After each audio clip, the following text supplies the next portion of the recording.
The Equitable Life Assurance Society presents This Is Your FBI.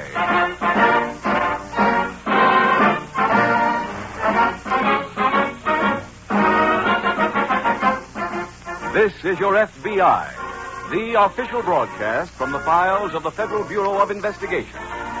Presented as a public service by the Equitable Life Assurance Society of the United States and the Equitable Society's representative in your community.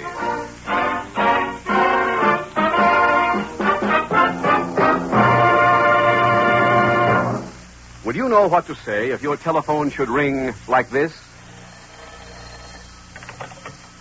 Yes? This is the Radio Checking Bureau. Is your radio turned on now? Why, yes, it is. What program are you listening to, please? This is your FBI, just starting. Do you know who sponsors that program? Oh, sure I do. It's my good friends, the Equitable Life Assurance Society. Just last Wednesday, my Equitable representative told me about a special life insurance plan for men and women on the way up. Believe me, that's one great life insurance plan. So naturally, I know that This Is Your FBI is sponsored by the Equitable Society. And in just 15 minutes, I'll give full information about the Equitable Society's plan for men and women on the way up.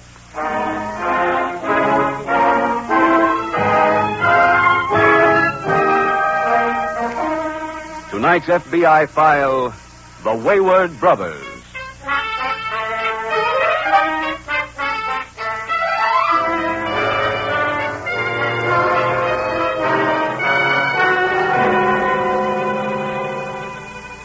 It is the business of your FBI to investigate crime.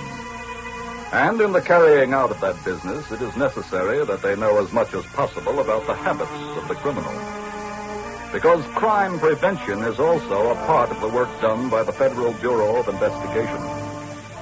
A recent study undertaken by your FBI revealed a fact which will seem odd to those of you who are law-abiding citizens. There are seasons in crime. Seasons just as there are in every other business. During the winter months, the criminal concentrates on crimes against property. Crimes like auto theft, armed robbery, and arson. But in the spring and summer months, in this season of the year, the criminal's fancy turns to people, and the fashion is to commit crimes against the person.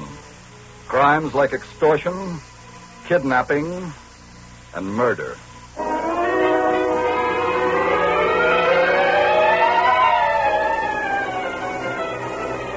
Tonight's FBI file opens in a small private plane that's flying over the desert wasteland of one of our southwestern states.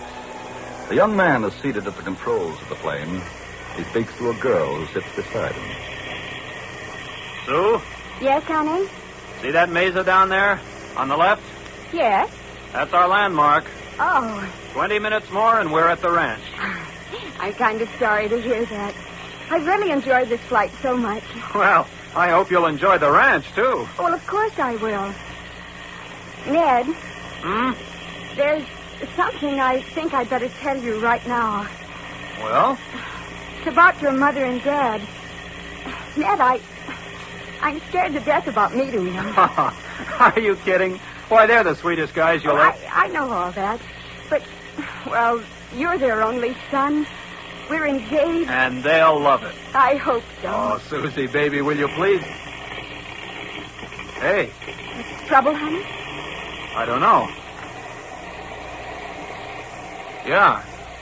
We got trouble. What do we do? Oh, just stay where you are, honey. Keep calm. I will. I don't think this motor's coming back. We're now at about 800 feet. I'm going to try to set it down easy. Well, you've got plenty of landing field. Miles and miles of desert. Yeah, it isn't as flat as it looks from here. Well, if we're lucky, we'll hit a good spot. I see. Tighten your safety belt, Sue. Sure. I'm afraid we're losing altitude too fast. I'm going to try to set it down right. If I could just level her off a little more. Ned, we're going to crash. Easy, baby. Ned! Ned!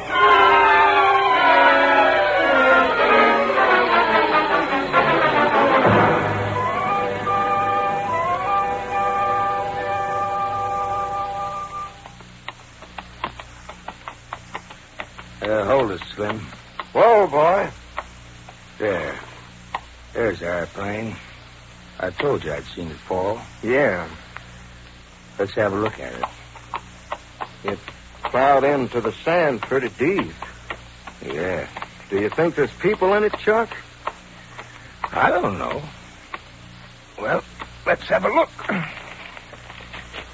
Oh, it stayed in one piece anyways. Yeah. This looks like a door right here. I'll try it. Anybody in there? Yeah. Yeah, there's two of them. A man and a female. Alive? Well, I'll see. The man's breathing. And so's the female. Anything else in there? I'm just looking around. Wait. Here's some bags. I'll pass them on out to you. Okay. Here you are. Here's one of them. Right. And here. Here's the other. I got it. What about the people?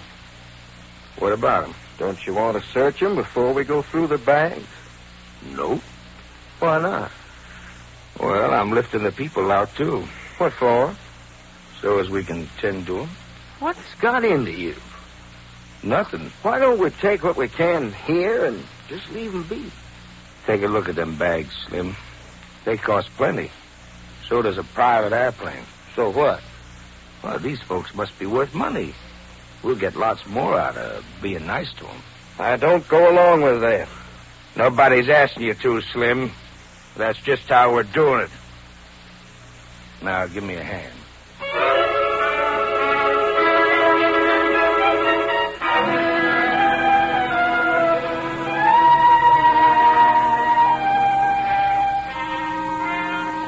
Some 50 miles away from the scene of the plane crash in an FBI field office, Special Agent Jim Taylor is about to leave on an assignment. Say, Jim. Oh, yes, Bud. Where are you going? Following up a report that just came in from the Indian agent down in Tevis. What about? Well, there was a murder committed on the reservation last night. Man's body was found early this morning. What's the story? Well, the victim was an archaeologist. His name was Adams. He came in from the east about 3 weeks ago. He planned to spend the summer on the reservation. I see. Did he work alone? Yes. How was he killed? Stabbing. Was he in a fight? I don't know, Pratt. There hasn't been much evidence collected to date. When was he last seen? Yesterday afternoon. He was believed to have been in the company of 2 other men. Any idea who they were? Oh, not yet. But I think we have the motive, all right. What is it? Robbery. I understand that it was generally known that this man Adams carried quite a bit of cash. Oh. And when his body was found, his effects were pretty well ransacked. But ironically enough, the thieves never did find his money. How was that? Well, he wore it in a belt around his waist, and his assailant didn't search him that closely. Well, Jim, these 2 men that Adams was riding with sound like pretty good suspects. Pat, I can give you a better answer to that after I've been down there.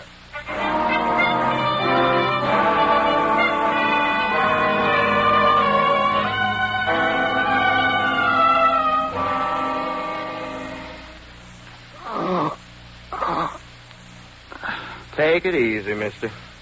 Huh? Just lie still. Where am I? In a cabin. My leg. I think it's busted. How did... Wait. Where's Sue? Where is she? A gal who was in the plane with you? Yes. She's right in the next room. How is she? Still passed out. What's wrong? Is she injured? What is it? I don't know. Help me up. I'll go in. I told you that leg was busted. Who's with Sue? Is anyone taking care of her? Nope. Well, why not? Look, we took you both from the airplane. Wasn't that enough? Oh, I didn't realize that. I'm sorry. I'm very grateful, too. Okay. This your cabin? No, but we're staying in it. Where's my plane? About 10 miles from here. How far from a town are we? About 30 miles. Who else is here besides yourself? My brother, Chuck. Have you a car? No. Horses. Could one of you go into town at once? What for? A doctor. The young lady who was with me must need one. Looks as though I do, too. Well, I'll see what my brother says. Where is he? Outside. Oh, please, call him in here. I'll talk to him first. Tell him I'll pay him well for his trouble. I'll tell him.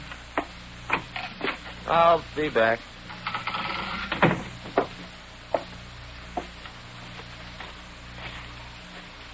That you, Slim? Yeah. Well, How are they? The fella's come too. oh, He asked me to come out and talk to you. what for? He wants that one of us should go into town for a doctor. Did you tell him how far it was? Yeah. He said he'd pay you well for your trouble. How much? I didn't ask. You been going through the bag? Yeah. Find anything? Well, no dough, but I've been reading these letters. This fella's family's real rich. Where are they located? On a ranch 30-odd miles from here. You gonna talk to him about getting a doctor? Yeah. Yeah, I'll talk. Don't forget, he said it'd pay.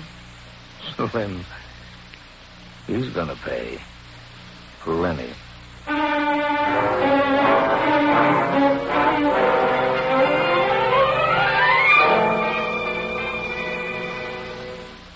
Hello, Pat.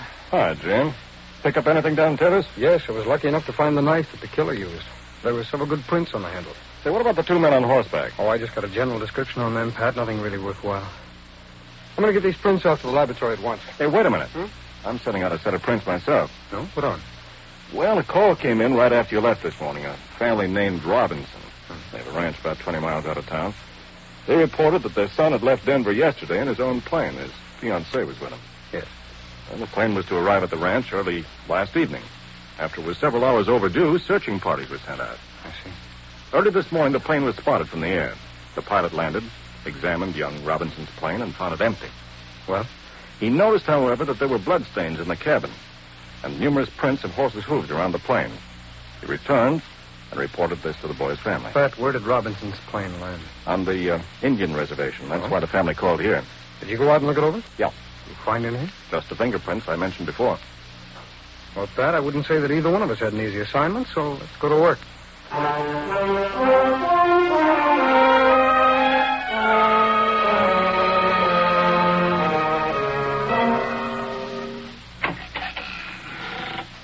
Go on in, Slim. Okay. Hey, where is he? Huh? He was stretched right out there on that bunk. He's gone. Well, now, he didn't come out. We was right by the door. Yeah, but... Oh, he's probably in the next room with his girlfriend. But he couldn't walk. That leg of his. Yeah, he got in here all right. See? Huh. Mister, this here is my brother. Hello? Hi. I thought you couldn't walk. I couldn't. I sort of dragged myself in here. I knew my fiancée would need me. She's still out? Yes. What about a doctor? Will you get one? Well, that sort of depends, mister. On what? On what it's worth to you. That's unimportant. Name your price. Okay. $10,000. What? You heard me. What? That's sheer robbery. If that's how you feel, mister, you don't have to pay. We don't have to get no doctor. Oh, now, look. You can see for yourself this girl is desperately in need of help. Mm-hmm. Oh, please be reasonable. She's your girl, mister. Why don't you help her? Sure. Go get the doctor yourself. You know that's impossible. You know I can just barely move. Then it looks like you better pay. I haven't got it. You can get it easy enough. Just write a note to your family. I happen to know their ranch is nearby. Tell them to put up the money. Slim here can deliver the note. Oh, they wouldn't stand for anything like that. Well, I guess the girl don't get no doctor. Look, you have horses here. I'll go into town myself. Oh, you just stay put. No! Let go of me! Let me get out! Oh, no. No! When he comes to, Slim, you'll write his family.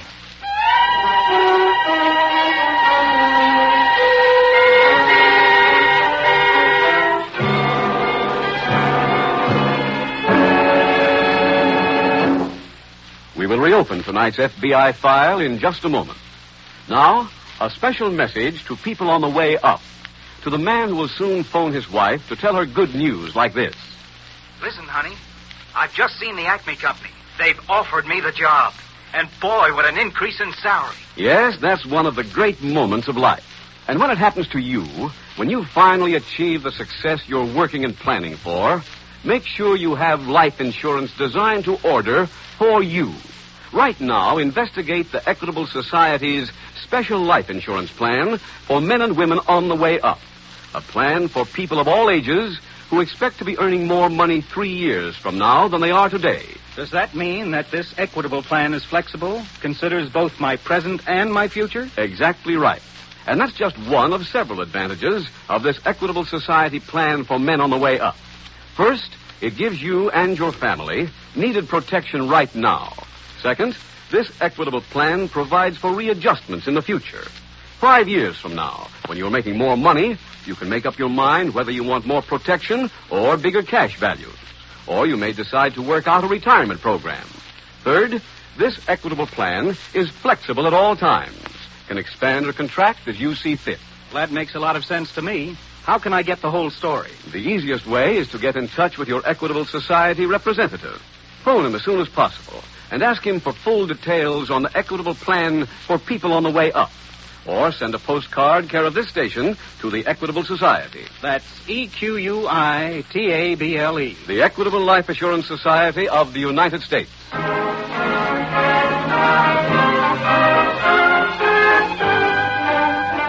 And now back to the FBI file, The Wayward Brothers.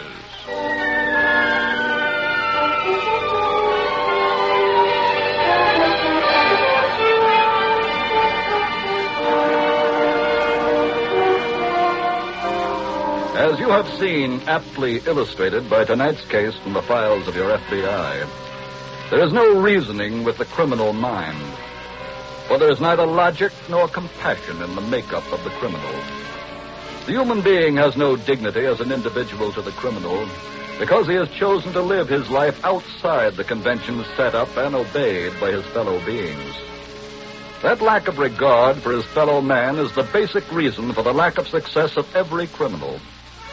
For one thing is as true in crime as it is in every other field of life, and that is that unless we have a common and mutual loyalty, we are doomed.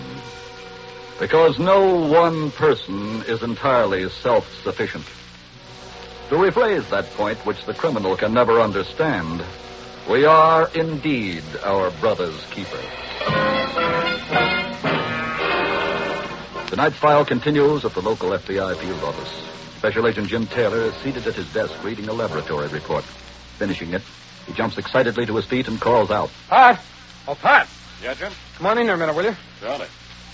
What do you want? Take a look at this report that just came in from the laboratory. On the fingerprints you On the sent? prints we both sent them. They're identical, Pat. What? Yes, they both belong to the same man. Well, what do you know? Who is it? A man named Charles Elgin, also known as Chuck Elgin. What's his background? He was arrested about 12 years ago for a bank job.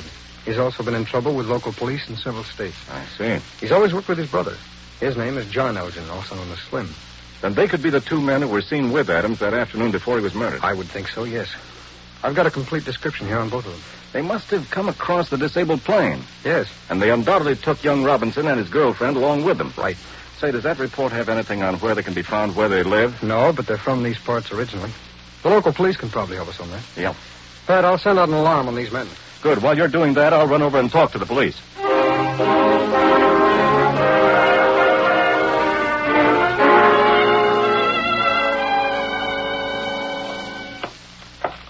How is it, Chuck? Oh, coming around. Hand me that dipper of water. Sure. His girlfriend was just moaning a little. I think she's coming around, too. Leave her alone in there. I don't want him to see her again until he writes the note. Okay. Give me that water. Here. Please. That done it. I'm still here. That's right. Where's Sue? We moved you out of her room. Is she still unconscious? Yeah? Look, won't you listen to reason? Please, go and get a doctor. I told you before we'd be glad to. You still want $10,000? That's right. Feel like writing that note now, mister? Look, Time's passing, you know. Okay. I'll write it. That's better. You got a pencil, Slim? Yeah. No paper, though. Oh, there's a bag over there. Go get it. Right. What will I say in the note? I'll tell you what to write. Well, here's the bag. Okay. Now, you can write it right there on the floor. Here. Go ahead. Dear folks, some good people saved my life. I'm staying with them. Got that okay? What's your girl's name? Sue. Then say, me and Sue are okay. I want to pay these good people for helping me. Give the man who brings this note $10,000. You got all that? This note, $10,000. Then say, he will tell you, let you know where we are. And don't tell the police about this. Then sign your name. What about the doctor? When they pay the dough, you'll get one. But the whole purpose of writing this note is to get a doctor. Now! Look, just sign your name.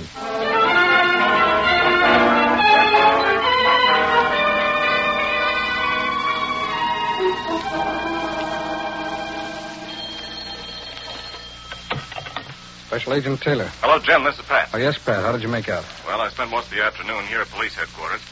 Been trying to get some line on the Elgin brothers. Any luck? Well, someone reported seeing them down near Tevis the day before yesterday. I see. And they do have horses. The police say they know the desert country like a book. Well, then they must be hiding out in that wasteland somewhere. Oh, excuse me, Pat. Yep. Hold on a second when your message just came in. Right.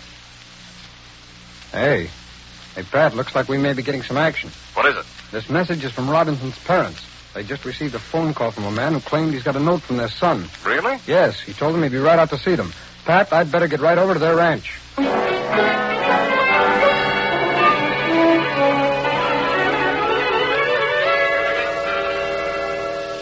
What happened, Jim? Well, I've had a busy 2 hours. Did you get out to Robinson's ranch in time? In time to wait. What do you mean? The man who called them never showed up. Oh, that's too bad. It was one of the Elgin brothers, all right. How do you know? Well, when the man didn't appear, I questioned the Robinsons about the phone conversation. They recalled that he said he was telephoning from a blacksmith shop. Yeah? Well, there was only one blacksmith in their village, so I went over there. Yeah, I see. The blacksmith told me that Elgin had left his horse there to be shod and said he'd be back in about an hour. When was all this? About 2 hours ago. Did Elgin return? Yes, he came back in 5 minutes. Blacksmith said he seemed highly nervous. Elgin urged him to finish the job quickly, and as soon as it was done, he rode away. Did the blacksmith learn where he was going? No, but he did say he had a 30-mile ride. Well, that doesn't tell us much. Pat, it could if he hasn't had too much of a start. I got an idea. Now, this is what I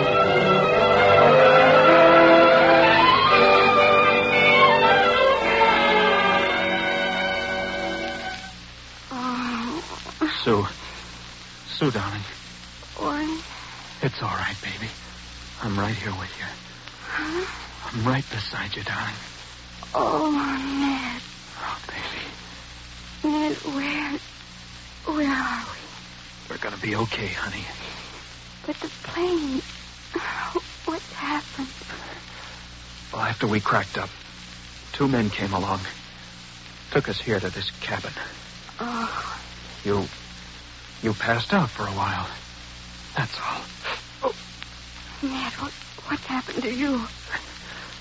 I hurt my leg a little, that's all. Oh, Ned. There's a doctor coming soon. We'll both be tended to. But what about the men? Wait.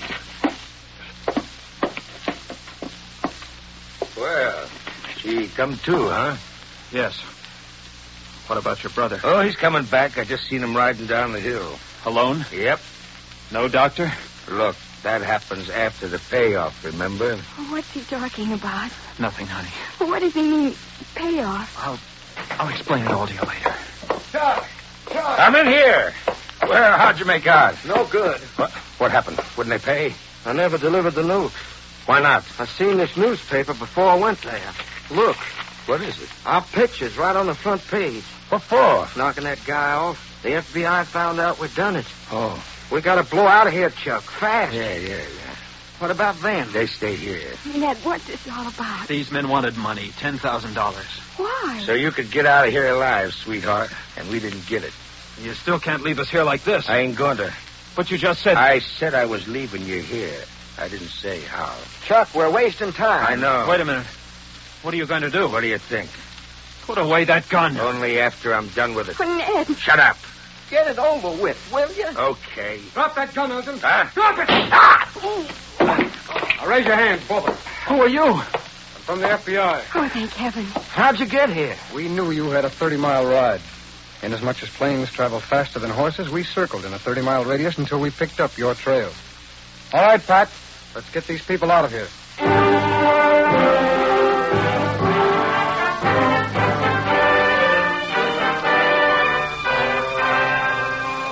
Chuck Elgin and his brother Slim were both tried and found guilty of murder on a government reservation and sentenced to execution. The manner in which these criminals were caught illustrates how little chance the criminal has competing against the forces of law and order. For in this case, the criminals used horses and your FBI employed an airplane. With every field of science at their disposal, the various agencies of law enforcement, your local police, your state troopers, and the special agents of your FBI have cut the chances for criminal success down to the barest minimum, have proved again and again that crime is always an unprofitable career.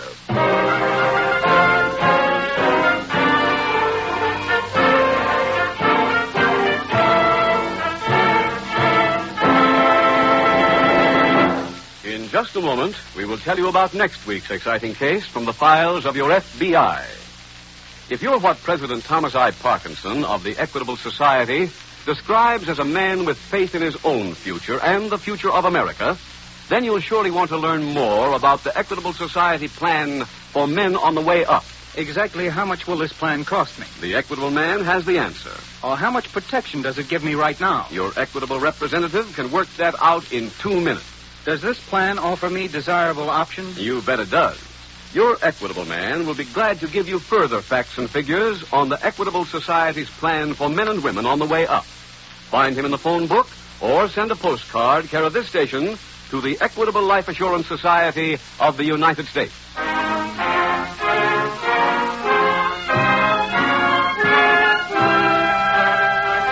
Next week, we will bring you another colorful story from the files of the Federal Bureau of Investigation. The Professional Killer.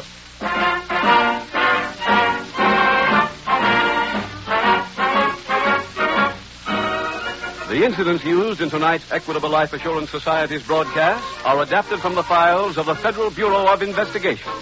However, all names used are fictitious, and any similarity thereof to the names of persons living or dead is accidental. Tonight, the music was composed and conducted by Frederick Steiner. Your narrator was Dean Carlton, and Special Agent Taylor is played by Stacey Harris. This Is Your FBI is a Jerry Devine production.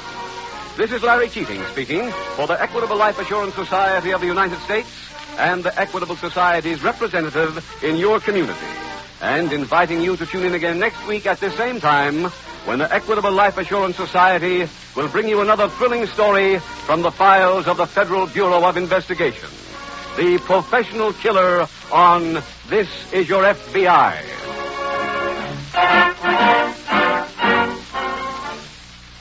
Stay tuned now as contestants try for an amazing $2,000 jackpot on radio's biggest money-paying quiz show, Break the Bank. This is ABC, the American Broadcasting Company. The Equitable Life Assurance Society presents This Is Your FBI.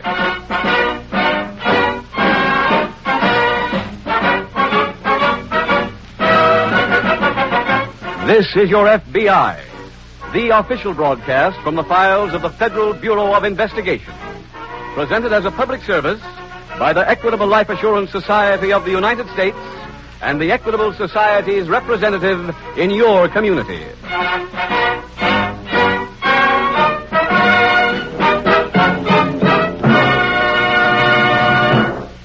Do you you own your own home? Is there a mortgage on it? Be sure to listen to the special message to homeowners from our sponsor, the Equitable Life Assurance Society. In just 14 minutes, you'll hear about America's finest plan for home ownership. It's the Equitable Society's Assured Home Ownership Plan. Don't miss it.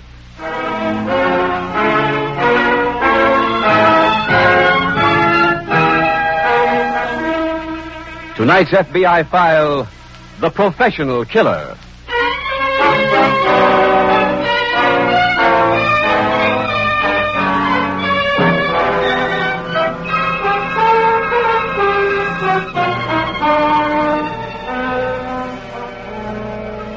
Your FBI not only pursues every criminal who violates a federal statute, but it also makes a close, keen, analytical study of the field of crime all over the nation.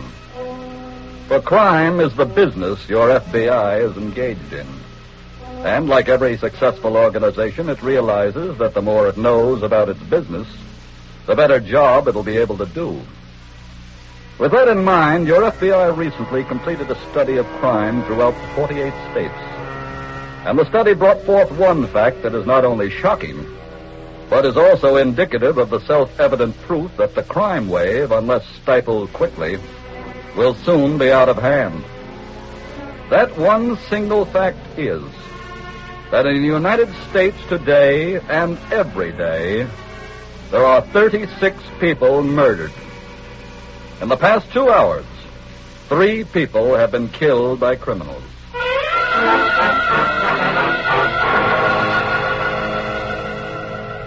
Tonight's FBI file opens in a small, smart nightclub located in a large Midwestern city. In an office in the rear of this establishment, Larry Mansfield, the owner of the club, is just greeting a visitor. Sit down, Mr. West. Okay. You use cigars? No. When did you get to town? A couple of hours ago. Well, you make good time. I want to get out just as quick. Very well. We'll get right down to business. Good. Are you familiar with this town? Not very. Do you know where the Central Hotel is? No, but I'll find it. It's over on the west side. It's a small hotel. You may have... Can a cab get there? Yes. You get the directions. Just give me the address. Okay. Here it is. Right. The party I want taken care of lives in the Central Hotel, room 819. Mm-hmm. Here's the key. What's the party's name? Sanford. Sanford. Get it. West. Yeah. How do you intend to handle the killing? Why? Well, I just thought inasmuch as this is a hotel you're going to... Mr. Mansfield, let's get something straight, huh?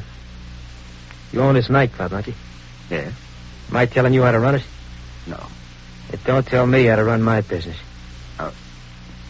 Sorry. What about dough? I'll pay when the job is done. You come back here tomorrow night. I don't want to wait around that long. What's the matter with tomorrow morning? I won't be here. Oh, where do you live? I'll come there. All right. Here's my card. Thanks. Guess it's time I went to work.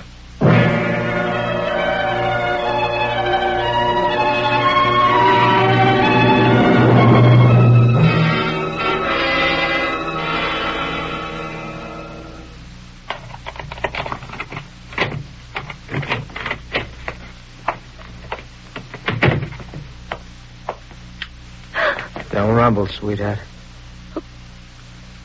Who are you? That don't matter. Well, how did you Look. I got a gun here. Let me ask the questions. Go ahead. You live in this room? Yeah? What's your name? Sanford. Well, where's your husband? I don't have one. Oh, was your brother then, your father? That's a blank, too, mister. Well, who else lived in this room with you? Nobody? You live here alone? Yeah. This is no good. Where are you going? I'm getting out of here. Wait a minute. Out of my way. I want to ask you one question. Oh, Who sent you here?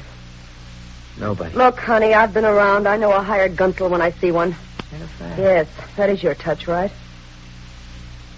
You're right. Now tell me who paid you to come here. No dice. Was it a guy named Mansfield? Was it? Sweetheart, my business, we always protect the client. Oh, I know it was Mansfield. should have figured he'd make this kind of a play. Look, what difference does it make who it was? You come off lucky, didn't you? Yeah. And forget it. Now, let me get out of here. Wait a minute. One more question. What now? You were paid to get rid of me. Why didn't you do it?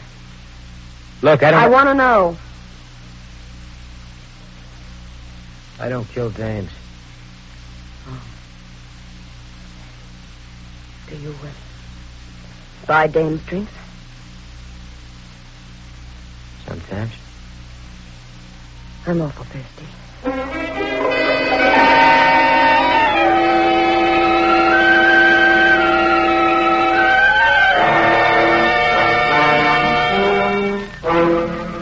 In the same city, a bit later that evening, in the FBI field office, Special Agent Jim Taylor has just returned from an assignment.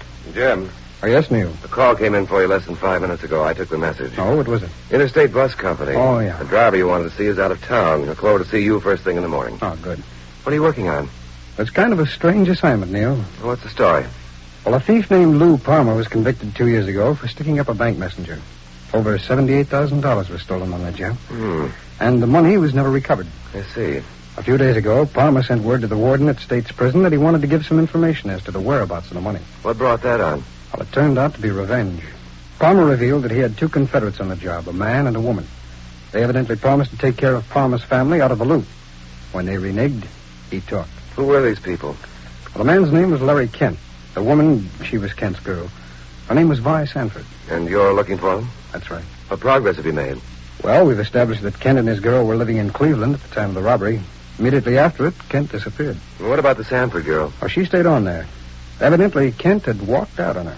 She was living in a cheap room and working as a cashier in a restaurant. Kent apparently wound up with all the money. That's it.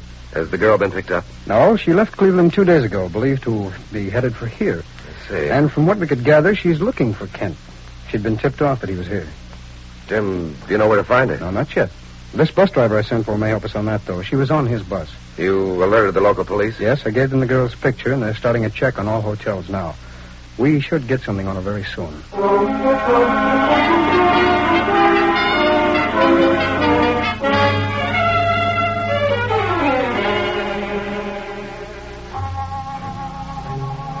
Oh, Phil, I could go on for hours with all the details, but that's more or less the story. Sounds like a nice guy. Oh, charming. Look, baby, when he walked out on you, didn't he leave you any part of that $78,000? No. How about the guy in the can? Did he do anything for him? Lee Palmer? Yeah. Not a nickel's worth. Phil, can we have another drink? Yeah, sure, honey. Waiter, let's have the same thing. Right. Vi, how did you tail him here? Well, like I told you, I was a cashier in this joint in Cleveland. Yeah. An old-time grifter came in one night and slipped me a note when he paid his check. Uh-huh. The note said he'd seen Kent in this town, that he was using his old name. That's Mansfield. Oh. It also said he was doing what he always wanted to do. Well, I knew that meant he was operating a nightclub. So? So I called enough joints till I finally nailed him. He must have been real surprised, huh? Plenty. Well, did you ask him for your cut? Oh, of course. He said he'd bring it to me tonight. Instead, he sent you. He did send you, didn't he? Yeah. I knew it. Are you sorry? Not now. Here you are. Just set him down. Right. Phil. Yeah, baby. How much was he paying you? For knocking you off? 5 bills. Did you collect? No. You know, he owes me a pretty good chunk. My end of that job was over $20,000. Solid numbers. If you'll take a marker, how would you like to work for me? Baby, you just made yourself a deal.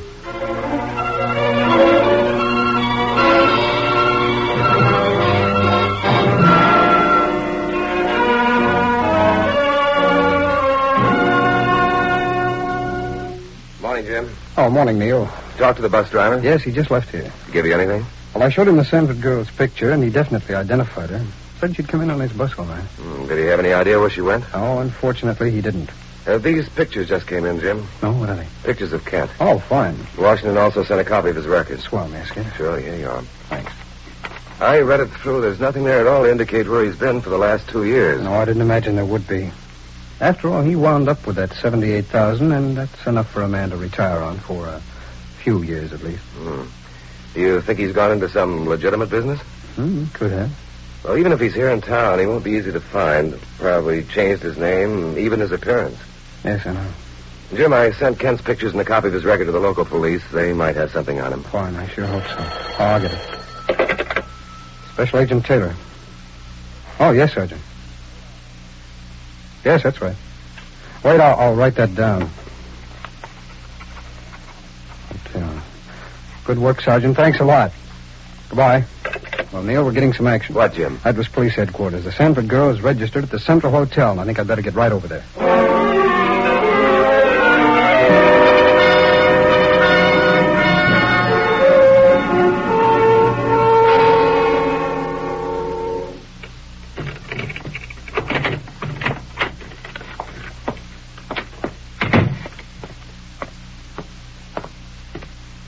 Hello, Mr. Mansfield. Huh? What are you doing here? Waiting for you. How did you get into my apartment? You told me to come here. Not while I was out. I don't like to hang around in hallways. I don't like intruders. That makes a saving. Did you go to the Central Hotel last night? Yeah. Well? Well, what? Did you take care of that party? No. Huh? Why not? You didn't tell me it was a dame. What difference does that make? That's out of my line. Look, I made a deal with you. I got a better offer. What do you mean? Better let me tell him so. Why? Hello, Larry. Why? Where did you come from? Mr. West brought me here. What? He's in a brand new business. Now he brings him back alive. What's this all about? Give him a rundown, baby. Sure. Mr. West here is working for me now. Now, look. I told him our whole story, Larry. He figures that I'm a lot more reliable to do business with. What are you talking about? $78,000. Huh? That's the amount you ran out with. Remember? Now, why? In the Save first the place... alibis. We haven't got time for that. We haven't got time for any chatter. We just came here to collect. Collect what? My end. I figured it out on the way over. It comes to $26,000. This whole thing's ridiculous. I want my cut, Larry, now. You're not getting anything. Mister, you're in no position to talk that way. You keep out of this. I gotta protect my interests. I'm on the payroll. Get out of here, both of you. Bill, show him we mean business, huh? Sure, baby. Now, wait a minute. A few more treatments, honey. He'll collect.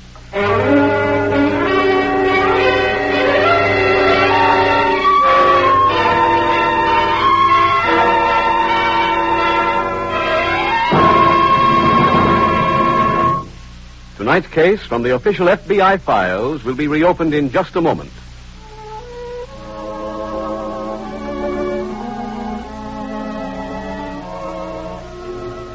Home. A home of my own. That's what I've worked and saved for all these years. My home, my family. If home means a lot to you, then investigate the Equitable Society's Assured Home Ownership Plan. It's a money saver, it's a home saver. It's America's finest plan for home ownership. A home saver, you say? That's right. Just listen to these 4 advantages of the Equitable Society's Assured Home Ownership Plan. First, during the owner's lifetime, a special cash fund is built up in this plan, ready for use if sickness or unemployment threaten home security. Second, as your mortgage shrinks, the cash fund increases. You can use it to pay off a 20-year mortgage, for example, in approximately 14 years. Third, mortgage interest is only 4%, and there is a liberal allowance to help cover title search, lawyer's fees, and other closing costs. Fourth, if the owner dies, the Equitable Society cancels the mortgage. It's paid off in full. What's more, every dollar previously paid on principal is returned to the widow along with the canceled mortgage. You mean my wife would inherit our home free and clear? Yes, she would. And interest charges stop the day of death. All in all, a man is mighty lucky if his health, age, income, and the location of his home qualify him for an Equitable Society Assured Home Ownership Plan. Who can tell me if I qualify, Mr. Keating? Ask your Equitable Society representative. Get full information on the plan that protects you against the two major hazards of home mortgages, death and hard times. Look in the phone book or send a postcard care of this station to the Equitable Society. That's EQUITABLE. The Equitable Life Assurance Society of the United States.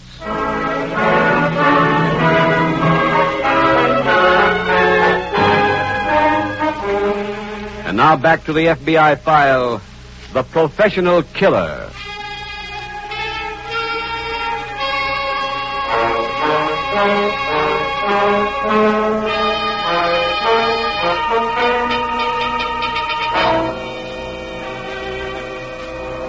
How many times have you heard the expression, there is honor among thieves?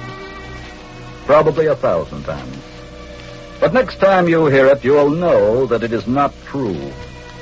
For as proven by tonight's case in the files of your FBI, criminals do not base their actions on loyalty, but on profit. They're always available to the highest bidder. The tragic thing is that they never learn that man cannot live alone, without friendships and alliances. For what is true of nations is also true of people. And if the last war proved nothing else, it proved beyond doubt that every nation is dependent upon every other nation, and that every person on earth is dependent in some measure on every other living human being.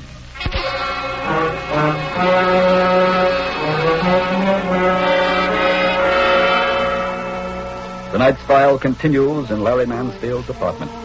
Mansfield, still unconscious, is stretched out on the floor. His erstwhile girl, Vi Sanford, and her gunman confederate are searching the premises. Find anything in that desk, honey? No, not yet. Let's see what's in this drawer.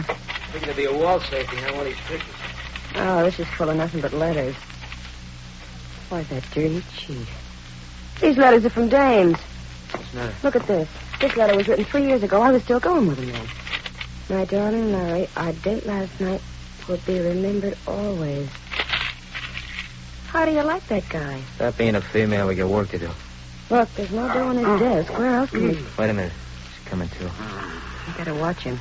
Get right beside him. Okay. How do we handle it now? We find out where his dough is. Otherwise, he gets a full treatment. Good. What hit me? You was standing right on the track, mister. Oh. Next time, you won't get off so easy. Can I get up? Stay where you are. Larry, we want to continue our discussion. Before you left us, we were talking about $26,000. I know. The girl wants her money, mister. But I tell you... Look, let me tip you off. From now on, I use a gun. I'll get it up. I haven't got it here. Where is it? In my office at the club. Where in the office? In the safe. Okay. I want you to call the club. Tell them I'm coming over. Tell them I'm getting something out of that safe to bring back to you. Very well. How about the combination? I'll give it to her. Let me have it now.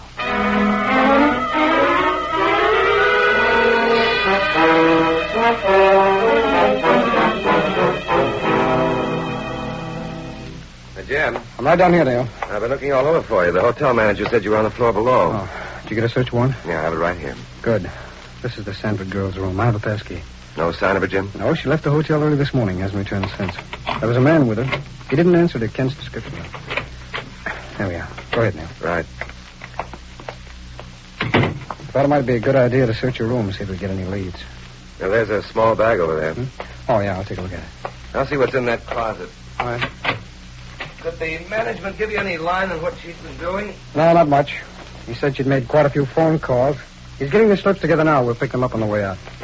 Nothing in this closet. Wait a minute, Neil. I got something here. No? What is it? It's a note. What's it say? Well, it's addressed to her from a man who signs himself Joe. Yes? Says that he saw Kent here. Kent is using his old name. Uh-huh. It also states that he's doing what he always wanted to do. Doing what he always wanted to do? That's it. Well, that really confuses things. Yeah. Oh, All we have to do now is find out Kent's old name and what this thing is that he's always wanted to do. Yes. But Neil, the Sanford girl must know both these things. Well, in that case, Jim, she's probably already found him. Yes, I know, which means she may never come back here. Neil will post someone here to watch for her anyway. Let's go down and pick up those slips of the telephone calls that she made.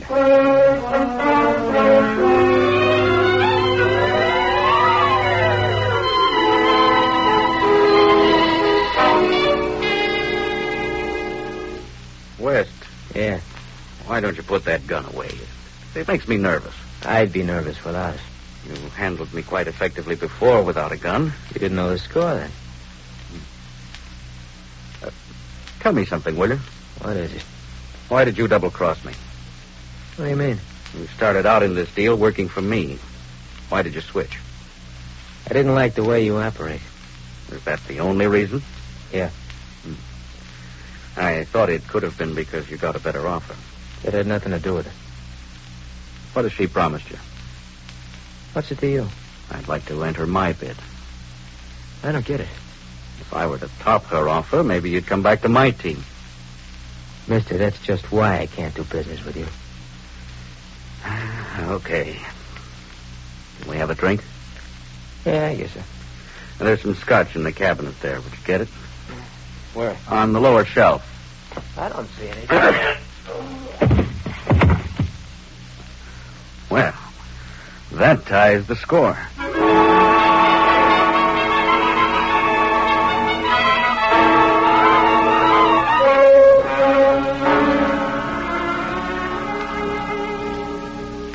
Hey, Jim. Oh, yes, Neil. The warden of State's prison just called me back. And? He questioned Lou Palmer about Kent. Did he come up with anything? No, he had no idea what Kent's old name was. How about that business he always wanted to be in? He knew nothing about that either. Oh, I see. How are you making out? Well, I've combed through Kent's record. That didn't give us anything. Any word from the hotel? No, I just called there 5 minutes ago. The girl still hasn't returned. Excuse me, Jim. Oh, yes, Bill. Here's a report on those telephone numbers. Oh, thanks. Oh, Bob, they get a location on all of them? Yes, it's all there. Swell. Thanks, Bob. Are these the calls the girl made from the hotel? That's right. So she made 21 calls. Let's see them. Okay. Here's the first one. Nightclub called the Ace of Clubs. Mm-hmm. Next, Bar 8 Club. Next, the Angel Club. Are they all nightclubs? So far, they seem to be. Next 3 are. Jim, I think we've hit something. These 4 are clubs, too. This could be the business Kent always wanted to be in. Yes, all these calls were to nightclubs. Did the manager of the hotel give you those calls in the sequence they were made? No, we said they were all mixed up. That's too bad. Obviously, the last call she made was where she found him. Yes, I know. Well, I guess we'll just have to go to each place and bring Kent's picture with us. That should Wait a minute, Neil. I don't think we'll have to do that. Why not? Look, all these clubs begin with either the letter A, B, or C. Uh-huh. She must have worked from a classified phone book, called each club in the order that it was listed. Right. In that case, the Clover Club is the last place she called. Come on, Neil. That'll be our first place.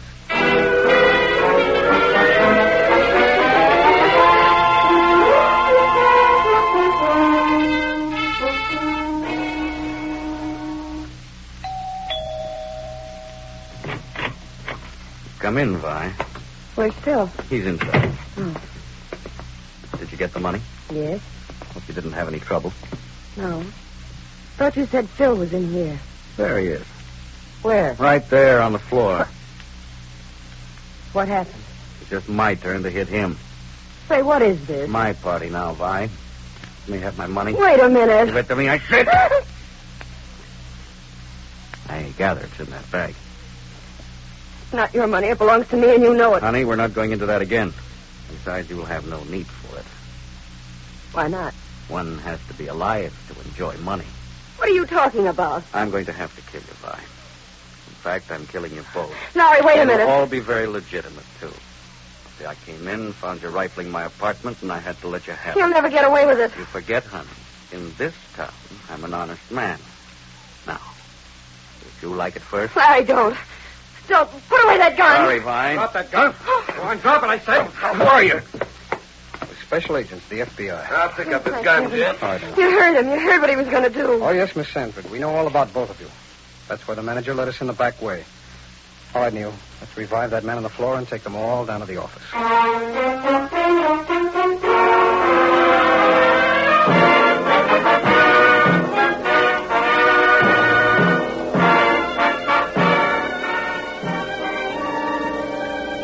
Danvert was sentenced to serve 10 years in a federal penitentiary for bank robbery.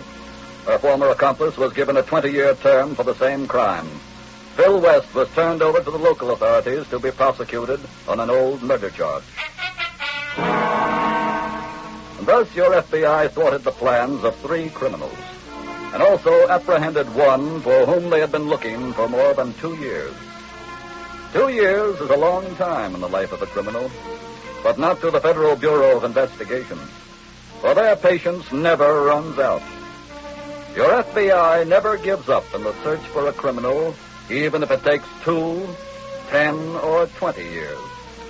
No file is ever closed unless it is marked either convicted or dead.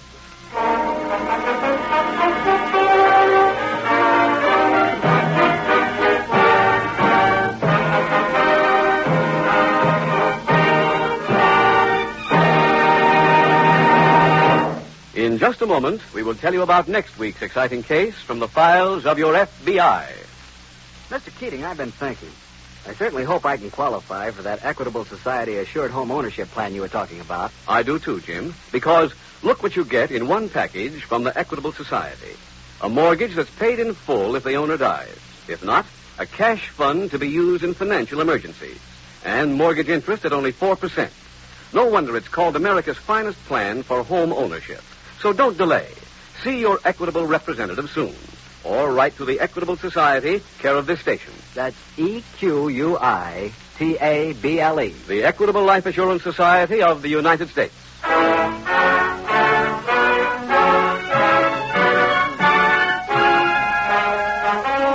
Next week, we will bring you another colorful story from the files of the Federal Bureau of Investigation.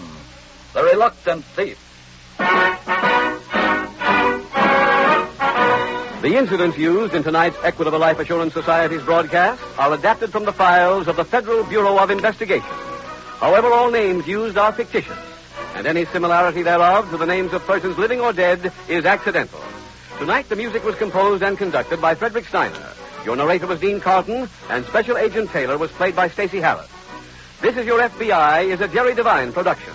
This is Larry Keating speaking for the Equitable Life Assurance Society of the United States and the Equitable Society's representative in your community, and inviting you to tune in again next week at the same time when the Equitable Life Assurance Society will bring you another thrilling story from the files of the Federal Bureau of Investigation. The Reluctant Thief on This Is Your FBI.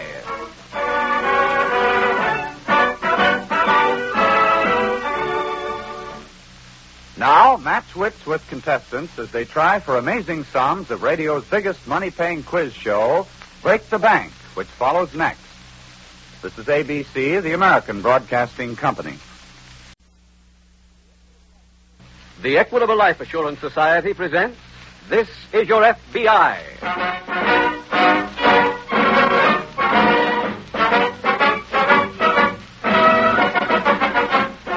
This is Your FBI, the official broadcast from the files of the Federal Bureau of Investigation. Presented as a public service by the Equitable Life Assurance Society of the United States and the Equitable Society's representative in your community.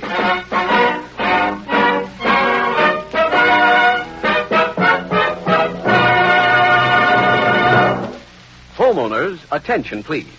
Have you heard about the assured home ownership plan offered by the Equitable Life Assurance Society? If not, be sure to listen carefully to the middle commercial. Find out why this Equitable Society plan is both a money saver and a home saver. Find out why the Equitable Society calls it America's finest plan for home ownership.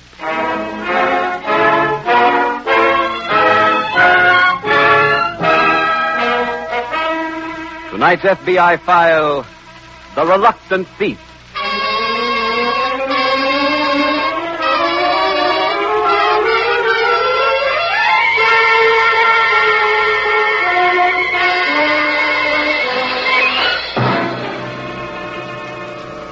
Every study made into the field of crime by your FBI in recent years has shown that juvenile delinquency is the #1 problem facing law enforcement agencies all over the nation. The most recent study, covering all crimes committed in the past year, is no exception.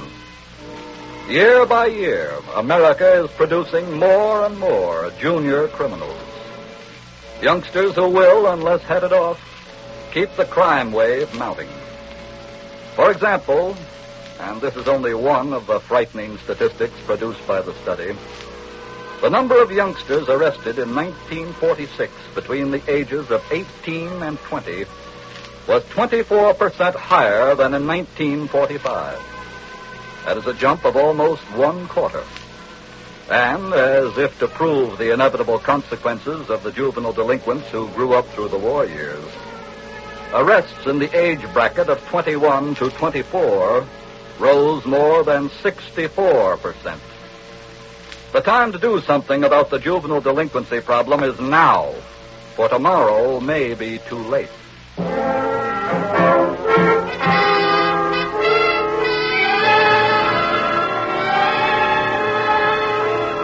Tonight's FBI file opens in a modest frame house located in the suburbs of a small eastern city. A stout, middle-aged woman is tidying up the living room of this dwelling. As the front doorbell rings, the woman hurries to the door and opens it. Hiya, Mom. Eddie. Yeah. Oh, son, it's so good to see you. Oh, goodness, let's not stand out here. Come in, son, come in. Okay, Mom, sure. Oh, now let me have a good look at you. Look okay? Wonderful. One thing I can say for the school, they sure fed me good. They must have. Goodness, how you've grown. Well, it's been almost a year, Mom. That's right, it has. Hey, where's Joey? Oh, he's out playing. Well, didn't he know I'd be home this afternoon? Well, yes, he did. Well, what's the matter? Didn't you want to see his own brother? Son, Joey is... well, I've been having quite a bit of trouble with him lately. What about? He just refuses to pay any attention to what I tell him. Oh, wise guy stuff, huh? Not really. After all, he's only 15. Well, that's old enough to know better, Ma. He'll learn, Eddie. Right now, he just doesn't seem to understand. Well, look, will you let me have a talk with him? Oh, I wish you would. Oh, heavens, son, you must be starved. Now, you go inside and get washed, and I'll set out your dinner. Wait, Mom, why don't you let... Is that you, Joey? Yeah, Mom. Well, come on in here, Eddie's home. Oh. Hiya, Joey. Hello, Eddie. Well, Joey, aren't you going to say you're glad to see him? Glad to see you, Eddie. That's better. Joey, where are you going? In my room. Wait a minute. Huh? I want to talk to you. Well? Joey, Mom says you've been giving her trouble while I was away. How? Not minding it. That ain't so. Look, kid, Mom just Now, told me. just a minute, both of you. I didn't say that Joey didn't mind me. It's just that he's slow. He doesn't understand. I can't help that. You certainly can, son. People aren't born thieves. It takes a lot of thought, a lot of practice. But I don't like stealing. Get him. I mean it. I'd rather be doing things like other kids do. How square can you get? Now, don't pick on him, Eddie. I know how the boy feels. His Uncle Ben was the same way when he was a kid. So what? So, when my mother finished with him, he turned out to be the best safecracker this side of the Mississippi. Well, he ain't no Uncle Ben. He can be. Now that you're home again and can work right with him, he'll pick up things in no time. Maybe. Say, you must have picked up some new tricks at the reform school that you could teach him. Yeah. Then, starting tomorrow, you can take your brother right under your wing.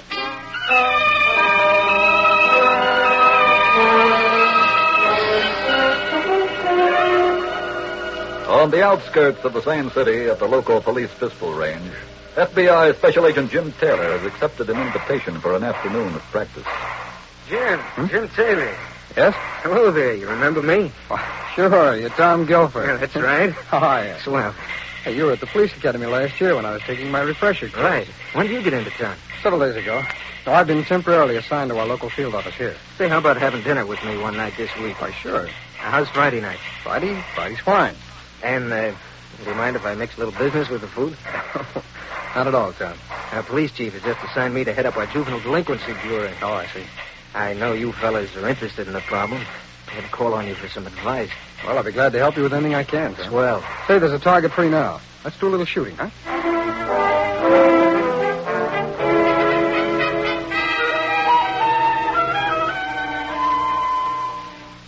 Mom! Oh, Mom! I'm out here in the kitchen, son. Well, dinner'll be ready. Boy, I'm starved. Yeah, we'll eat just as soon as these potatoes boil. Where's Joey? Oh, he stopped off at the candy store. Oh, did you work with him today? Yeah. How'd it go? Oh, he's coming along. Still kind of stupid, though. Eddie, you've just got to be patient with the boy. Now, what did you have him do? Well, I took him to the 5 and dime store, had him lift a few things, novelty stuff, you know. Yes? Well, he'd done that clean enough. What else? Oh, he snatched a purse right out of the dame's hand while she was parking his car. Any trouble? No, he lost himself in the crowd pretty good. Well, that sounds like he's doing fine. Why do you say he's still stupid? Well, Mom, because you can see he ain't getting no kicks. It's like work to him. Oh, he'll get over that. Just wait till we get to the big city. What big city? New York. When are we going there? Tomorrow night, if we're lucky. Huh. What do we use for money? You and Joey are going to get it. Oh. I've got a job all cased out for you. Yeah? Well, what's the setup? A big house out in Brentwood. A friend of mine worked out there. She nailed the combination of the safe. She gave it to you? Yeah. The people who own the place are out of town, and there's no one there but a caretaker. Boy, that sounds like a breeze. Well, it'll have to be a daytime job. Caretaker naps every day from 2 to 4. That's when you and Joey move in. What do we need him for? Well, you'll need a lookout. Besides, you can use the experience. Oh, okay. Well, what's in the safe, do you know? Cash and jewelry. Hey, that should take us to New York real good.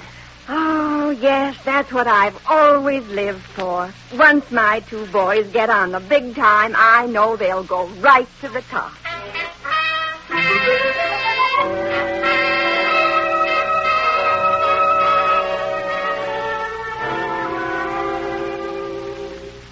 Eddie, what? Where's the safe? It's supposed to be right behind this picture. There's a catch here someplace. Find it? Yeah, here it is. Look, you stay by that door. Okay. Hey, what is it? Did you open it yet? Of course not, stupid. These take time. Oh. Hey, what is it? Give me one of them cigarettes. Where are they? On the table there. Oh, okay. Do you need matches? You stupid! I couldn't help it, Eddie. I caught the lamp with my elbow. Shut up. Get back by the door. Listen for that caretaker. Okay. You hear anything? No. Still better hurry with this thing. Eddie. Huh? Someone's coming downstairs. Listen. Yeah. Let's get out of here. Stay put. But we can't. Get behind the store and shut up. Someone here?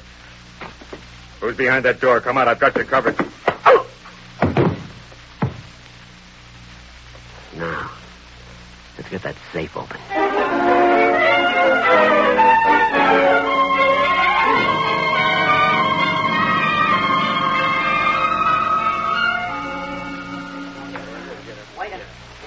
Have some more coffee, Jim? Oh, thanks, Tom. Go on with your story. Well, as I told you, wall safe was robbed and the caretaker was slugged. Mm-hmm. I questioned the caretaker just before he came over here. He said the 2 youngsters did the job. One about 17, the other about 14. Did he know them? No, I'd never seen them before. Well, could he give you a description of the boys? No, he couldn't. All was taken from the safe. The money and jewelry, worth about $5,000, no? Tom, is there any interstate angle? No, unfortunately there isn't. Did you pick up any fingerprints around the safe? No, none at all. These kids work like pros. Well, Tom, you don't seem to have much to go on. Well, I did pick up one clue. Oh, what was that? This clasp-pin. I found it on the floor near the safe. I see. Nice. Class of 1950, huh? Yeah, that was issued at Northside High School. Well, then it's pretty safe to assume that one of the boys goes there. Yeah. Tom, what time this afternoon did that robbery occur? Approximately 3:15. And how far is Brentwood from Northside High? It's over 15 miles. Well, let's see. If school was out at 3, then the boy who did the job must have skipped school today. I've already covered that angle, Jim. I contacted the principal. He's going to gather a list of all absentees in the class 1950. Good. I'm going to check up on those boys tonight.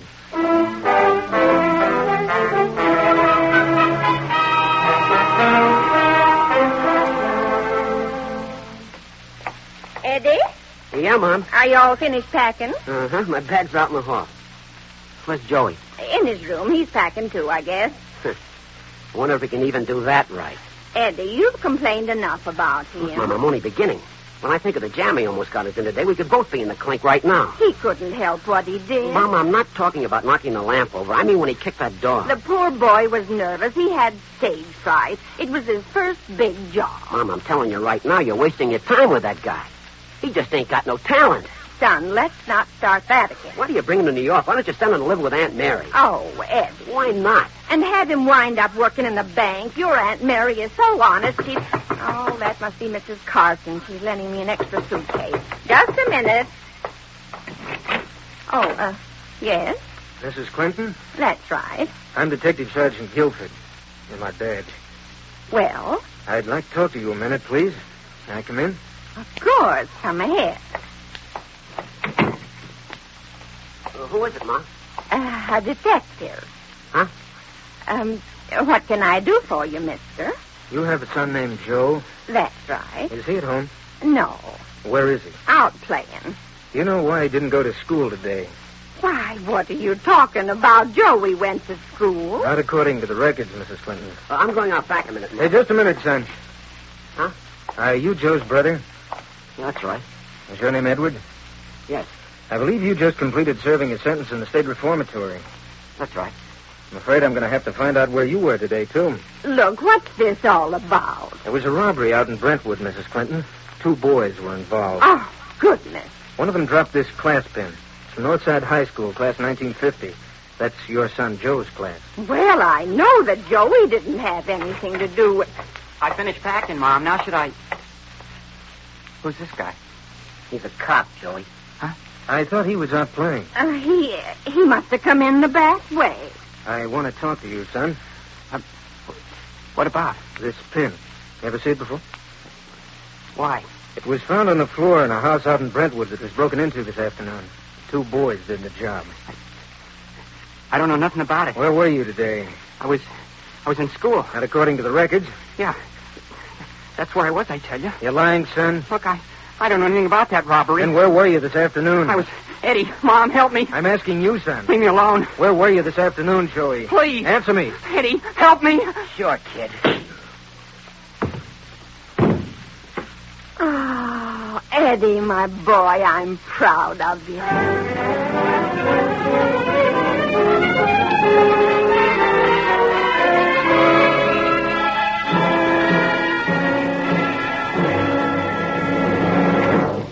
Tonight's case from the official FBI files will be reopened in just a moment.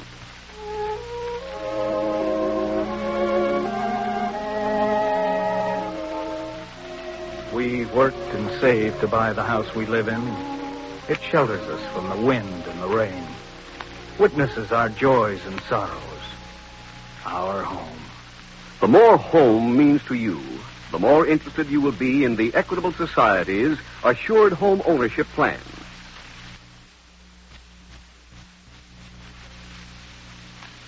It's a money saver, it's a home saver.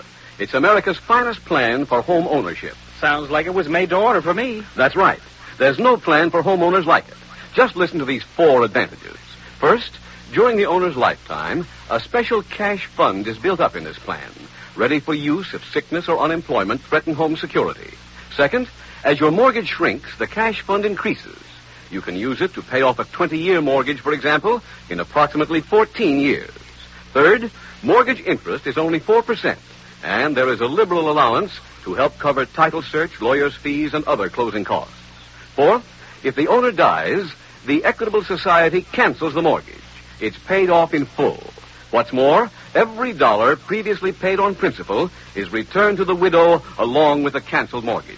You mean my wife would inherit our home? Yes, she free would. and clear? Yes, she would. And interest charges stop the day of death. All in all, a man is mighty lucky if his health, age, income, and the location of his home qualify him for an Equitable Assured Home Ownership Plan. Well, how can I find out if I qualify, Mr. Keating? Ask your Equitable Society representative. Get full information on the plan that protects you against the 2 major hazards of home mortgages, death and hard times. Look in the phone book or send a postcard care of this station to the Equitable Society. That's EQUITABLE. The Equitable Life Assurance Society of the United States.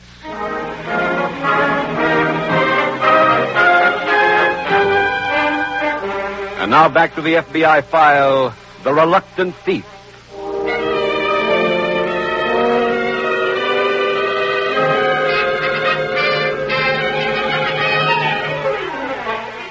There may be those of you who are listening to this program who doubt that any mother ever existed like the one in tonight's case from the files of your FBI. In a book entitled The Story of the FBI, recently published by E.P. Dutton, you will find in text and pictures the true story of a mother who went even further. A mother named Ma Barker, who taught her 4 children the gentle art of murder. Or maybe you're thinking that this case doesn't apply to you because you're not teaching your children to cheat and lie and steal. But it does apply to you because the road to juvenile delinquency is paved with the neglect of parents. Tonight's file continues at the local FBI field office. Special Agent Taylor, returning to his desk, finds a visitor waiting for him. Jim Taylor? Yes, that's right. I'm Dick Rutland, Lieutenant of Detectives over at headquarters. Oh, yes, Lieutenant. I've heard of you. Glad to know you. Oh, yeah. Well, I hope you haven't been waiting long. No, I just got here just a few minutes ago. Fine.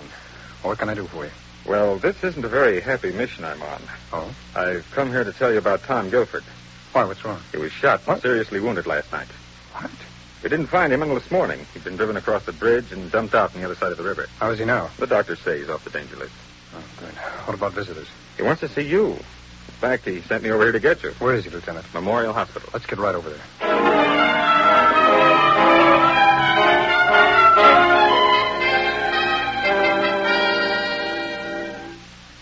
Hello, Tom.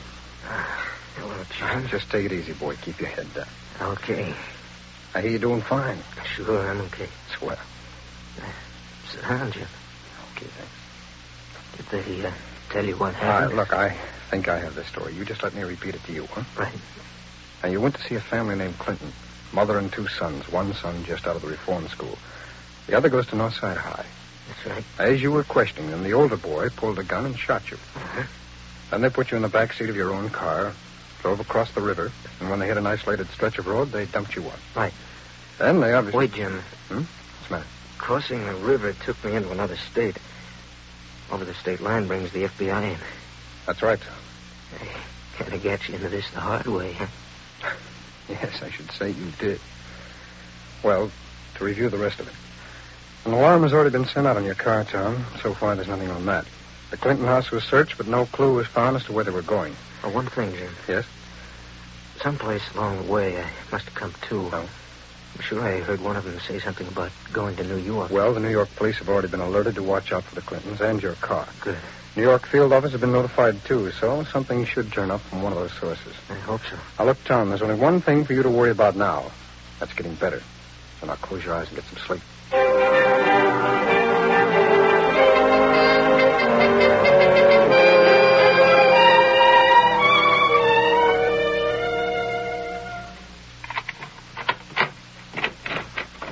That you, Mom? Yes. How'd you make out? Fine. Did you see the fence?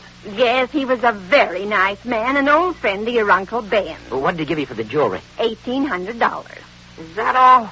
Son, when you do business with the fence, especially one here in New York, you take what he offers you. Where's Joey? In the bedroom getting dressed. Look, Mom, when are you going to have a talk with that guy? Now's as good a time as any. Call him in here. Okay. Joey. Yeah? Come in here. Ma wants you. Okay. What is it, Mom? I want to have a talk with you, son. Well? Sit down. Okay. Joey, you've done several things now that have gotten us into a great deal of trouble. Your forcing Eddie to shoot that cop could have finished all of us. Yeah, I know. Fortunately, we got away with it. But we can't afford to have you make any more mistakes. Now, if I give you one more chance, will you promise to behave yourself? Okay, Mom. Oh, that's my good boy. I'm lecture. Oh, now, let's see. I left a grocery list here someplace. It's right on the table there, Mom. Oh, here. Take this list, Joey. Here's the money. I want you to go to the store. Okay. Hey, stupid. Why? Let's see if you can handle something legitimate without getting into trouble.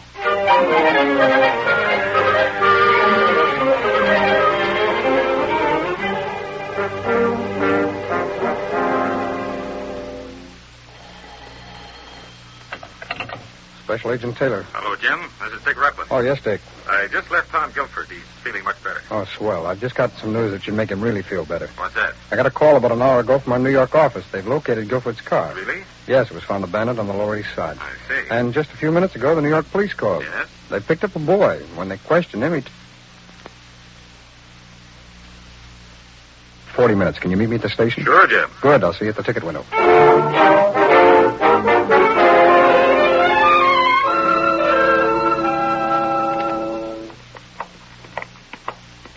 The boy's right in this room here, Lieutenant. Oh, fine.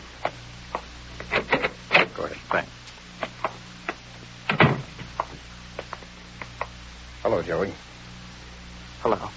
I'm a special agent of the FBI. FBI? That's right. And this is Lieutenant Rutland. He's from your hometown. Oh. Joey, we've come here to find out where your mother and brother are. I can't tell you. Look, son, your brother is wanted on a very serious charge. He shot a policeman. Now, you'd better tell us where we can find him. I can't. I can't, honest. Why not? I promise not to mess him up anymore. Please don't make me tell. Look, son, we know they're somewhere in this neighborhood. We will find them eventually ourselves. Now, why don't you help us and save us that trouble? Look, you can talk to me forever. I'm not squealing. Jim, this is the same routine he's been giving the New York police ever since they picked him up. Yes, I know. Joey, you know anything about the law? Why? You were present when that policeman was shot. He'd come to your house to pick you up. That makes you an accessory to the shooting. You know what that means, son? No. It means you can be sent away for a long term if we never find your mother and brother. Do you realize that? I don't care. I still ain't gonna talk. Then you'd better listen to what I... Lieutenant. Huh? Joey, is this your jacket? Yes, sir. We don't have to question him anymore, Dick. I know where they can be found.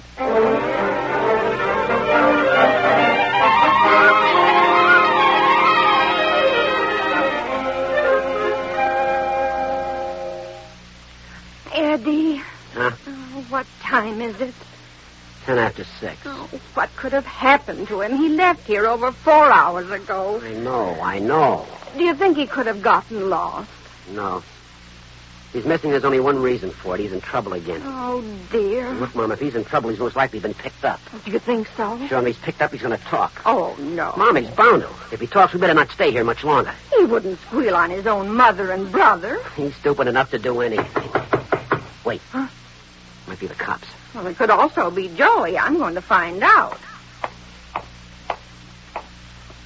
Who is it? It's me, Mom, Joey. Oh, thanks, heaven. Where have you been? I got picked up. By the cops? Yeah. What for? I tried to steal some groceries. You what? Mom, I thought you'd be proud of me. How'd you get away from him? He didn't get away. What? Who are you? I'm a special agent of the FBI. You little stool pigeon. You tipped him off where we were. No, I didn't. Your mother tipped us off. What do you mean? I found this grocery list in his jacket, Mrs. Clinton. You wrote it on the back of the stationery of this apartment hotel. Oh. All right, now come along, all of you.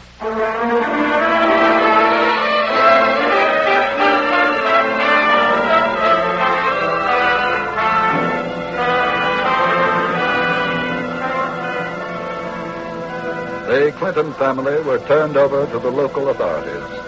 Young Joey was sentenced to a reformatory. His brother Eddie's parole was revoked, and he was sentenced to 10 years in a state prison.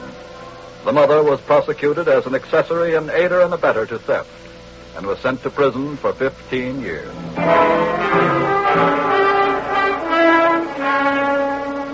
In connection with tonight's case from the files of your FBI, J. Edgar Hoover, director of the Federal Bureau of Investigation, has this to say to you listeners. I quote, "Juvenile delinquency is the number one problem of not only your FBI, but of every law enforcement agency in the country.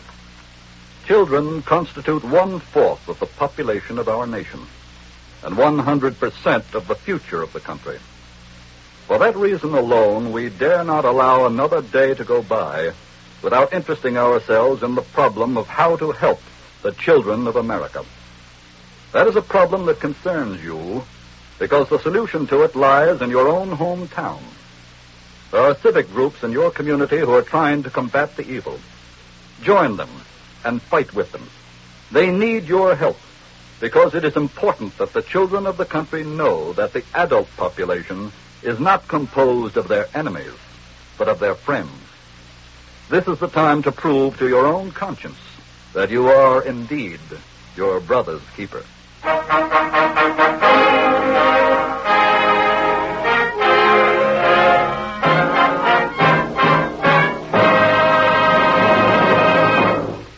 In just a moment, we will tell you about next week's exciting case from the files of your FBI. What you said about the assured home ownership plan impressed me a lot, Mr. Keating. I'm going to find out if I can qualify. I certainly hope you can, Ted, because look what you get in one package from the Equitable Society. A mortgage that's paid in full if the owner dies. If not, a cash fund to be used in financial emergencies. And mortgage interest at only 4%. No wonder it's called America's finest plan for home ownership. So don't delay. See your Equitable representative soon. Or write to the Equitable Society, care of this station. That's EQUITABLE. The Equitable Life Assurance Society of the United States.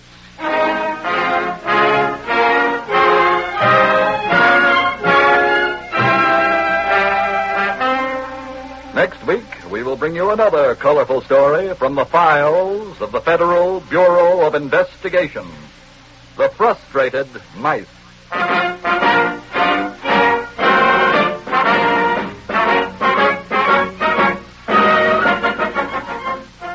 The incidents used in tonight's Equitable Life Assurance Society's broadcast are adapted from the files of the Federal Bureau of Investigation. However, all names used are fictitious, and any similarity thereof to the names of persons living or dead is accidental. Tonight, the music was composed and conducted by Frederick Steiner. Your narrator was Dean Carlton, and Special Agent Taylor was played by Stacey Harris. This Is Your FBI is a Jerry Devine production.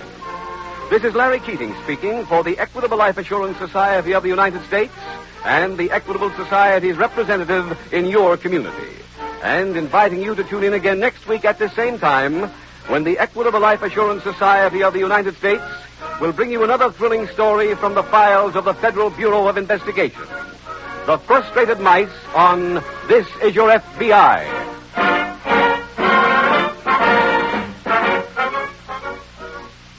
Now stay tuned for Break the Bank, radio's biggest money-paying quiz show. Match your knowledge against contestants trying for $1,000 or more. This is ABC, the American Broadcasting Company. The Equitable Life Assurance Society presents This Is Your FBI.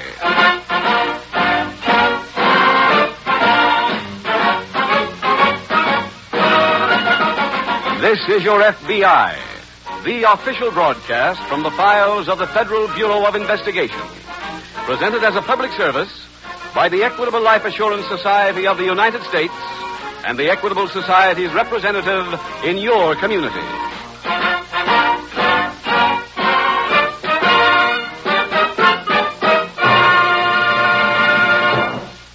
One of the great days in a man's life is the day he pays off his mortgage and owns his home free and clear. If you agree, then be sure to listen to the main commercial on this program. Our sponsor, the Equitable Life Assurance Society, has some interesting and important information about mortgages. You'll learn about the Equitable Assured Home Ownership Plan, a plan that's a real money saver and a home saver, too. Be sure to listen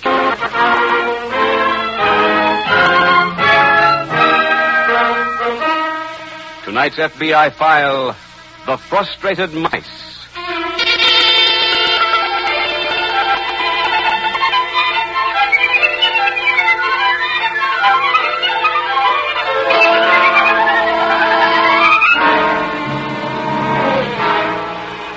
In the annual study which your FBI makes of the field of crime, this year's report verified one fact which has been true since the very first survey was started. That fact is that crimes are committed by criminals in line of business. More than 50% of the people arrested in the past year showed records of previous arrests. And a recent study of the prisoners in this country showed that once a person has been to prison, there is better than an even chance that he will again be arrested after his release. Not that regeneration is not possible. Many thousands of prisoners are released every year who go out and live a decent, law-abiding life after serving their time. But mostly they are people who committed their single crime because of circumstances. They did not commit their crimes for profit or as a business. The hard fact is that once a man has been convicted of having committed a crime for profit, he will probably go on being a criminal until the very end.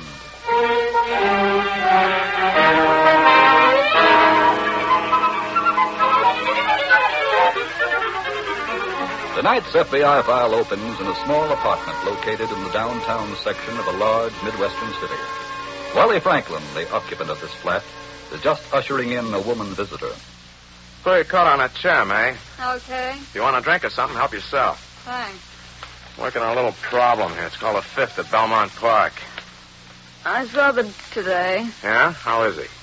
I'm worried about him, Wally. Why? What's the matter? Staying all alone up in that cabin's beginning to get the guy. Honey, not the Duke. Look, hiding out in a place for 4 months all alone will show on the Duke or anybody else. Why? What's he doing?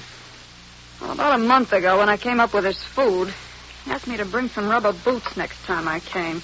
What do you need with them?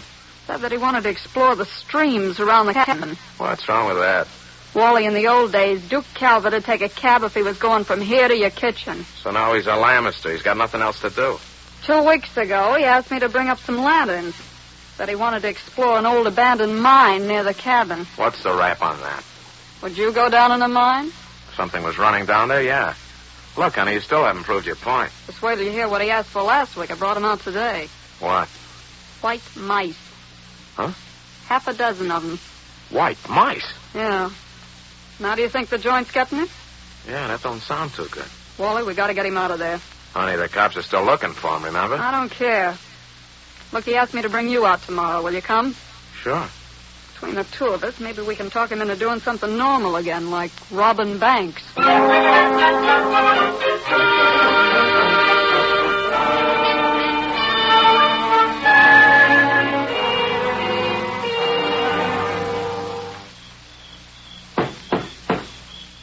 Is that you, May?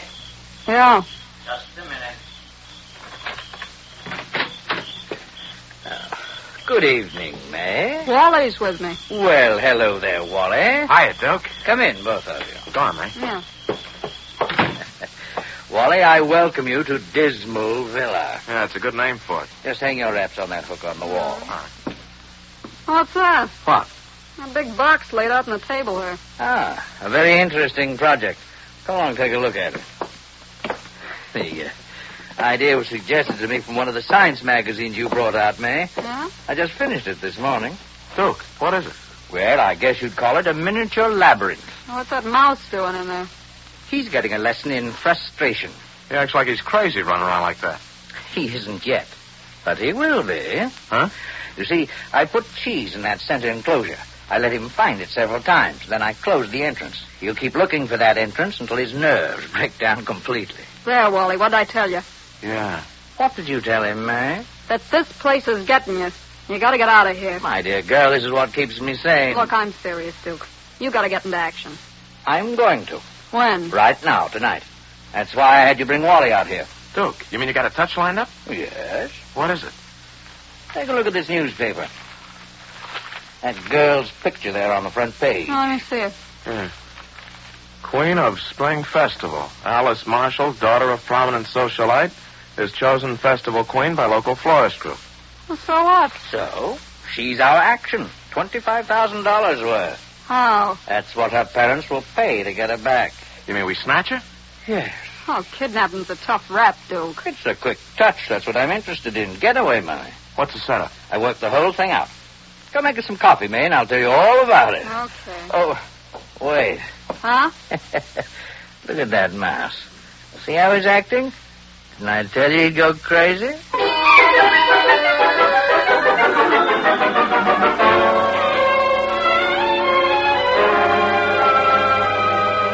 2 days later, in the local FBI field office, Special Agent Jim Taylor is approaching his desk. A visitor greets him.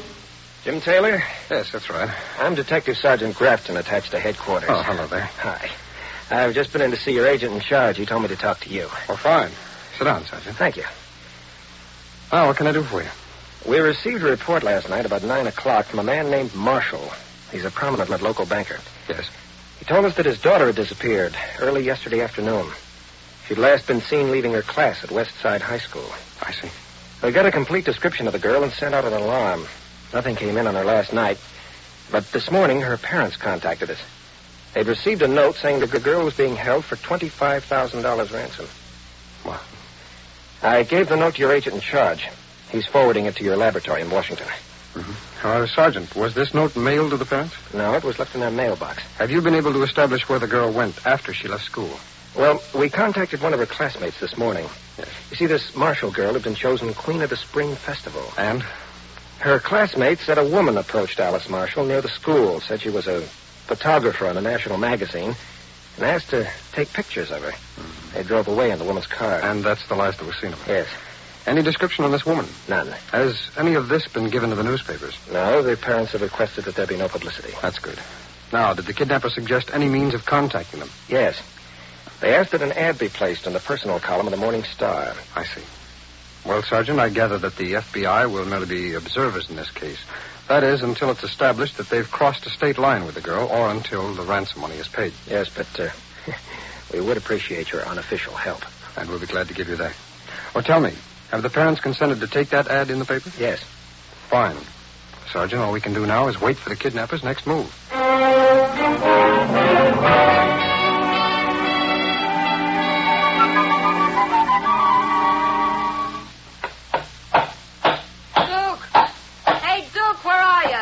I'm out here in the kitchen. Oh, what are you doing? Establishing some improvements in my labyrinth. What for? We'll be out of here tomorrow night. Well, I enjoy it, May. It was too simple before, though. The mice broke down much too quickly. Where's Wally? He went into town. What for? Buy a paper to see if they ran that ad. Huh? Yes, he just called a few minutes ago. Did they run the ad? They did. Good. How's the girl? She's awake now. I just left her. I think I'd better go in and have a talk with her. What for? I've written a second note, the one telling her parents where to leave the money. I want her to sign it. Make some lunch, will you, May? Okay. Got a key to her room? Yes. Good morning. I'm your host here, Miss Marshall. I hope you're comfortable. I want to go home. When can I leave here? Well, that more or less depends upon your parents. What do you mean? How promptly they pay for your release. Oh, now, that won't do any good. Keep away from me. Don't touch me. Now, stop cringing. Let me assure you right now that this is strictly a business proposition. Please get out of here. We have some business to take care of first. Oh, leave me alone. You're just as annoying to me as I am to you. I have a paper here that I want you to sign. Just put your signature on it, and I'll get out of here fast.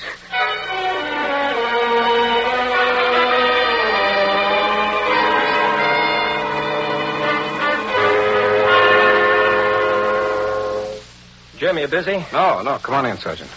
Well, we've gotten results from the ad. Oh? Marshall's just received the second note. What did it say?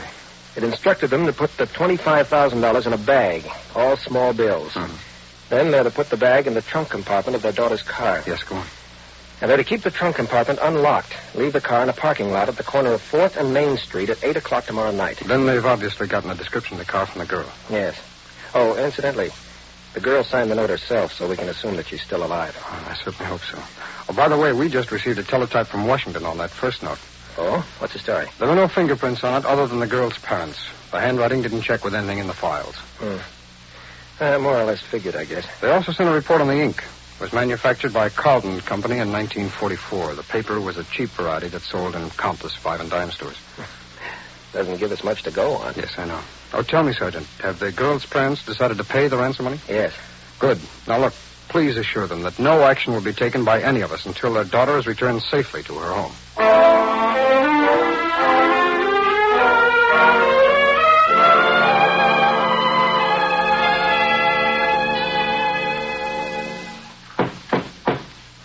Is that you, Wally? Yeah. Just a minute. How did you make out? Okay. Did you get the note to them? Yeah. How about the newspapers? Did they have anything on the kidnapping? No, not a word. Well, I guess they ain't gone to the cops, huh? Oh, of course they have. Evidently, they want it kept quiet. Oh. Well, what's our next move, Duke? We wait until tomorrow night, then pick up the money. Do we all go in for it? No, that will be May's job. What's that? You're to collect the ransom money. Well, thanks. It'll be easier that way, May. Not if I'm picked up. They'll be too smart to do that. Don't forget we warned them. If there was any hitch, they'd never see the girl again alive. Well, what do I do with the money when I get it? You call here, then come out and pick us up. What about the girl? What do you mean? When do you release her? We don't. Huh? Oh, that'd be a sucker play, my dear. You mean when we blow, we take her with us? No, stupid. She stays here. Yeah, but then she could tip off the cops. She won't tip anyone off, Wally. She'll be dead.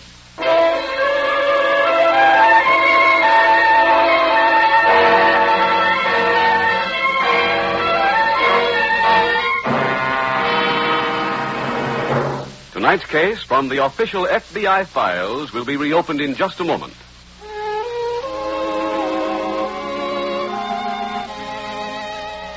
Home.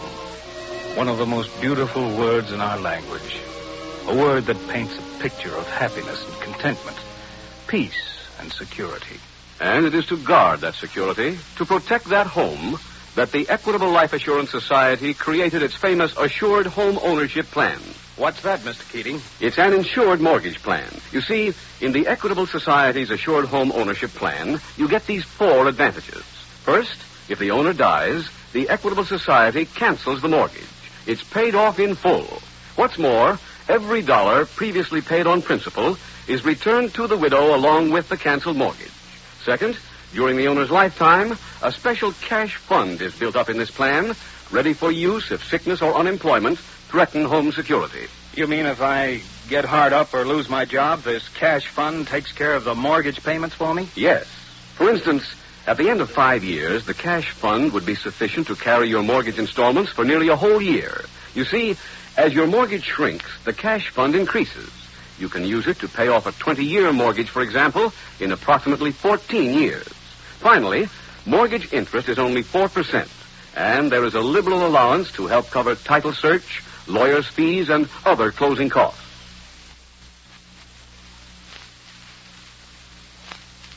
All in all, a man is mighty lucky if his health, age, income, and the location of his home qualify him for an Equitable Assured Home Ownership Plan. Well, how can I find out if I qualify, Mr. Keating? Ask your Equitable Society representative. Get full information on the plan that protects you against the 2 major hazards of home mortgages, death and hard times. Look in the phone book or send a postcard care of this station to the Equitable Society. That's EQUITABLE. The Equitable Life Assurance Society of the United States.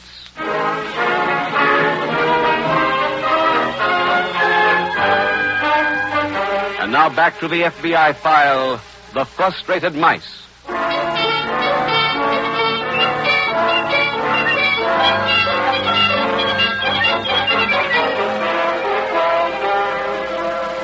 As is proven by tonight's case in the files of your FBI, one crime leads to another in a criminal's career. And no crime is too brutal if it serves its purpose. Here it is the plan to compound kidnapping with murder, with the willful taking of a human life. That callous disregard for other human beings, that sudden decision to murder this one and spare that one, is all a part of the criminal's ego. He feels power because he can decide on whether someone shall live or die. And his pitiful inferiority feeds on that power.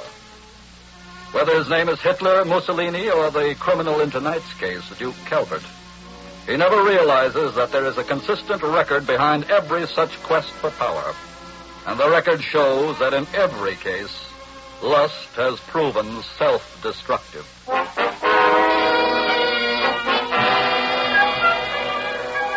Tonight's file continues at the kidnapper's cabin. 24 hours have elapsed. Duke Calvert and his confederate are seated at the living room table. Wally, look at this. Huh? Just watch that mouse. He's completely frustrated. Duke, if you don't mind, I'll just read this magazine. Huh? Oh, does this bother you? Yeah. Why? I just can't help betting on the mouse. Look at that little devil. I wonder how she's making out. Oh, May? Yeah. She should have collected that dough by now. Oh, nothing can go wrong. I hope you're right. Relax, Wally, relax. Hey. I'll get it. Think that's May? I imagine so. Hello? Duke, Oh, yes, May. I got the dough. Any trouble? None that I know of. Where are you now? In a lunch wagon just outside of town. Get out here as fast as you can. Right. How'd it go, Duke? Fine. Where's she? On her way out here. Oh, good. Now, Wally, I think it's time we took care of the girl. Duke, you really going to kill her? Of course. Where's your key? Oh, I have it right... Wait a minute. Well? Oh, it was in his pocket. Yeah, wait a second. Maybe it's over... No. Have you lost it?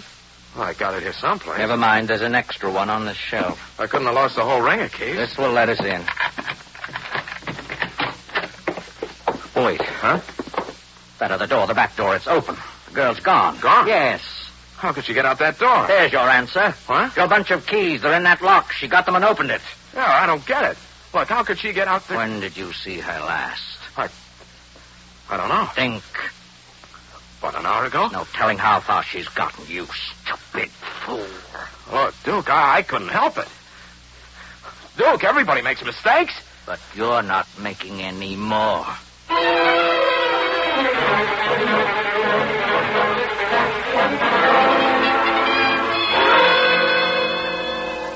Jim, the girl's in this room. The motorist brought her here to headquarters about 20 minutes ago. Good. Go ahead, Jim. Thanks. Miss Marshall? Yes? This is Mr. Taylor. He's a special agent of the FBI. Hello. Hello, Miss Marshall. Do you feel well enough to tell us your story now? Yes. Fine. I was being held in a cabin. There were 3 of them, 2 men and a woman. I was kept locked in a room all the time I was there. Cabin was across the state line, Jim. I see. Go ahead, Miss Marshall. Tonight, one of the men came in my room and forgot his keys. When he left, I used one of the keys to open the back door. I ran out, kept running until I came to a highway. And that's when the motorist picked you up? Yes. Where are my father and mother? They've been notified that you're here. They're on their way over. Oh, thank heaven. Miss Marshall, can you give us a description of these 3 people? Yes, I'm sure I can. And how about the cabin? Do you think you could lead us to it? Yes, I believe I could. Good girl. Sergeant, let's get a description of the people, send out an alarm, and then we'll try and find that cabin.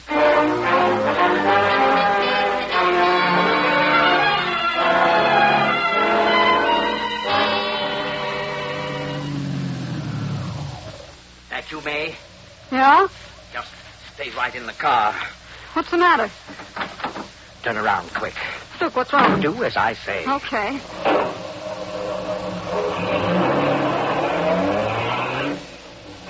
Now, what is it? What's happened?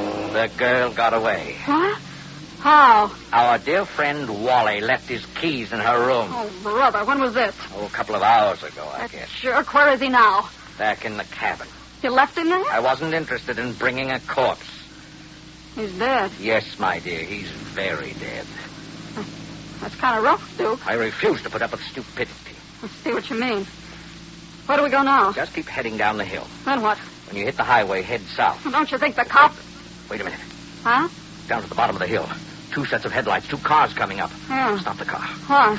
No one but cops would be coming up this private road. The girls evidently led them here. Now, where's the money? Oh, the bag's right there on the floor. Is there a flashlight in the car? Glove compartment. Get it. Okay. I'll take the money. All right, come on.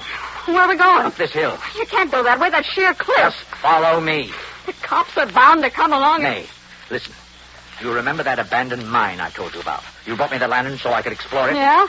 One of the passageways in that mine cuts right through the hill. It opens onto a lake. We can pick up a boat there. Oh, I get it. All right, then. Hurry.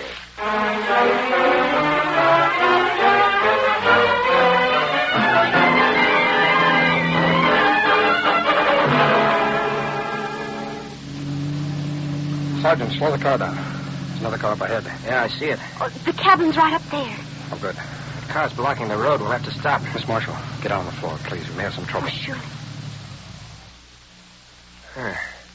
I don't see anyone in that car. Come on, let's have a look. I'll tell the boys in the car behind to cover us. All right. Cover us, boys. Okay. I got my flashlight. Come on, Sergeant.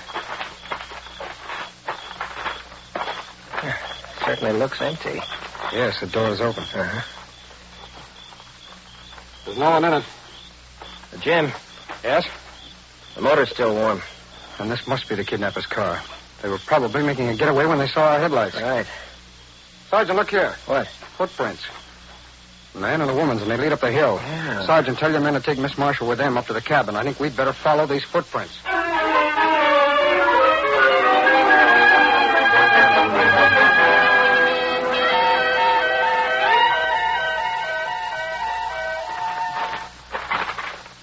Duke?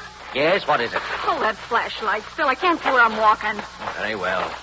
You sure you know where you're going? Of course, I've explored this place a dozen times. How can you tell which passage is the right one? We've gone past at least a dozen of them. Are you trying to confuse me? Of course not. Well, then please be quiet. Oh, wait. Huh? You've come to a dead end. Huh? You've sworn this was the right way out. You mean we're lost? I don't think so. You said you knew the way. Well, let's go back. It must be the last turn. But you're not sure. Let's go back, I said. Come on.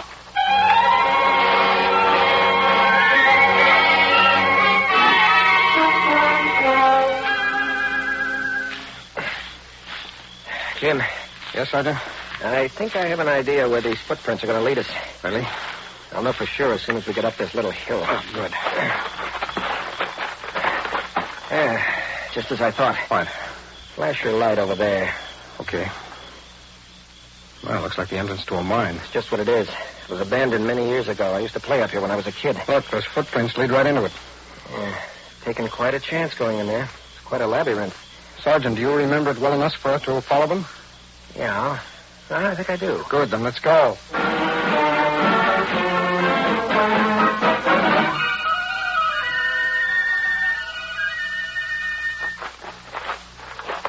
Well, where is it? What? The passage, the one you missed.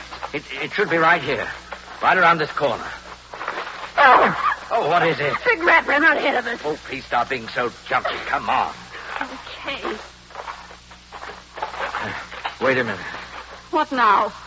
There are 4 different ways to go here. I don't know which one to take. Look, I thought you said We'll follow this one on the left. Come on.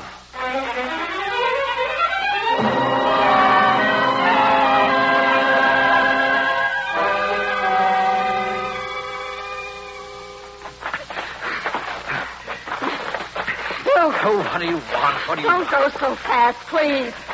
You want us to get out of here, don't you? Yeah? Well, then we've got to move. Keep moving. You hear me? I hear you. Oh, don't you hurt? Oh, my ankle. Where's the flashlight? I dropped it. Oh, it's right here someplace. yeah? Let me look for it, man. Yeah? You hear me? I can't see. Have you any matches? No. Oh, now we're really in a fix. Can't even see. We're lost in this darkness. Don't stop it. How are we going to get out of here? Can't even find the place we came in. Look, you're acting like one of those mice in that labyrinth. Yes. That's what we are, eh? We are those mice. Duke. We're trapped just like they were. All right, dumbass. There we are. Who was that? Gotta get out of here. Don't move, either one of you. I've got to get out of here. Stay with me. Duke, what do we do? Take the girl, Sergeant. Right. I'll bring this man along with me.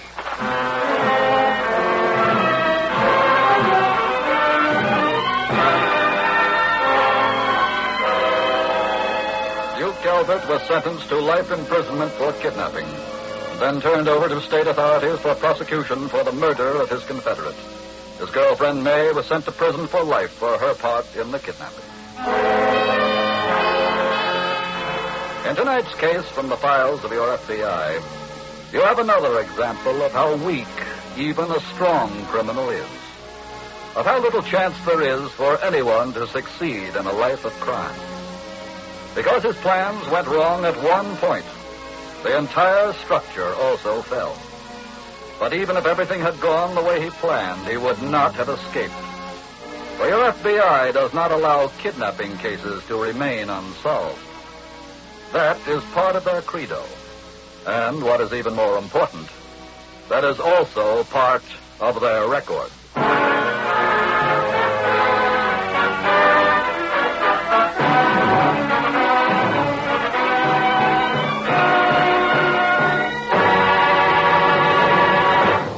In just a moment, we will tell you about next week's exciting case from the files of your FBI.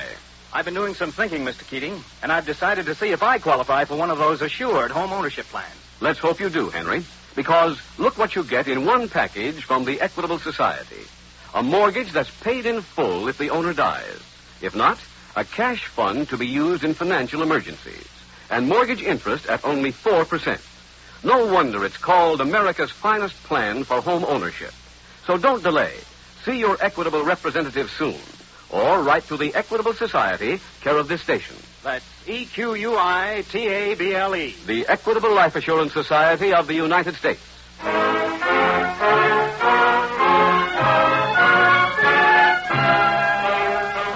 Next week, we will bring you another colorful story from the files of the Federal Bureau of Investigation. The Fugitive Traveler. The incidents used in tonight's Equitable Life Assurance Society's broadcast are adapted from the files of the Federal Bureau of Investigation. However, all names used are fictitious, and any similarity thereof to the names of persons living or dead is accidental. Tonight, the music was composed and conducted by Frederick Steiner.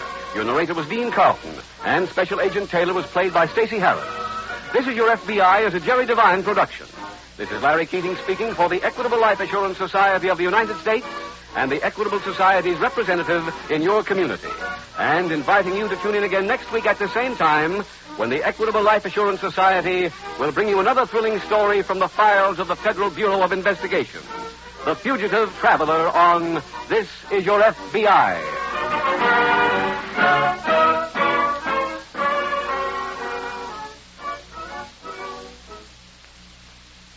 This is ABC, the American Broadcasting Company. The Equitable Life Assurance Society presents This Is Your FBI.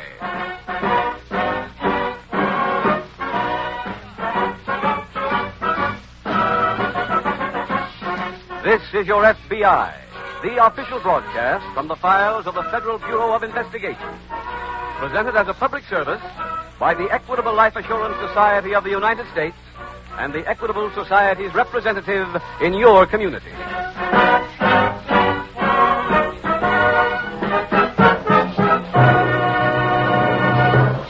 Among the many life insurance plans offered by our sponsor, the Equitable Life Assurance Society, one is of particular interest to homeowners. This plan combines a money-saving mortgage with life insurance security, all in one package. For further information on this Equitable Society Assured Home Ownership Plan, listen carefully to the middle commercial in about 14 minutes.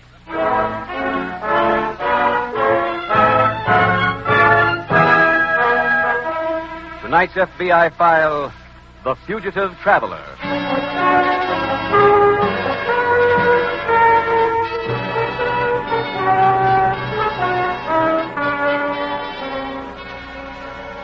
There are more than 5,000 crimes committed in the United States every day. When you pause to think about that fact, your mind conjures up the dark streets of a big city late at night. But the experience of your FBI in dealing with crimes in every one of the 48 states is that crimes don't happen because of geography, but because of people. Crimes are being committed tonight in crowded tenement slums and in peaceful moonlit valleys because there's a criminal president in each case. It is true that there are more crimes committed in big cities, but no section of the nation is so remote that it remains isolated from the crime wave.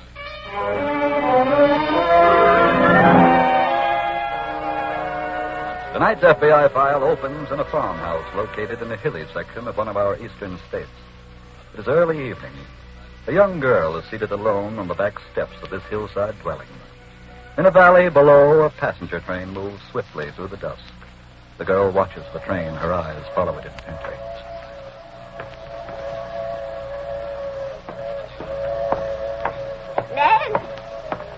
Ned! What? Oh, what is it, Aunt Bessie? I've been calling you for the last 5 minutes. Sorry, I didn't hear you. Did you bring in some wood? Yes, ma'am. Did you feed the chickens? Yes. Did you bring in the eggs? I think I did. Well, where are they? Didn't I put them on the kitchen table? No. Oh, I must have left them in the barn. In the barn? Why? I just forgot them, I guess. Well, go get them. Oh, Aunt Bessie, please, not right now. Just let me wait till the train goes around the hill. Oh, good heavens, child. When will you stop this foolish nonsense? Mooning over trains, mooning over books, mooning over going to far-off places. I'll get the eggs. If you just give a little more thought once in a while to the fact that I'm an old woman trying to run this farm all by myself, and the least that a strong young girl like yourself... I'm getting them, Aunt Bessie. Well, try and remember to bring them right back in the house. You still have to do the dishes, and the icebox needs cleaning. I know. Trains, books, far-off places.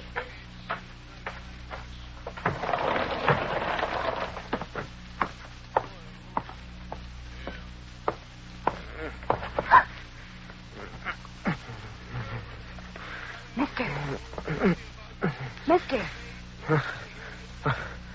Who are you? Who are you? Never mind. Look at your arm. It's bleeding. Yeah.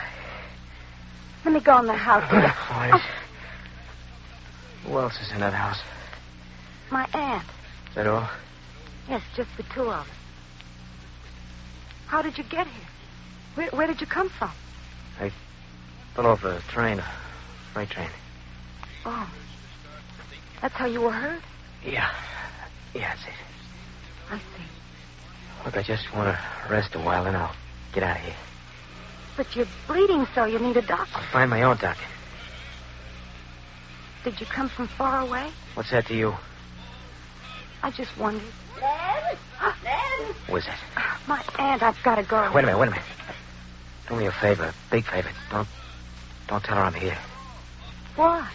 Just do me that favor, please. All right. I'll come back later.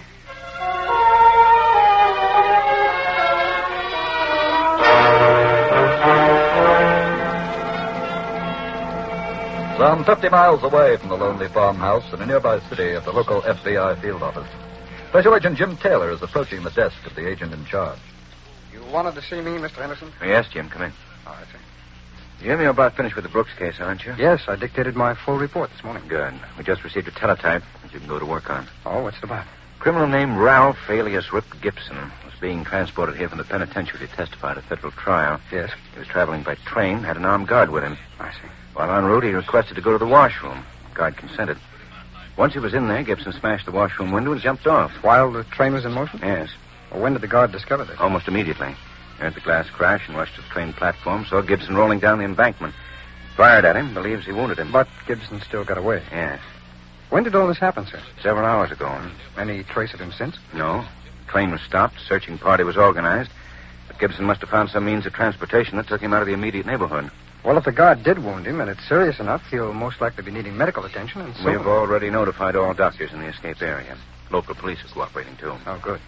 I want you to stand by, Jim. All right. As soon as we get a definite lead, we'll go to work.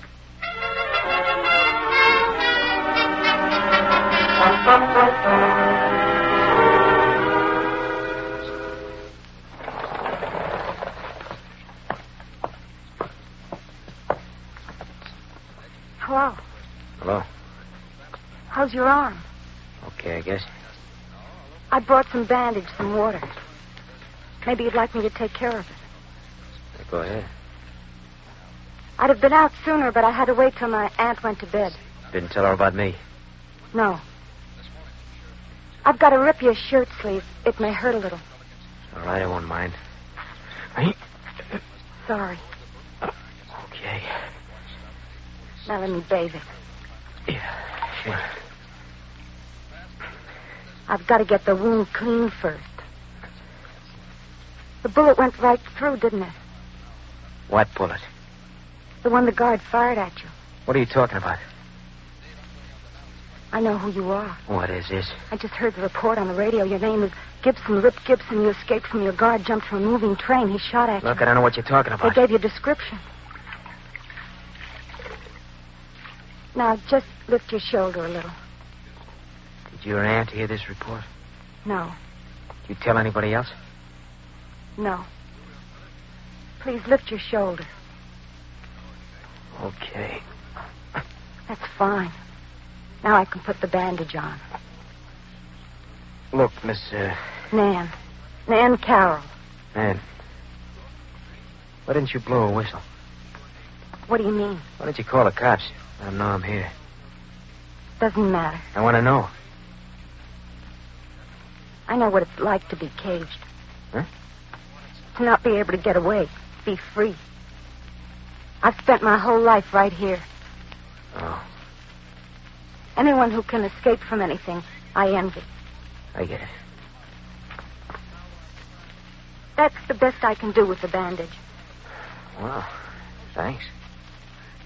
I better go now. There's some milk and cheese that I brought out. I'll bring you a real meal in the morning. Swell. Good night. Good night.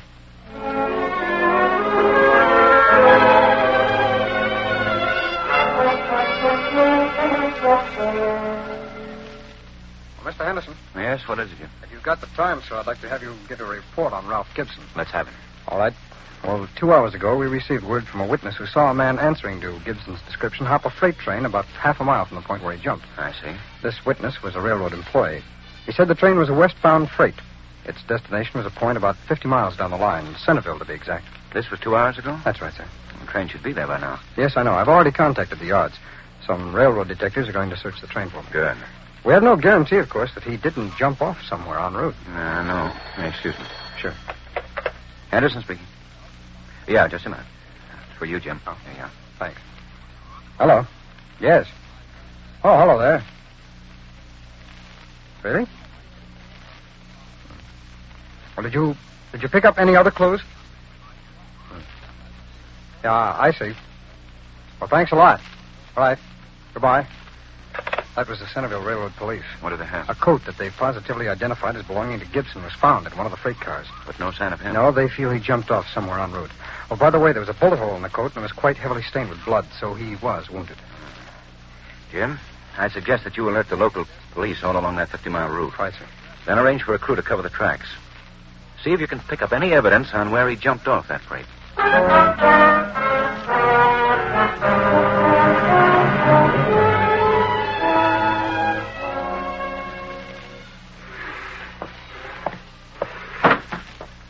Ned? Yes, Aunt Bessie. Where have you been all morning? I just went out a half hour ago. Well, where did you go? I took a walk. Well, what were you doing in the barn? The barn? I just saw you coming out of there. I was putting away some tools. Oh. I think I'll go Wait upstairs. a minute. What? That plate in your hand, that's my best china. What were you doing with it? I just picked it up. You had it in your hand when you came in.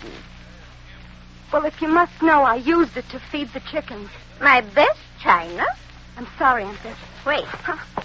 What's that all over your apron? Where? Right there.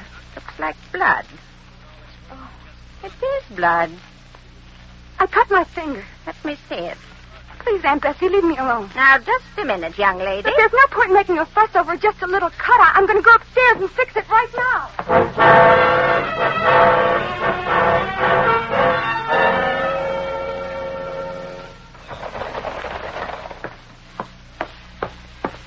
Rip. Back here. Oh, you were able to move. Yeah. Thought you wouldn't come back till later. Something's happened. What? It's my aunt. She knows I'm here? No, but she saw me come from the barn before, and she saw the plate and some bloodstains on my apron. I didn't know how to handle it. That's why I came here. What should I do? Let me think. I won't let her come into the barn. I promise you that. Even if she wants Wait a to. minute. Tell me something about her, will you? What? She got a car? Yes. Is it around here now? Yes. How's she fixed? I don't know what you mean. Has she got dough, money? Well, she has a bank account, yes. Oh. How much you keeping it? I don't know for sure. And about how much? Well, the last time she gave me her bank book to take into town, there was $800. Jeez, huh? That ain't too bad. Why do you want to know all this? Well, I'll tell you, honey. I feel sorry for you. Real sorry, see? A kid like you should get a chance to live big. Yes? I'm going to give you that chance. How? By taking you away from here. Oh. No. Of course, we're going to need some cash and a car. That got to get from your aunt. Oh, she'd never help us. I'm sure she wouldn't. Honey, she won't have much to say about it. Huh? We're taking. Oh, I couldn't do that. Look, you told me last night you've been spending your whole life in a cage. This is your chance, baby. Your chance to bust out. I know. If you don't take it, you'll spend the rest of your life in this trap. You can sit here watching trains. Wait. Huh? Look out the window. My aunt's coming. Come in here. Yes. I'll stall her. Keep her out. Hold it. But she's... Let her come in. What? Let her come in. I'll let her find out what it feels like to be caged.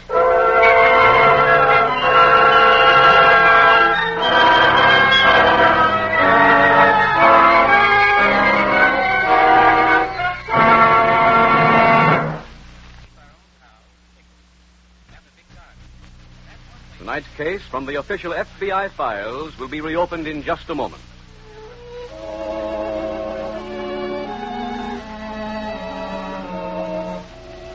Home, where Claire and I have lived together all these happy years.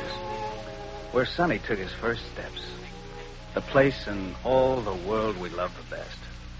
If that's the way you feel about your home, then it's time you knew about the Equitable Society's Assured Home Ownership Plan. It's a money saver, it's a home saver. It's America's finest plan for home ownership. A money saver, you say? That's right. Just listen to these 4 advantages of the Equitable Society's Assured Home Ownership Plan. First, if the owner dies, the Equitable Society cancels the mortgage. It's paid off in full. What's more, every dollar previously paid on principal is returned to the widow along with the canceled mortgage. Second, mortgage interest is only 4%. And there is a liberal allowance to help cover title search, lawyer's fees, and other closing costs. Third, during the owner's lifetime, a special cash fund is built up in this plan, ready for use if sickness or unemployment threaten home security. Fourth, as your mortgage shrinks, the cash fund increases. You can use it to pay off a 20-year mortgage, for example, in approximately 14 years. Well, that sounds good to me. Paying off my mortgage in 14 years with that cash fund. Yes, you might be very glad by then to get rid of further payments. All in all, a man is mighty lucky if his health, age, income, and the location of his home qualify him for an Equitable Assured Home Ownership Plan.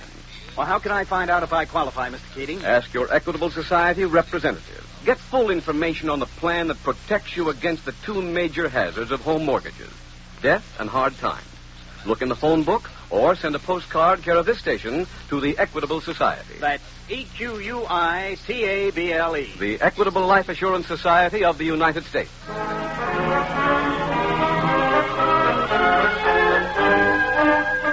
And now back to the FBI file, The Fugitive Traveler.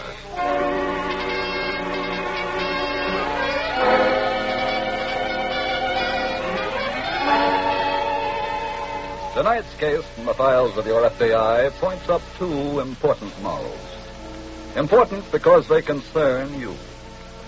The first is that wherever you are, however hidden your shelter may be, the crime wave in this country is your problem because it is a wave that may wash up on your shore at any time.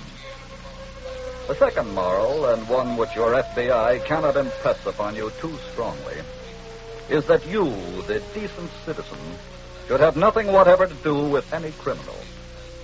You do not help him by condoning his crime. Instead, you only endanger yourself and become an accessory to his crime. When you come in contact with a criminal, your duty is clear. You should do one thing and one thing only.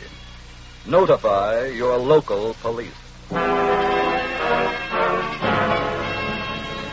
Tonight's file continues at the FBI field office. Special Agent Jim Taylor is just reporting to the agent in charge. Mr. Anderson. Yes, Jim. Sending out that crew to cover the railroad tracks has brought results. Really? What happened? They're pretty certain they've located the exact spot where Gibson left the freight train. Good. It's about 25 miles east of Centerville, near a community called Ridgewood.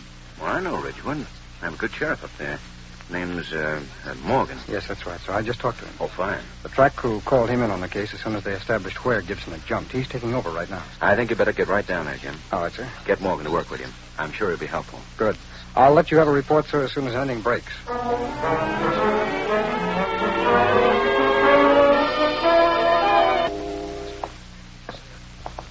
Nan?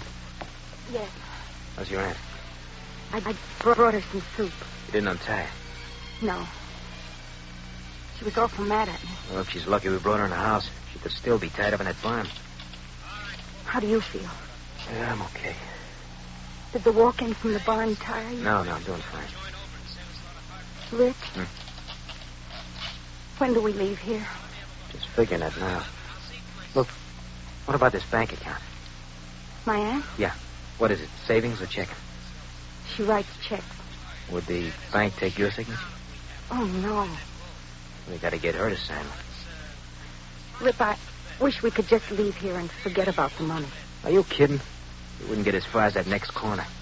Well, she'll never sign a check for you. I know she won't. Where's the checkbook? Over there in her sewing basket. Bring it here. I'll get her to sign.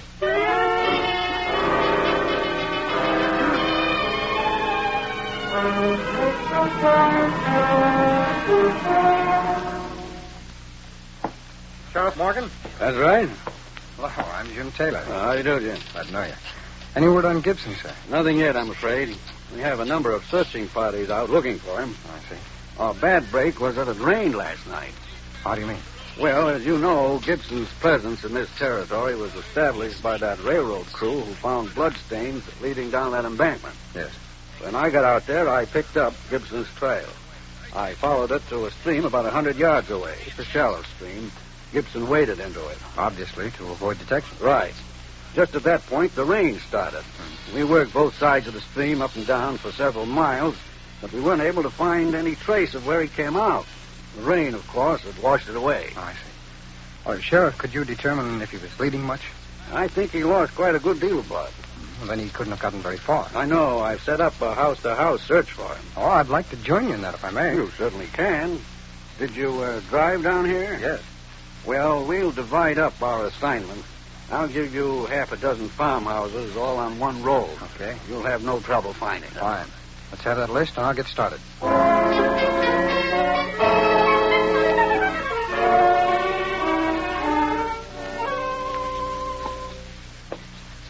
Well, she signed the check.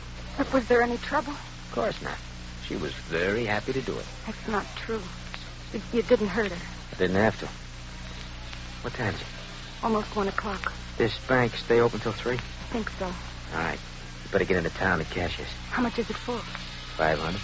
Dollars? What else? Keep going. Rip, I don't think they'd give me that much money. Look. You've got a check here with your aunt's signature on it. Tell them that she sent you in for the dough. Tell them she needs it to take a trip. Yes, but They know you at the bank, don't they? Yes. All right, then get it. Rip. Get rid of whoever it is. I'll hide it here.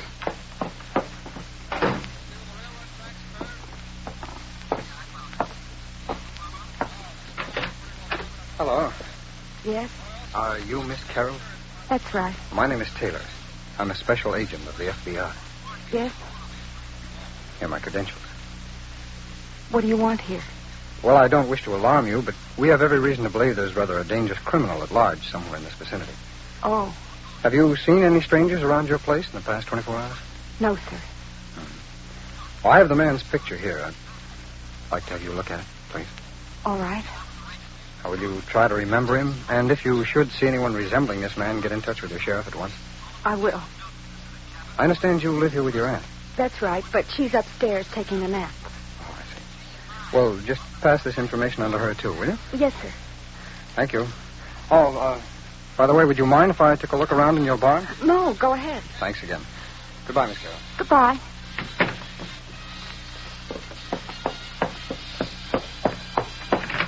Rip, he was from the FBI. Yeah, I know. I heard the whole thing. He's gone to the barn. You won't find anything.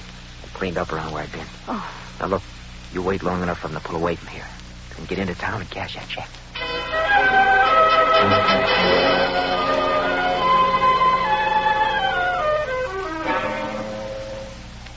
Well, Jim, how'd you make out? I didn't get a thing, Sheriff. I drew a blank, too. Look, I'll tell you what. I'll review all the calls I made and see if by any chance I missed a farmhouse. Go ahead. My first call was a family named Pastor, a man and wife. Right. You have any trouble getting in? No, why? Well, they're not usually very sociable to strangers. They were very cooperative. Good. My second call was a man named Stewart. Old Pop Stewart. You have to shout at him, I bet. He seemed pretty deaf. He is. My third stop was at the Carroll farmhouse. Who'd you talk to, Nan or Aunt Bessie? The girl, Nan. Her aunt was taking a nap. Probably just as well. Aunt Bessie's a man-hater. Oh? She won't have one around the place. Wait a minute. Not even a hired hand? No, sir. Hasn't been a man around there in years. Sheriff, I think we ought to go back to the Carroll place.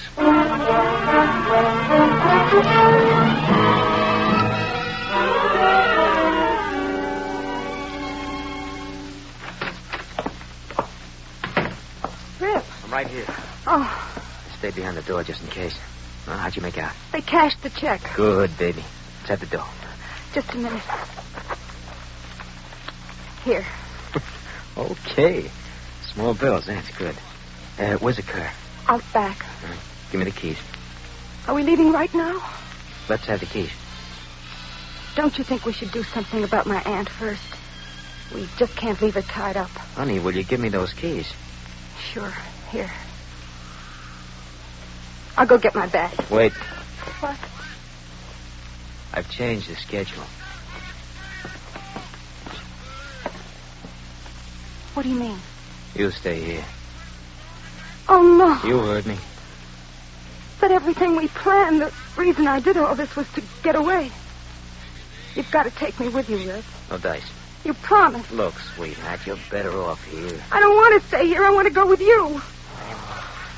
Honey, I might as well tell you right now. Going away with me was strictly a routine. What? What would I do with you? All the things you said we'd do together. The places you'd take me. The clothes I'd get. Baby, did you ever look at yourself in the mirror? What do you mean? Guys just don't go any place with an ugg like you. Oh. I'm getting out of here. No, wait. Let go. You can't leave me. You can't. Let go, I said. No, no. You just stay put. Hello, Gibson. You saved us the trouble of coming in for you. Who are you? A special agent of the FBI. What? I was just showing the sheriff here why I came back to this farmhouse. Your footprints there in the mud. Now I think we should arrange to put you back behind bars.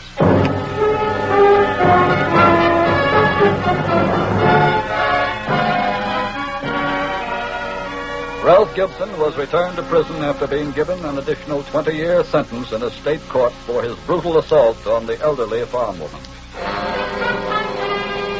And thus another criminal was brought back after escape by your FBI and a local policeman. Another instance in which local authorities lent a very important hand to the Federal Bureau of Investigation. Your FBI has stated before and wishes to repeat that it owes a great debt of gratitude to local police departments all over the nation for the cooperation it has received from those departments. And on this official broadcast, it wishes publicly to thank every local law enforcement agency in the United States.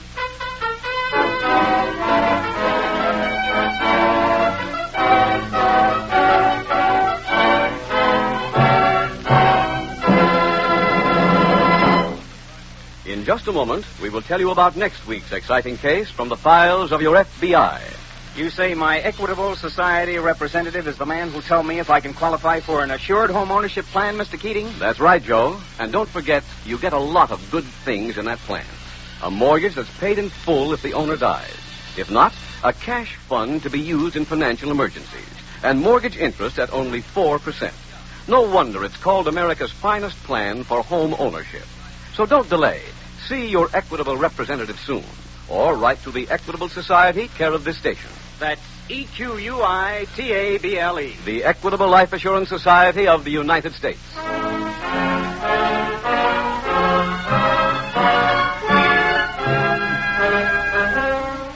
Next week, we will bring you another colorful story from the files of the Federal Bureau of Investigation. The Curious Cameraman.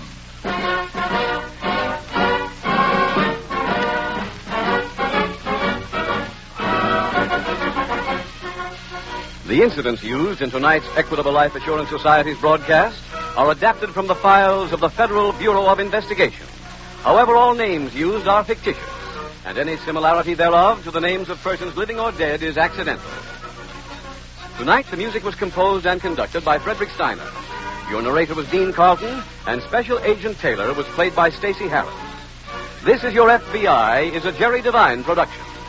This is Larry Keating speaking for the Equitable Life Assurance Society of the United States and the Equitable Society's representative in your community, and inviting you to tune in again next week at this same time when the Equitable Life Assurance Society will bring you another thrilling story from the files of the Federal Bureau of Investigation. The Curious Cameraman on This Is Your FBI.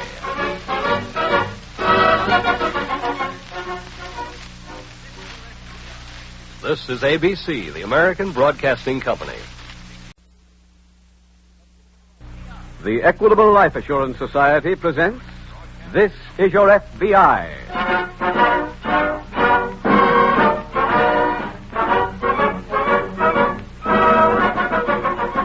This is Your FBI, the official broadcast from the files of the Federal Bureau of Investigation. Presented as a public service by the Equitable Life Assurance Society of the United States and the Equitable Society's representative in your community.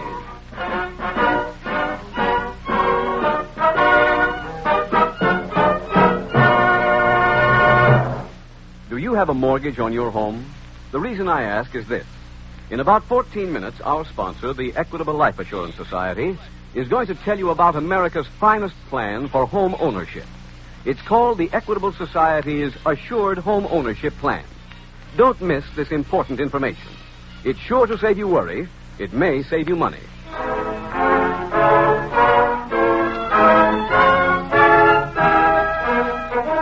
Tonight's FBI file, The Curious Cameraman.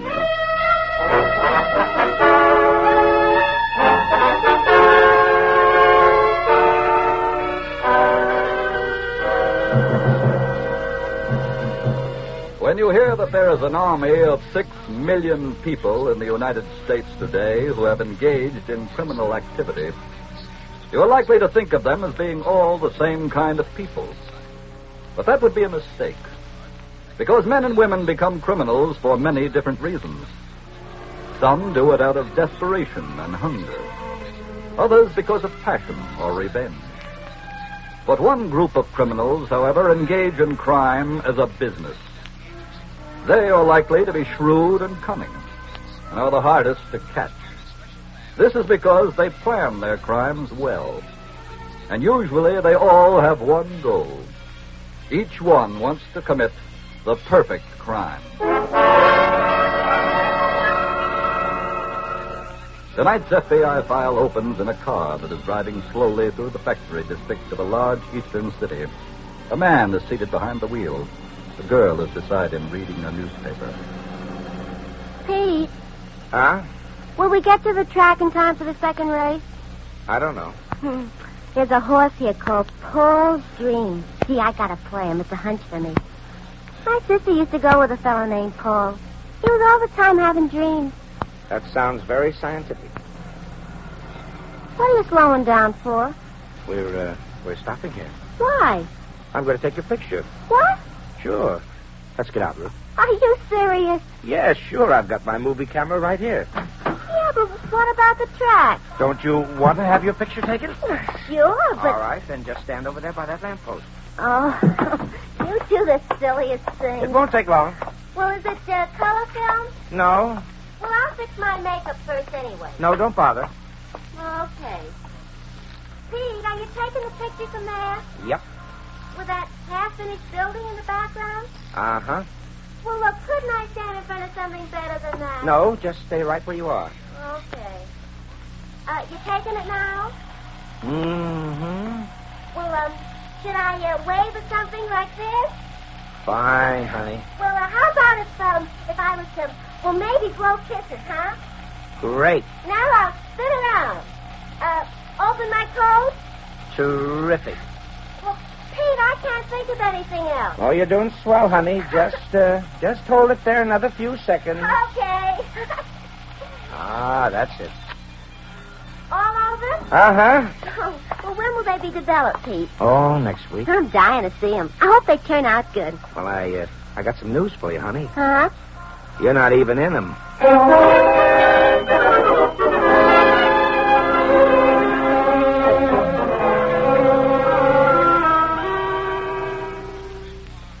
have another drink, Marty? No, thanks. How about you, Lee? I'm okay. Ruth, what's with Pete? What's he doing? Oh, he's fixing up something in the next room. Now, what's the stall? I thought he asked us here to talk about a job. He did. Well, where's the action? Well, he just... Hiya, fellas. Oh, hi, Hey, Pete. come on in here, huh? Hey, okay. Me too, Pete? Yeah, sure. Yeah, come go on in. ahead, Ruth. Thanks.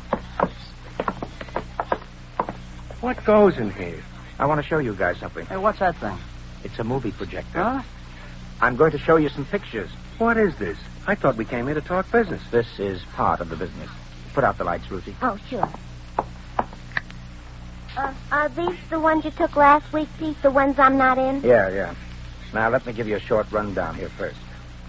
This is a job I've been casing for the last 4 weeks. It's a payroll job. I want you to watch it closely, fellas. All right. Now, this first picture is an alleyway. The construction job on the right is a big factory that's being put up. I took a picture of the alley because that's where we're going to park the getaway car. You'll be driving, Lee. Okay. Now, this view is the whole building. And you see that little shack? Uh-huh. That's where they handle the payroll. That line of guys there now are getting paid off. There's one guard on the job. On payday, which is Friday, that line forms at 11:30 sharp. Now, the guard starts at the shack and works down the line checking badges. I got 2 badges. You'll be wearing one, Marty. Huh? I'll wear the other. Oh, okay. Next Friday, we'll be at the head of that line. A whistle blows when they start paying off. Lee? Yeah? When you hear the whistle, you move the car out of the alley and start slowly down the street. Right. By that time, we'll be in the shack. You park behind that pile of bricks. That'll give us cover. By the time you're there, Marty and I will have knocked off the payroll. We'll hop out and join you in the car. Well, that's the story, boys. Oh, sounds real good, Pete. Yeah, it'll work. How big is the payroll? Around 30,000. Hey. Now, I'll run it over again, fellas, so you'll remember it good. Wait, look. Huh? There I am. I'm in the picture after all.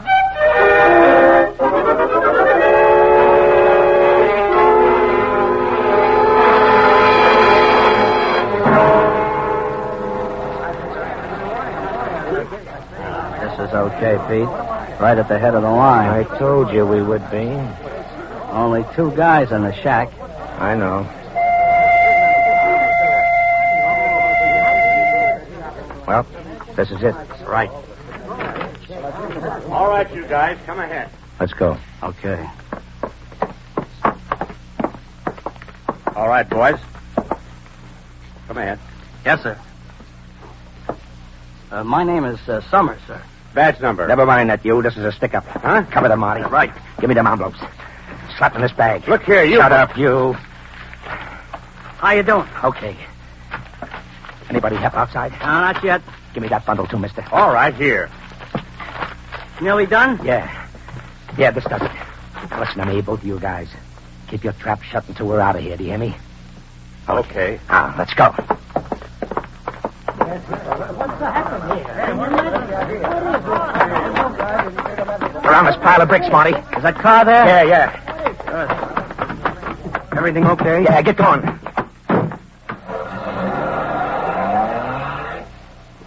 Any trouble? No, it was a breeze. I'll cover the back. Okay. Here, Marty. Hold the money back there. All right. Yeah, right. How much you get? The works.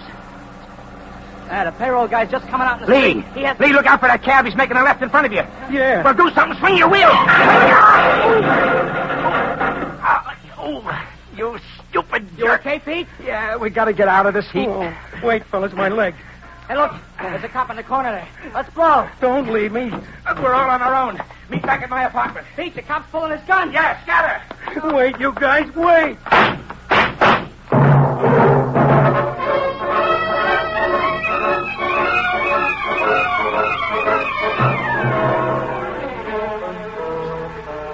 Several miles from the scene of the stick-up, at an FBI field office, Special Agent Jim Taylor is just giving a report on this daring job to a fellow agent. It looked as if they were going to get away clean until a cab accidentally cut in front of the getaway car, Dan, and the 2 cars crashed. The stick-up men abandoned theirs and made a run for it. This was just a block from the scene of the stick-up? That's right. Now, what happened then, Jim? Well, there was a policeman on the corner. He called out to the men, ordered them to halt, and when they didn't, he fired upon them. Any results? He killed one of them, and he believes that he wounded another. The second man, however, still made a getaway along with the third. Yeah. How about the money? Unfortunately, one of the two men who escaped still has it. How do we come into the case, Jim? Oh, the car that was used had out-of-state license plates. It was from Illinois. That gives us a basis to help the local authorities. Incidentally, a checkup revealed that the car had also been stolen. I see. It was the driver of the car who was killed. Well, any identification on him? I don't know, Dan. The body was taken down to the morgue. I'm going down there now to pick up his fingerprints and check over his effects. I'll contact you as soon as I return.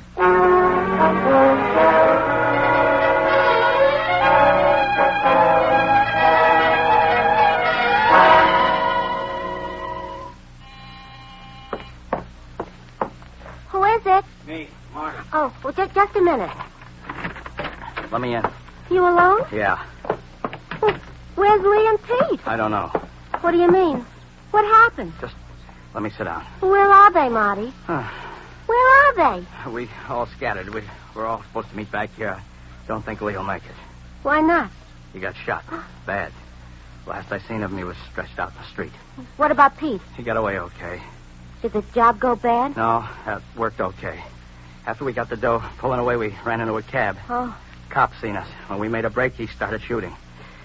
Help me get my coat off, will you? What's wrong with you? I got hit, too. Oh, Marty. Where? Here in the chest. Pull that sleeve. Oh, gee, you're bleeding bad, huh? Yeah, kind of. Well, we better call a doctor or something. No dice. Well, look, if you... Just help me in the bedroom. Let me lay down a while. Sure, Marty. Here, just lean on me. Okay? Yeah, that's fine. What about the money? Oh, we got that okay. Has Pete got it? No, I took it. I stashed it away. I didn't want to carry it around. Oh. How'd you get here, bleeding like that? Well, it didn't start to get bad till just before I got here. Just let me lay down here, huh? Oh, sure. There you are. Well, I'll go get some towels and stuff and fix you up.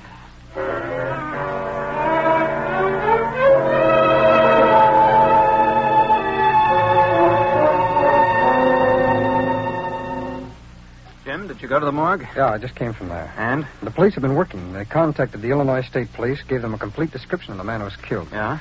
They seem to think it was a man named Lee Perry. He had a long criminal record. I got a set of his fingerprints and sent them on to the bureau in Washington. I see. Did the Illinois police have any idea who Perry's associates might be here? No, Dan, they didn't. They're checking on that now, though. How about the paymaster at the construction job? Was he able to identify the other two hold-up men? Oh, he's down at headquarters now looking over pictures. He didn't remember them very well, though, so that may not lead to anything. Was there anything found on Perry that might help? The only thing that might be important is a note. I have it here. Huh? It reads, go to Ruth's apartment on 12th Street. Pick her up and have her bring the movie projector to my place. Any signature? No, but this note is written on the back of an envelope which originally contained snapshots, see? It's from the Argosy camera shop. Oh, they're down on Spring Street. Yeah, I know, Dan. This envelope has a number on it. I'm going over to the camera shop now and see if they have any record of the name of the person these pictures were developed for.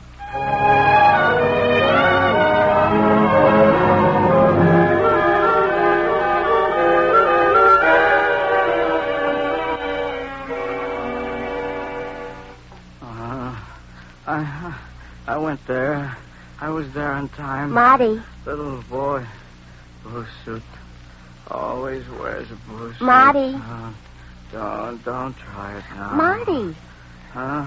What? Don't you think I should get a doctor? Send the little boy up and down, I race you to the Marty, corner. will you listen to me? You need a doctor real bad. Water. Get me some water, huh? Water. Sure, Marty, sure. I'll be right back. Everybody can swim but me. All the guys.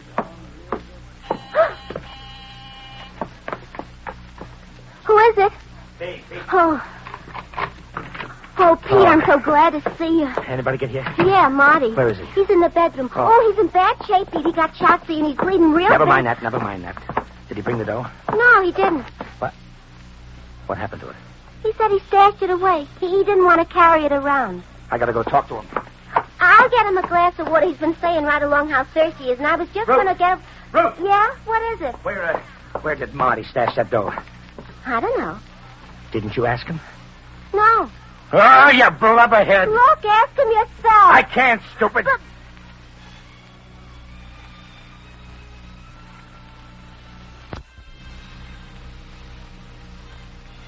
He's dead.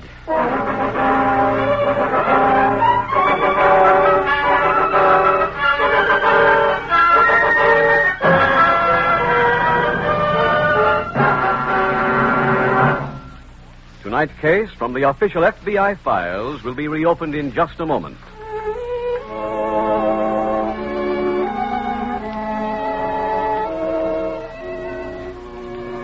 My house is not the largest in the world, not the finest, not the most luxurious, but it's a good place to live in. The place I love the best. It's my home. You're the kind of man, you who think a lot of your home, that the Equitable Life Assurance Society had in mind when it created its famous Assured Home Ownership Plan. It's a money saver, it's a home saver. It's America's finest plan for home ownership. Sounds good to me so far. Let's hear more. Well, this Equitable Assured Home Ownership Plan has 4 main advantages. First, if the owner dies, the Equitable Society cancels the mortgage. It's paid off in full. What's more, every dollar previously paid on principal is returned to the widow along with the canceled mortgage. Second, during the owner's lifetime, a special cash fund is built up in this plan, ready for use if sickness or unemployment threaten home security. Third, as your mortgage shrinks, the cash fund increases. You can use it to pay off a 20-year mortgage, for example, in approximately 14 years. Fourth, mortgage interest is only 4%, and there is a liberal allowance to help cover title search, lawyer's fees, and other closing costs. You mean it? Interest only 4%? Yes, and it's a true 4% rate, because interest charges go down every month. All in all, a man is mighty lucky if his health, age, income, and the location of his home qualify him for an Equitable Assured Home Ownership Plan. Well, how can I find out if I qualify, Mr. Keating? Ask your Equitable Society representative. Get full information on the plan that protects you against the 2 major hazards of home mortgages, death and hard times.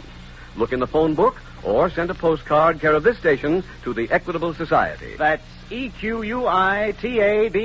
The Equitable Life Assurance Society of the United States.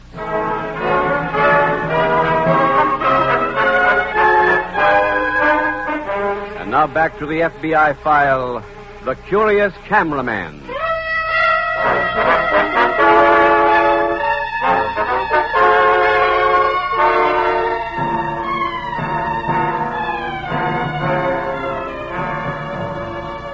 Tonight's case from the files of your FBI proves that no matter how carefully a crime is planned, there's always some unlooked-for incident that throws all previous calculations into discard. For example, the unforeseen automobile accident which resulted in the death of 2 of the conspirators. There was no margin for error in the master scheme, and when the accident occurred, the chain was broken and panic replaced planning. Once again, it had been proven that there is no such thing as the perfect crime.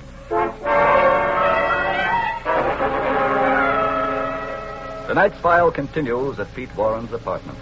He is pacing the living room floor. The girl Ruth sits dejectedly on the sofa. Weeks I spend on this job. Weeks. And what have I got to show for it? A great big hunk of nothing. I'm awfully sorry, Pete. Oh, look, instead of being sorry, if you just had brains enough to ask the guy where he stashed the dough.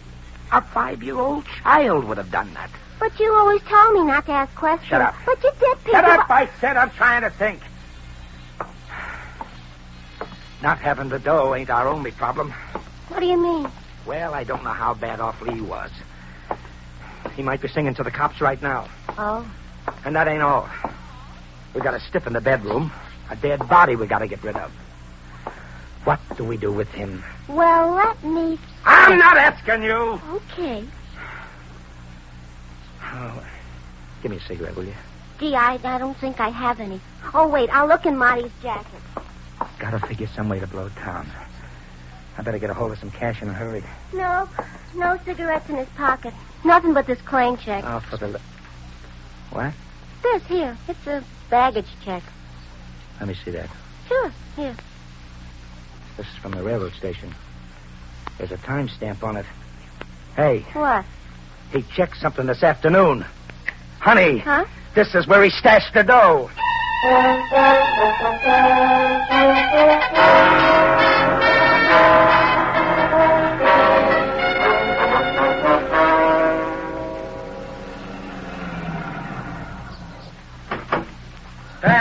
Dan, over here. Right. Did you pick up that search warrant for me? Yes, I have it right here. Well, let's go inside. Now, What's this all about, Jim? Well, I went over to the camera shop and had them check the number on that envelope for the hand. Go ahead, then. All right. The camera shop said that the films were left there by a man named Warren. He lives at this address. Oh, I see. We go up one flight. Okay. I arrived here, but there was no answer at Warren's apartment. The superintendent gave me a key. So I've been waiting for you with that warrant. Do you think Warren was one of the stick-up men? Well, according to the superintendent, he answers to the general description. It's this apartment right over here. Okay. Camera people said he was a regular customer, that they did an awful lot of work for him. I see. Yeah. Go ahead, then. Thanks. Well, let's take a look around, huh? Right. Well, look here. What? This movie projector. Imagine it's the one that was mentioned in the note, and there's a whole stack of movie film here, too. Jim. Look at this. What is it? Jacket. Pretty well soaked with blood. Hmm. And there appears to be a bullet hole in it, too. Dan, looks like this was a good lead. Let's search the rest of the rooms. Okay. Let's try this one first, huh? This appears to be the... Look, Dan. Yes, I see him. Even from here, I'd say he was dead. Hmm. Do you think this is Warren? No. No, he looks nothing like the description. This must be the one who was wounded. Dan, we'd better call the police at once. Right. And suppose you wait here for them. I doubt that the money is here, but they can search for it. Okay, Jim. I'm going to take these rolls of film back to the office. I want to see what's so important about them that they needed a projector.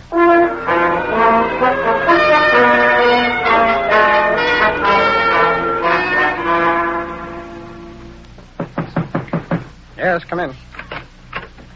Well, how are the movies going, Jim? Oh, Dan, you're just inside.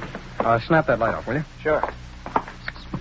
This is the reel I want you to see. Okay. Now, these pictures are where the stick-up took place. Oh. You mean this is the way they cased the job? Evidently, yes. See, that's the construction job there. Pretty clever of them. Mm-hmm. Oh, by the way, there was no trace of the money at the apartment. I didn't think there would be. One of the men from Homicide identified the body. Oh? A man named Marty Stone. He'd been involved in another hold-up several years ago. I see. Is that all there is to this, Jim? The scene of the crime? No, there's something coming up right now that should be very helpful. Here it is. Oh, that girl? Opening up her coat? That's it. She has to be a friend of Warren's, Dan, so I'm having a blow-up made of her. There might be something she's wearing that'll give us a lead on where to pick her up, and if we find her, we might find Warren.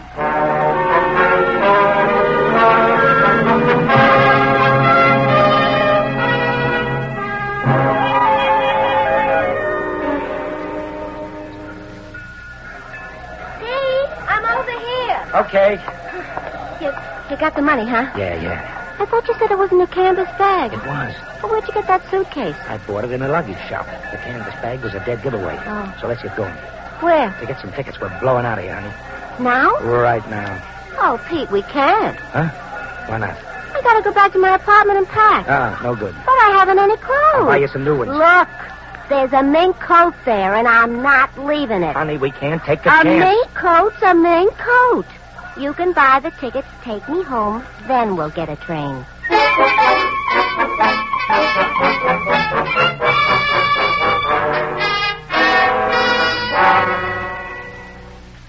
What's happening, Jim? I just got the enlargements on that girl. Here they are. They lead to anything? Yes, I found out that she's the one who was mentioned in that note. Ruth? That's right. Look, she has a lapel pin there. R-U-T-H, see it? Oh, yes. I found something else here, too, but I'm a little puzzled by it. Oh, what is it? Well, as you can see, she's holding her coat open. Many times, women have their name written on the inside lining. Well, there is something on the lining. Yes, but it isn't writing. It's a couple of bars of music. Let me look at it. Here, take this magnifying glass. Okay. Dan, can you read music? Yeah. Well, is there any melody there? Yeah. It goes... Da, da, da. Da, da, da, da, da, da, da, da, da. That's the melody. Sounds familiar. Hum it again, huh? Da, da, da, da, da, da, da, da, da, da. Hey, wait a minute. That's an old song called Sweet Lorraine. That's right. Dan, her last name could be Lorraine, and that note said she lived on 12th Street. Come on, let's get busy.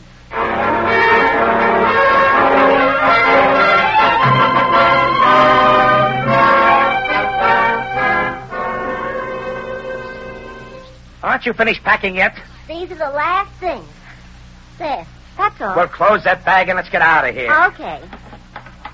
Now, come on. Wait a minute. Oh, what now? My coat. I almost forgot my coat. Well, honey, hurry it up, will you? Okay. What time does the train leave? In a half an hour. Oh, there.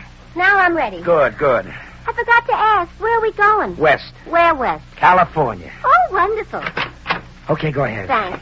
Just a minute. Huh? Are you Ruth Lorraine? Yeah. Why? Well, then you must be Pete Warren. Who are you? We're special agents of the FBI. Oh. Now, Jim! Oh! Now, when he comes to, miss, we'd like to talk to you both about some pictures.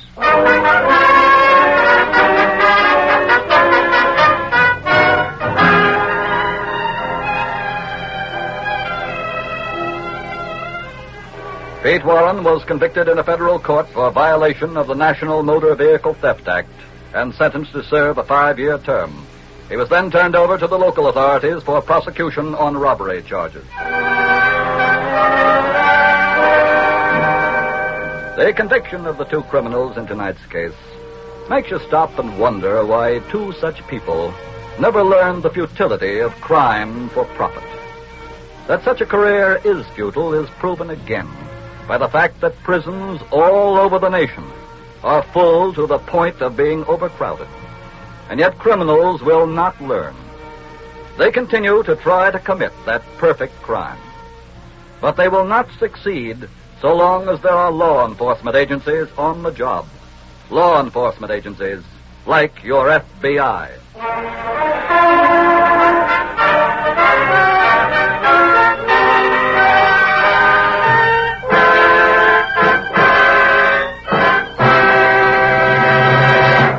In just a moment, we will tell you about next week's exciting case from the files of your FBI. Mr. Keating, the more I think about that assured home ownership plan, the more interested I am to find out if I qualify. You're right, Ed, because look what you get in one package from the Equitable Society. A mortgage that's paid in full if the owner dies. If not, a cash fund to be used in financial emergencies. And mortgage interest at only 4%. No wonder it's called America's finest plan for home ownership. So don't delay. See your Equitable representative soon. Or write to the Equitable Society, care of this station. That's EQUITABLE. The Equitable Life Assurance Society of the United States.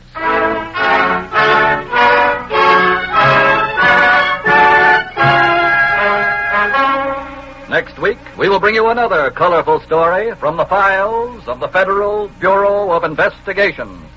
The Horoscope Homicide.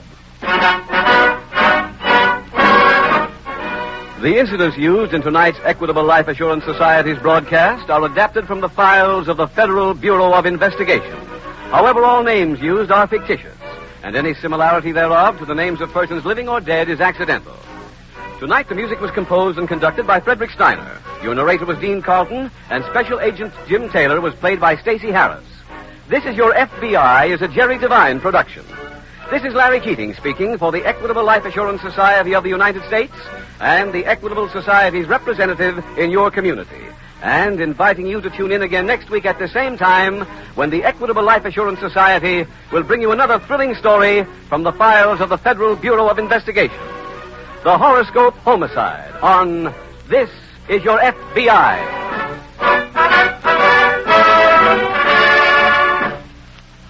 This is ABC, the American Broadcasting Company. The Equitable Life Assurance Society presents This Is Your FBI.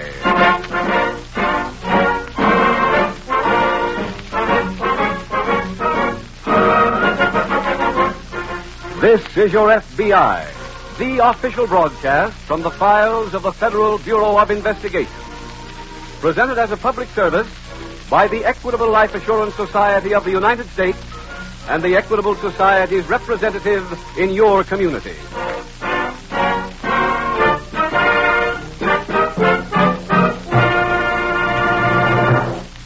Did you ever hear of a mortgage that cancels itself if the owner dies? That's the kind of modern mortgage that thousands of American homeowners now have. They've taken advantage of the Equitable Society's assured home ownership plan.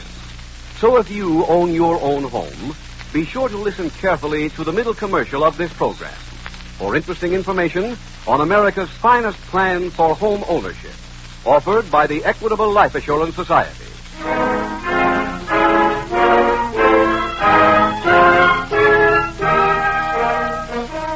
Tonight's FBI file, the Horoscope Homicide.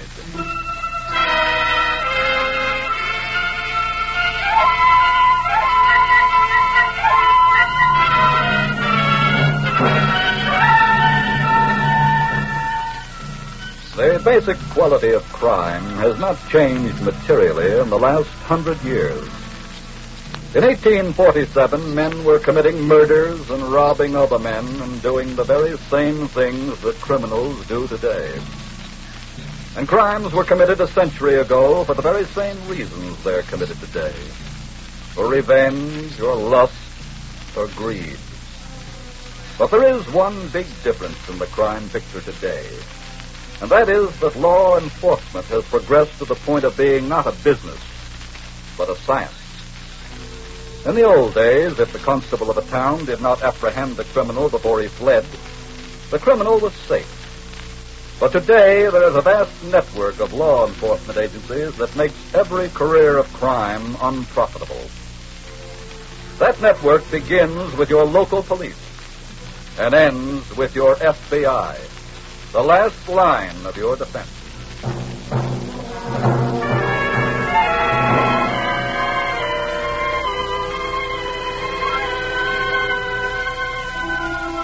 Tonight's FBI file opens in a small, dimly lighted room. Bruce Holden, a slightly studious-looking man, is seated in one corner of this room, busily writing. A companion nervously paces the floor. Bruce? Yes, Wally? You got a cigarette? There's some in my jacket there. Help yourself. Okay. You want one? No, thank you.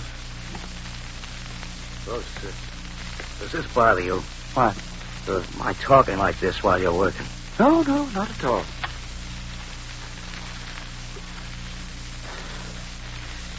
Mind if maybe I watch a while? No, go right ahead. Not that I'd understand any of it. Astrology is really quite simple. Not the way you work it. What do you mean? All them charts and things. Now, they just look complicated, Wally. Actually, when you understand what the position of the stars mean, what relation they have to the individual, then it's not involved at all. To me, it is. If I want to know what my fortune's going to be, I'll invest a penny and get my correct weight besides. You'd be wasting a penny. Why? This is a very exact science. Now, look here. Yeah? Now, here you see the planets as they are at the present time. The accompanying graph is their relationship to me. Now, this is determined, of course, by the year and day of my birth. Uh-huh. Now, I've been working on this chart for a very specific reason. Trying to determine what the immediate future holds in store for me. How are you doing? Fine. What'd you find out?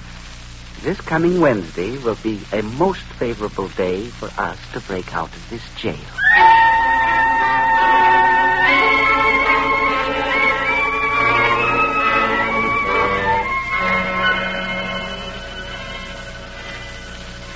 Two days later, in a large city some 50 miles away from the jail holding the two astrology-minded criminals, FBI Special Agent Jim Taylor is just entering the office of his agent in charge. Well, Mr. Houston. Yes, Jim? May I see you for a minute, please? Yes, come in. Thank you. What's on your mind? Well, I was going down to the Elton County Jail this afternoon to interview a man named Walter Middleton. Middleton? Yes, the local police picked him up down there. But we have a detainer on him. He was involved in the Williams extortion case. Oh, yes. And we never recovered the money he collected. That's right, sir. That's what I was going down to question him about. Why do you say was going down? Well, I received a call from the warden of the jail about 20 minutes ago. Middleton and another convict just escaped. Well, how did that happen? Well, the two men were cellmates. They complained of feeling ill, so they were given permission to see the prison doctor. Yes? Once they were in the doctor's office, they overpowered him. Used his keys to get out, and what's more, they even stole his car. I see. When did this break occur? Just about 1 hour ago. Any trace of him yet? Well, the warden hadn't received any word when I spoke to him. Local and state police have been alerted, I imagine. Yes, sir, they have. We have an interest in finding Middleton, too. Send out an alarm on our teletype, Jim. I've already done that, sir. Good. Let me know as soon as something breaks.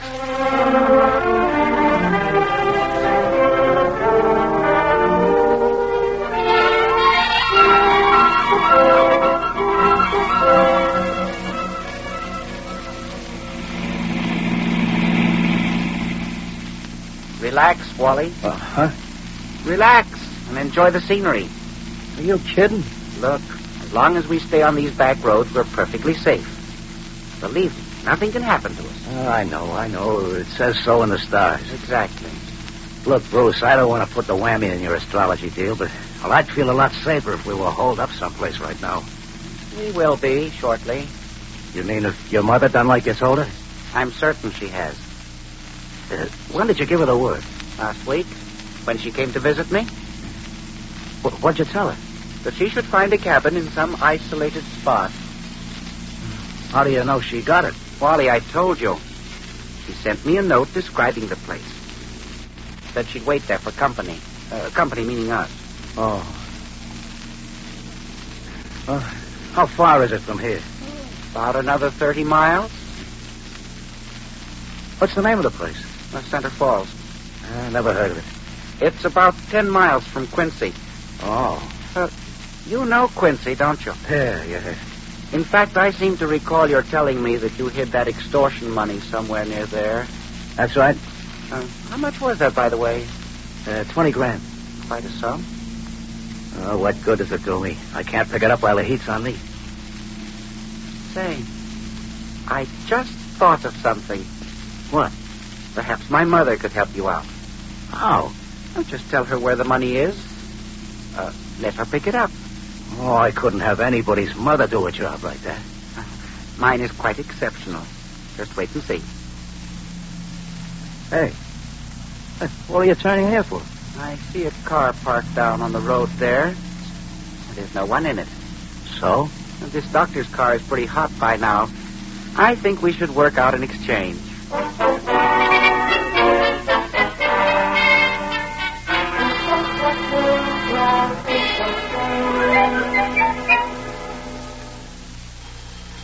Hello there. This is Sergeant Burbank, State Police. Oh, hello, Sergeant. I worked with you last year on the Arson case. Oh, yes, I remember you very well. Oh, what's on your mind, Sergeant? Well, I understand that you fellows are interested in this man Middleton who escaped from the county jail. Yes, we certainly are. We have a detainer on him. Well, we located the car that he used in the prison break. It was found on the outskirts of Quincy. Abandoned? Yes. Any sign of Middleton and the other convict? No, but a second car was stolen right near the place where they left the first one. Evidently decided to change cars and take some of the heat off. Well... Oh, Sergeant, has an alarm been sent out on the second car? Yes, it has. But they may have gotten quite a start. According to the owner, it could have been stolen any time within the last 4 hours. Mm-hmm, I see. Well, if we come up with anything, Jim, I'll call you immediately. All right, thanks, Sergeant. Goodbye.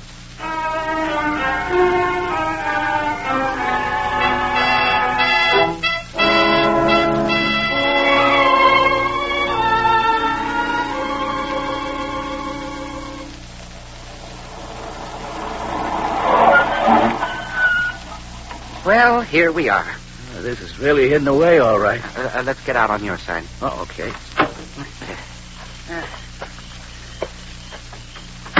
What do we do with the car? Just leave it here for now. Look. Oh, the lamp in the window. That's Mother's touch. She's such a sentimentalist. You mean wandering boy stuff? Exactly. Who is it? It's I, Mother. Bruce. Hello, Mother. Oh, son, it's so good to see you. Come right in. Shirley, come ahead, Wally. Okay. Oh, I'm so glad you're here. Mother, this is Wally Middleton. Hello, Wally. Hiya, Mrs. Holden. I've heard so much about you. You were Bruce's roommate, weren't you? Well, yeah. Now tell me, how did everything go? Just fine. No trouble at all? Just with the doctor. Goodness, I hope you didn't use any guns. No, I just slugged him. Oh, that's much nicer. I owe a great deal to Wally, Mother. Really? If it hadn't been for his muscular skill, we'd still be cooped up in that cell. Oh, stop, will you? It was your brains that got us out of there. Don't forget the astrology. Oh, yeah, the stars. Now, don't get him started on that. Look, sit down, both of you. I've had dinner on the stove for hours. Hey, that sounds okay. I'm real hungry. I'm sure you are. I can remember once when Bruce's father broke out of jail. The poor man was starved.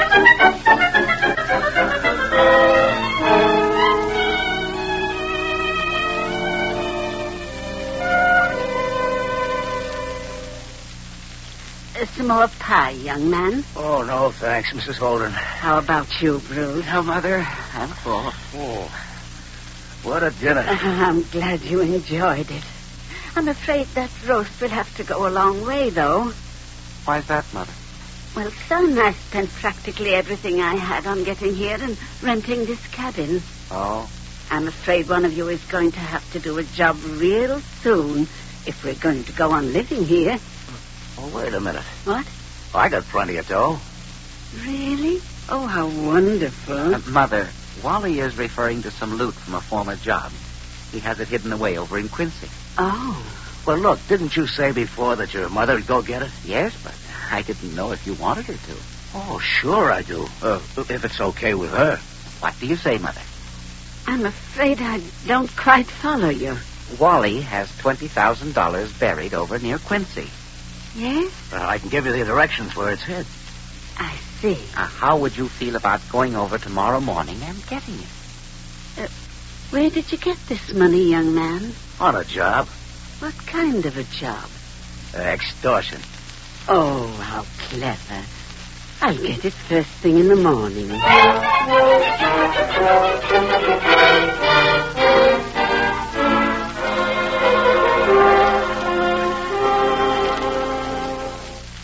Busy, Mr. Houston? No, come in, Jim. Fine. I'd like to give you the latest report on that escaped convict, Middleton. Well, let's have it. Well, as you know, the state trooper called me yesterday. He reported that Middleton and his companion had stolen a second car. Yes? Well, they set up roadblocks for it, but nothing turned up all night. And they've evidently gone under somewhere in that neighborhood. It would appear that way, yes. However, it's too large an area to do any house-to-house checking. Have you gone into the background of these men, Jim, to see if they have any friends or relatives living in that vicinity? Oh, yes, sir, I have. And as far as I could learn, Middleton has no known friends or relatives near where the car was stolen. I see. I checked on the man who escaped with him. His name is Bruce Holden. Yes? He has a mother who has a criminal record herself. They've always worked very closely together. I put a tracer out on the mother, and I found that she had moved from the last address just a week ago. Did you learn where she'd gone? Well, I talked to her landlady. She said that her daughter had bought the Holden woman a bus ticket to some place in the vicinity of where the car was stolen. That sounds like a lead, Jim. Yes, sir, I know. The landlady's daughter was out when I called. I'm going over there later and interview her.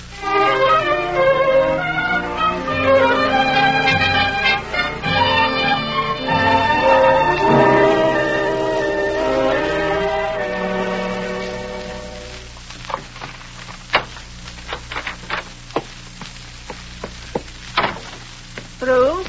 I'm in here, Mother. Oh, How did you make out? just fine. Did you get the money? Of course. Good for you. Oh, it was the funniest thing. I went... Goodness, what happened to him? Look at your friend Wally. He's tied up in that chair. That's right. Who did that to him? I did. Where's the money, Mother? Oh, I have it right here in my shopping bag. Oh, Bruce, Yes, Mother. why did you tie him up? Well, to begin with, Mother, according to the stars, his future was very dark indeed. Oh, poor boy. Then there was a selfish motive, too. Money. This money I have here? Yes. I see. Did you have any trouble getting to Quincy? No, I found a bus that took me right there. You made very good time. Didn't I, though? Son? Yes? What are you going to do with your friend here? I've just been thinking about that. I'm afraid I'm going to have to kill him. Oh, goodness. He seems like such a nice young man. I know, Mother. But $20,000 can make life very pleasant for us. Oh, that's true. Look, Mother, I think I'll get this over with now. It may not be very pleasant. You'd better leave the room. Oh, don't mind me, son. I'll just stay here and count this money.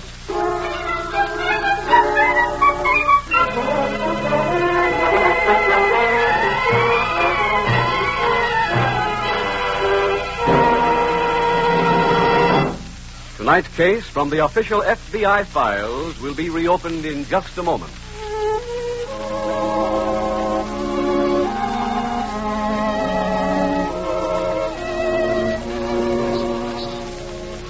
Home. The place where I find rest and relaxation. Where I spend the happiest hours of my life. My own home. Yes, but there can be a sour note in Home Sweet Home when the shadow of insecurity menaces the family's peace of mind. And that's why the Equitable Society created its Assured Home Ownership Plan, a money-saving plan that has these 4 advantages. First, if the owner dies, the Equitable Society cancels the mortgage. It's paid off in full. What's more, every dollar previously paid on principal is returned to the widow along with the canceled mortgage.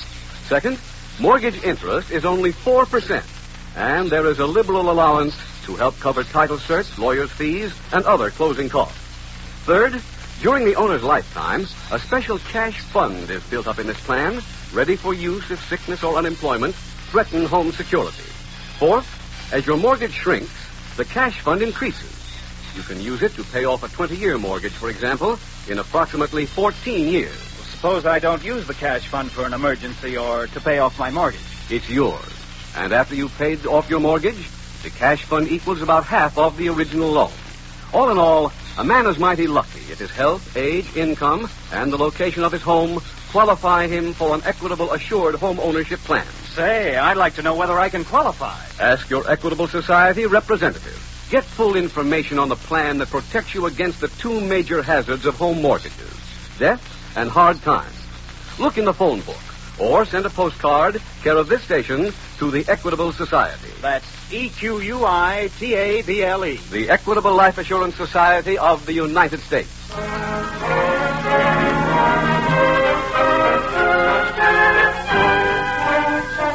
And now back to the FBI file, the Horoscope Homicide.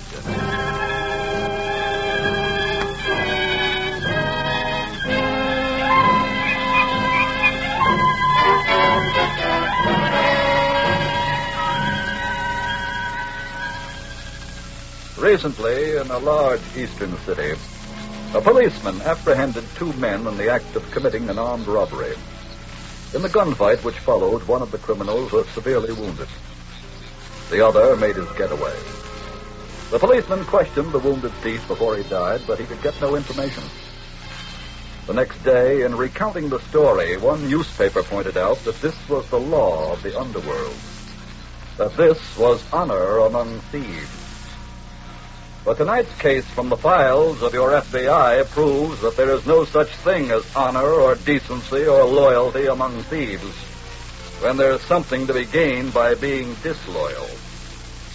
There are no codes of honor among criminals for one very good reason. There are no honorable criminals.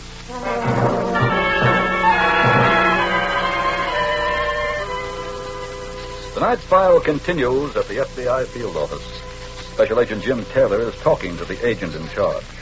Mr. Houston, I think we're beginning to get someplace on that Middleton case. Good. What have you got, Jim? I told you I was going to check up on Holden's mother. That's the man who escaped with Middleton? That's right, sir.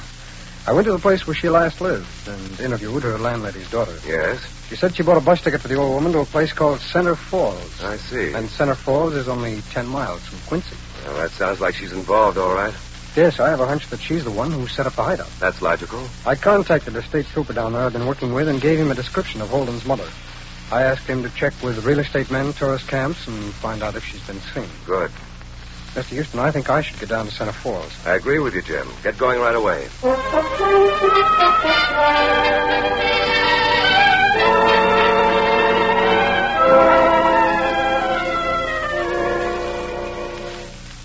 Ruth? Yes, Mother? What are you doing? Working on a chart. Oh, and what do the stars have to say today? They're quite favorable, Mother. Oh, isn't that nice? They seem to indicate that a trip is in order. Good heavens, son, I wouldn't need the stars to tell us that. They seem to point to either a boat trip or the seashore. Please, let's make it the seashore. I don't like boats. Very well. That's what it will be. Oh, did you finish counting the money? Yes. How much was that? Exactly 20,000. Just as poor Wally said. Fine. By the way, Bruce, what are we going to do about his remains? We'll bury him. Oh, how sweet. When do you intend to leave here, son? As soon as possible. Are we going to use the car you came in? No, that's too hot. I want you to go into town and buy one. Go to a used car lot. Buy one? Yes. Well, it's against my principle, but I'll do it. Oh,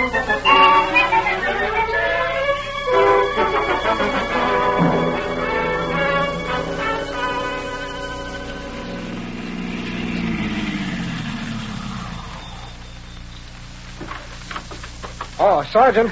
Sergeant Burbank. Yes? Yeah, I've been looking all over for you. Oh, hello there, Jim. Got a job finding you. First headquarters to a real estate man. And he sent you here. That's right. Well, it's too bad we both didn't arrive a little sooner. Why, what do you mean? This is the hideout, all right, but two of our birds have flown. Middleton and Holden? Holden and his mother. Middleton is still here. Not good. Not so good, Jim. Hmm? He's dead. Oh. I just discovered the body a few minutes ago. And is it in the cabin? No, he was buried out back. I noticed a fresh mound of earth. That's how I found him. I see. Have you searched the cabin? No, just gave it a quick going over. Well, let's go in and give a look around, huh? Sure. How was Middleton killed, Sergeant? He was stabbed. A knife was buried with him. I'm holding it for print. Evidently killed by his confederate, huh? Yeah, looks that way. Well, go ahead, Jim. Thanks. There's just 2 rooms here, Jim. Holden's mother rented it just a week ago. Well, let's have us a look around. Right. They couldn't have left here too long ago. I know. They didn't take the second car they stole either. That's still parked out in... Wait a minute, Sergeant. Yeah? Well, look here. What is it? Newspaper. Dated last May 17th. And, Sergeant, if I remember correctly, May 17th was the day that Middleton's extortion victim paid him off. Really? Yes. Notice where this newspaper's folded? It could easily have been wrapped around a package of money. And if he recovered that money, then it could be the motive for his murder. You mean Holden and his mother used it for a getaway? That's right. There's something else, too, that might be a lead for us. What, Jim? It's a writing pad. I can see the indentation where something was written. Well, I'll get this off to our laboratory. Oh, Sergeant, look, the FBI has no jurisdiction on this murder, but we do want to recover that extortion money, so we're still very much in this case.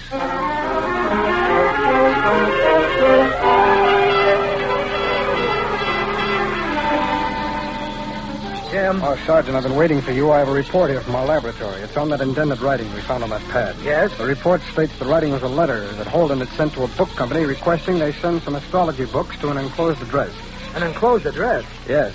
That kind of stymies us. But we can contact the book company, and they should be able to help us.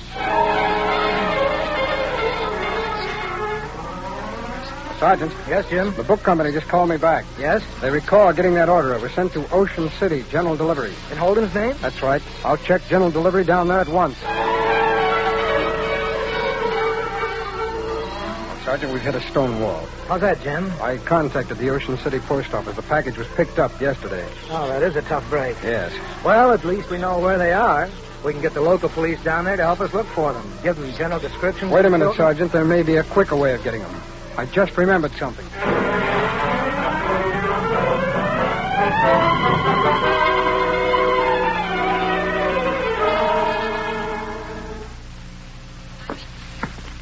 Who is it? It's me, son. Oh, just a minute. Come in. Oh, thank you. Oh, I had such a wonderful morning shopping. I brought some of the things home with me. I'm having all the groceries. I see. Son, are you working on one of those charts again? Yes, Mother. Don't you think you should quit for a while? After all, we're at the seashore. Mother, please. Son, what's wrong? Oh, it's this chart. I'm quite worried about it. Why? It's right on the cusp. I don't know if we're about to be very lucky or unlucky. Now, don't you go worrying over some little cusp. Put those papers away like a good boy and relax. Mother, I dropped... Oh, that must be the groceries. I'll answer it. Just a minute. Yes? Mrs. Holden? That's right. The grocery store sent me over here. Oh. Well, where are the groceries? Oh, I'm not the delivery boy. I'm a special agent of the FBI. What? What's wrong, Mother? He's from the FBI. Close that door. Wait on, just a minute. How did you get in here? That money you took from Middleton was extortion money. All the bills were marked. So you see, you led me here yourself.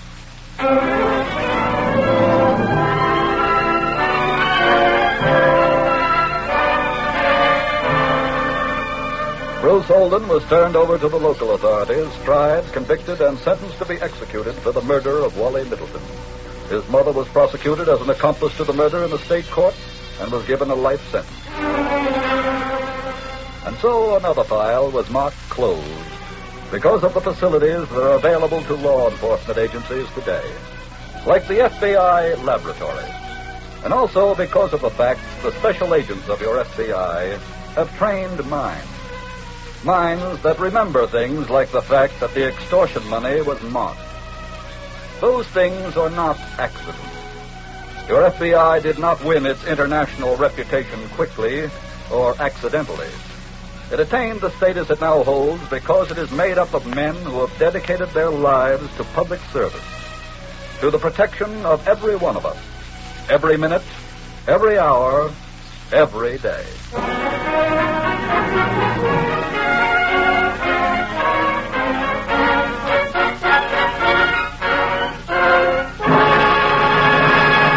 In just a moment, we will tell you about next week's exciting story from the files of your FBI. You know, Mr. Keating, that assured home ownership plan you were telling me about sounded mighty good to me. I'm going to find out if I can qualify. I surely hope you do, Frank, because look what you get in one package from the Equitable Society. A mortgage that's paid in full if the owner dies. If not, a cash fund to be used in financial emergencies. And mortgage interest at only 4%. No wonder it's called America's finest plan for home ownership. So don't delay. See your Equitable representative soon. Or write to the Equitable Society, care of this station. That's EQUITABLE. The Equitable Life Assurance Society of the United States. Next week, we will bring you another colorful story from the files of the Federal Bureau of Investigation. The Mysterious Fugitive.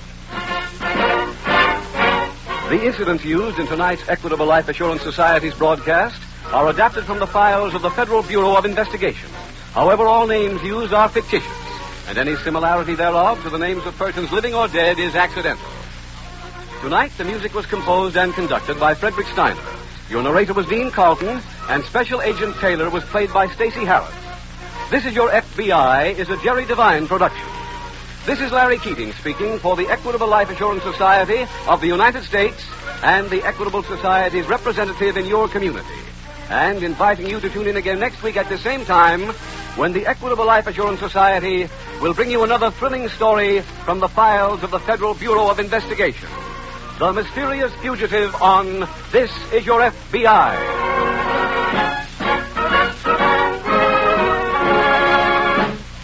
This is ABC, the American Broadcasting Company. The Equitable Life Assurance Society presents This Is Your FBI.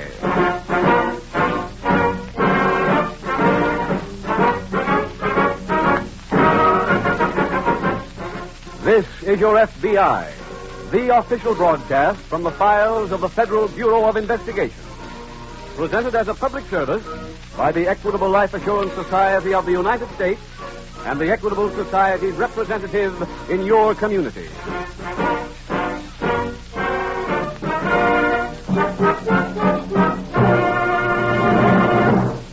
Are you the owner of the house you live in? If so, and if that house has a mortgage on it, then our sponsor, the Equitable Life Assurance Society, has some interesting and important information for you. In just about 14 minutes, the Equitable Society will give you the facts about America's finest plan for home ownership.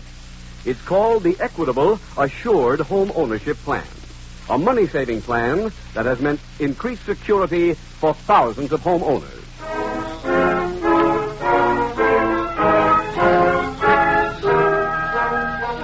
Tonight's FBI file, The Mysterious Fugitive.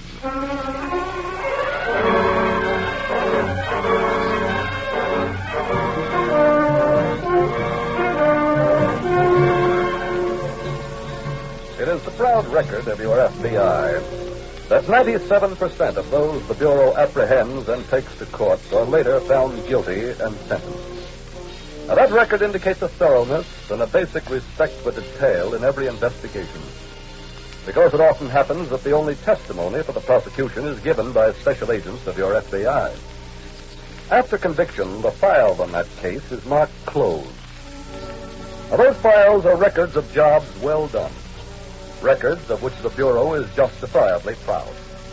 For that reason, it is understandable that your FBI does not like to reopen a file that's been marked closed. Does not like to have to do its job all over again.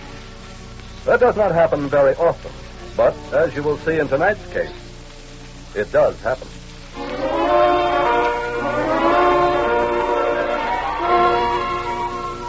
Tonight's FBI file opens at the mouth of a river located in one of our eastern seaboard states. A cabin cruiser courses slowly down the stream. Rounding a bend and reaching the sea, it noses into a weather-worn dock. Its pilot, a young man in his middle-20s, ties the boat to a stanchion and walks down the dock to a dilapidated waterfront hotel. He opens the sun-warped screen door and enters the lobby. Hello? Anyone here? Just a minute. Well, Hello. what do you want? Are you in charge here? Yeah. Why? I'm looking for information. What about? One of the boats that's tied to the dock out there. Which one? The Sea Maid 2. Who owns that, do you know? No. Well, isn't that dock connected with your hotel? Everybody uses it. Oh. Look, mister, if you just came here to ask questions, I haven't got the... Oh, no, wait, please. What is it? The Sea Maid passed me an hour or so ago upstream, and I thought I recognized that pilot. Did you see that boat tie up? No. Well, perhaps you know this man. He's about my size, blonde hair, mustache. His name is Sebring. Never heard of him. But if he uses this dock... I told you anybody could. Well, he use couldn't it. have docked more than 10 or 15 minutes ago. Where could he have gone from here, do you know? Oh, to town, maybe. What town? Fairfield, Clearwater, Twin Falls, they're all near here. Let's see. Well, I guess I'll just have to wait for him. Sometimes people leave their boats here for days. I'll wait.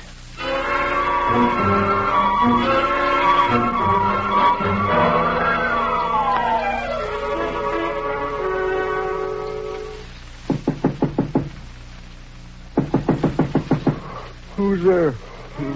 What is it? What do you want? I gotta see you. All right. Come in. I told you, Anna, that I wanted to take a nap. Yeah, I know. Well, why do you disturb me? Well, a man was here looking for you. Huh? Who was he? I don't know. What did he want? He didn't say. Did he ask for me by name? Yeah, he said you passed him in your boat upstream, and he thought he recognized you and followed you down here. Where is he now? He left. He returned to his boat. What did you tell him? Said I didn't know who you were or where you'd gone. I see. He was going to wait for you anyhow. This is bad. Well, I tried my best to get rid of him, Frank. Raise the window shade. Yeah, sure. Just a trifle. How's that? Fine. Now, which one is his boat? Oh, yeah, at the very end of the dock there. You see it? Yeah. Well, he must be below. Where's your husband? He went into town. As soon as he returns, send him up here. I have some work for him to do.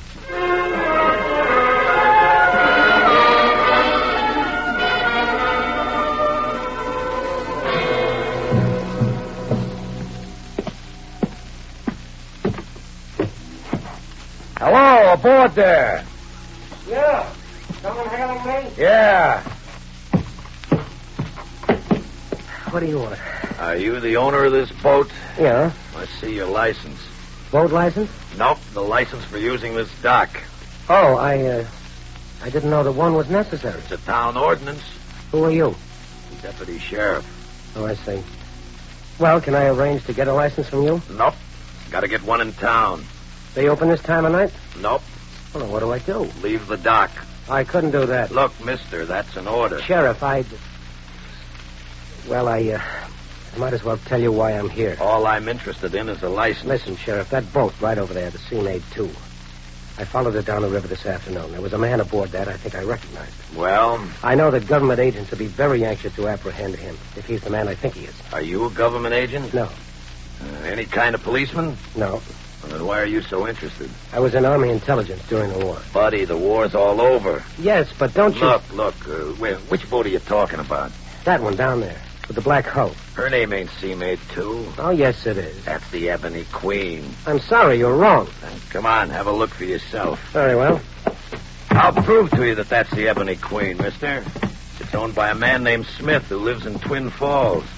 He ain't been in no trouble with the government ever.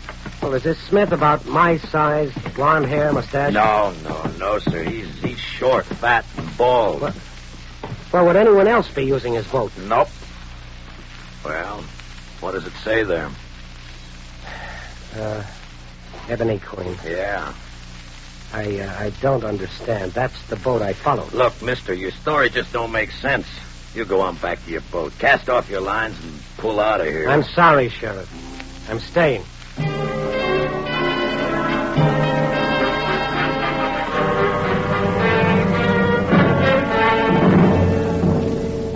50 miles away in an FBI field office, Special Agent Jim Taylor is just approaching the desk of the agent in charge. Mr. Price. Yes, Jim? Could I see you for a moment, sir? Surely. What's on your mind? Well, I received a phone call late this afternoon from a friend of mine named Tom Logan. Yes? Tom was in Army intelligence during the war. We worked together on a number of cases involving enemy aliens. That was when I was with the New York office. I see. One of the men we picked up at the beginning of the war was a Nazi named Frank Sebring. Mm-hmm. He'd been engaged in subversive activity. He was convicted on several counts and sent to a federal prison. I remember hearing about him. Well, then you may recall also, sir, that Sebring was released at the end of the war and deported to Germany. Yes, I do, but what's this got to do with your friend's phone call? Oh, well, Tom has been out on his boat for a fishing trip for the past week. This afternoon, a small pleasure cruiser passed him. Tom was almost certain the man at the wheel was Sebring. What? Yes. He said he followed the boat to a dock down near Twin Falls.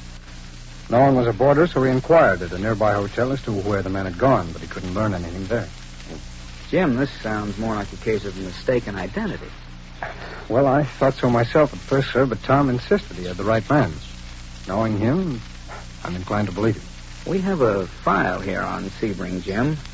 Check it. It's possible that we're both mistaken. Maybe he wasn't deported. I already have checked on it, sir. He was sent out of the country over 6 months ago. I see. Where's your friend now? He's standing by down there, waiting for the man to return. Has he contacted the local police? I advised him to, but I'm not so sure that he will. Mm-hmm. Well, Mr. Price. Yes? I wonder if you'd give me permission to go down there. If this is a false lead, I'll be back by tomorrow night. Yes, go ahead, Jim.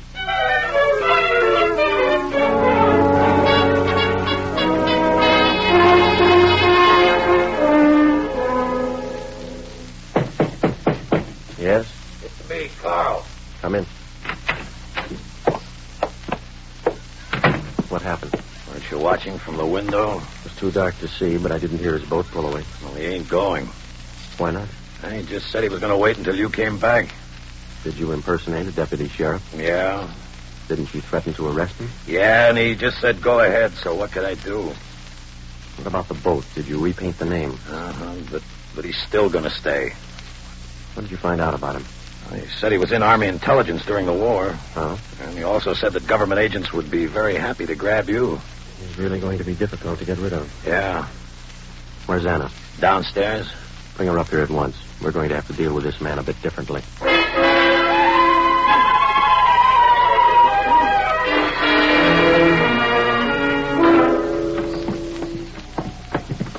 Can you see all right, mister? Yes, just lead the way. When did this man come to your hotel? Oh, about 20 minutes ago. Took a room for the night. His name is Sebring? Yeah, that's right. Yeah, he's got blonde hair and a mustache. Just like the fellow you was looking for. That's why I came right down to the boat to get you. Yeah, I appreciate it. Well, here's the back door. Going this way.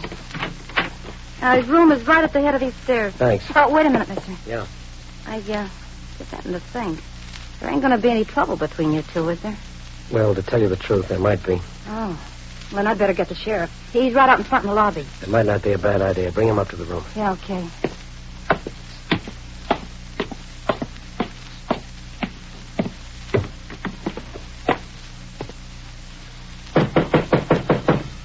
Come in. Yeah. Hello, Mr. Sebring. Hello. You remember me? Yes, of course. You're the young man who was in Army intelligence. That's right. What brings you here? Your boat passed mine on the river today. I recognized you. So? You were deported from this country about 6 months ago, weren't you, Sebring? That's right. And how did you get back here? Illegally. You admit that? Yeah. Then I'm going to have to see to it that you're deported again. Really? How? By turning you over to the FBI. Have you the authority to make an arrest? No. Then how are you going to do it? This should be your answer. Come in. Did is the sheriff, mister. Good. Come in, Sheriff. Okay. You wanted to see me? Yes, Sheriff. This is the man I was looking for. Well? He's in this country illegally. He should be arrested and turned over to the FBI. Did you hear that, Sheriff? Yeah. Well, what are you going to do about it? Well, now, let me see. You should obey the man, you know. Oh, you think so, huh? Of course. What is this? Show him, Carl. Okay. Nice work, Sheriff.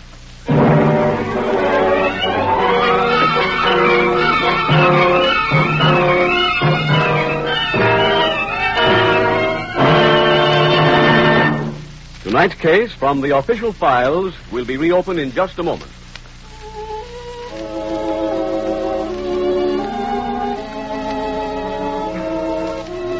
Home, Sweet Home. A song that never grows old because love of home and love of family are emotions that never die. Never fade, never wither. Yes, and as long as men love their homes, we of the Equitable Life Assurance Society will continue to feel proud of our assured home ownership plan. Proud because it's both a money saver and a home saver. Proud because it's America's finest plan for home ownership. Just what is this plan, anyway? Well, it has 4 main advantages. First, if the owner dies, the Equitable Society cancels the mortgage. It's paid off in full. What's more, every dollar previously paid on principal is returned to the widow along with the canceled mortgage. Second, during the owner's lifetime, a special cash fund is built up in this plan, ready for use if sickness or unemployment threaten home security. Third, as your mortgage shrinks, the cash fund increases. You can use it to pay off a 20-year mortgage, for example, in approximately 14 years. Fourth, mortgage interest is only 4%, and there is a liberal allowance to help cover title search, lawyer's fees, and other closing costs. Could I prepay this mortgage at an early date if some unexpected good fortune makes it possible, or if I should decide to sell the house? Yes, there is a liberal prepayment privilege. All in all, a man is mighty lucky if his health, age, income, and the location of his home qualify him for an Equitable Assured home ownership plan. Well, how can I find out if I meet those qualifications, Mr. Keating? Ask your Equitable Society representative. Get full information on the plan that protects you against the 2 major hazards of home mortgages, death and hard times. Look in the phone book or send a postcard care of this station to the Equitable Society. That's EQUITABLE. The Equitable Life Assurance Society of the United States.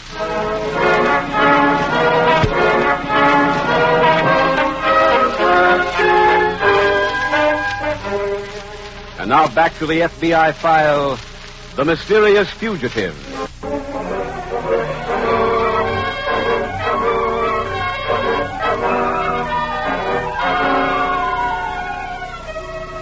The desire to see that justice is done is strong in almost every one of us. But sometimes that desire leads to trying to take the law into your own hands. As tonight's case from the files of your FBI illustrates, that is the wrong course of action. In every city, there is a local police force. In every state, there are state troopers. And in every section of the country, there are field officers of your FBI. It is their job to see that laws are enforced, that justice is dealt out fairly. Your job as a citizen is to respect and obey those laws. And when, as will sometimes happen, you know of a crime that's been committed or a criminal who has gone unpunished, do not assume the responsibility of seeing justice done. Your responsibility ends when you have done your duty, when you have notified your local police.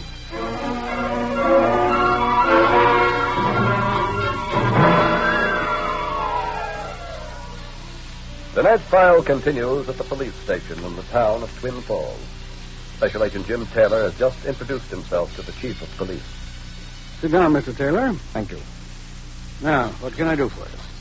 Did a man named Tom Logan contact you at any time yesterday or this morning? Logan? No, he didn't. Why? Well, he called me yesterday afternoon. He'd been out in his boat on the river, and he thought he recognized a man who had been deported from this country some 6 months ago. Where was this? On the river. This man was in another boat. He trailed him to a dock about 2 miles north of here. The one near the Riverview Hotel? Yes, that's it. I told him to contact the police. I thought he might have come to you. He didn't. Have you tried the Fairfield police? Yes, I have. How about Clearwater? Oh, they hadn't heard from him either. Have you looked for him? Yes, I went down to the dock, but I couldn't find any trace of his boat. Maybe the man took off again and Logan followed him. Yeah, that's very possible. Did he give you a description of the other boat, the one the suspect was on? No, he didn't. Well, I'm afraid that... excuse me. Certainly. Chief Merrill. Yes? Yes. What's that? Where was he? I see. What's the name of the boat? All right. Thanks a lot. I'll be right down there. Mr. Taylor. Yes? What does Logan look like? Oh, he's about 6 feet tall. Has dark hair. Was the name of his boat the Lucky Star? Sounds like it, yes. I'm afraid I have some bad news for you. What? The body of a man of that general description was just found in a boat named the Lucky Star. Oh, no. We can't be sure that it's Logan, of course. Where was this? About 10 miles down the bay. It drifted in the shore. Let's get down there at once.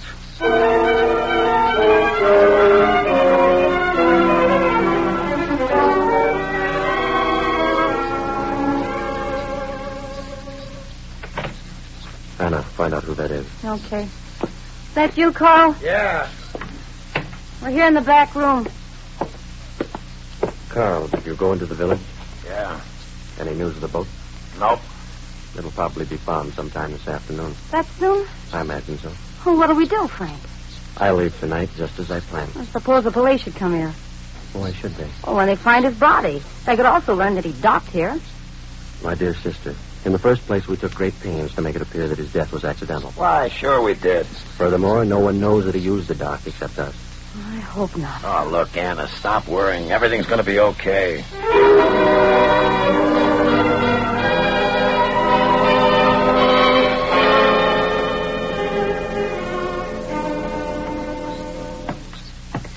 There's the body right over there, Mr. Taylor. Yes, I see. Well? That's Tom Logan, all right. Too bad. Well, I guess we'll have to examine him. Look at the back of his head. Yes, I see. Say, there's blood on the back of that boat hook there. From the position of the body, he could have very easily slipped and fallen against it. He could have, but I don't think he did. I'd say this was very carefully staged to appear that way. You think he caught up with the man he was looking for? Yes. If only he'd contacted you, Chief, instead of trying to do the job alone. Yeah.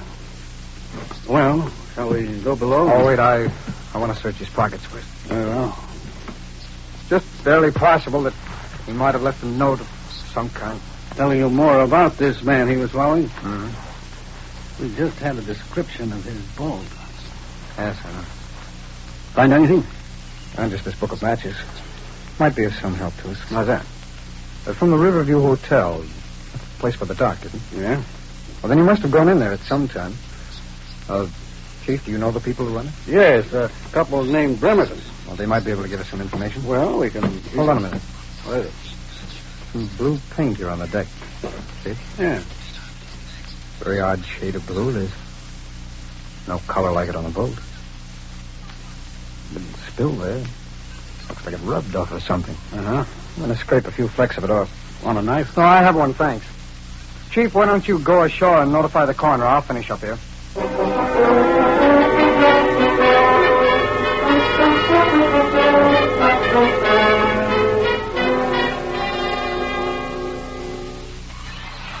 Go ahead, Mr. Taylor. Thanks. Who's that? Chief of Police Merrill, Mrs. Bremerton. Oh, hello, Mr. Merrill. Hello. This is Mr. Taylor, Mrs. Bremerton. How do you do? Hello. Mr. Taylor is a special agent of the FBI. I see. You might be able to help him. How? Well, yesterday afternoon, a man named Tom Logan put his boat into that dock outside. Tom Logan? That's right.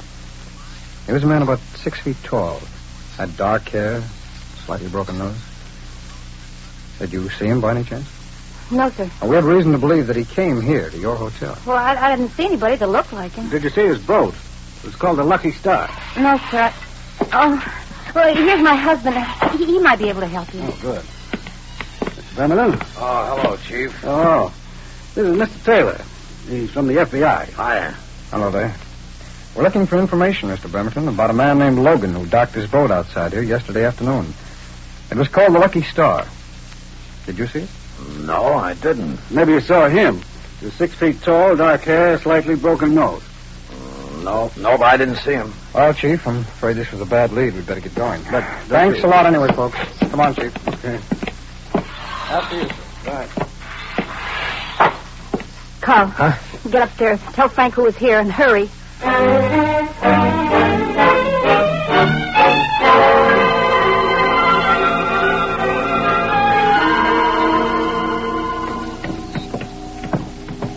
Chief, let's head out here to the end of the dock. Okay. Say, don't you think we should have questioned the Bremertons a little more? I purposely cut that interview short. Why? Did you notice Bremerton's trousers? No, I didn't. Well, there was a streak of blue paint on his right leg. And I'm certain it was the same color paint that I scraped off the deck of Logan's boat. Wow. And that reminded me of where I'd seen that paint before. I noticed a can of it yesterday when I came down here to the dock. Whereabouts? Right alongside this boat up here. Chief, shine your flashlight around, will you? Sure. Hey, there's a paint can. Yeah, I think that's the one. See? The same odd shade of blue. Yeah. I wonder... Wait a minute. I'll shine your light again on the stern of that boat. Right there? Yeah, that's it. Look, Chief, the name on that boat has been freshly painted. Ebony Queen. Did you suppose it was called something else before? But the name was changed to avoid suspicion? Could have been. Well, if it was, then that's Sebring's boat. Oh. This whole paint cycle ties together. I think Bremerton's mixed up in this, too. Look, you go aboard, search the boat. Right. I'm heading for the nearest phone to call my office. I want to see if anyone named Bremerton has ever been mixed up with Sebring.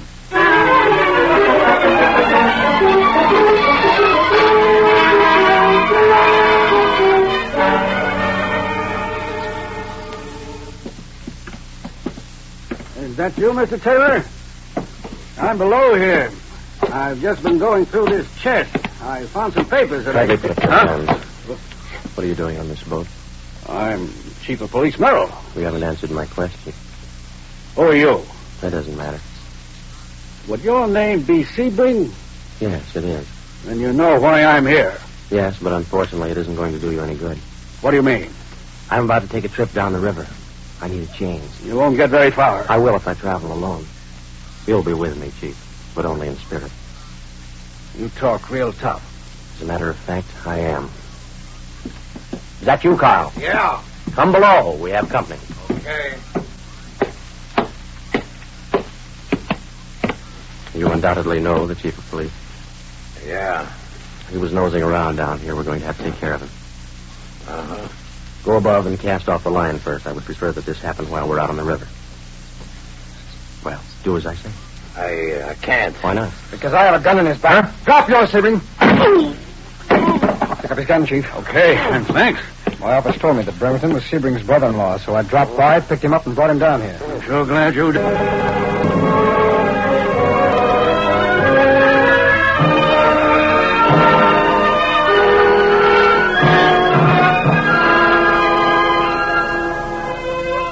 It was proved that although Logan was assaulted in the hotel, his death occurred on the boat.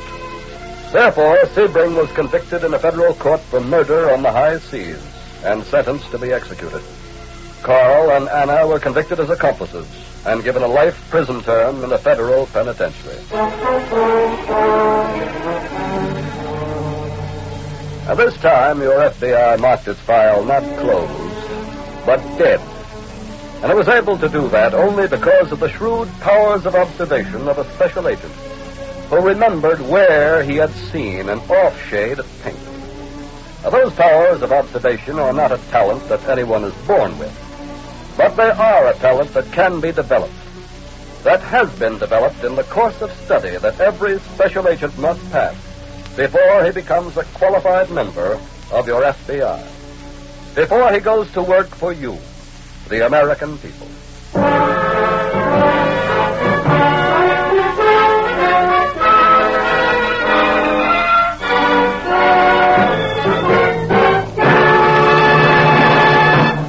In just a moment, we will tell you about next week's exciting case from the files of your FBI. You know what I'm going to do first thing tomorrow, Mr. Keating? I'm going to find out if I can qualify for an assured home ownership plan. Mighty good idea, George, because Look what you get in one package from the Equitable Society. A mortgage that's paid in full if the owner dies. If not, a cash fund to be used in financial emergencies. And mortgage interest at only 4%. No wonder it's called America's finest plan for home ownership. So don't delay. See your Equitable representative soon. Or write to the Equitable Society, care of this station. That's EQUITABLE. The Equitable Life Assurance Society of the United States.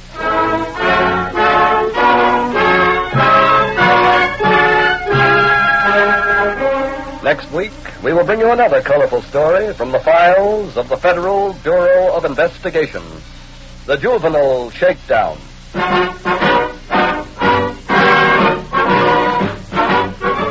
The incidents used in tonight's Equitable Life Assurance Society's broadcast are adapted from the files of the Federal Bureau of Investigation.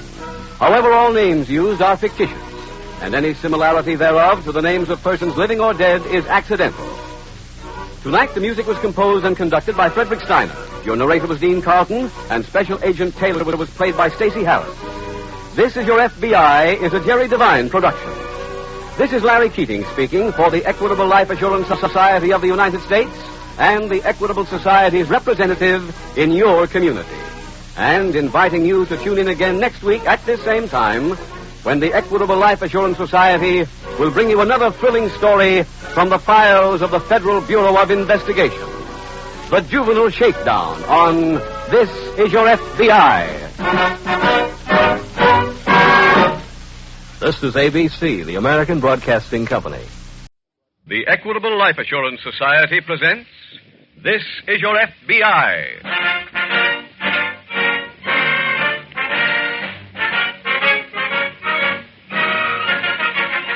This is Your FBI, the official broadcast from the files of the Federal Bureau of Investigation. Presented as a public service by the Equitable Life Assurance Society of the United States and the Equitable Society's representative in your community.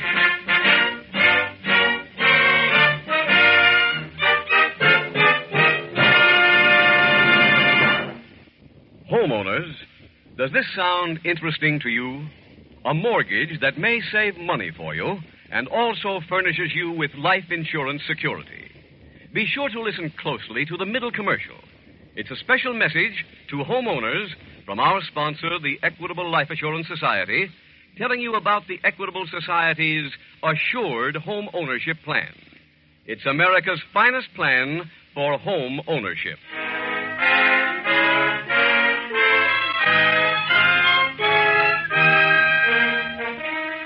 Tonight's FBI file, The Careless Killer.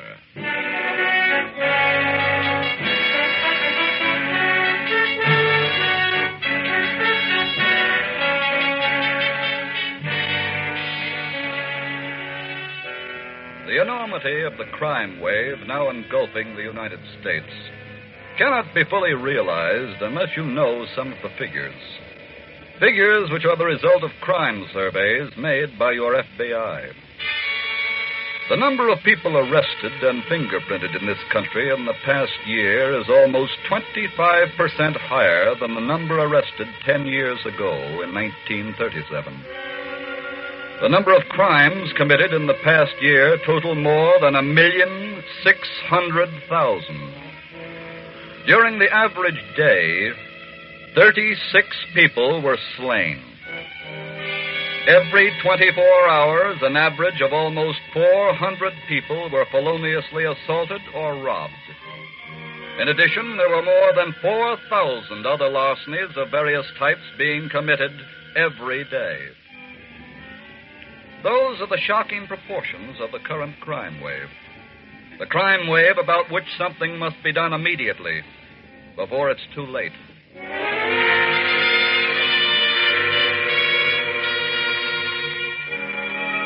Tonight's FBI file opens in an apartment in a large Midwestern city. The occupants of this flat are a young married couple named Rockford. Mrs. Rockford is at the front door, just admitting a visitor. Oh, hello, Mom. Hiya, Peg. Come on in. Okay. Well, gee, you'll have to excuse how the house looks, Mom.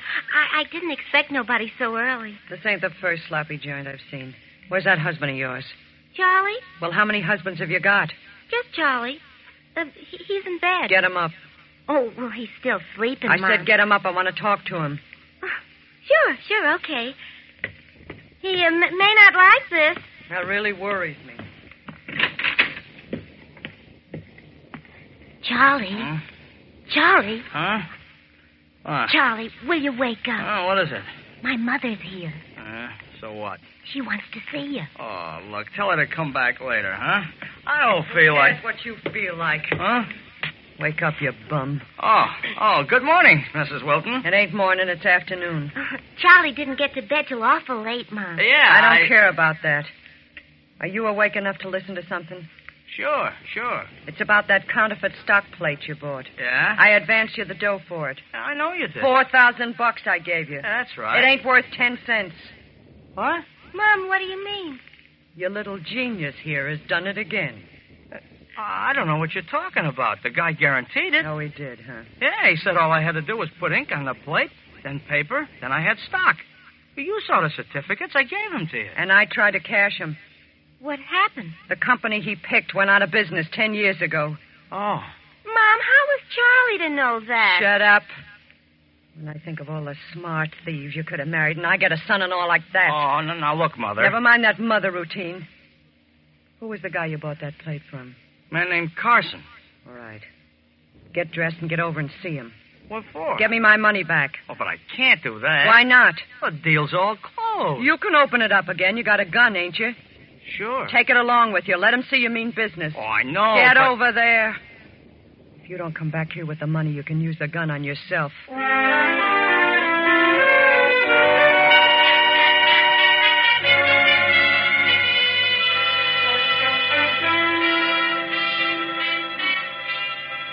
In the same city, in the nearby FBI field office, Special Agent Jim Taylor is just reporting to his agent in charge. You sent for me, Mr. Stilling? Oh, yes, Jim. Just got a report from our Chicago office. Huh? I want you to get right to work on it. What's it all about, sir? National Stolen Property Act. Oh. They picked up a suspect yesterday who was trying to pass over $5,000 worth of counterfeit stock certificates. I see. And the agents who searched his effects found that he also had counterfeit stock plates in his possession. Well, did his own printing job, huh? That's right. Well, this man was questioned for a number of hours, and he finally broke down and revealed where he got the plates. And where was that? Right here in town. Well, he claimed he got them from a man named Carson. Here's his address, Jim. All right, sir. According to the suspect's testimony, this Carson makes a business of turning out counterfeit stock plates. I see. Get right over there and check on Carson. Okay. See what you can find out.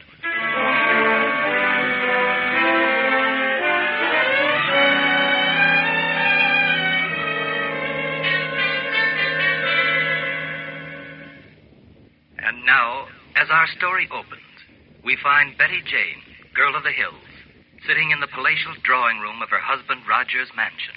That's enough of that. Oh, Mom, what'd you turn it off for? Are you kidding? But I wanted to hear it. It's such a sweet, sad story.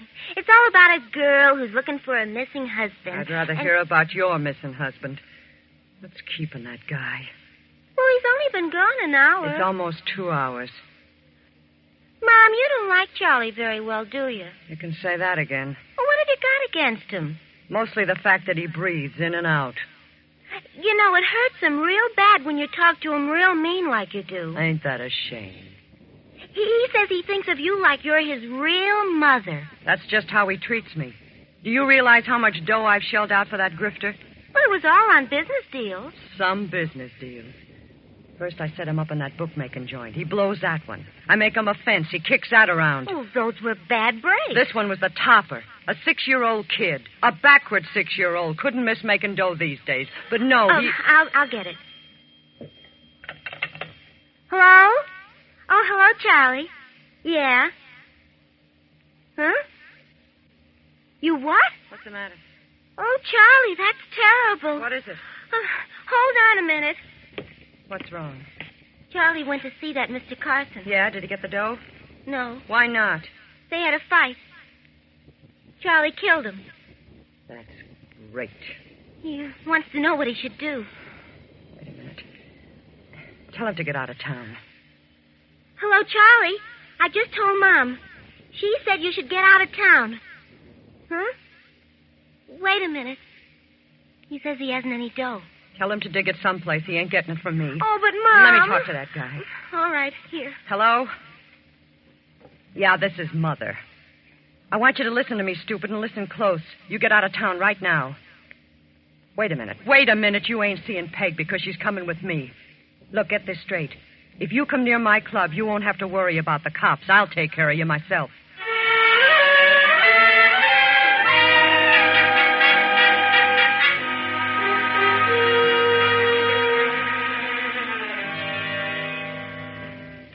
Mr. Sterling. Yes, Jim. May we come in? Come ahead. This is Detective Harvey, Homicide Squad. Mr. Sterling. Hello, sir. Hello, Harvey. Did you go to Carson's office? Yes, sir. That's why I brought Harvey back here with me. What do you mean? Carson was shot and killed this afternoon. Well, when was this? About 10 minutes before I arrived. What about the killer? We don't know who he is yet, sir. Let's have the whole story, Jim. All right, sir. Well, as I told you, as soon as I arrived at Carson's office, I found his body. Was anyone else there? Yes, a young lady, his secretary. Could she shed any light on the killing? Well, she didn't know the name of the man who did it, but she said he had been in Carson's office before. Oh? I got a complete description of him from the girl, sir. Right down to a ring that he was wearing. Good. I also learned why this man was there. Yes? The secretary admitted that he had bought some counterfeit stock plates from Carson in the past. On this visit, he had an argument with him, claiming these plates were worthless. And that evidently led to the shooting. Mm-hmm. Where is the secretary? We're holding her now as a material witness. You can question her at any time. Good. Well, Mr. Sterling, we have an interest in finding this killer, too. How's that?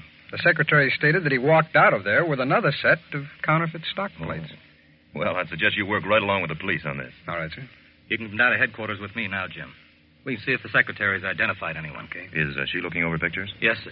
Then get going.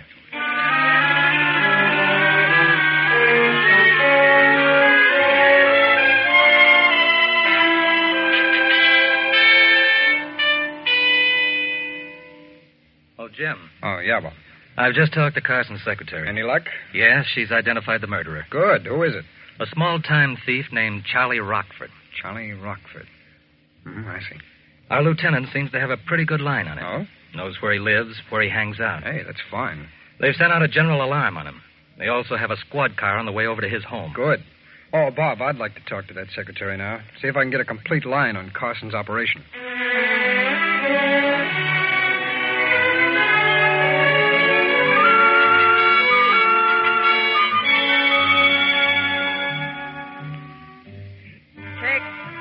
Set up a round of drinks for that party at table 4 on the house. Mom! What is it, Peg? Charlie's here. What? He just came in. He's waiting out by the check room. What for? Well, he says he's got to see you. That chump. I told him not to come here. He says to tell you that a mother shouldn't desert her son in his hour of peril. Will that guy quit saying he's my son? Well, Mom, you know that Never mind. He can't be standing out there like a signpost. Bring him back to my office. Sure, okay. I'll be right there. Charlie. What'd she say, Peg? She wants you to come back to her office. Oh, swell. Let's go. She's sort of mad at you, Charlie. Oh, look, honey, I'll con her out of that. She says you shouldn't have come here. Now, what sort of way is that to act to her own flesh and blood? She says you ain't her flesh and blood, Charlie. Listen, I'm getting sick of what she says. Now, don't go acting that way. Here we are. Go ahead. Okay. Hiya, Mother. I thought I told you to keep away from here. I'm in trouble. Flash. Look, I'm hot, I tell you. So I see by the newspapers. Huh? The papers have got something about me? Only a story and a picture. Oh, so that's why them cops showed up. What do you mean, Charlie? Showed up where? At the apartment. You went back to your apartment? Yeah. Why? Well, I thought maybe Peg would be there. Why, you stupid... What happened with the cops? Well, I happened to spot the squad car pulling up in front of the building, so I slammed down a fire escape. And then you came right over here? Yeah. That's great. Drag me into this thing. How? They wouldn't be tailing you or nothing. Oh, I gave them the slip. Some slip you could give them. Blind Tom could follow you. You shouldn't have done that, Charlie. Oh, look, lay off of me, will you, both of you? I need some dough, getaway money. And that's what you came here for? Yeah. Not a chance. Oh, now, wait a minute. You're in this thing, too, you know. How do you figure that? Well, you put up the dough for that phony stock plate. You were the one who told me to use a gun to get the dough back. Charlie, that isn't fair. Let him talk. I want to hear more. Sure, I'll talk. I'll tell you this right now. Unless you kick in with a bundle for me to go away with, I'd blow a whistle on you. I bet you would, too. Sure. So how about it? Are you getting it up? The answer's still no. Okay. Maybe this'll change your mind. Charlie. I was wondering when you'd pull that gun. How about some dough? Charlie, put down that gun. She's my mother. Never mind the song titles. Come on, money. Your desk is loaded with cash, I know that. Well, I was always taught to pay a good deal of respect to a guy with a pistol. Mom, don't you give him anything. Keep out of this. Looks like I gotta give him something, honey. Think this'd be enough?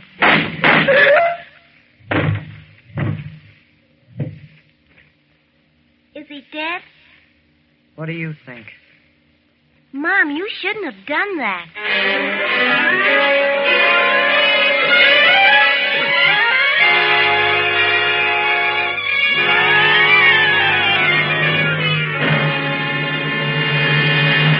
Tonight's case from the official FBI files will be reopened in just a moment.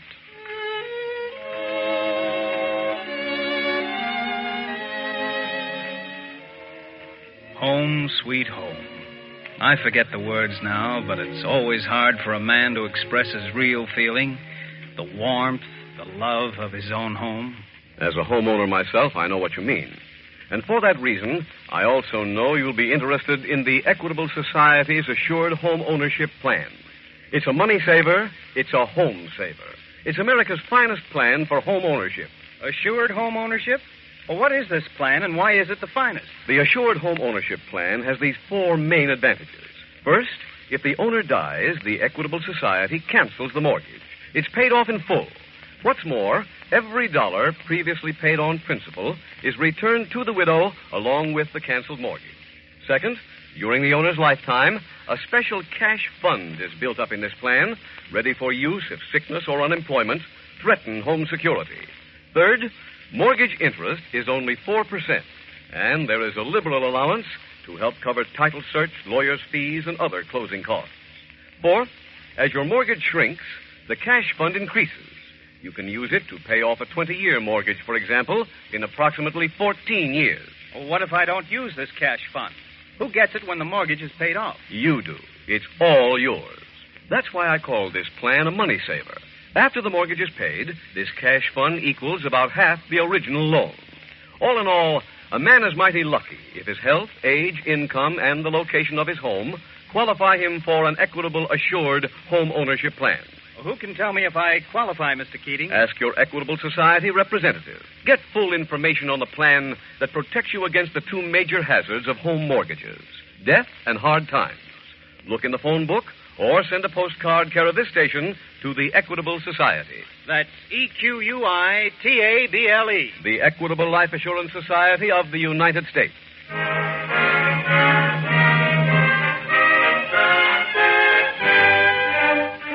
And now back to our FBI file, The Careless Killer.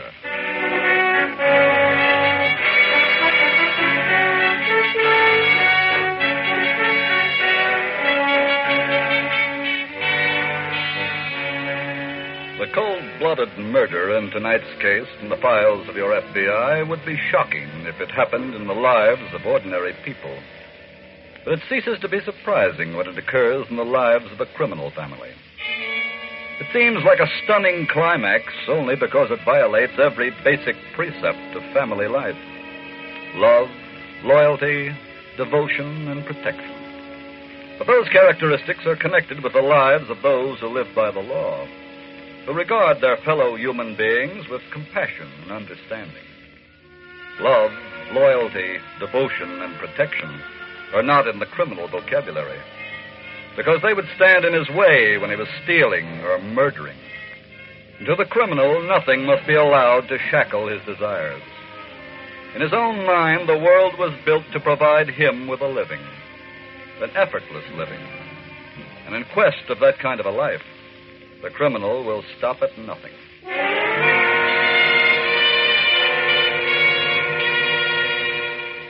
Tonight's file continues at the FBI field office.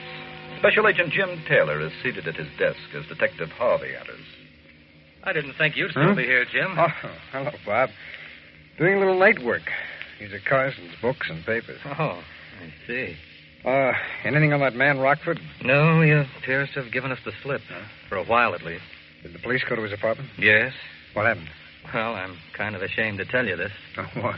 They neglected to surround the place, and he made a getaway out of one of the windows. That's too bad. I hope he's picked up soon. I want to talk to him. About Carson's operation? Mm-hmm. He could be a valuable source of information on how he operated. Excuse me. Sure. Special Agent Taylor. Oh, yes, he is. Just a minute, please. Bob, it's for you. Oh, here. Thanks. Hello? Yes, Lieutenant. Yes. I see. I'll get on it right away. Right, sir. I was lead on Rockford, Jim. Oh, has he been located? No, but they learned that his mother-in-law owns a nightclub right downtown here. A place called the Club Adrian. Oh, yeah, I've heard of it. How about coming over there with me? Good idea. I'll be right with you.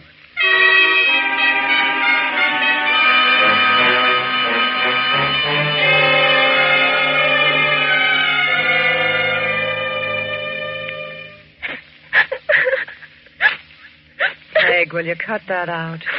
I feel just like Betty Jane. Who's she? Betty Jane, Girl of the Hills, that radio program. Oh, that. You should suffer so long. She, too, has no husband. Look, save those crocodile tears. You miss him just about as much as I miss Hitler. But he died so bravely. Yeah, just as he was about to shoot your mother. Now cut it out. Mom. Yeah. What are you going to do with him? Get rid of him, of course.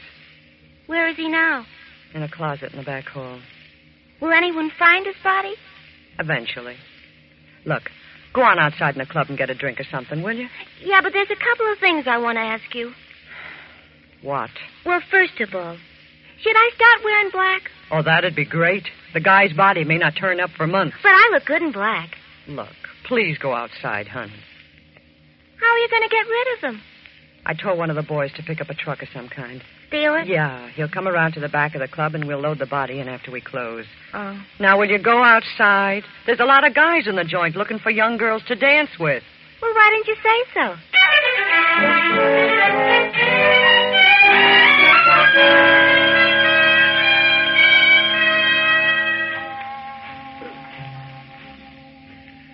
Quite a dive, huh, Jim? It's hard for me to tell. I can't see very well through this haze of smoke. I wonder if the owner will join us. Mrs. Wilton? Yes.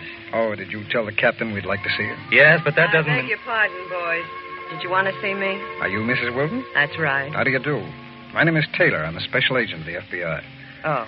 This is Detective Harvey of the local police. Hello. Hello. Well, you boys just about cover everything, huh? Just about. Glad to see you. Thanks. Won't you join us for a moment? What's on your mind? We'd like to talk to you if we may. Oh, sure. Here, sit right here. Thanks. Will you have a drink? Oh, thanks. I just sell the stuff. Well, go ahead. It's about your son-in-law, Mrs. Wilton. I figured that was it. He killed a man today. Yeah, I read it in the papers. And so far, your son-in-law has managed to elude the police. I was wondering if you had seen anything of him. No. And frankly, I don't want to.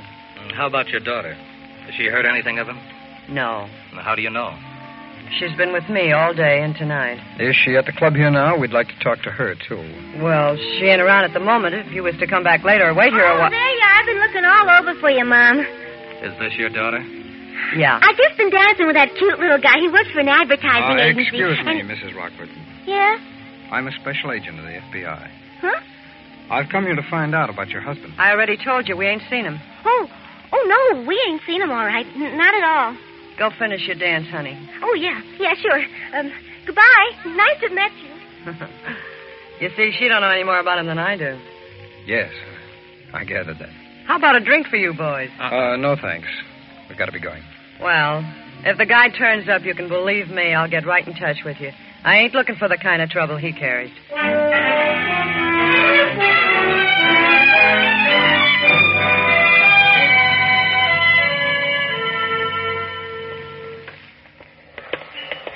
Well, Jim?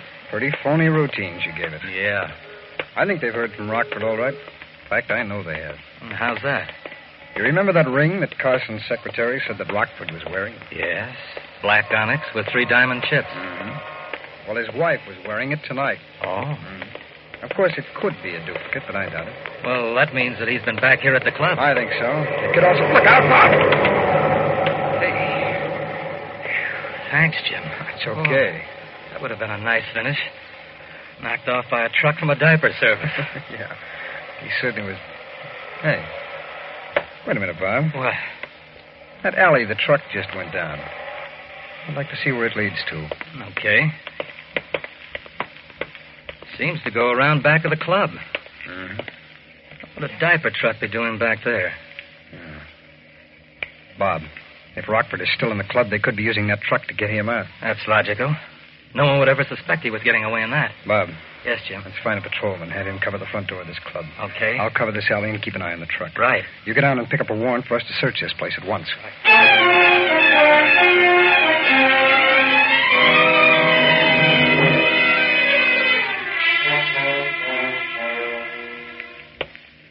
Peg, open up the door of that truck. Very well. Well, hurry up about it. This guy's heavy.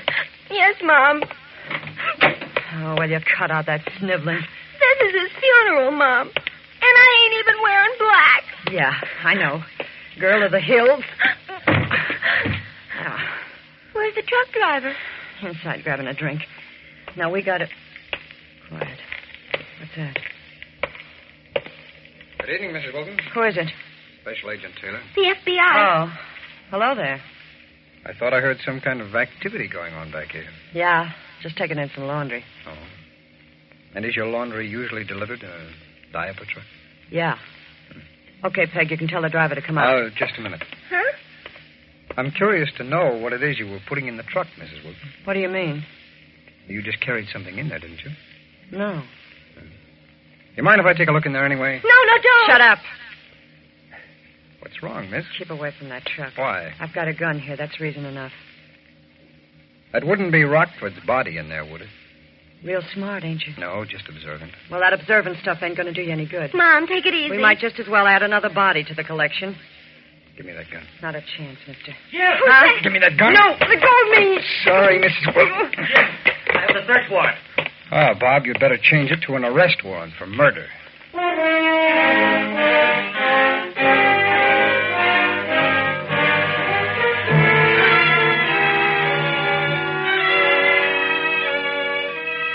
Mrs. Wilton was convicted in the state court of first-degree murder and sentenced to be executed. Her daughter was convicted for her part in the murder and sentenced to life imprisonment.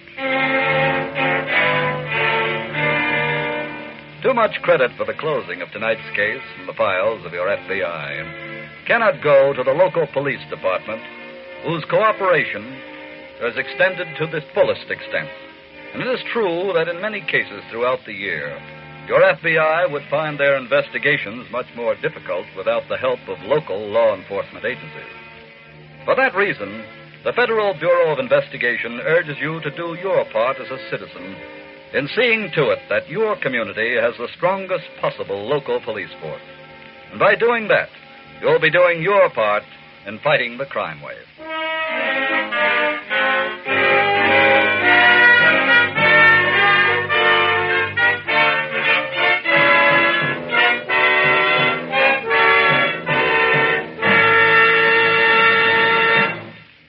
In just a moment, we will tell you about next week's exciting case from the files of your FBI.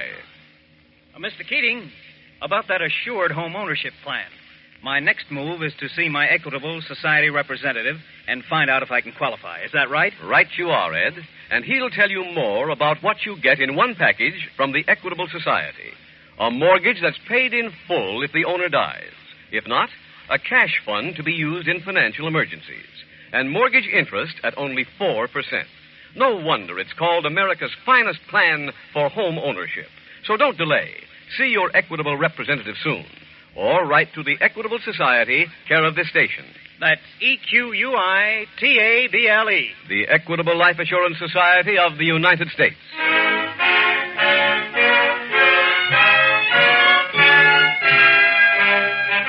Next week, we will bring you another colorful story from the files of the Federal Bureau of Investigation. The Unhappy Hijacker.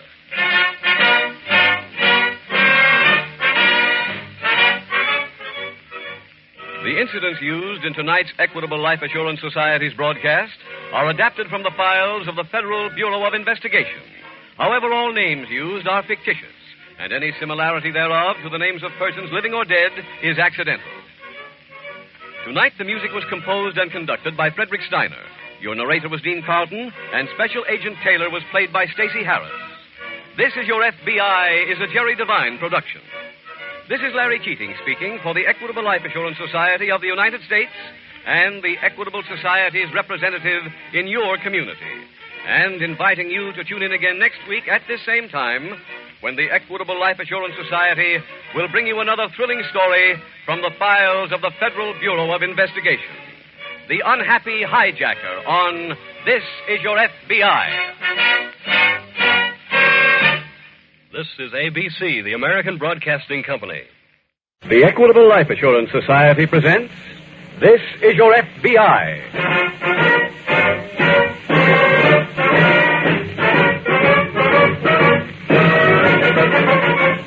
This is Your FBI, the official broadcast from the files of the Federal Bureau of Investigation. Presented as a public service by the Equitable Life Assurance Society of the United States and the Equitable Society's representative in your community.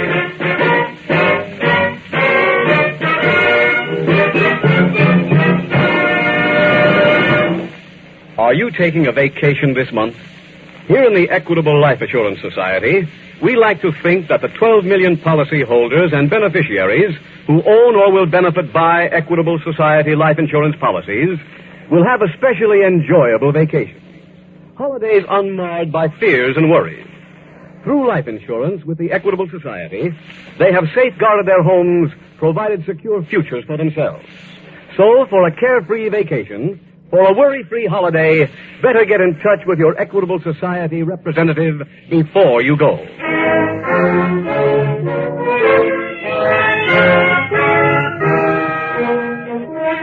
Tonight's FBI file, The Unhappy Hijacker.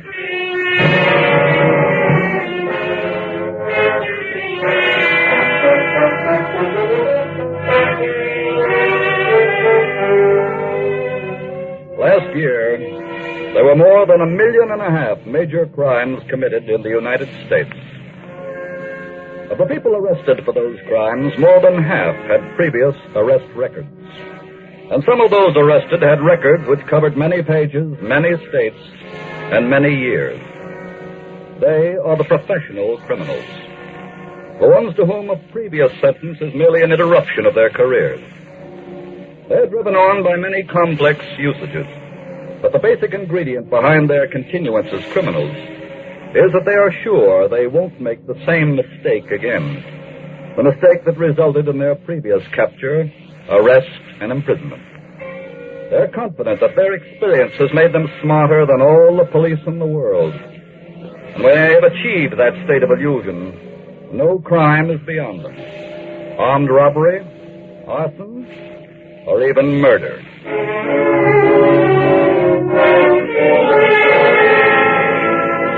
Tonight's FBI file opens in a comfortable frame house located in a large city in one of our Midwestern states. One of the occupants of this dwelling, a Mrs. Johnson, is just answering the front doorbell. Yes? Hello, Mrs. Johnson. Hello. I'm Mildred Phelps, remember me? Yes. I talked to Mr. Johnson before I made an appointment to see him. I know. Can I come in? Come ahead. Thanks. He's out in the greenhouse. Follow me. Okay. I haven't seen you for a long time, Mrs. Johnson. I know. How have you been? My husband's in here. George? Yes, Mama. Here's your company. Oh. Go ahead. Oh, thanks. Hello, Mr. Johnson. Hello there, Mildred. Hey, this is really a layout. The greenhouse? Yeah, look at those orchids. I have over a dozen species here. This is my hobby. I spend a great deal of time with them. No wonder nobody sees you anymore. Well, I'm pretty much out of action these days. Completely out? No. Excuse me a second, Mildred. This orchid needs a little attention. Mr. Johnson, I have something I think will interest you. What is it? Did you read this morning's paper? Uh-huh. See the story about a truckload of whiskey being hijacked? Yes, I did. That's why I'm here. Well, what's the story? I know who knocked it off. And I know where it's stored. Well? If I told you how you could get it, how much would the information be worth? You want me to take it from the person who hijacked? Well, it wouldn't be the first time, would it, George? No. There's 300 cases, high-grade scotch. What's my cut? Well, in the past, I've always paid $10 a case. You've got a deal. Oh, wait a minute. I want to find out a few things. First, where is the stuff? How do I get it? I'll call you this afternoon and give you all the dope. Who am I taking it from? Does that matter? Yes. Look, I'd rather not tell. Well, Mildred, I have to know who did the job. Okay. It's Paul Carter. What? Well, he's your boyfriend. He was my boyfriend. Oh. So that's it. Yeah. Dirty pool, Mildred. He deserves it. Does it bother you? Not at all. In fact, I'd like to hand Paul one myself. I figured. Well, how about it? I'll be glad to do business with you.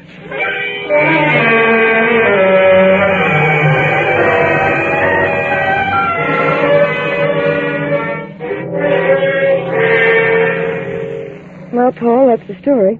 And the sucker fell for it, huh? Real big. Good. Now, suppose you tell me what this is all about.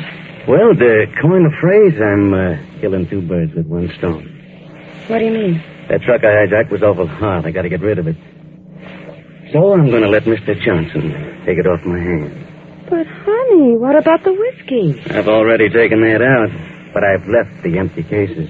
Oh. Where is the stuff? I took it to that building I rented over on 12th Street. I see. What's the other bird you're killing? George Johnson. I've owed him one for a long time. But how are you getting even? He still winds up with a truck. He winds up with trouble. How? I know pretty much how he operates. When he gets the truck tonight, he'll drive it right to his house. It'll be too late for him to unload it until morning. Mm-hmm. By that time, I'll have called the cops. Oh? And they pick him up for the hijack. Right. Oh, that's very cute. What do I say to the guy when I call him? Give him the address where the truck is. Say he can get in through a window at the back. Tell him nobody will be there between 10 and 12 tonight. Okay. Oh, and one other thing. Yeah? He promised you $10 a case? That's right. Say you'll come around to his place at midnight to collect. Wait a minute. Suppose he finds out the truck is empty. Honey, it's all locked up, believe me. Won't find out till the morning. Meantime, he pays us $3,000 for the privilege of going to jail.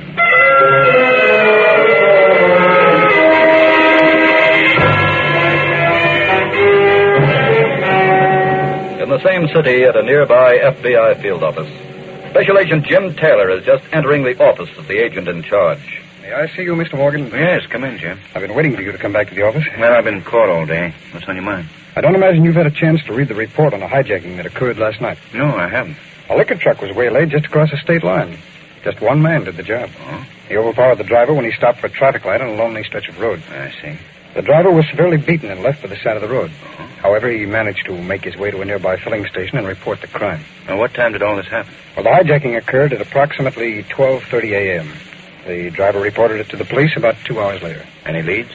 Yes, sir. The police checked with the toll booth on Midway Bridge as soon as they received the report. And? And they remembered the truck. It had passed through about an hour before. Then it came here to the city? Yes, sir. So they immediately sent out an alarm on it here. Any results? Well, a truck very much like it was spotted driving through the West End about 3 a.m. It disappeared, however, before it could be picked up. Any report on it since? No, sir.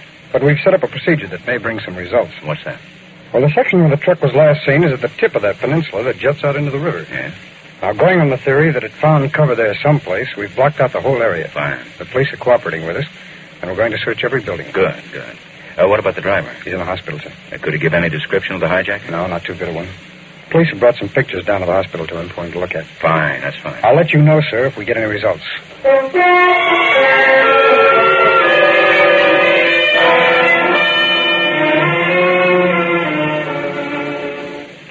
George, Yes, Mama. are you getting ready to go out? Yes. You promised to take me to the movies tonight. Oh, that's right, I did. Well, Mama, I'm afraid we'll have to make it some other evening.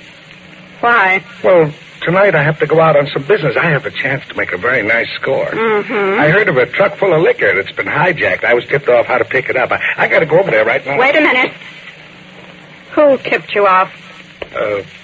Mildred Phelps. How did she know about it? Well, Paul Carter did the job. She goes with Paul Carter. She used to, Mama. That's all over. She's very mad at it. That's why she gave me the information. I have to go Wait. over there. Sit down. But, Mama... Sit down, I said. Very well. Now listen to me. I don't like that Mildred Phelps. And I don't trust her. Mama. Let me finish. Paul Carter's been an enemy of yours for years. Now, it sounds to me as if they put their heads together and have come up with some scheme to get you in trouble. Well, how can that be? She told me where the truck is. I know. Well, then what can be wrong? George, take my word for it. They're up to something. Mama, I've got to go over there. This is too good to pass up. Very well. Go ahead. Be stubborn. But do me one favor. What's that? Check every detail of her story before you take that truck.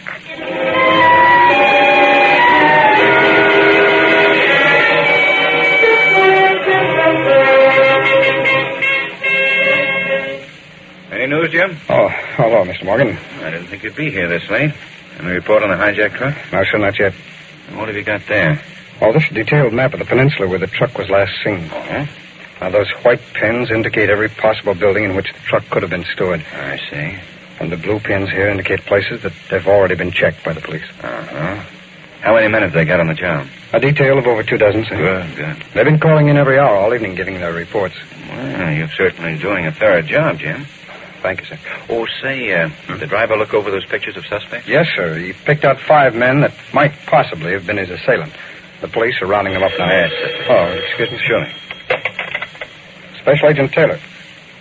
Oh, hello there, Sergeant. Yes. Oh, good work. Will you let me have that address? Got it. Thanks a lot. I'll be right over. Well, sir, they found the truck. Fine. It's in a small garage on West Street. I'm going right over there.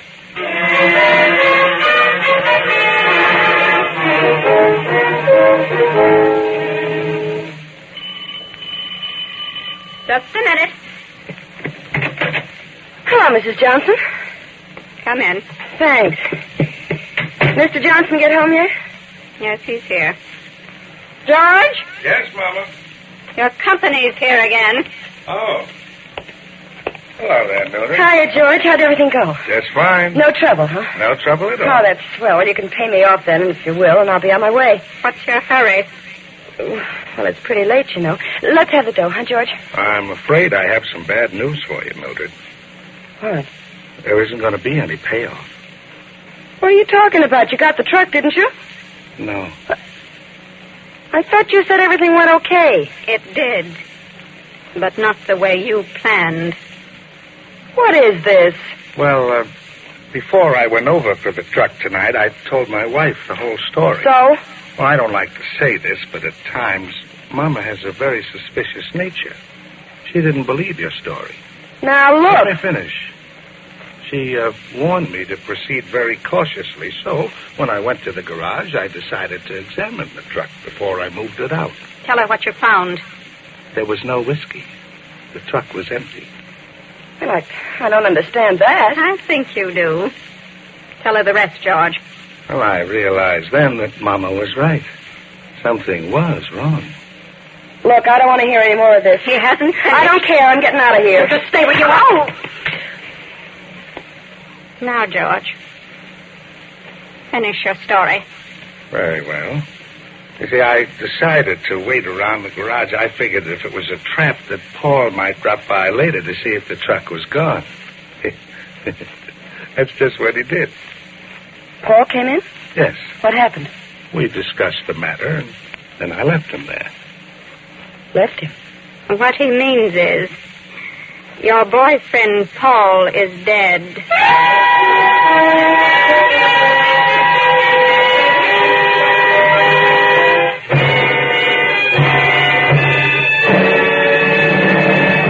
We will reopen tonight's FBI file in just a moment.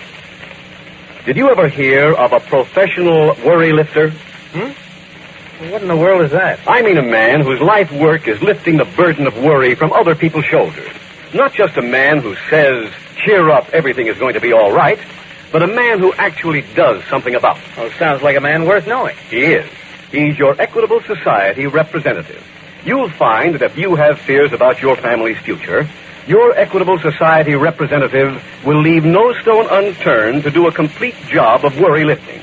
For instance, lots of husbands worry because no one ever told them about readjustment income. Readjustment income? What's that? The Equitable Society's readjustment income plan provides extra income for the widow during the 2 toughest years. The 2 years immediately following her husband's death. Years in which she is adjusting the family way of life to a lowered income. You know, expenses can't be reduced overnight. It takes time. And that's why every life insurance program should provide readjustment income for extra help during the 2 toughest years. As a matter of fact, the thought of those years has worried me. How much does one of those readjustment income plans cost? Why, it may not cost you a cent. It may require only a simple rearranging of your present life insurance program. In any event, the man to see is your professional worry lifter, your Equitable Society representative. Look in the phone book for the Equitable Life Assurance Society. That's EQUITABLE. Or send a postcard care of this station to the Equitable Life Assurance Society of the United States.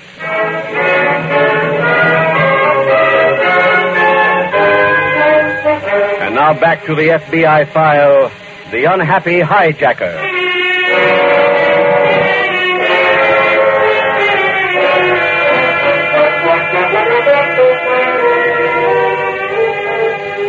Occasionally, there comes along a criminal who is so publicized as to make the public believe that they understand him. And understanding him, they'll want to sympathize. If you have ever been a victim of that kind of thinking, you have been experiencing the wrong emotion. The only feeling you should have for the professional criminal is one of revulsion. He is not a person whose mind you can understand, because his life is built on moral standards that you know nothing about.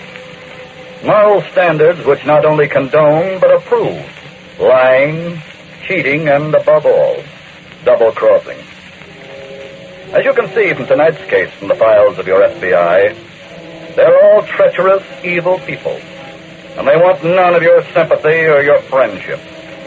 Because to the criminal, you, as a decent citizen, represent only one thing: his next victim.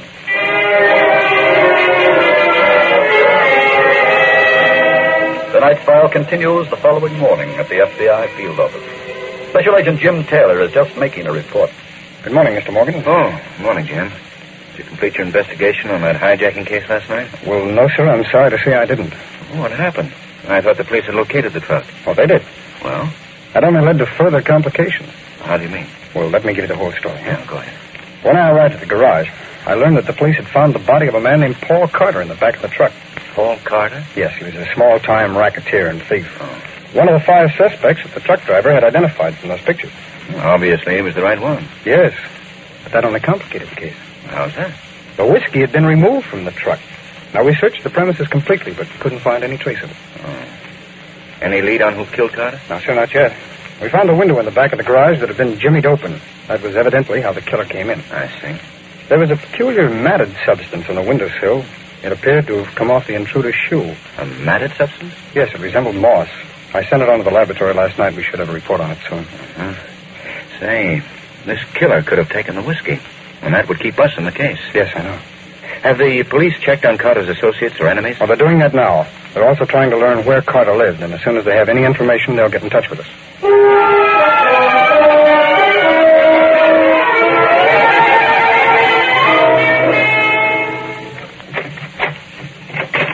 Good morning, Mildred. Oh, gosh, I forgot you can't talk with that gag at your mouth. Here, let me untie it for you. There we are. Did you have a good night? Now, what do you think? Oh, must be pretty uncomfortable. You can say that again. Why are you keeping me here? Well, Mama and I had to have a little talk. We had to decide what we should do with you. Well? We're going to let you leave here. Oh. On one condition. What's that? If you tell us what Paul did with that whiskey. I don't know. Oh, Mildred, you must... He didn't tell me anything about it. Now, please, tell the truth. You'll only make Mama mad at you. Mama, haven't you got anything to say around here? Of course. Well, I haven't noticed it. Everything you do is in order for Mama. That's not true. George. Yes? Why do you let her run your life? Why don't you get smart? You're clever, attractive. Why don't you act like a man? Mildred. I mean it. Look, baby, if you just let me leave here, I'll... Mildred, pick on somebody your own size. Mama, I've just been asking her about the whiskey. Leave me alone with her. I'll get the information.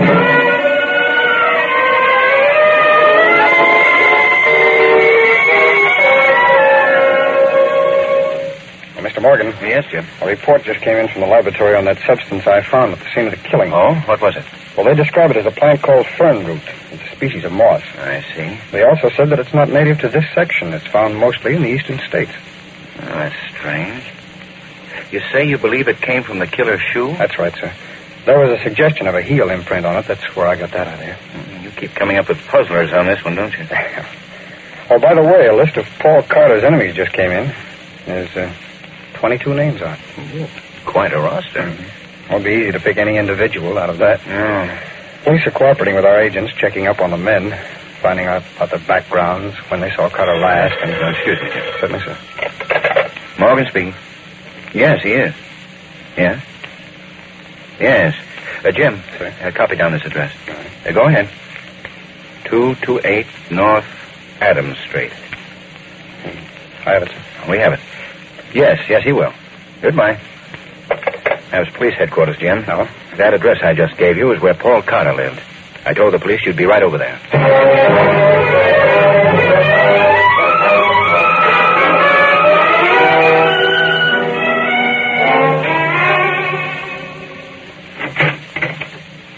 George? Yes, Mama. You can come in here now. Very well. How did you make out? I got the information. Good for you. What did you do to her? Never mind. Found out where the whiskey is. Where? Tell him. Tell him, I said. It's in a building over on 12th Street. Give him the address. Number 741. 300 cases of that? Look at her. Isn't so pretty now, is she? Mama, I never thought she was pretty. You could have, if I hadn't come in. Oh, stop. I'll go get the stuff right away. That's a good idea. What about me? Can I go now? No. But you said... You're staying here until my husband gets back with the whiskey. I want to be sure you told us the truth.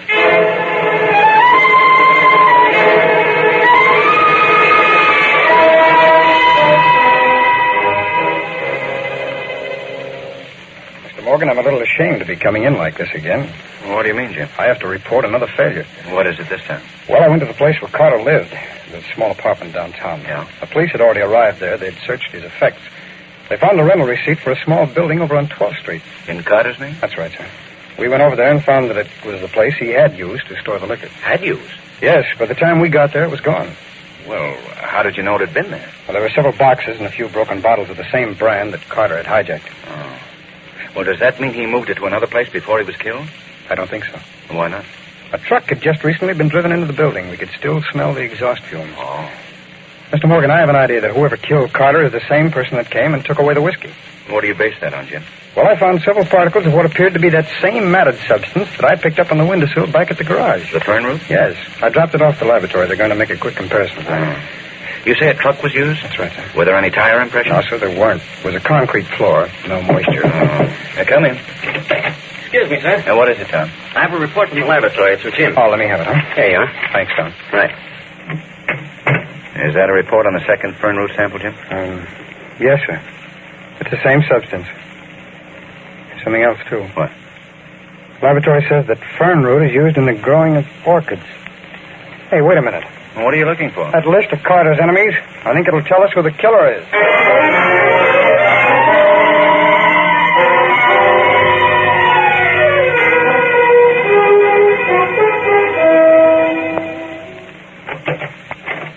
Is that you, George? Yes, Mama. Right in here. Uh-huh. How'd you make out? Fine. How many cases were there? 300, just like she said. What'd you do with it? It's out back in the shed. Oh, tired. This has been a busy day. Yes. Did you keep supper for me? It's all ready. Good. Oh, where's Mildred? Next room. Well, I guess you can let her go now. Are you serious? Well, that's what you promised her. Only to find out where the liquor was. You can't let her go. She'd tell the police about your killing Paul. Oh, that's right. Well, what else can we do with her? That's pretty obvious, isn't it? Kill her, too? Of course. I see. When? Right now. Before supper? Yes. Very well. Set out the food. This won't take it. What was that? My greenhouse. Someone broke a window. George. My orchids, Mama, my orchids. Oh, look, the glass door is broken. I had to break it, Johnson. Who are you? Special agent of the FBI. What? I want to talk to you about a case of whiskey and murder.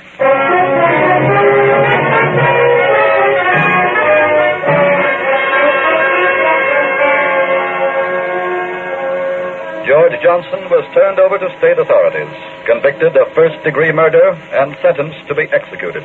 Mrs. Johnson was given a life sentence as an accomplice. And thus, another cluster of criminal careers was brought to a close, mainly because of the fine work done by your FBI's Special Laboratory. 1947's crop of criminals includes those who have taken advantage of modern inventions. And no law enforcement agency could cope with them unless it, too, used the aid of science in its investigations. Tonight's case involved the use of the spectroscope, one of the many machines which are at work even now at Washington, D.C., in the laboratory of the Federal Bureau of Investigation. At work for you and for your FBI.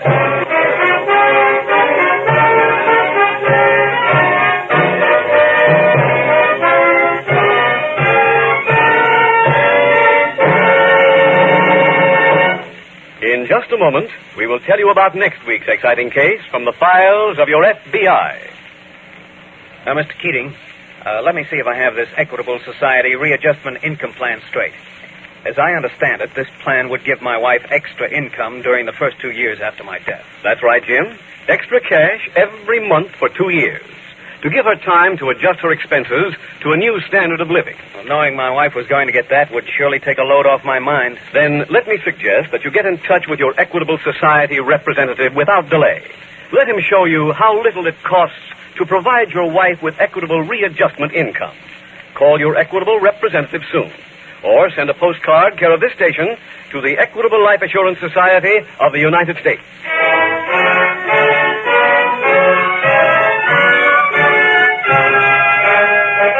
Next week, we will bring you another colorful story from the files of the Federal Bureau of Investigation. The Red-Headed Blackmailer.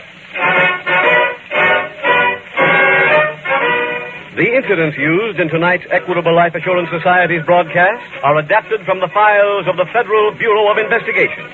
However, all names used are fictitious, and any similarity thereof to the names of persons living or dead is accidental. Tonight, the music was composed and conducted by Frederick Steiner. Your narrator was Dean Carlton, and Special Agent Taylor was played by Stacey Harris. This Is Your FBI is a Jerry Devine production.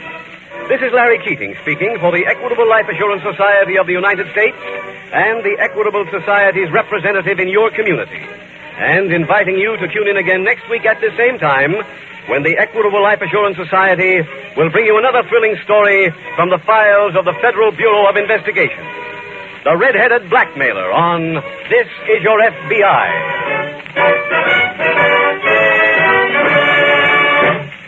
This is ABC, the American Broadcasting Company. The Equitable Life Assurance Society presents This Is Your FBI.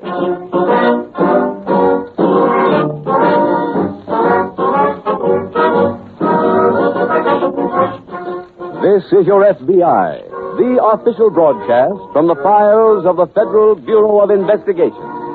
Presented as a public service by the Equitable Life Assurance Society of the United States and the Equitable Society's representative in your community.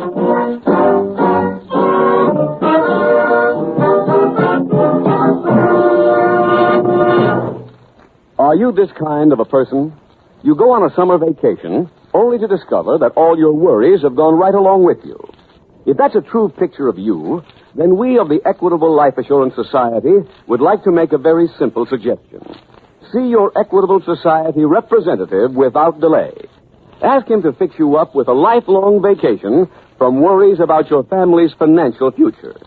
Tell him you want the complete peace of mind that comes from a well-planned life insurance program with the Equitable Life Assurance Society of the United States.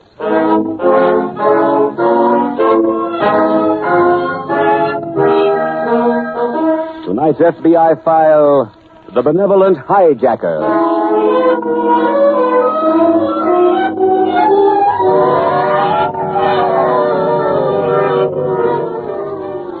Throughout the nation, in every corner of every state, wherever there's a patch of sand and a body of water or a cluster of trees, citizens who have worked hard all year are taking their well-earned vacations. For this short period, they are in temporary retirement from their places of business. But in at least one field of endeavor, there is no holiday season, no vacation period when work is forgotten. And that field is crime. The criminal is busy stealing, cheating, killing 52 weeks a year. And that is why every law enforcement agency, like your FBI, is at work every day and every night. Only in that way can any progress be made against the crime wave and against the army of criminals.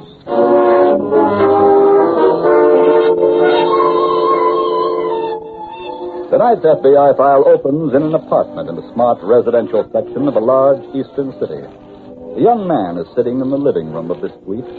He gazes admiringly at the oil paintings that line the wall. The door opens and a middle-aged man enters. Hiya, Bob. Oh, hello there, Uncle Ed. I'm sorry to keep you waiting, kid. Oh, that's all right. Just a second. I'll take a look at my mail here. Oh, surely. I was just admiring your apartment. Oh, yeah, that's right. You've never been to this one, have you? No. It's not a bad scatter. I like your taste in paintings. Oh, I have a guy who buys them for me. Oldies, you know. Oh, that one there isn't old. Older girl? Yeah. She's lovely. Who is she? A very personal friend, kid. Lay off. Okay, I'm sorry. Well, let's hear about you. I haven't seen you for a few weeks. Oh, I'm getting along all right, Uncle Ed. How long is it now since you graduated? A little over 2 months. How do you like working for me? That's fine. Are you sure that doing all kinds of little odd jobs isn't beneath your dignity as a college man? Oh, of course not. Well, you know, this isn't what I had in mind for you, kid, when I sent you through school. Uncle Ed, I like the work. And what's more, I want to stay in it. Well, now, that's what I was hoping you'd say. What are the reports on me, then? Oh, okay. In fact, that's why I sent for you today. I've got you lined up for a promotion. Hey, that's wonderful. What is it? I'm sending you out tomorrow night with 2 other boys to hijack a truck.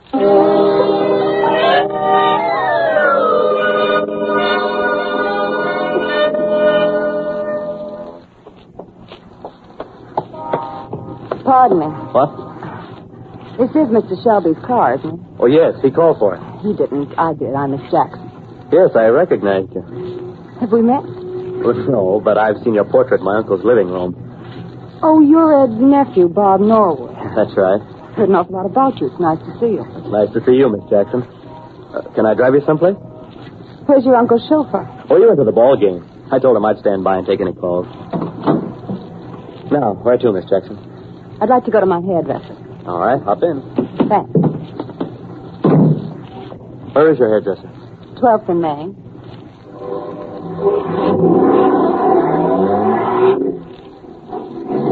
I've seen you before. Really? Where? Well, your uncle took me to a football game last fall. I saw you play. And you still talk to me? You went back. You got the numbers mixed. It's kind of a switch for you, isn't it? What do you mean? Working for your uncle. Maybe, but I like it fine. How long you been with him? Almost 8 months. He said you're doing a real good job. Look, do me a favor, huh? What? Well, I'm a very dull topic. Let's talk about you. That would be really dull. Not to me. Look, I've got an idea. Why don't you skip the hairdresser? Oh, but I have an appointment. Well, cancel it. It's a beautiful day. Let's head for the country. What do you say? Well, Come on. okay.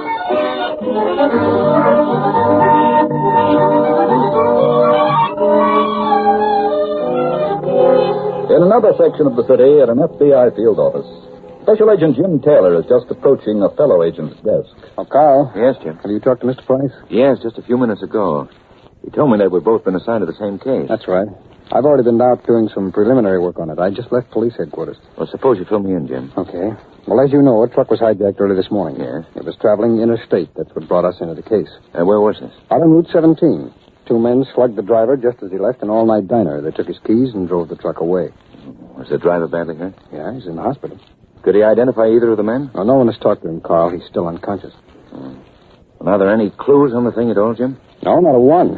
I'm hoping the driver can help us when he comes to.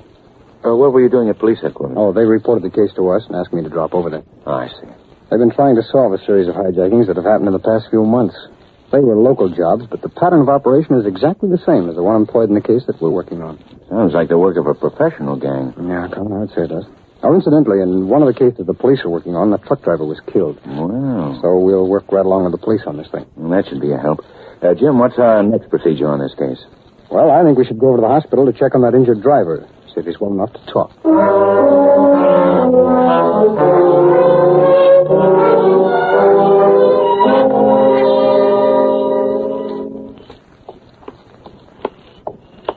Hello, darling. Hello, Laura. Sorry I'm late. Honey, it's not the first time. Where are we going, Bob? Oh, someplace I thought up all by myself. Like where? Around the park in that handsome cab.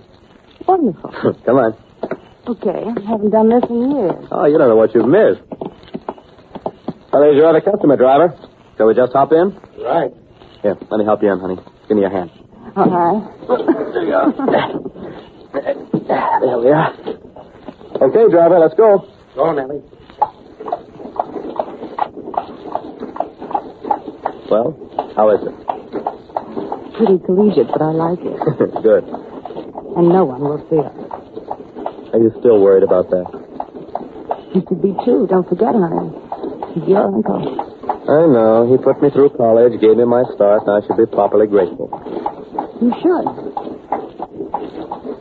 Bob, there's one thing that's always puzzled me. What? After spending all that time on a college education, why did you turn to larceny? Oh, doesn't being smart help? Sure. But there's so many other things you could have done. Oh, they take too long. I want a quick money business. That's why I work for Uncle Ed. Honey, do you realize that if I maneuver correctly, I can have enough money to retire at 30? Is that all you want? That and one other thing. What? You. Sorry, honey, I'm not available. Oh, now, wait a minute. Why have you dated me so much these past 3 months? Because I liked you. So, why aren't you available? Your Uncle Ed's been very nice to me, Bob. Oh, I could be just as nice. Not as long as you just work for Uncle Ed. Oh. So, honey boy, let's forget about us. Till you get to be 30.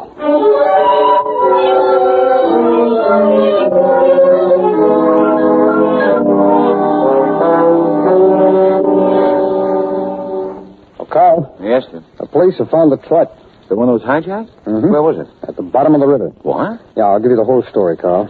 A patrolman saw a man drive a truck off the end of a pier early this morning. Yeah? I couldn't save the truck, but he did arrest the driver, and he notified headquarters. So a diving crew went on the job. I see. Their description of the truck proved it to be the same one that was hijacked. Have you questioned the driver? Yes, but he wouldn't talk. The police are still grilling him. And does he look important? No, I'd say he was just a stooge in order to get rid of the truck. Oh, incidentally, none of the trucks ever turned up in any of the previous hijackings. This must be the way they disposed of them. Yes. And, Carl, there's another factor in this. What's that? This was a white truck. Now, that's pretty conspicuous. I don't think they would have dared to have driven it very far before getting rid of it. That's true. Now, there's a warehouse district near there. I think we should get a map, section it off, and do a systematic check of all warehouses in that vicinity.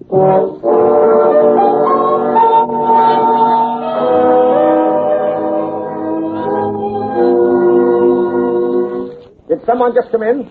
It's me, Uncle Ed. Bob. Oh, where have you been, Bob? Why? I've been looking all over for you. What for? Well, we got trouble. One of our drivers was picked up. Oh, What happened? Well, he was getting rid of that last truck. A cop's on. They got him at headquarters now. Which driver? Willie. Well, he's pretty solid. They're all solid till the pressure's on. You think he'll talk? I don't know. But I can't take any chances. Well, that's true. What are you going to do? I'll get over to the warehouse and move the stuff out. Take it to our west side building. Then if he does blow a whistle, the cops won't find a thing. Uncle Ed. If you don't mind my saying so, that's not the way I'd do it. No? Well, what's your idea? Well, I'd move this stuff and then get out of town. Stay away until you're sure that nothing can happen to you. Well, what would I do with the business? Well, you've been giving me a pretty thorough training. You mean let you run it? Well, just till you get back. No, that don't sound right, kid. Don't you trust me? Oh, that ain't the point. I don't like walking out on things. I've been in tougher spots than this. Well, then you're going to do it your way and go to the warehouse? Yes, I'm getting over there right now.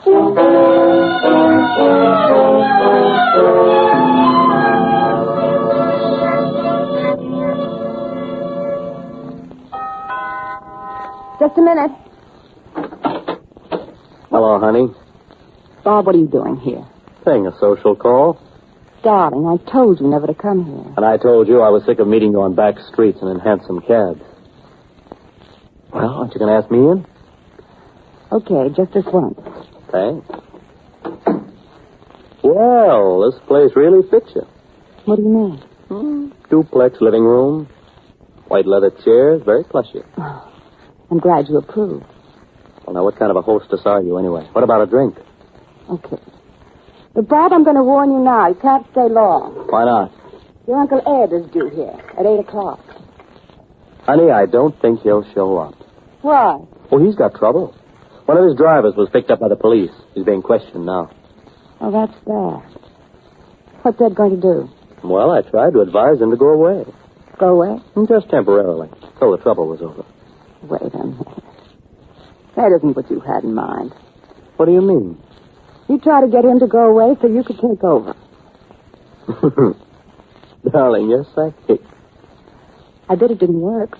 No, truthfully, it didn't. But I think I win anyway. How? Well, he went to the warehouse near where the driver was picked up. He intended to move out the stuff that was in there. So? So, I called the police and told them that he was there. Oh. That shocked you? Yes. Well, I was just following Uncle Ed's advice. He told me right along that if you want anything badly enough, you take it any way you can get it. Now, I have you.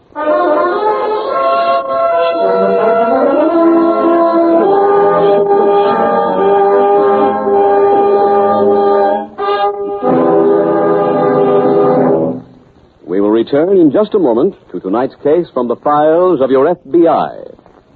Don, do you think you'd know a professional worry lifter if you saw one? Did you say professional worry lifter? That's right. And when old man worry is darkening your life, a professional worry lifter is a mighty good man to know. You'll get more from him than sympathy and good advice. You'll find he actually does something about throwing old man worry for a loss. Okay, lead me to it. Well, he's never hard to find. He's your Equitable Society representative. If you have fears about your family's future, your Equitable Society representative is always ready to pitch in and do a thoroughgoing job of worry lifting, which will even include readjustment income. What kind of income is that? The Equitable Society's readjustment income plan provides extra income for the widow during the 2 toughest years. The 2 years immediately following her husband's death. Years in which she is adjusting the family way of life to a lowered income. You know, expenses can't be reduced overnight. It takes time. And that's why every life insurance program should provide readjustment income for extra help during the 2 toughest years. You know, you may have something there. Does this readjustment income run into a lot of money? Why, it may not cost you a cent. It may require only a simple rearranging of your present life insurance program. In any event, the man to see is your professional worry lifter, your Equitable Society representative. Look in the phone book for the Equitable Life Assurance Society. That's EQUITABLE. Or send a postcard care of this station to the Equitable Life Assurance Society of the United States.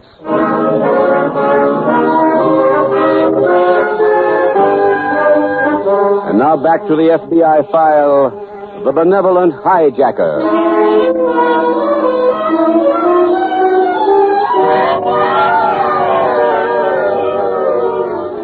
sociologists have been making studies of the criminal for many years in a sincere effort to find out what makes one man a criminal and allows another man to become a respected member of the community. As yet, they have not arrived at the final and conclusive answer to that question. It has been shown that environment is very important, and yet bank presidents have come from the slums. It has also been shown that a lack of education was at least partially responsible for some men turning to crime.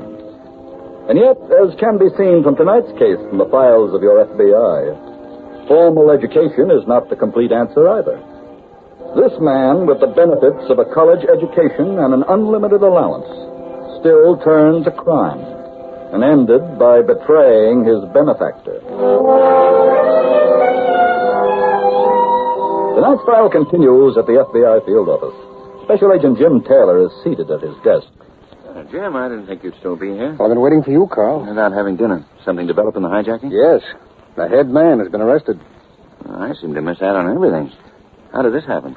An anonymous phone call was received at police headquarters late this afternoon. They were given an address down on River Street.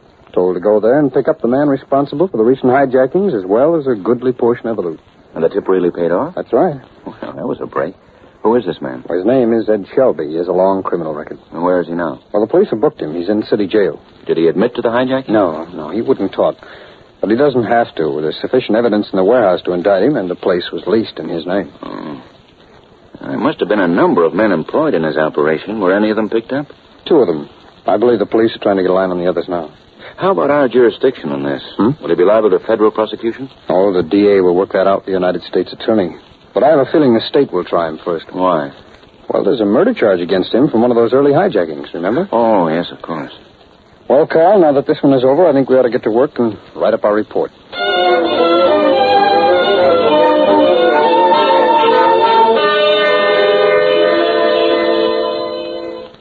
Bob, Yes, Laura? what are you doing?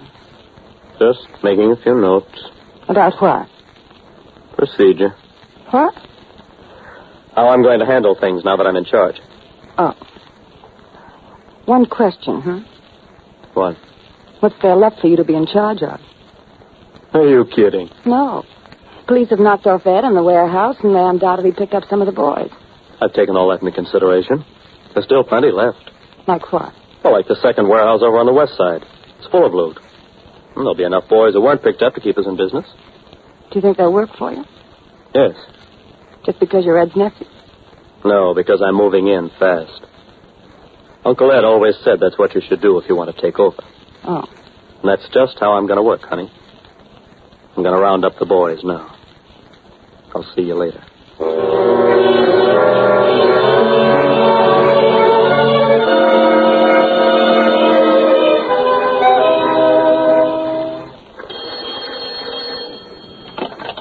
Special Agent Taylor. Hello, Jim. This is Carl Spencer. Oh, yes, Carl. I'm down at police headquarters. For once, I'm getting a chance to give you some news. Uh-huh. What is it? Ed Shelby's broken out of jail. What? When was this? About an hour ago. How did it happen? He asked for permission to see the prison doctor. Mm-hmm. He was allowed to go to the doctor's office unescorted. En route there, he shinnied up a pipe to a window about 10 feet up, unlocked it, and jumped out. Well, just like the Raymond Street jailbreak in New York last winter. Yes. Any trace of him? No, he just disappeared. I assume the police have already sent out an alarm. Yes, they have. Have they knowledge of where he lived, who his friends were, Carl? I have his address, Jim. They're working on who his friends were now. No. Where does he live? An apartment house on Maple Road. You got the number? 728. 728 Maple Road. That's right. Police been over there? Yeah. So far, he hasn't shown up. Oh, I don't imagine he will. Not there. But I think we should search the place, Carl. Might give us some lead on where he could be found. I'll pick up a search warrant and meet you over there.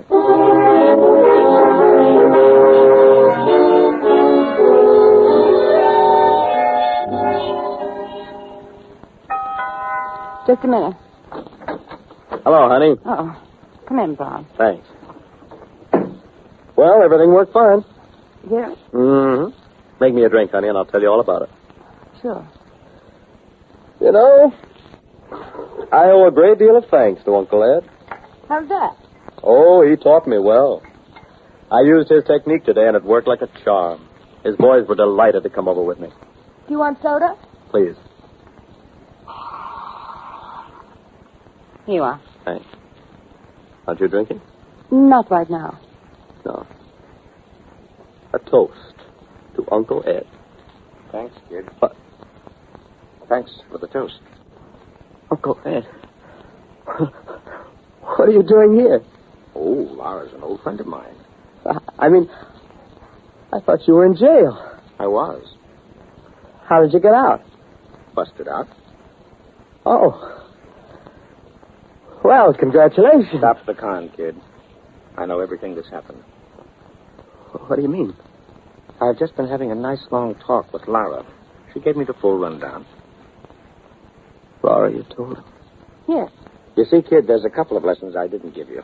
The first one is never trust a dame. They always play the winner. I see what you mean. The second one is even more important. Don't ever double-cross anyone. Especially your uncle. Look, Uncle Don't Ed, try any tricks, kid. I've got a gun right here. And you know I'm the guy who can use it. Yeah. Okay, but what happens now? Well, to tell you the truth, I really came here on business. Finding out about you just happened on the side. What kind of business? I've got to blow town. I need money. Lara, you're getting it for me. How? There's plenty of cash in that safe deposit box. Either one of us can sign for it, remember? Yes. I want you to go over there and empty it.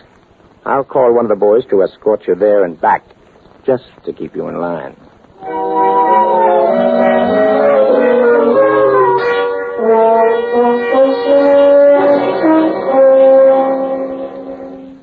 Jim, where are you? In the living room, Carl. Oh. I just went through all Shelby's bedroom. Oh? You find anything that might be a lead? No, nothing. He's a pretty smart operator. I just looked all through his desk, and there's no personal papers in it at all. How about an address book? No sign of one. I called the police headquarters while I was in the bedroom. No? Any developments? No. They've been working on Shelby's personal life. They learned that he had a nephew who worked for him. Oh, they think this nephew might be hiding him out? Not at his own place. He lives in a hotel room. The police went to his hotel. He was out. I see. I also learned that Shelby has a girl. Huh? Who is she? Where does she live? I haven't found that out yet. Well, that could be a very important lead, Carl. Be very logical for him to seek shelter with her. Yeah. Well, there should be something around here to tell us. No, Hey, wait a minute. What? Oh, look, this is just a wild stab, Carl, but take a look at all those paintings on the living room wall. Yeah? Well, only one of them looks contemporary. There, that portrait of that girl. See? Yeah, that's right. Say, it's just barely possible. I know. That's what I'm thinking, Carl. Look, there's the artist's signature in the right-hand corner. Let's get in touch with him at once.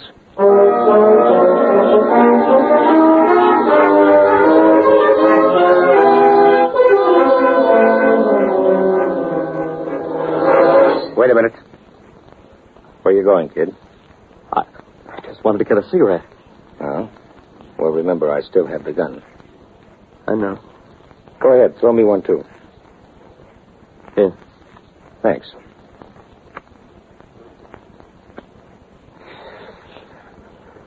You know something, Bob? You're not a bad kid. You just made your move at the wrong time. I'm glad you're that understanding. Well, why shouldn't I be? After all, you are my own flesh and blood. What happens when Laura comes back? Oh, I take the money and blow. Where to?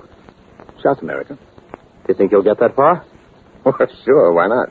Well, after all, you broke out of jail. Every cop in town will be looking for you. I can handle that. Do you plan to take Laura with you? What for? In South America, dames like her grow in bunches, on trees. So you're going to leave her for me, then? Well, not exactly. You see, kid, you're not going to be around. Oh. So that's it. Mm-hmm. A present from my uncle. Oh, I wouldn't kill you myself, kid. I couldn't. It's like I told you. You're my own flesh and blood. Yeah, I know. I got a much cleaner way all figured out. Like what? I'll let Lara do it. She wouldn't. You couldn't make her. Oh, yes, I can. I'll hold the gun. She'll pull the trigger.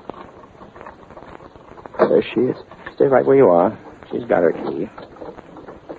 Lara? Yes, Ed. Well, how'd you make out? Okay, I cleaned out the box. Well, come on. Close the door. You can't, Shelby. Huh? I'll take that gun. Let's go. Got it, Jim? Yeah. All right, Carl, call the police. Tell them we have their fugitive.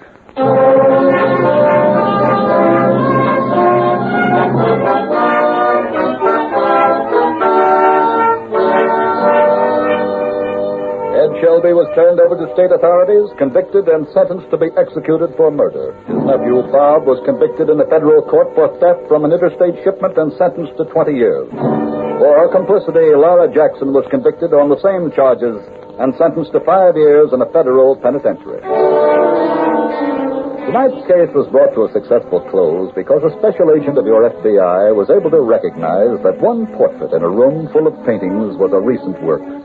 A visit to the painter produced the address of the subject, and there, as you have seen, the arrests were made.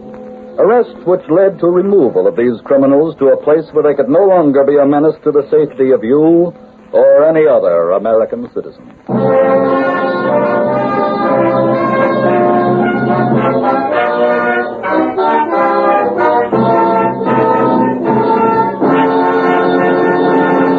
In just a moment, we will tell you about next week's exciting case from the files of your FBI. Mr. Keating, Mary has been a mighty good wife to me. I've been thinking that the least I could do would be to fix her up with one of those Equitable Society readjustment income plans you were telling us about. Right, Don. One of the finest things any husband can do for his wife is to provide her with that extra income during the 2 tough years. She might need that extra cash to give her time to adjust her expenses to a new standard of living. I won't even tell her about it until I can show it to her in black and white. That'll be a grand surprise, Don. Get in touch with your Equitable Society representative without delay. Let him show you how little it costs to provide your wife with equitable readjustment income. Call your Equitable representative soon. Or send a postcard care of this station to the Equitable Life Assurance Society of the United States. Next week, we will bring you another colorful story from the files of the Federal Bureau of Investigation, The Uninvited Partner. The incidents used in tonight's Equitable Life Assurance Society's broadcast are adapted from the files of the Federal Bureau of Investigation. However, all names used are fictitious, and any similarity thereof to the names of persons living or dead is accidental. Tonight, the music was composed and conducted by Frederick Steiner. Your narrator was Dean Carlton, and Special Agent Taylor was played by Stacey Harris. This Is Your FBI is a Jerry Devine production. This is Larry Keating speaking for the Equitable Life Assurance Society of the United States and the Equitable Society's representative in your community, and inviting you to tune in again next week at this same time when the Equitable Life Assurance Society will bring you another thrilling story from the files of the Federal Bureau of Investigation. The Uninvited Partner on This Is Your FBI.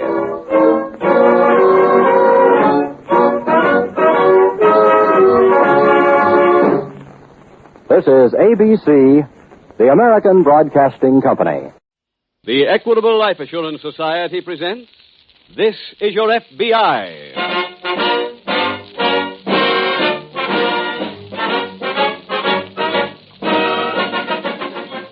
This is Your FBI, the official broadcast from the files of the Federal Bureau of Investigation. Presented as a public service by the Equitable Life Assurance Society of the United States and the Equitable Society's representative in your community.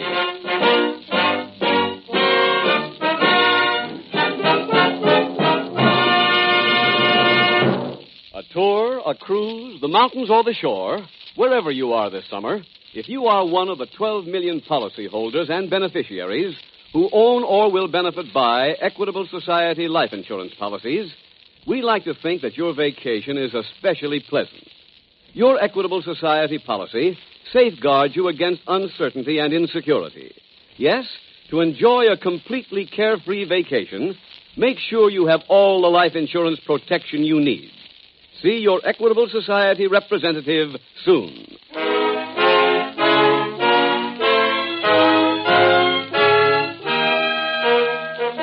Tonight's FBI file, The Uninvited Partner.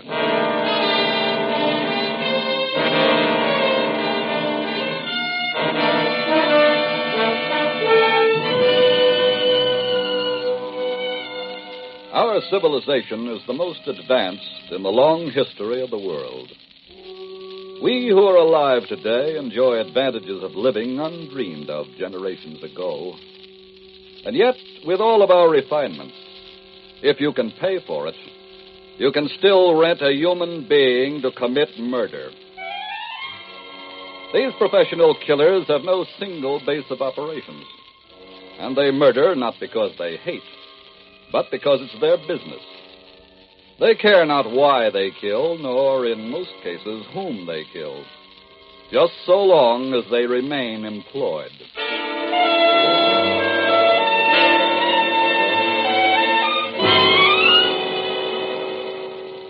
Tonight's FBI file opens in an apartment hotel located in one of the better residential districts of a large western city. A young lady who lives in one of the suites in this building is just entering her front door. Gwen, Yes, Walter. did you go to the lawyers? Well, of course, I told you I would. What's the story? They want to have the marriage annulled. For how much? 10,000. Not enough. Walter, that isn't bad. Honey, what do you think you're playing, Jacks? Well, it's better Gwen, than... the Conway family is very rich. If they want to have your marriage to their pride and joy annulled, they've got to up that figure. Plenty. Walter, don't forget, we did frame the guy into marrying me. That's not true. Oh, stop. They got him so drunk he'd have married you if you asked him. Very funny. Well, what do I tell the lawyer? About the money? Yes. Tell him it's not acceptable. He said that was their final offer. Forget what he said. I've got other ideas. Oh. Where's your husband now? On a hunting trip. Where? At his camp. Have you ever been there? Yeah, why? Do you know the way up there well enough to direct somebody to the place? Oh, sure. Look, what is this? We're not going to take the 10,000. And we're not going to have your marriage to Mr. Conway annulled. We're not? No. I know how you can get all of Mr. Conway's money. Oh. It's very simple. Instead of being his wife, you become his widow.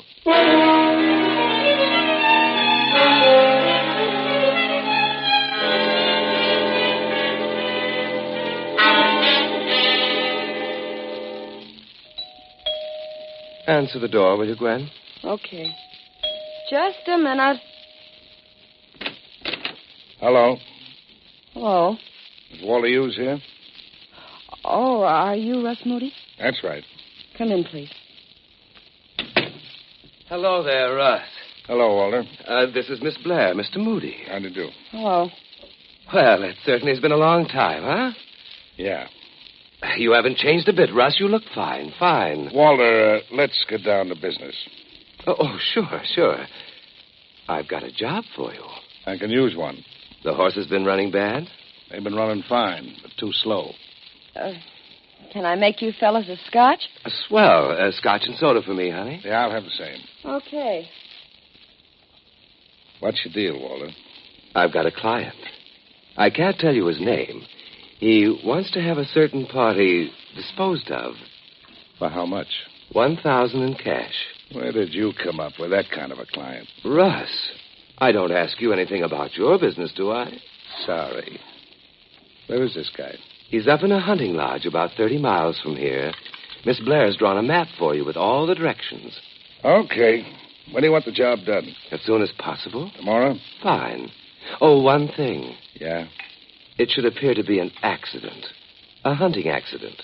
It will. Swell. Now, here's the guy's picture, Russ. Don't make any mistakes. I never have. Here's your drinks, boys. Oh, thank you, dear. Mr. Moody? Thanks. I have a toast. To what? To Russ. And a successful mission.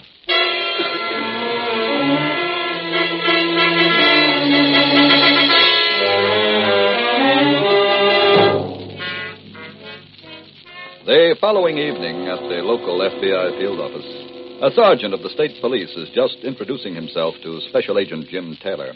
Mr. Taylor, I'm Sergeant Hall. Oh, hello there, Sergeant. How do you do? Your agent in charge sent me in to see you. Good. Sit down, won't you? Thanks. Well, Sergeant, what's on your mind? Well, my regular patrol includes a pretty remote section of mountain country about 30 miles north of here. Mm-hmm. There was a hunter found dead up there this morning. He'd been shot through the head. Oh, I see. Did you identify him? Yeah. Name's Conway. Ralph Conway. He comes from a well-to-do family here in town. Sergeant, was this a hunting accident? I don't think so. Oh, why not? Well, there were several factors in the case that make me seem to think he was murdered. Well, let's hear them. Well, first of all, examination showed that Conway was killed with a .45 caliber bullet. Uh-huh. I've never heard of anyone going hunting with a .45. Not unless they're hunting people. Right. What other factors have you? Well, we found a car abandoned not too far from the scene of the crime. It had Oregon plates on it. Our office wired to see if it had been stolen. I see. Sergeant, you find any trace of the weapon? No. How about footprints? It's pretty dry country this time of year. Well, Sergeant, what would you like the FBI to do? I'd like some help on these. That's a shell I found near the body. And that's the bullet the coroner removed from Conway. I see. Well, I'll have them sent on to our laboratory in Washington and get a check against the National Unidentified Ammunition File. What's that? Well, that's a file of guns and ammunition found at the scenes of unsolved crimes. Now, they'll check the markings on this bullet with other .45 slugs they have on file and see if the same gun was ever used in any other crime. Well, how long do you think it'll be before you get a report? Well, I'm afraid that depends on how busy they are, Sergeant. However, I'll be in touch with you as soon as I hear from them.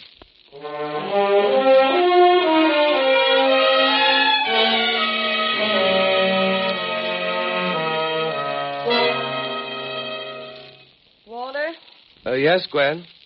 any word from Russ? No, Gee, you'd think he'd call or something. he doesn't have to. Why not? He did his job. Very successfully, too.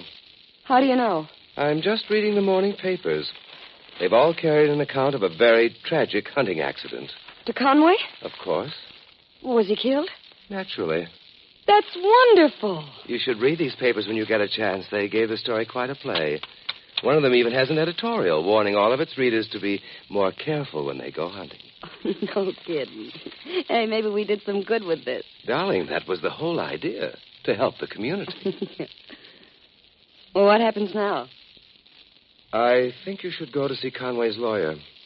Okay. On your way, stop off at the bank. What for? Draw out $900. I want to give it to Russ. Well, you promised him 1,000. I'm holding out 10% for my commission. How can you charge a commission? You remember I was very careful to tell him the job was for a client of mine. Oh, look. How cheap can you get? Darling, this is merely good business. Okay. What do I say to the lawyer? Just tell him you'd like him to make all the necessary arrangements for you to collect your husband's estate. I wonder how much it'll be. I'd say at least $250,000. No kidding. Gee, being a widow is wonderful.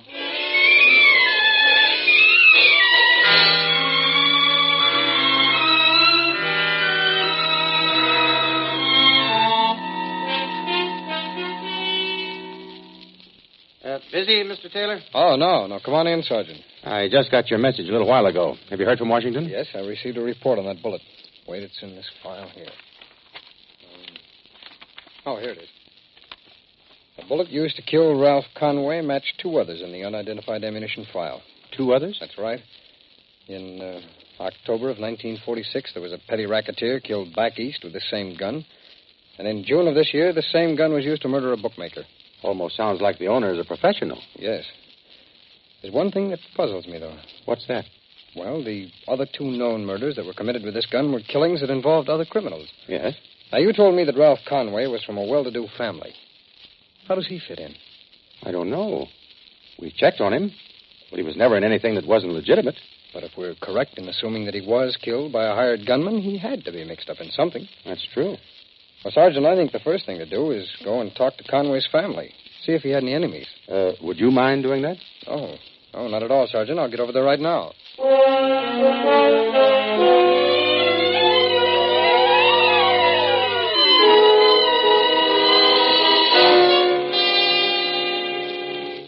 Oh, gee, it's good to be back here. Oh, hello, honey. Sure hot downtown.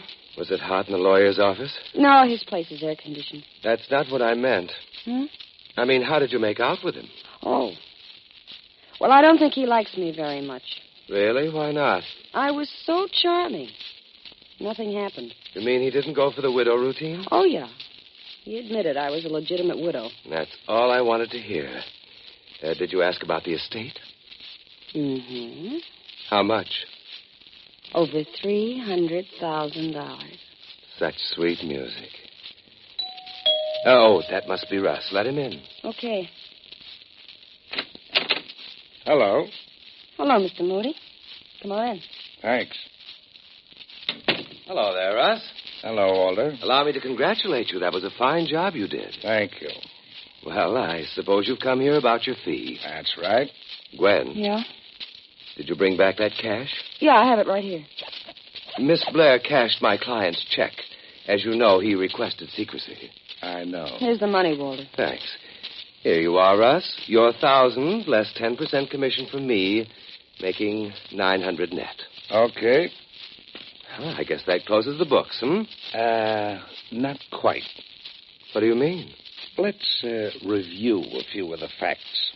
Well? When you first talked to me about the job, I thought I was going to knock off some stale nobody. So? And I pick up the papers and find I work on a guy named Ralph Conway, who's worth a bundle. What's your point, Russ? I'm getting to that. I also find out that Miss Blair here is Mrs. Ralph Conway. Who told you that? It's in the afternoon papers. Russ, what difference does that make to you? I can figure as good as you can. She comes into a chunk of dough now as his widow. That's right. And you're going to get a piece of that dough for seeing to it that she became a widow. I still don't see why it matters to you. Walter, I did the dirty work on this job. And according to the papers, you two figured to split up about $300,000. Where's the whiskey? Why? Well, you two were nice enough to drink a toast to my success when I left for the mountains. Let's drink another toast now. To our new partnership.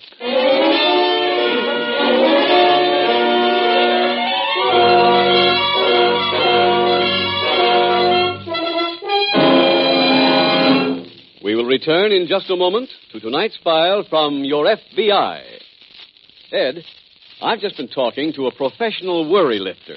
You've been talking to a professional what? A professional worry lifter. And believe me, I can't think of anyone I'd rather have around in time of trouble.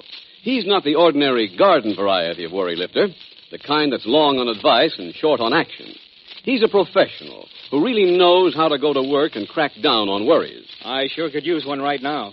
But where do you find him? Oh, that's easy. He's your Equitable Society representative. And believe me, when you're taking a beating from old man worry, when fears about your family's future are keeping you awake half the night, your Equitable Society's man is just what the doctor ordered. Ask him for a full and complete job of worry lifting, including readjustment income. Say that again, will you? Readjustment income. The Equitable Society's readjustment income plan provides extra income for the widow during the 2 toughest years. The 2 years immediately following her husband's death. Years in which she is adjusting the family way of life to a lowered income.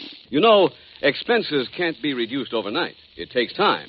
And that's why every life insurance program should provide readjustment income for extra help during the 2 toughest years. Sounds swell, Mr. Keating. But are there any strings attached to it? Does this readjustment income cost a lot of money? Why, it may not cost you a cent. It may require only a simple rearranging of your present life insurance program. In any event, the man to see is your professional worry lifter, your Equitable Society representative. Look in the phone book for the Equitable Life Assurance Society. That's EQUITABLE. Or send a postcard care of this station to the Equitable Life Assurance Society of the United States.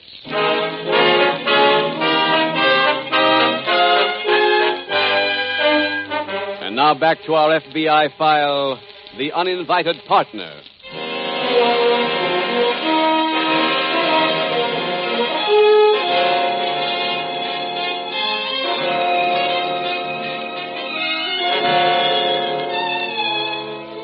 There is one characteristic of criminals which marks them as being different from the rest of their fellow citizens. And that is that their lives are motivated entirely by greed.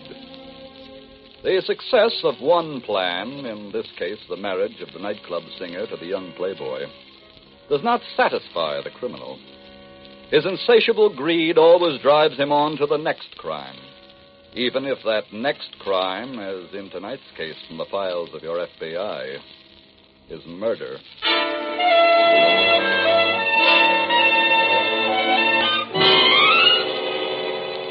Tonight's file continues in the FBI field office. Sergeant Hall of the State Police is just approaching Special Agent Jim Taylor's desk. Hello, Sergeant. Hello, Jim. Did you contact Conway's family? I talked to his lawyer. Said he didn't know any enemies Conway might have had who'd want him murdered. I see. He did tell me something that might help us, though. Oh, what was that? Well, he discussed young Conway's secret marriage. Yes? It seems that the marriage was the result of a frame-up for her, so the lawyer said.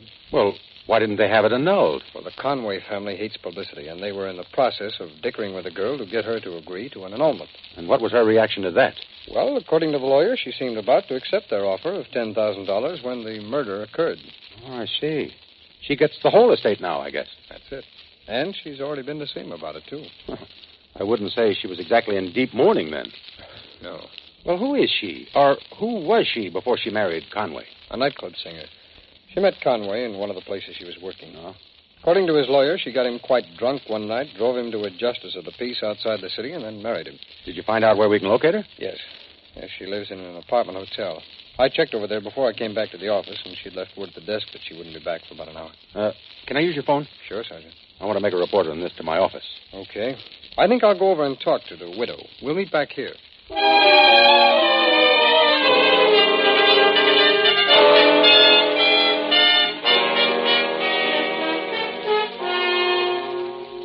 Gwen, any word from the lawyer? No. But while you were out, I had a visitor. Russ? No. This was a man named Taylor from the FBI. What did he want? Well, he asked a million questions about Ralph. When we got married, how, who was there. What else? Wanted to know if I'd ever heard Ralph talk about any of his enemies. His enemies? Why'd he ask you that? He said that they knew that Ralph was murdered, and that it wasn't a hunting accident. That's not so good. What do you think went wrong? How do I know? I'm not working with the police. Well, I just thought you might have an idea. Look, don't make me such a big man. You were a full partner when things were going good. Have you heard from Russ? No, not a word. He said he'd get in touch with us when his money ran out. Must have had a couple of winners at the track. I hope he stays lucky. Maybe he won't bother us then. That's wishful thinking, honey. He'll be back here whether he goes broke or not. Walter. Hmm? Suppose he gets picked up by the cops for the killing. He might decide to talk. I know. That'd make everything just dandy. Wait. What? I just thought of something that might cover everything.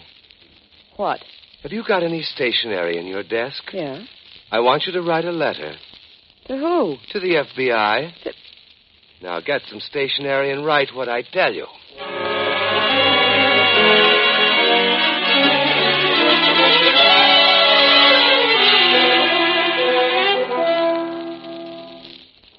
Oh, I'm sorry to have kept you waiting, Sarge, but I was in talking to the agent in charge about this case. Well, that's all right, Jim. Did you get to see Miss Conway? Mm-hmm, I did. Get anything from her? Well, that's what I was in talking to the agent in charge about. About what she told you? No, she didn't tell me a thing I didn't know before I went to see her. I don't understand, Jim. Well, after I interviewed her, I came back here to the office. Uh-huh. About an hour later, I got a note from her.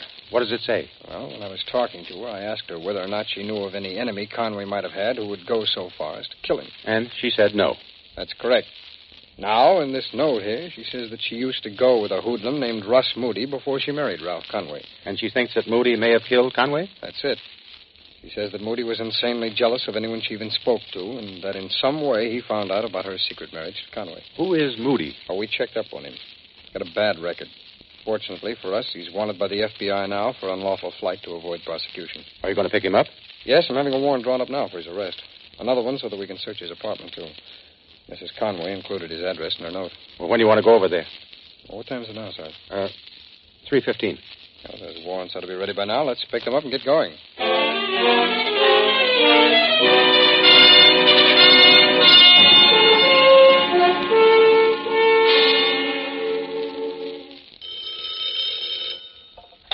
Hello? Hello, Mrs. Conway. This is one of your partners. What do you want, Mr. Moody? Well, it's a long story. I went up to a horse room a little while ago, and I bet on 3 horses that were sure things. What's that got to do with me? They lost. That's too bad. Oh, it's worse than that. I lost 1,000 more than I got. You shouldn't gamble. Look, I didn't call you for any lessons. Well, what did you call for? I want another 1,000 today. I got to pay that bookmaker. Well, can't he wait? That's not his business. He plays for cash. I don't care how you do it, but dig me up 1,000 by 6 o'clock. Where am I going to get $1,000? Call Conway's lawyer. He'll go I for it. can't call him. Look, I just told you, I don't care where you get it. Are you calling me from your apartment? No, I'm in the horse room. You going home from there? No. I'm going to stay here until after the last race. Then I'm coming over to your place. I'll be there at 6 o'clock. Be sure you're home. And be sure you have that dough.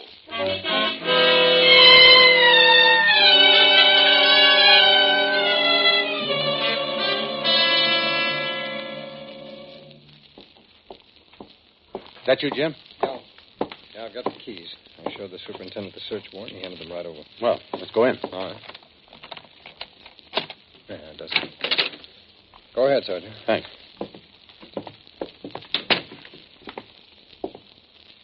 Well, we've got one break anyway. We've only got one room to search. Yes. Well, let's take a look in that dresser, huh? Okay. Let's see. Shirts. Socks. Wait a minute. This might be what we're looking for. What is it? Look, it's a .45. The same caliber gun that was used on Conway. I know. Sarge, take a look at that firing pin. Oh, off-center, eh? Mm-hmm. You remember the peculiar markings on the shell you found near Conway's body? Mm-hmm. This could very easily be the gun that was used. Well, we'll send it along to the laboratory and let them check. They can tell us for sure. Now, let's look into the drawers. Give me the gun, Jim.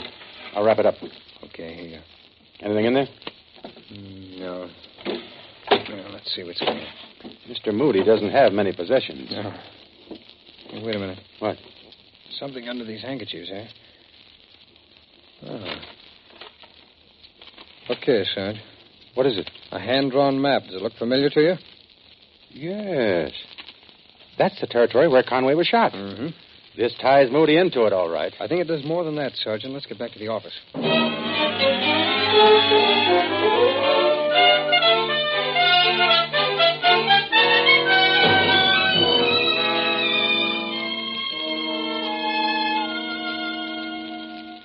Walter, where have you been? What's the matter? I got a phone call from our partner. Russ? Who else? Where was he? In a horse room. Did he say if he was going home? No, he's coming over here. Then your note to the FBI won't work. Yeah, I know. Did he say why he was coming here? Now, I'll give you just one guess. Money? Naturally. When did he say he'd be here? 6 o'clock. 6 now. Yeah. I called the FBI a few minutes ago. Told them Russ would be here. When did Russ call? 2 hours ago. Why didn't you call the FBI then? Oh, I was too upset. I didn't think. Walter, if he gets here before the FBI does, what'll we do? I'll handle that. Do you think we should... Answer it. Okay. Hello? Come in, Russ. Thanks. Well, all partners present, huh? That's right. I won't waste much of your time. Did you dig me that money? It's not here yet. Did you call the lawyer? Yes, she did. He's sending it over. Okay. Oh, that must be the messenger now. Let him in, Gwen. Yeah, sure. Hello, Mrs. Conway. Oh, come in. Thank you. I received your message. That man there is Russ Moody. What is this? Stay where you are, Moody. I have a gun. Who are you? I'm a special agent of the FBI. And I've got a warrant here for your arrest for the murder of Ralph Conway. Oh, I'm sure glad you got here before he made any trouble. I'm grateful to you, too, Mrs. Conway. If it hadn't been for you, we might never have known about Moody. Why? We also might never have found the map you drew for Moody to get to your husband's hunting lodge. What? I found that in his room. The handwriting matched the note you sent me at the office. Walter. There must be some mistake. I'll give all of you a chance to correct it. I'm taking you in now for questioning.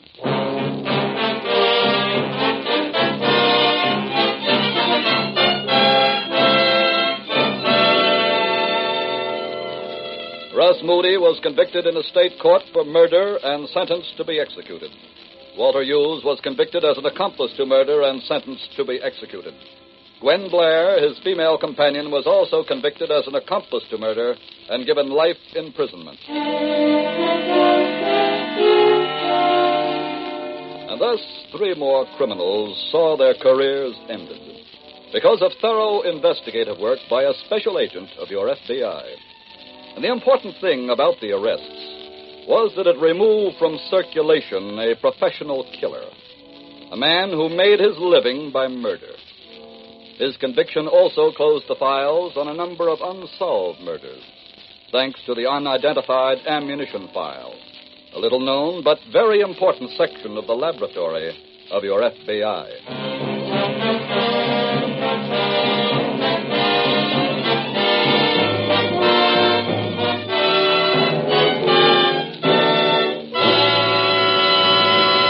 In just a moment, we will tell you about next week's exciting case from the files of your FBI. Say, Mr. Keating, just one last question about the Equitable Society Readjustment Income Plan you were telling us about. You said extra cash for the first 2 years after the husband's death. Does it have to be exactly 2 years, no more, no less? No, Ed. This Equitable plan is completely elastic. Its purpose is to give your wife extra cash for as long a period as you think she'll need to adjust her expenses to a new standard of living. I see. Why not get the whole story from your Equitable Society representative?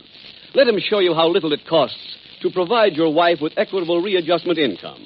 Call your Equitable representative soon, or send a postcard care of this station to the Equitable Life Assurance Society of the United States.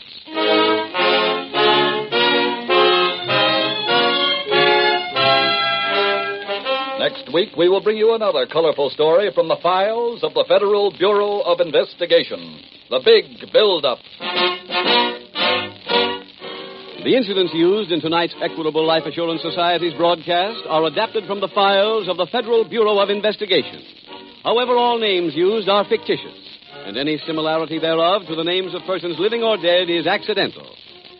Tonight, the music was composed and conducted by Frederick Steiner. The author was Jerry Lewis, your narrator was Dean Carlton, and Special Agent Taylor was played by Stacey Harris. This Is Your FBI is a Jerry Devine production.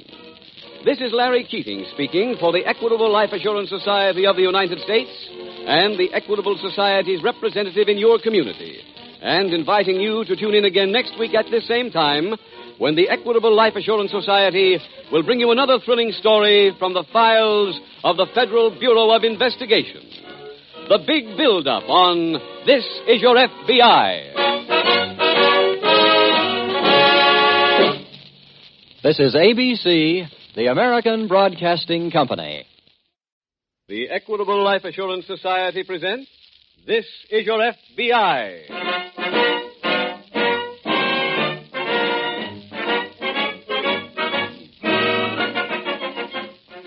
This is Your FBI, the official broadcast from the files of the Federal Bureau of Investigation. Presented as a public service by the Equitable Life Assurance Society of the United States and the Equitable Society's representative in your community.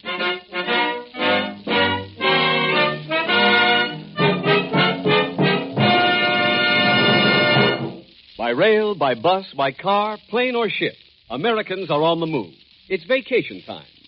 12 million of these Americans are policyholders and beneficiaries who own or will benefit by Equitable Society life insurance policies. We like to think that these folks are enjoying extra peace of mind on their holidays thanks to the extra security they have gained through the Equitable Life Assurance Society.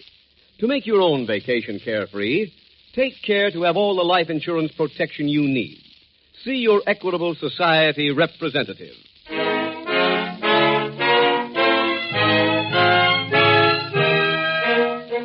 Tonight's FBI file, The Big Buildup.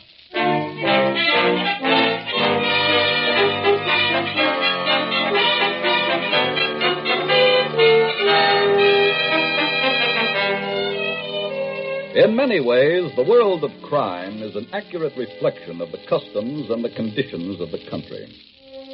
For one thing, crime flourishes in economic times like the present, after a war when money is loose.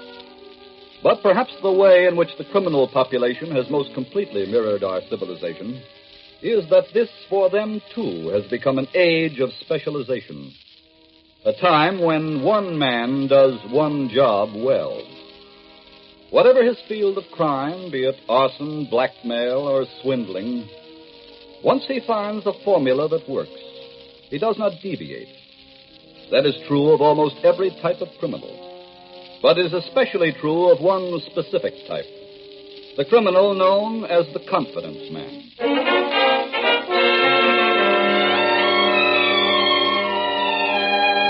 Tonight's FBI file opens in a motor court on the outskirts of a large Midwestern city.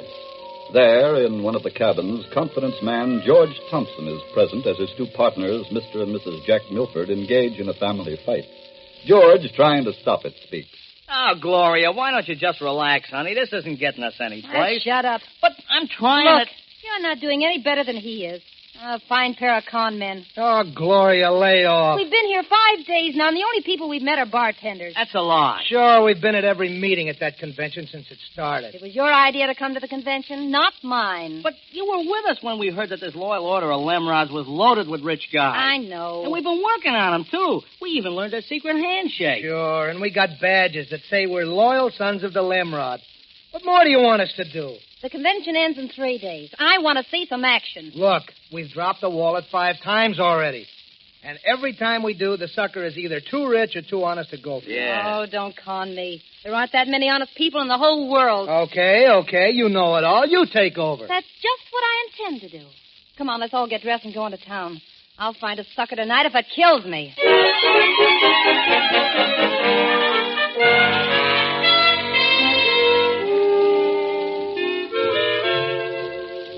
Hey, Gloria, you want to dance? We didn't come here to dance.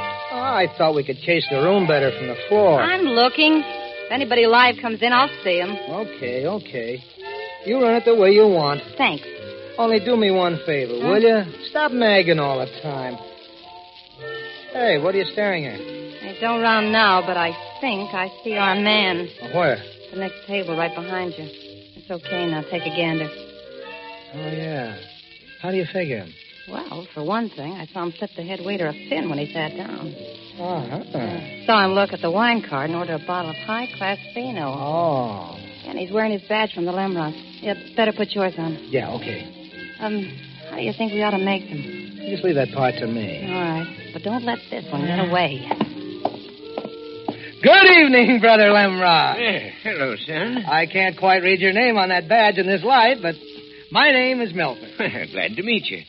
My name's Sheldon. This is Mrs. Sheldon. How do you do? So nice to meet any of Wilbur's lodge mates. It's nice to meet you, too. Gloria. Yeah? Come here a minute, will you? And this is Mrs. Milford, Mr. and Mrs. Sheldon, dear. How do you do? How are you? This is Gloria's first convention, and mine, too. Oh, my, I stopped counting years ago. Yes, Mother and I have been coming ever since the children grew up. Gives us something to do, you know. Well, we've certainly had a lot of fun all week. Oh, so have we. Say, I've got an idea. Huh? What's that, son? Why don't we move our tables together and make it one big happy party?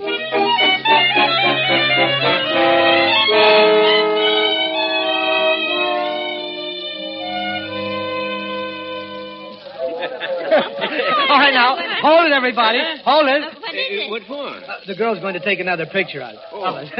Now, everybody put on their paper hats. All right. Here you are, Mother. Put this on there. That's it. Okay, now. Hold it. That did it. Goodness, I haven't had my picture taken this many times in my whole life. And you haven't been to this many nightclubs, Mother, either. No, I Oh, haven't. hey, look at Jackie's under the table. Hey, what's the matter? Passed out there? Oh, no. I didn't pass out. I just felt this with my foot. What is it? The wallet. Yeah. And look at this. It's loaded with cash. Who does it belong to? Oh, I don't know. Oh, wait till I see. Oh, here's a card. George Thompson. But it doesn't say where he lives. No. Hmm. Well, I guess the best thing to do is turn it over to the head waiter. Oh, Yes. I think That'd be the honest thing. I beg your pardon. Did you find that wallet here? Well, yes, I did. Oh, brother, believe me, I'm very grateful to you. Why, is it yours? Yes. Can you identify yourself? Oh, certainly. My name is George Thompson. Oh, right here. I've got my signature on my cigarette lighter. Any signature in the wallet? Yes. I'll write my name here. This should be proof. There. How's that? Oh, it's okay. Here's your wallet, Mr. Thompson. Oh, thank you very much. And here, I'd like to give you a reward. Oh, no. Oh, I wish you'd take this cash. No, thanks. Maybe I'll be that lucky next time I lose something. Well, do you mind if I do something for you? Oh, you mean like buying us a drink? No, I'd like to do more than that. Look, I hear of a good horse every now and then. Tell you what I'm going to do. Well, what's that? Well, I was going to give you $200 for returning my wallet, but suppose I just bet it for you on a horse tomorrow and give you the profits. Oh, that's all right with me, except that all four of us should be partners on that bet. Okay, Mr. Shelton? Well, I'll speak for him, Mr. Milford. We think it's fine. Good. Well, where can I get in touch with you people? Well, contact Mr. Sheldon. You folks are at the Central Hotel, aren't you? Yes, that's right. Well, that's fine. I think I'll be contacting you there tomorrow evening with your profits.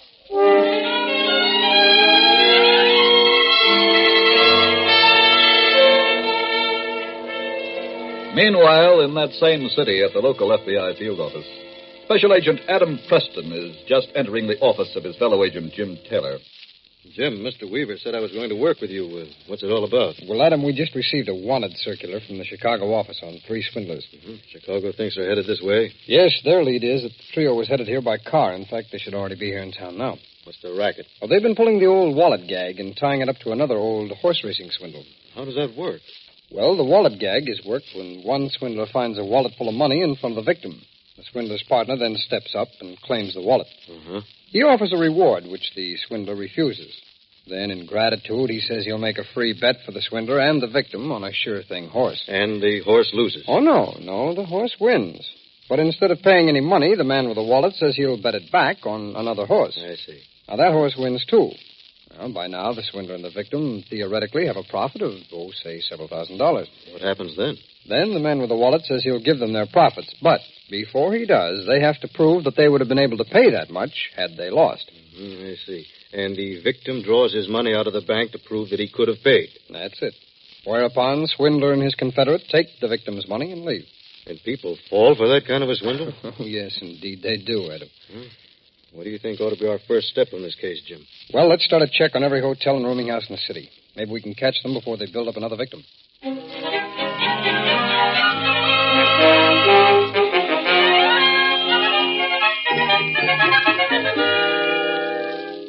Can I fix you something to drink, Miss Milford? No, thanks. Oh, why don't you try one of those sarsaparilla drinks? No, thank you.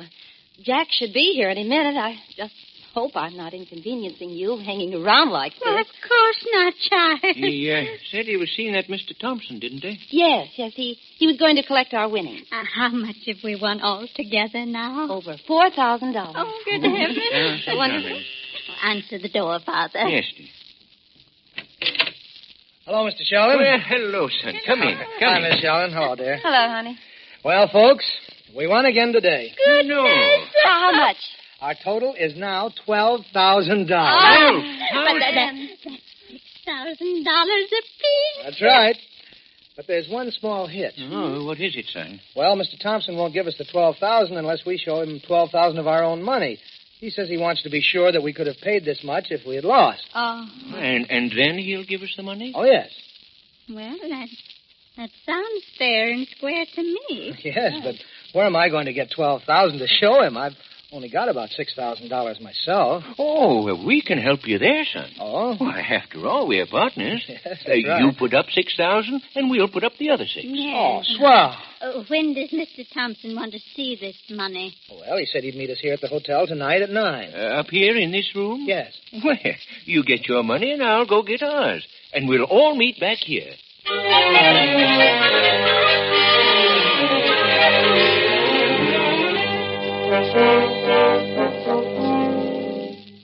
Jim, I hope you had better luck than I did. Not much, Adam. I went to the clerk at every hotel and rooming house on my list, but none of them recognized any of the pictures. Yeah, same thing happened to me. I did pick up what might be a small lead, though. What's that? I had a hunch they might go to work on some of the people who were in town for the Limrods convention. And did they? Apparently they did. I checked with the convention chairman, and he said that several members had told him they'd been approached with the old wallet gag. And none of them went for it? Fortunately, no.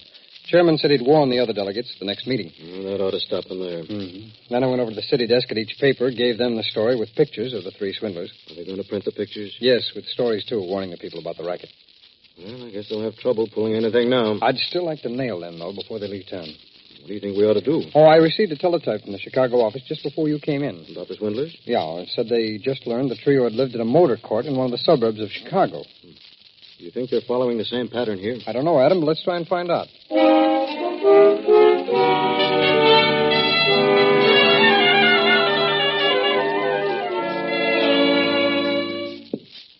Gloria. Huh?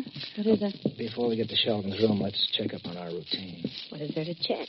Have you got our $6,000? Right here in my purse. You know the procedure. Yeah. I flash our money first. Right. Well, here's their room. Hey, what time did you tell George to get here? In 10 minutes. Oh. Good evening. Hello, Mrs. You Sheldon. come in, both of Thank you. you. Good evening. Thank you, Mr. Sheldon. Hello, Mr. Sheldon. How are you, Mr. Yeah, no sign of Mr. Thompson yet. Well, he's not due for another 10 minutes. Did you get your money? Yes, sir. 6,000? Right. Did you bring your money? Here it is. Oh, goodness, all those bills. Well, there's our half, folks. Could we see yours? Oh, surely. Show it to the mother. Very well. There you are. What? A gun? That's right. Hey, what is this? My dear boy, you didn't think we were going to fall for that old racetrack swindle, did you? Huh? Mom's right. I'd advise you to get yourselves a new racket. Either that or pick your suckers more carefully. Jack, do something. Don't move, son. I can use this if I have to. Father, pick up their money. Yes, Mother. Yeah. Let me have it, my dear. No, keep away. Dear girl, please remember this gun. Gloria, give him the dough. Okay. Thank you. Oh, what happens now? We're just going to put you both in the closet and leave. What? But first, I have some advice for you. Well? For the sake of our profession, please go into some legitimate work.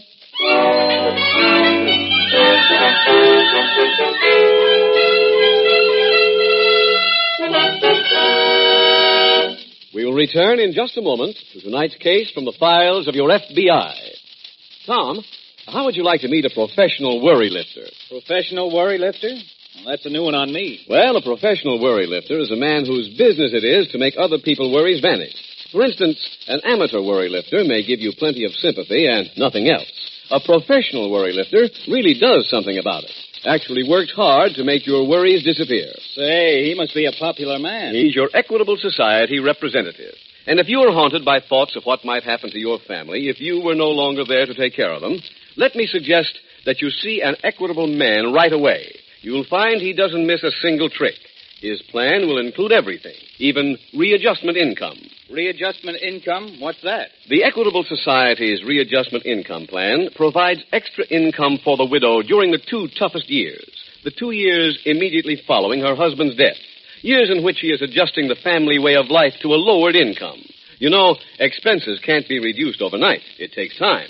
And that's why every life insurance program should provide readjustment income for extra help during the 2 toughest years. Sounds like a mighty good idea. Does it cost an awful lot? Why, it may not cost you a cent. It may require only a simple rearranging of your present life insurance program. In any event, the man to see is your professional worry lifter, your Equitable Society representative.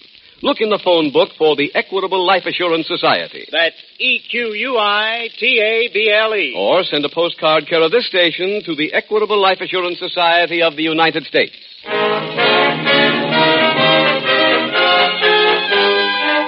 And now back to the FBI file, The Big Buildup.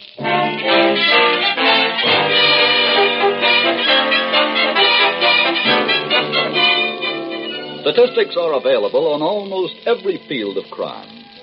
You can learn how many murders there were in any period, or the number of armed robberies, or the value of every stolen automobile. But in one field of crime, the figures are inaccurate, and that field is swindling. The figures are inaccurate here because in many cases the victims prefer to take his loss and not admit that he has been duped. It is safe to say, however, that the American public every year is swindled out of millions and millions of dollars. That was true last year, and it'll be true this year. There's one way, and only one way, in which you can protect yourself. In doing business with strangers, don't expect to get something for nothing. Tonight's FBI file continues in the hotel room of the Sheldons. Gloria and Jack Milford are still locked in the closet. Jack is trying to break down the door. He must have built this closet as an air raid shelter. This is a good time for jokes. Well, I'm tired. I've been banging away at that door now for 10 minutes. What do you want? Sympathy? No. Just be your usual charming self. If you think it's so easy, take a crack at it yourself. Not me. You got us in here. I did. Who picked out the sucker? Remember? Well, if you hadn't been so stupid, you'd have recognized them. Oh, get back. I'm going to try this again.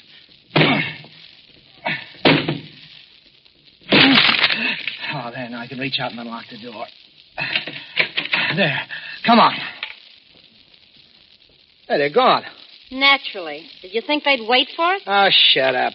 Well, where do you think they went? How do I know? They didn't tell me. Oh, that must be George. I'll get it. Okay. Come in.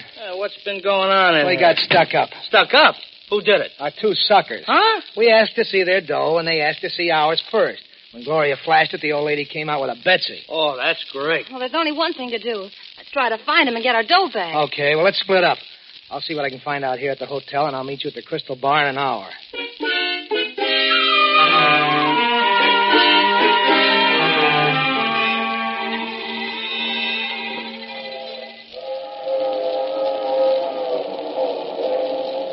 Mother? Yes, dear. What's that you working on? Some embroidery. The pillow. Pillow? With writing on it? Of course, the souvenir pillow. Giving it to Cousin Kathy for a wedding present. Oh. What's it say on the pillow? The motto. Honesty is the best policy. Ah, that's very nice. Mm-hmm. What time is this train due in Cleveland, Father? About an hour now. What kind of a convention are we attending? Undertakers. Oh, that sounds very enjoyable. Never contacted undertakers before. I know, Mother. Change will do us good. Huh? What's the joke? I was thinking about those youngsters and their racetrack swindle. Yes, they were very, very crude. I know.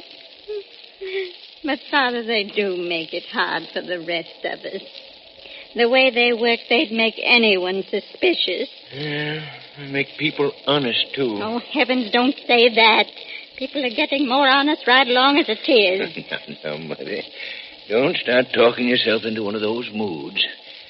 Just remember this. If there's someone dishonest around, we'll find them.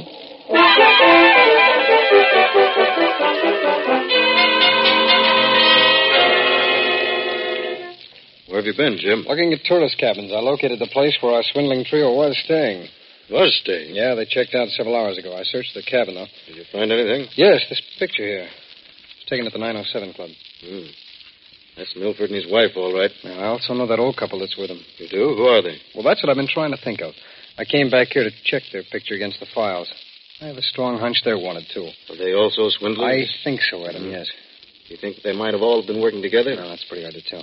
Did you get any lead on where the gang had gone? Well, the manager of the outer court said that Milford made a phone call from the office. Did you know who he called? Yes, it was a Central Hotel, but he wasn't sure who he talked to at the hotel. No idea at all. Well, he didn't remember for sure. He said it might have been Shelburne.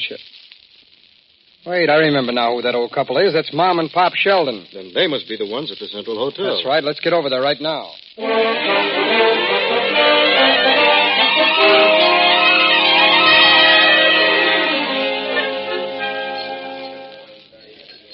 Look, if Jack doesn't show up here in a few minutes... Here he comes now.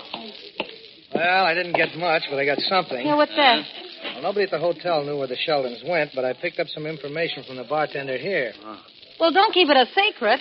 We got taken by two of the slickest con merchants in the business. Huh? Mom and Pop Sheldon. Oh, yeah, I've heard of them. I give the bell captain at the hotel a double saw, and I got to call him later to see if they come back for their bags. Well, what do they want with their bags? They got our 6 Gs. Hey, isn't the bartender waving to you? Yeah, I'll be right back. Yeah. The Sheldons, huh? Well, honey, you really picked a couple of daisies when you took over. Oh, let's not go into that again. You weren't satisfied to let me and Jack run things. Well, what do you want me to do, kill myself? All right, so we got outsmarted. Next time we'll know better. Yeah, there might not be a next time unless we get our 6 Gs back. I think I got it. Got what? I told the bartender there was 50 in it for him if he could find out where the Sheldons went. Yeah, did he know? No, but they were in here drinking last night, and the other bartender served them. Oh, when did they come to work? And we don't have to wait. This guy called them at home. Oh. And he remembered hearing them say that their next stop was Cleveland. Well, what are we waiting for?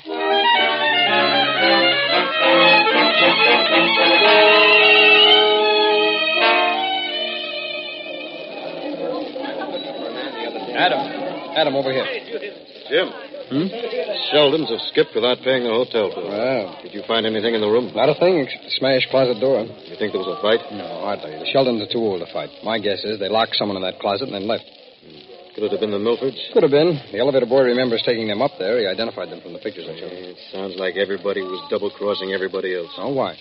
Well, the desk clerk looked at the pictures and said that Milford was here looking for the Sheldons. Trying to find out where they went? Yes. Well, that is odd.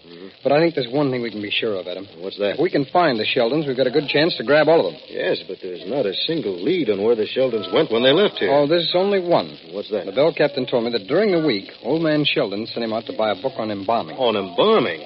Yeah. What would he want that for? From the record, the Sheldons don't get mixed up in any murders. I know. Their record shows that the... Hey, wait a minute. I've got a hunch. Let's get to that out-of-town newspaper stand. I think we might find out where the Sheldons have gone.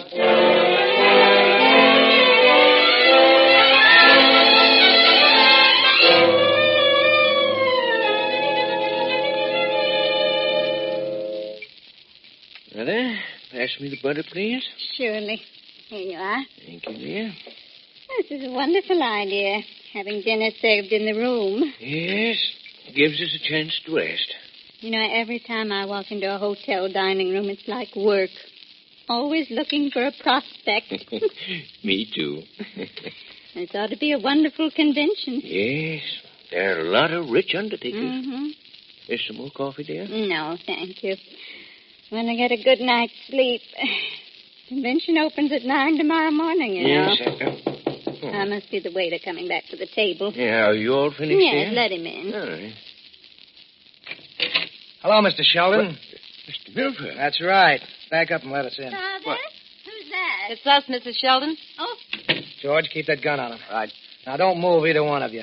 We've got the gun this time. All right, now, where's the dough? we haven't got it. We put it in the bank. You're lying. Look, we've never killed anybody before, but we wouldn't mind starting on you, so get it up. All right. It's in that wallet, inside pocket of my coat. Father. There's one on that chair. Get it, Gloria. Okay. And it better be all there, too. It is. So you took us for chumps, huh? You were very clumsy. Is it all there, Gloria? Yeah, looks like more than we gave him. Oh, that's fine. Who's that? That's the man from room service for the table. Okay. George, open the door and let him in. Right. But remember, you two, don't get out of line. That gun kills waiters, too. Drop that gun, Thompson. Huh? Go on, drop it. Adam, see if any of the others have guns on them. Right. Oh, who are you? Special agents of the FBI. Goodness. Now, you're all coming along with us.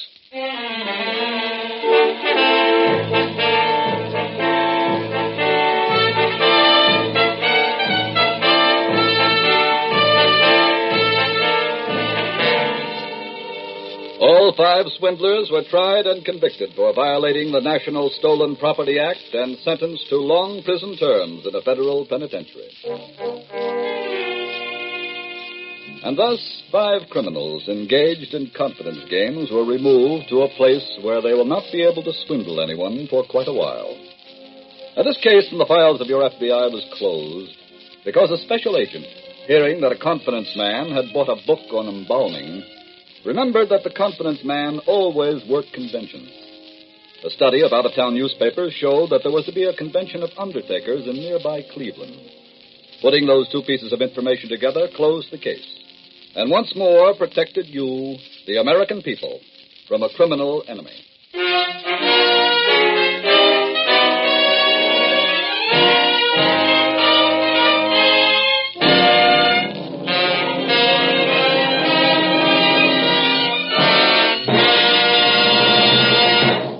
In just a moment, we will tell you about next week's exciting case from the files of your FBI. Mr. Keating, I've been thinking about that Equitable Society readjustment income plan. And the more I think, the better I like the idea of fixing it so my wife would have extra income during those first 2 years. That's right, Tom. That extra cash every month for 2 years would give her time to adjust her expenses to a new standard of living. Okay, I'm sold. Then let me suggest that you get in touch with your Equitable Society representative without delay. Let him show you how little it costs to provide your wife with equitable readjustment income. Call your Equitable representative soon. Or send a postcard, care of this station, to the Equitable Life Assurance Society of the United States.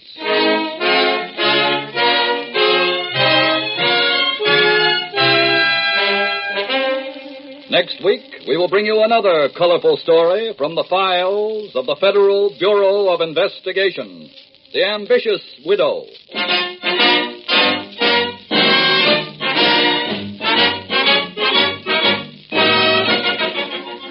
The incidents used in tonight's Equitable Life Assurance Society's broadcast are adapted from the files of the Federal Bureau of Investigation.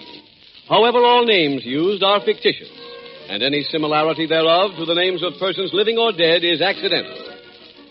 Tonight, the music was composed and conducted by Frederick Steiner. The author was Jerry Lewis, your narrator was Dean Carlton, and Special Agent Taylor was played by Stacey Harris. This Is Your FBI is a Jerry Devine production.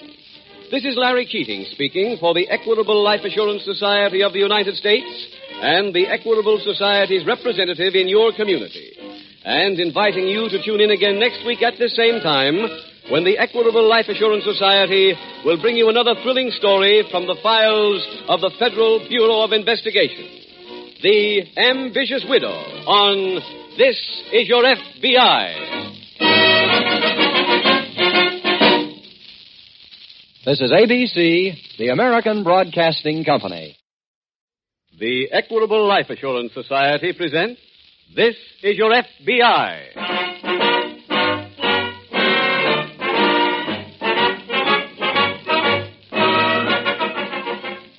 This is Your FBI, the official broadcast from the files of the Federal Bureau of Investigation, presented as a public service by the Equitable Life Assurance Society of the United States and the Equitable Society's representative in your community.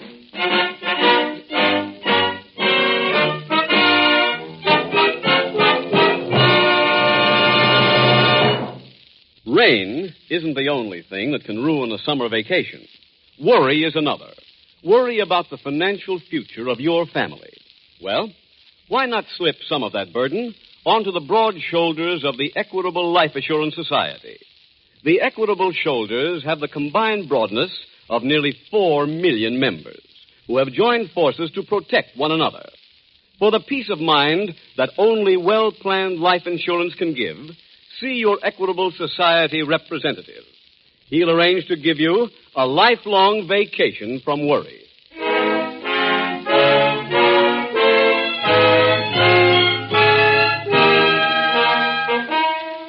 Tonight's FBI file, The Ambitious Widow.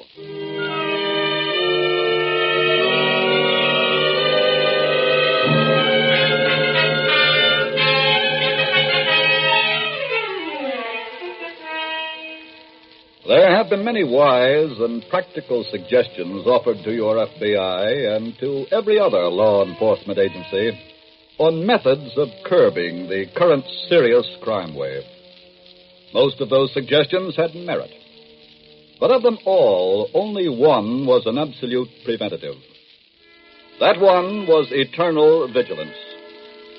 Law-abiding citizens have a tendency to forget that crime, like many other things, runs in cycles.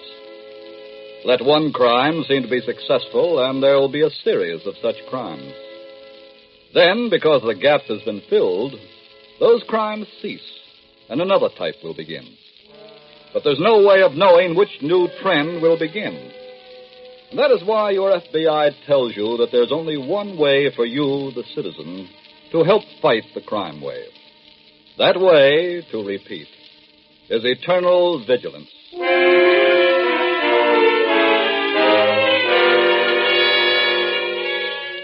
Tonight's FBI file opens on a rainy day in a quiet cemetery near a large Midwestern town. Two of the mourners are talking as, in the background, a solemn prayer is being intoned as the casket is about to be lowered.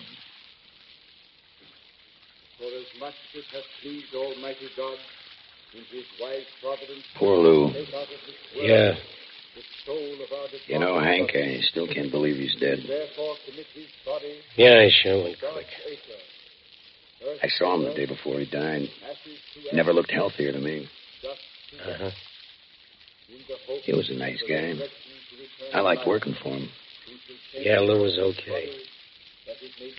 Yeah, one good thing about it, he went out legitimate. No guns or nothing. I wonder who'll take over now. Hank, that ain't no way to talk. Why not? Lou ain't even buried yet. He's dead, ain't he? I know, but... I was thinking. I've been working with Lou for better than 10 years. I'm the logical guy to step in. Hank, let's talk about it later. Ashes to ashes, and dust to dust. Amen. Amen. Well, let's go over and see Nan. Okay. Hello, Nan. Hello, Hank. Ted? We want to tell you how sorry we are. Yeah. Thank you. If there's anything we can do, just say the word. You're very sweet. You still going to live at the hotel? No, I bought a boat. Are you going to live on it? Yes. Hey, that's a good idea. You can get away for a while. Help you forget. I don't plan to go away. Where is the boat? Tied up at the foot of 14th Street. You going to keep it there? Yes. What for? Hank, lay off the question. It's all right, Ted. I'm keeping the boat at 14th Street, Hank, for a very good reason. So many piers near there to steal from.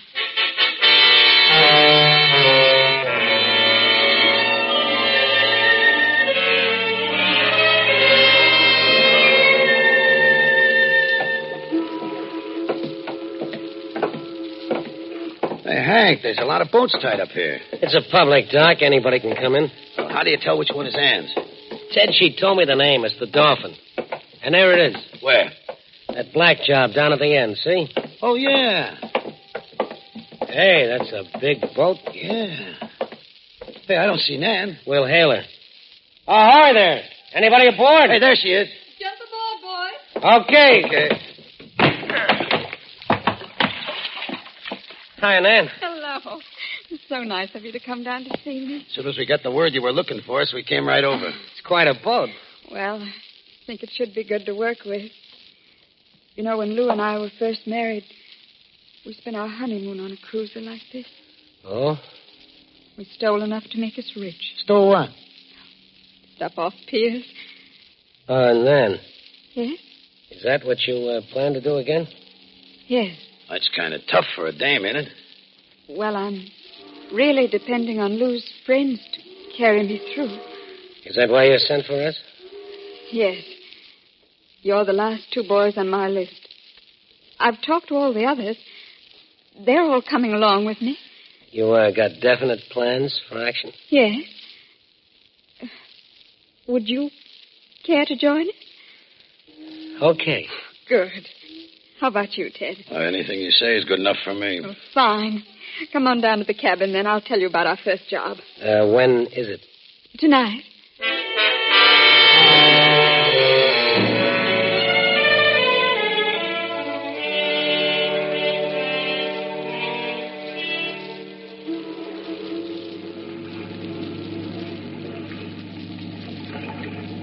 Hank, please cut the motors. Right.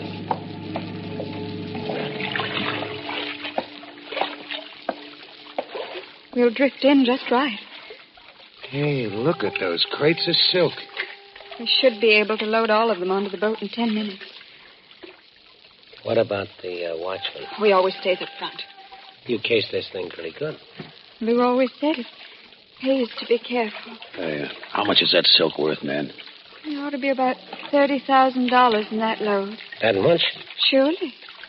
Silk's back on the market, but it's still difficult to get. Here we are. Tie us up, Hank. Yeah. Ted, you and the boys start working. All right. Okay, boys, up you go. Wait a minute. Duck, you guys. What is it? Someone is coming down the pier. Can you handle this, Hank? Sure. Hey, what's going on here? What are you doing in that boat? Well, I'll tell you, mister. We sprang a leak, and it looks like this pier. Okay, let's finish loading and get out of here.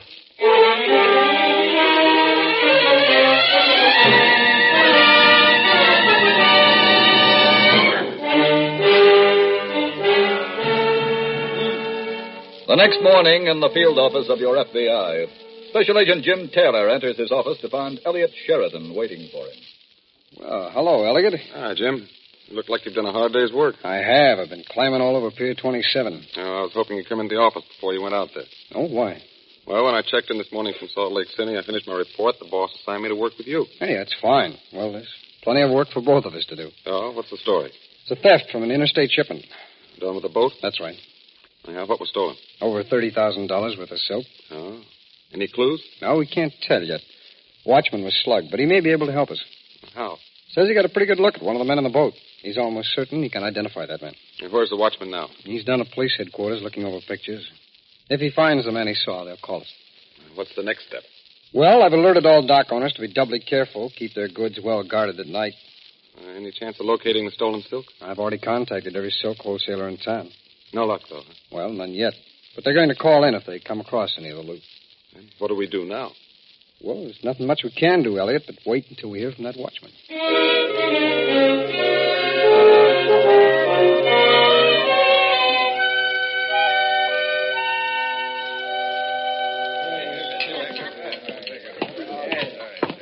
Jack!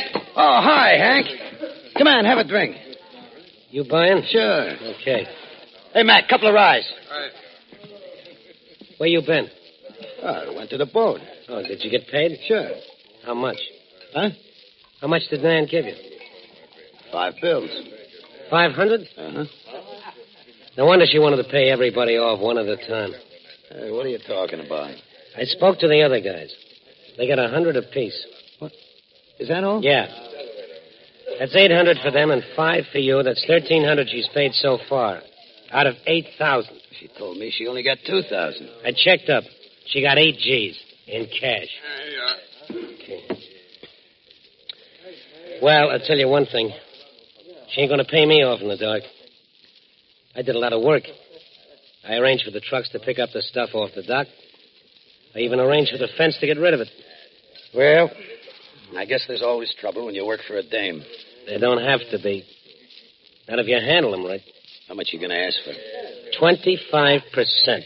That's 2 G's. She won't go for that. Oh, yeah? Come on over with me. I'll show you. I can't go right now. Why not? I got a date. Look, you go on down to the boat. I'll meet you later.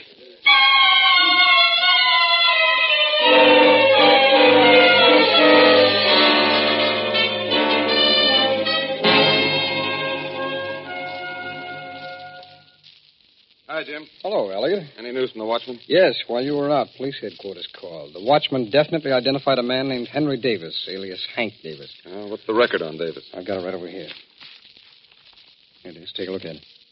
23 arrests. Starting, you'll notice, when he was 15. Yeah, see, one of these arrests was for hijacking. That would tie him in with this kind of a job. There's an even stronger tie-in than that down there. See that arrest back in 34? It's down to the bottom there. 34, yeah, here it is. Well, what about it? I thought I remembered that job, so I checked up on it. Find anything? Mm-hmm. Along with Davis, the police also arrested a man named Lou Mercer. The one who died last week? Same one. And at that time, Mercer had a gang of river pirates stealing stuff on both sides of the river. That is a strong tie-in, Jim. Now all we have to do is find Davis. Oh, by the way, you pick up anything down at the docks? No, I spoke to the watchman on the adjoining dock. They didn't see anything.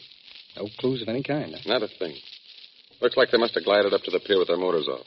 They weren't even heard. Yeah, I guess that's the way they would operate. Excuse me. Sure. Special Agent Taylor. Yes, Sergeant. Oh, you have? That's fine. Oh, wait till I get a pencil and I'll write that down. Give me that pencil, will you? Sure. Thanks. Okay, go ahead, Sergeant. 721 Oak Street. Room 129. Got it. Yeah. Thanks very much, Sergeant. Something on Davis? Yes, that's the call we've been waiting for. We've got Davis's address. I'm going over there now.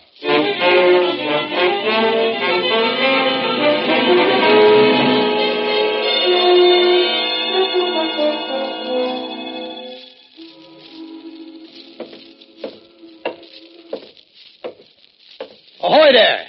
Anybody aboard? Who's there? It's me, Nan, Ted. What do you want, Ted? I was supposed to meet Hank here. Come aboard. Okay. You see Hank? Yes. Came down here. He's very angry. Yeah, I know. He was sore when he left me. Did he tell you what he wanted? Yeah, more dough. And I gotta admit, he had a point there, Nan. Why do you say that? Well, after all, he did a lot of work. And me did, too. Kid, I got the vote. Yeah, I know. And I lined up the job. Sure, but...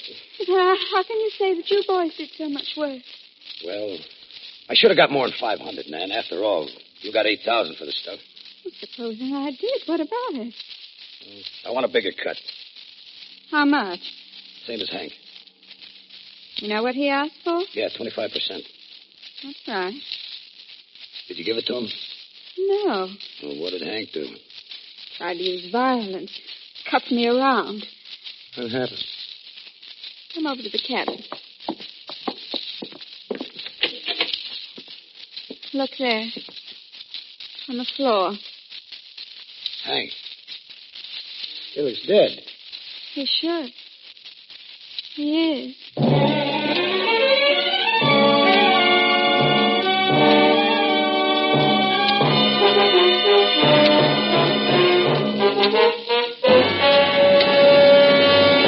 We will return in just a moment to tonight's case from the files of your FBI. See that happy-looking chap over there? He's a professional worry lifter. You mean he goes around cheering people up, giving them good advice and so on? Oh, he does more than that, Ed. He's a specialist. He lends a sympathetic ear to people in trouble, sure. But he also lends a helping hand. He not only acts, but he talks as well. Oh, sounds like a man everybody ought to know. Oh, he is. He's your Equitable Society representative. If fear about your family's future is destroying your peace of mind, you'll find that your Equitable Society representative really knows the answers. For instance, right now, you may be doing some unnecessary worrying, simply because you haven't heard of readjustment income. As a matter of fact, I never did hear of it. The Equitable Society's readjustment income plan provides extra income for the widow during the 2 toughest years. The 2 years immediately following her husband's death. Years in which she is adjusting the family way of life to a lowered income. You know, expenses can't be reduced overnight. It takes time. And that's why every life insurance program should provide readjustment income for extra help during the 2 toughest years. Say, this readjustment income plan sounds okay to me.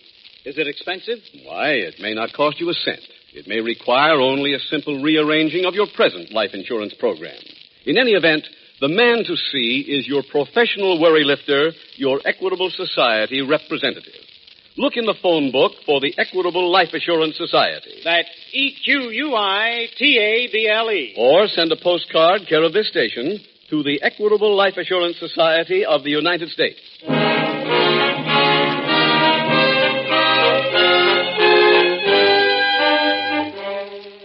And now back to the FBI file, The Ambitious Widow.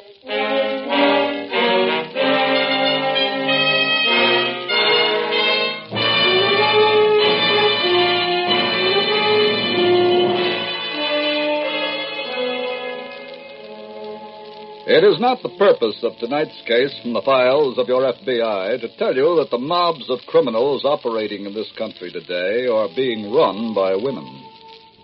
Nothing could be further from the truth. And yet, women are active participants in the current crime wave. That fact has become more obvious as each year's records are studied. And it is an actual statistic that in the past year, women were so active that of all arrests made for criminal homicide in the United States, the number of women arrested exceeded 10%. One other fact emerges from a study of that same table of arrested persons, and that is that there is virtually no crime or method of operation too difficult for the lady criminal. Yes, in this field, too, women have definitely proven that they are not the weaker sex.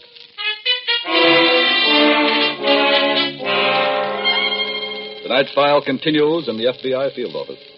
Special Agent Jim Taylor has just returned from a search of Hank Davis's apartment. Jim, find anything up at Davis's place? No, not a thing. Any of his neighbors able to help? They wouldn't if they could. That kind of a place, huh? That kind. There's one thing that bothers me, though. Oh, what's that? Davis didn't show up all night. I checked this morning before I came in. He couldn't have gotten in the back way, could he? No, we've had the building under complete surveillance. You don't suppose he found out he'd been identified by the watchman, do you? Well, I don't see how he could have. You think he skipped town? No. I believe he's still around. Well, what's the next step, Jim? Do we wait for Davis to show up? No. On the way in, I asked the file room to send up that copy of Davis's record. Uh-huh. We might get the names of some of his friends from that, start checking on them. I'll get it. Special Agent Taylor. Oh, yes, Sergeant. Well, you have? Yeah, thanks for calling. We'll be right down. That was the morgue, Elliot. They've just identified a body down there. It's Mr. Hank Davis.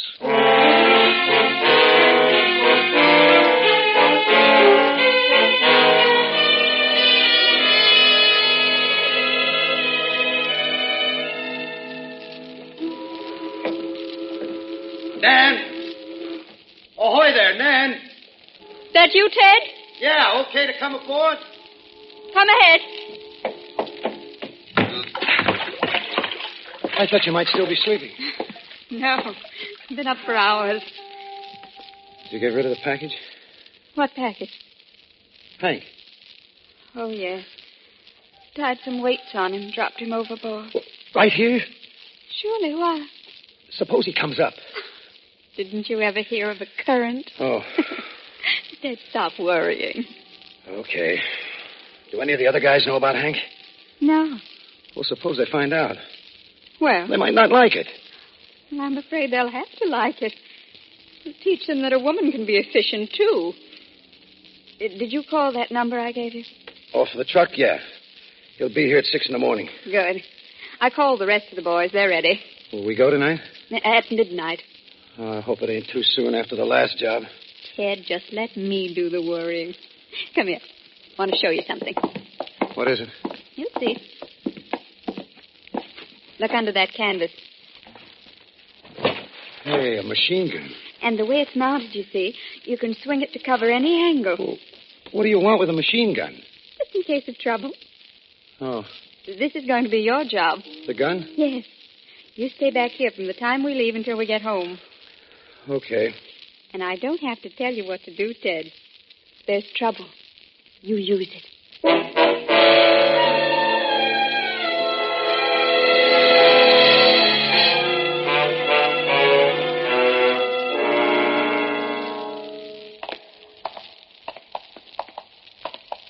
It's over this way, Elliot. Body is right over here. Yeah, here we are.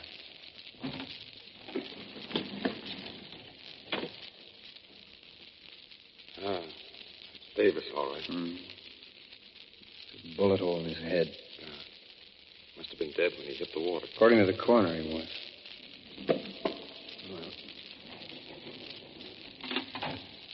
Davis's personal effects are over on that table. Let's take a look at them, huh? Right. Yeah, sit here a minute. Okay. I guess these are just the papers and money he had on him. Yes. All of his clothes are over there. He wasn't carrying much money, was he? Oh, that for a fellow who just pulled a big job. That key you've got there won't help us. That's the key to his apartment. See the 129 stamped into it? Oh, yeah, that's his room number, wasn't it? Phone number on this slip of paper. I wonder what this is. Maybe a girl. Could be. Oh, wait a minute. This exchange is in the business district. Elliot, let's get out of here. I'm going to make a phone call. See who belongs to this number.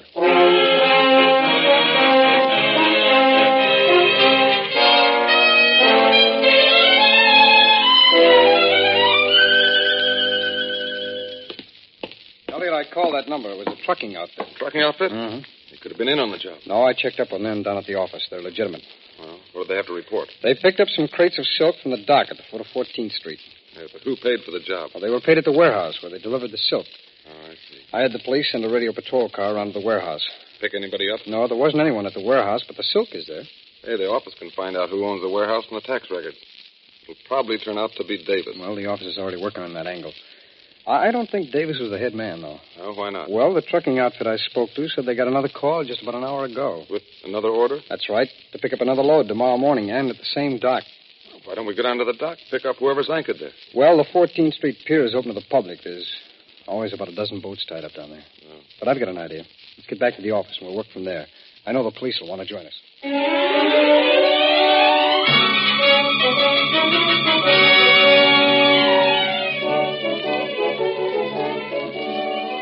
On the river that night, there were 3 large, fast boats manned by special agents of your FBI. Boat number 1, with Special Agent Jim Taylor, was idling in the middle of the river.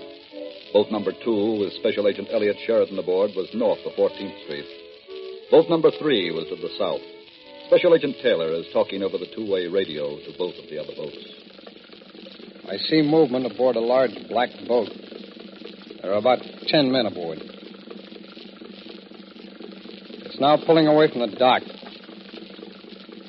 The boat is headed north. Sheridan on boat 2. Have you spotted her yet? Yes, Jim. Just picked her up in the glasses. Fine. Now start up the river yourself and stay in front of her. Right. I'll follow her from behind and check with you later.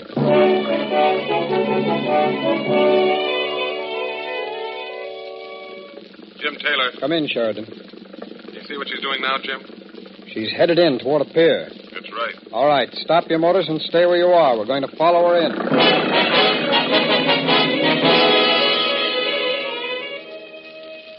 Boats 2 and 3. The name on the boat is the Dolphin. It's pulling into Pier 40 now. Come up behind boat number 1 and give me some cover.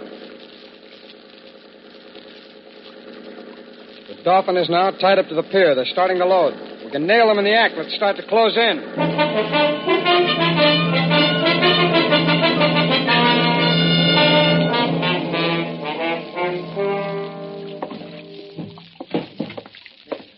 What is it? How's it going? We've got one more crate to load, and then we're finished. Oh, Ted, why aren't you standing by that gun? I wanted to see how it was going. Oh, please get back there. Look, Wait. What is it? Your motors. You boys, quiet a minute. I hear him, too. If there was only a moon, we could see. They're coming closer. Hey, those lights! They're shining right on it! Stand where you are, all of you. Nan, it's cops. Yes. What do we do? Look, there's more than one boat. I know. They got us cut off. Well, they aren't taking us. Huh? Get on that gun. Oh, Nan, look. Do as I say. No dice. They're right on top of us. I'll handle it myself. Nan, come back here. Nan, they're alongside. Keep off of this boat. Get away from that gun, lady. Jim, look out. Sorry. Let go of me. All right. Elliot, cover the rest of them. I'll bring our lady right over to join you.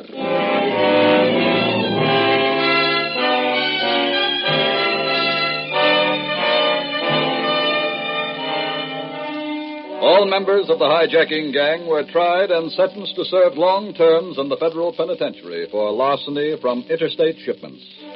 Nan Mercer was turned over to local authorities to be placed on trial for murder. And thus another band of criminals was broken up by the cooperative efforts of local police who supplied the launches and of your FBI. Everywhere across America, that kind of cooperation is taking place. And as in tonight's case, every means of communication and transportation is being used to narrow the circle around the criminal, and to keep narrowing it until he is trapped, arrested, and convicted.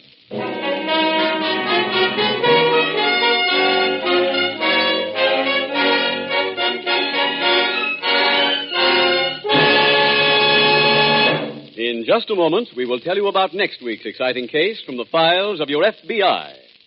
Just 1 second, Mr. Keating. I want to check and see if I'm on the beam about the Equitable Society's readjustment income plan. My understanding is that this plan would give my wife extra income during the first 2 years after my death. You've got it straight, Ed. Extra cash every month for 2 years to give her time to adjust her expenses to a new standard of living. Sounds like a mighty fine idea to me. Then let me suggest that you get in touch with your Equitable Society representative without delay. Let him show you how little it costs to provide your wife with equitable readjustment income.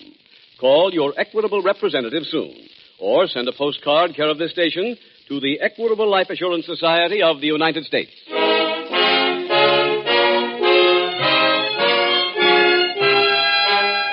Next week, we will bring you another colorful story from the files of the Federal Bureau of Investigation, the diamond-studded Double Cross. The incidents used in tonight's Equitable Life Assurance Society's broadcast are adapted from the files of the Federal Bureau of Investigation. However, all names used are fictitious, and any similarity thereof to the names of persons living or dead is accidental. Tonight, the music was composed and conducted by Frederick Steiner. The author was Jerry Lewis. Your narrator was Dean Carlton, and Special Agent Taylor was played by Stacey Harris. This is Your FBI as a Jerry Devine production.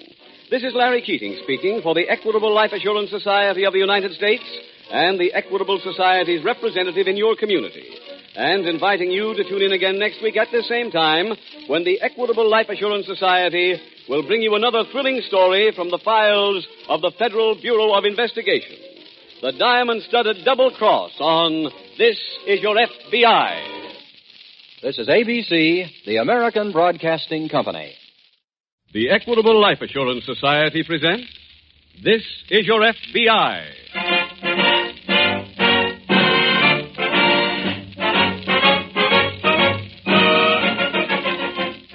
This is Your FBI, the official broadcast from the files of the Federal Bureau of Investigation. Transcribed and presented as a public service by the Equitable Life Assurance Society of the United States and the Equitable Society's representative in your community.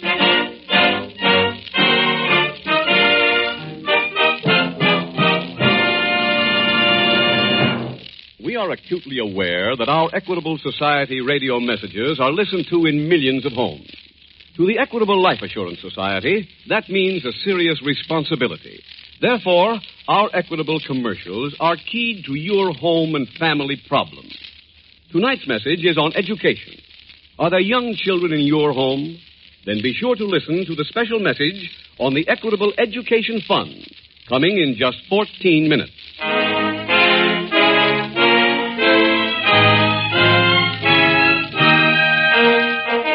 Tonight's FBI file, The Benevolent Corpse.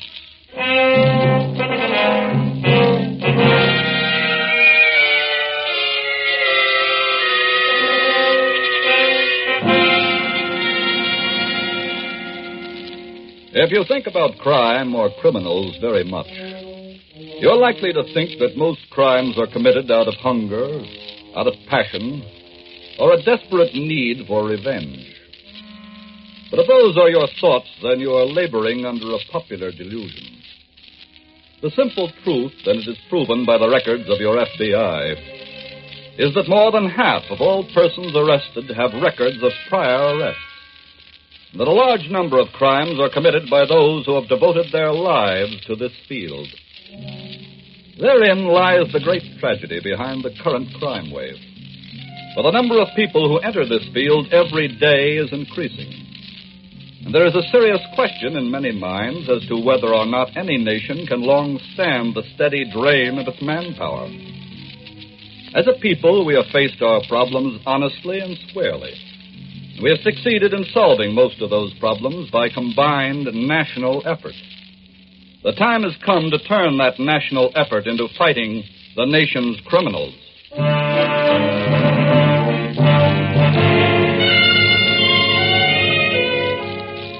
Tonight's FBI file opens in a modest apartment located in the downtown section of a large Midwestern city. In the bedroom of this flat, a haggard-looking elderly man is lying on a cot. A young couple sits beside him. Wilbur. Yes, Uncle Ben? I want you to know how pleased I am that you and Trudy could come. Oh, gee, we're glad to be here. Of course we are. As soon as we heard you were sick, Uncle Ben, we rushed right over. You're good kids, both of you. How long have you been in bed like this? Almost a week. Well, have you had a doctor? No. Oh, gosh, don't you think you should get one? No. Why not? I just don't believe in them. Yes, but... Trudy, whenever Uncle Ben makes up his mind, don't try to change it. Oh, I'm sorry. Oh, can I get you something, Uncle Ben? No. Stay where you are. Let me tell you why I sent for you. Okay. I got a very strong feeling that I'm not going to get over this one. Oh, Uncle Ben. Quiet. So I want to do something for you kids. I want to leave you something. Sort of a combination inheritance and wedding present. Gee. It's right there in that box. Get it, Trudy. Yes, sir. You can open it now. Yes, sir. Wilbur, look. What? Look in here. It's full of jewels. Yeah. Oh, Uncle Ben, they're wonderful. They should be. They're the reason why I'm on my deathbed. What do you mean? I had to stand for 2 hours in the pouring rain, waiting for the people that own them things to go to bed. Oh. Did you steal them here? No, in Detroit. Now, here's what I want you to do with them. There's a card there on the dresser. Uh-huh. A man named Ritchie. He's a fence. Take them to him. All right. Say I sent you. Okay. He'll give you enough for you to have a real good honeymoon. Uncle Ben, we couldn't do that. Why not? It'd leave you with nothing. I'm going to die anyway. All I ask is that you save enough out of it to give me a decent burial. Gee, you're the best uncle a fella ever had.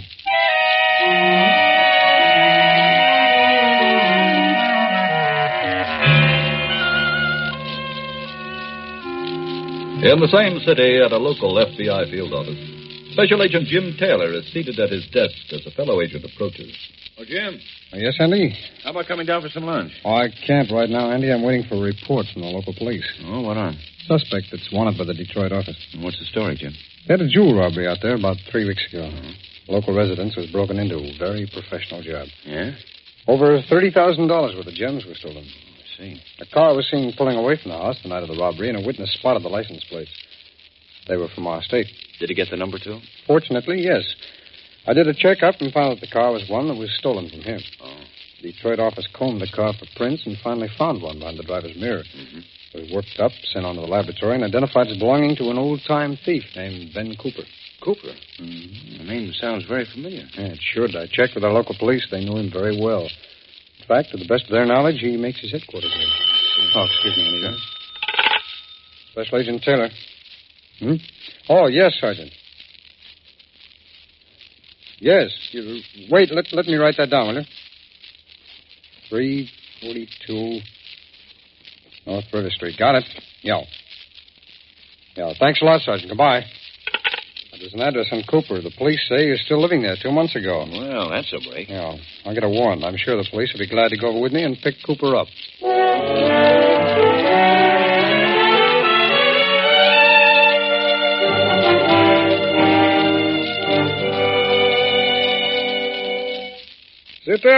Sit down, both of you. Thanks, Mr. Ritchie. Sit here, Trudy. Thank you, dear. Now, then. You say Ben Cooper told you to come here to see me? Yes, sir. I haven't seen old Ben in a long time. How is he? He's not, Mr. Ritchie. Huh? He's dead. Oh, that's too bad. Yep. He died the day before yesterday. Oh, what happened? Well, it was sort of in the line of duty. He caught a cold while he was doing the job. I see. Poor old Ben. We gave him a very nice funeral, Mr. Ritchie. The best that money could buy. Good for you. And that's one of the reasons we've come here. We have to pay for it. Oh. Well, look, Ben was really just an acquaintance. I never... Oh, we're not here for donations. No, Uncle Ben sent us to you on business. What do you mean? Show him, Trudy. Oh, sure. Here you are. Wow. Those are from his last job. Quite a haul. Uncle Ben said you could get rid of them for us. Oh, what do you think they're worth, Mr. Ritchie? That's hard to say. Well, could you give us an idea, maybe? This is all kind of new to us. You mean you're legit? Oh, no. I've stolen some stuff, but never anything big. Wilbur's sort of just starting, Mr. Ritchie. Yeah. He's stolen cars, clothes, things like that. But he's a comer. His Uncle Ben told me that. I see. So, what do you think we can get for him? Well, I'll have to make an estimate. That'll take time. How long? I'm not sure. Could you kind of hurry, Mr. Ritchie? Wilbur and I want to go on our honeymoon. Yeah. Well, come back tomorrow.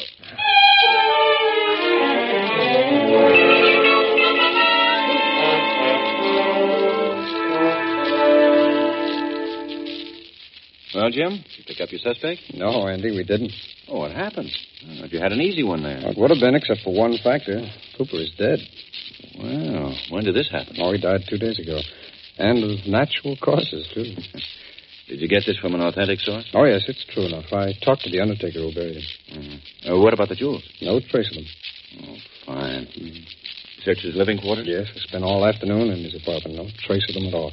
Did he live with anyone? No, lived all alone. How about a safe deposit box? Oh, I'm checking on that angle now. Maybe you already cleared them with a fence. Yeah, it's a possibility. However, there was no trace of any cash around the place. I see. I'm checking to see if he had any bank accounts, too. You really run into a stone wall, haven't you? I did pick up one piece of information which might be a lead. What's that? I told you I talked to the undertaker who buried him. Yeah. He said a young couple had arranged for the burial. Oh? One of them, the young man, said that he was Cooper's nephew.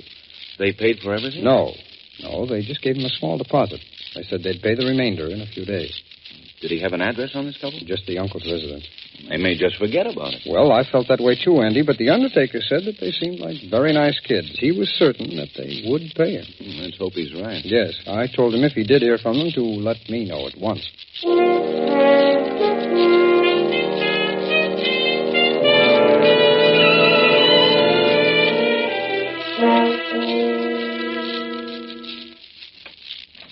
Is that you, Wilbur? Oh, yes, dear. I'm out here in the kitchen. Oh. Come on out here. I want to show you something. Okay. Wilbur, look at what I'm doing. Huh? I'm making my first cake. Oh. It's going to be sort of like our wedding cake. I went to the store and bought a little bride and a little groom. I'm going to put them on top of it. Mm-hmm. Wilbur, aren't you interested? Huh? Oh, sure, honey bun, but... But what?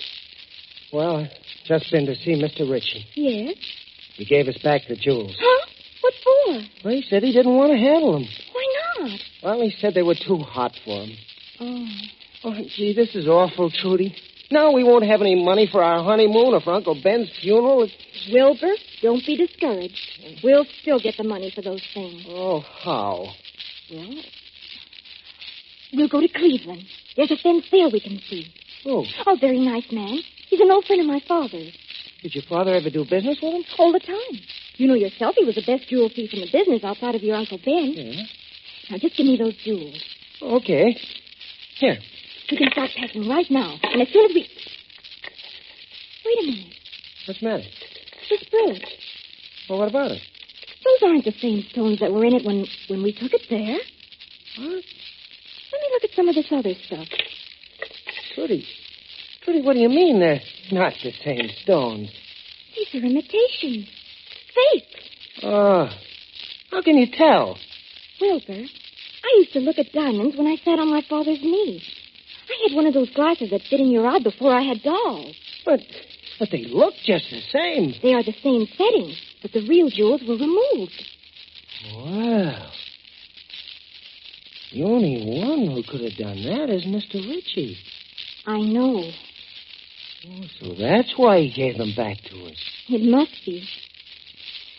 Wilbur, we're going back there to see him right now.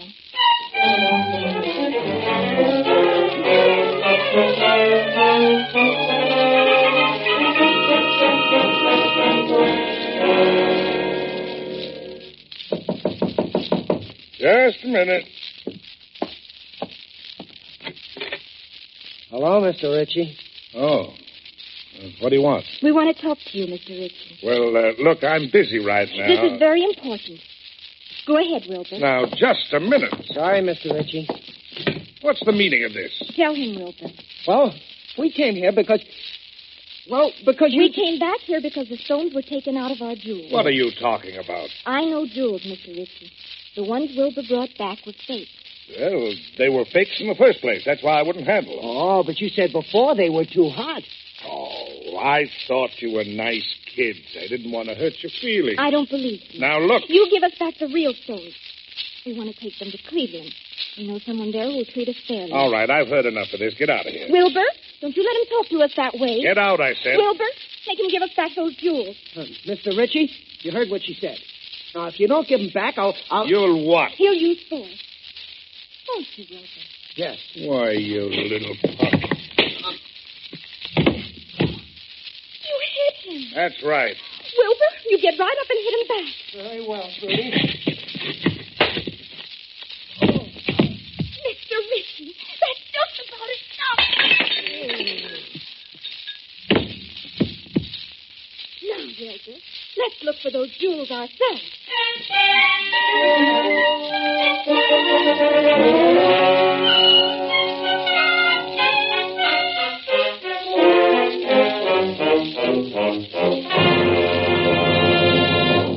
We will return in just a moment to tonight's case from the files of your FBI.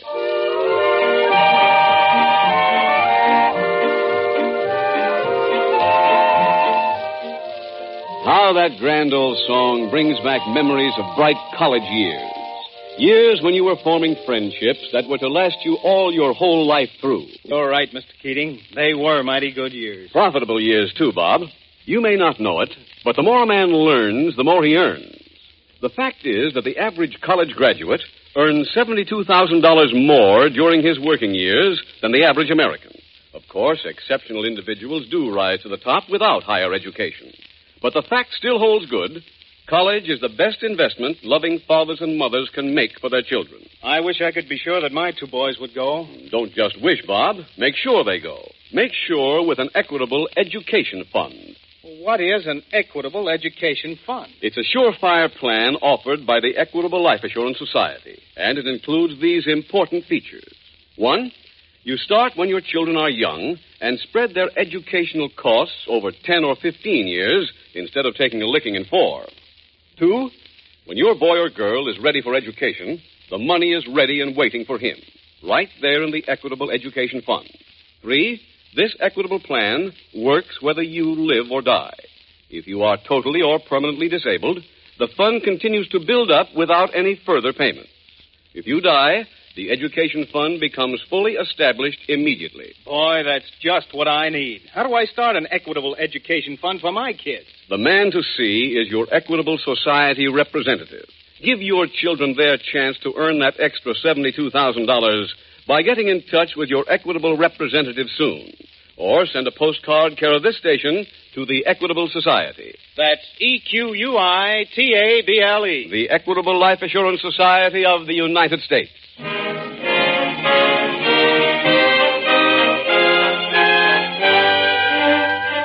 And now back to the FBI file, The Benevolent Corpse.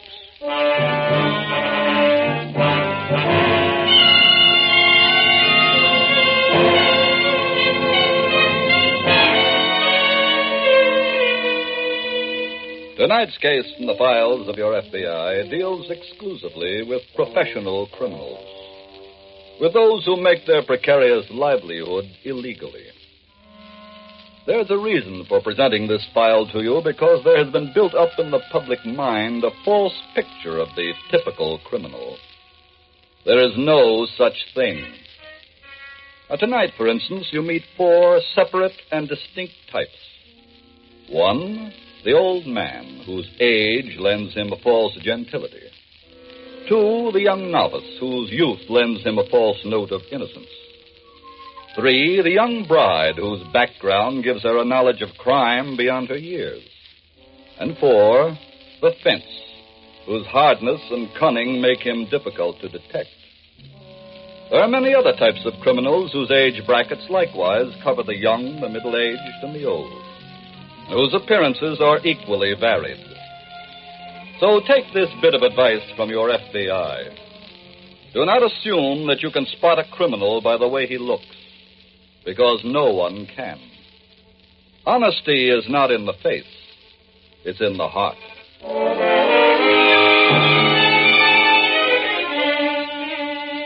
Tonight's file continues several hours later at the apartment of young Trudy and Wilbur Sheridan. Wilbur? Oh, yes, honey bunch. What are you doing? Oh, just writing a letter to the undertaker. Oh. Yeah, I explained to him that we were going to be out of town and that he'd have to wait a few more days for his money. That's very nice. Well, I didn't want him to think we'd try to cheat him. You're so sweet. Mm-hmm. You know, Trudy, I was just wondering. What about? Well, Mr. Ritchie. We don't know if he's alive or dead. Wilbur, whichever he is, it's his own fault. He's a very dishonest man. Yes, that's true. Oh, by the way, did you look over the stuff we took from him? Yes. His stuff, too? Yes, some of it's almost as good as ours. Oh, hey, that's swell. Wilbur. Yeah? I think we'd better start packing. Oh, for Cleveland? Uh-huh. Are you sure we can stay at your aunt's apartment there? Of course, she'd love to have us. Oh. She told me that any time I wanted to use it, to just get the key from the superintendent. Oh, she won't be there. Oh, no, she's in jail. Oh. Wait until you see her apartment. Yeah? It has a wonderful kitchen. And you know something? What? I'll finally get a chance to make you that cake.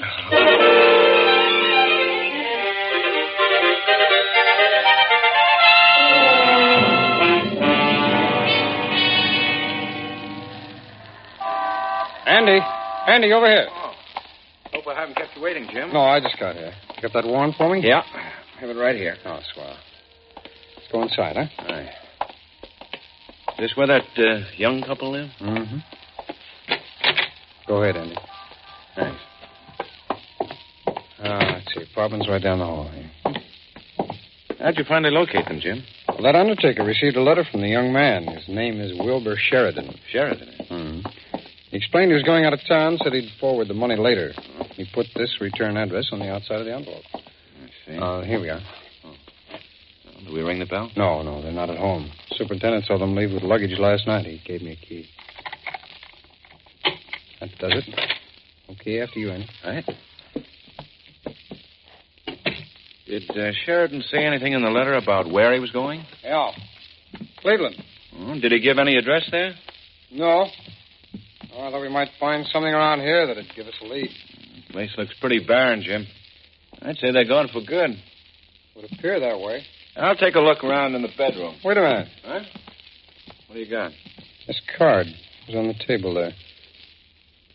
George Ritchie, exporter. Hey, that name sounds familiar, Jim. Yeah, it should. There's a George Ritchie who's an old-time fence. I ran across him several years ago on the Lewis case. Oh, yes, I remember him. It's got to be the same one, Andy. This is the same address here on the card. Sounds as if he might know something about those jewels. Yeah. Andy, look, why don't you go back to the office? Contact Cleveland. I'll give you a description of the young couple and have all hotels and rooming houses checked. Right. I'm going to pay a call on George Ritchie.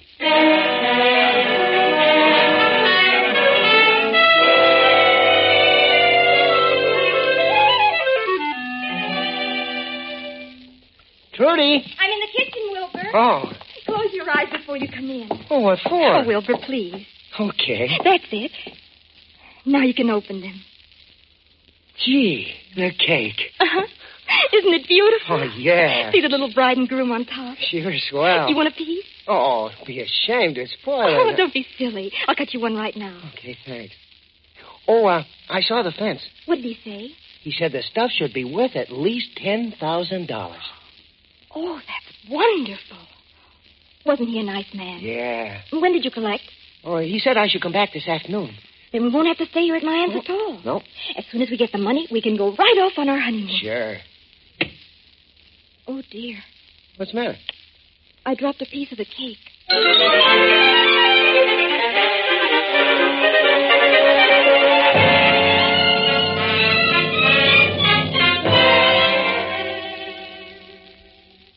Jim, I didn't know you'd come back. Oh, I just came in, Andy. I was just going to look for you. Well, what happened? Well, I went over to George Ritchie's place. Yeah? He wasn't there. I learned from the elevator operator that he'd gone out of town.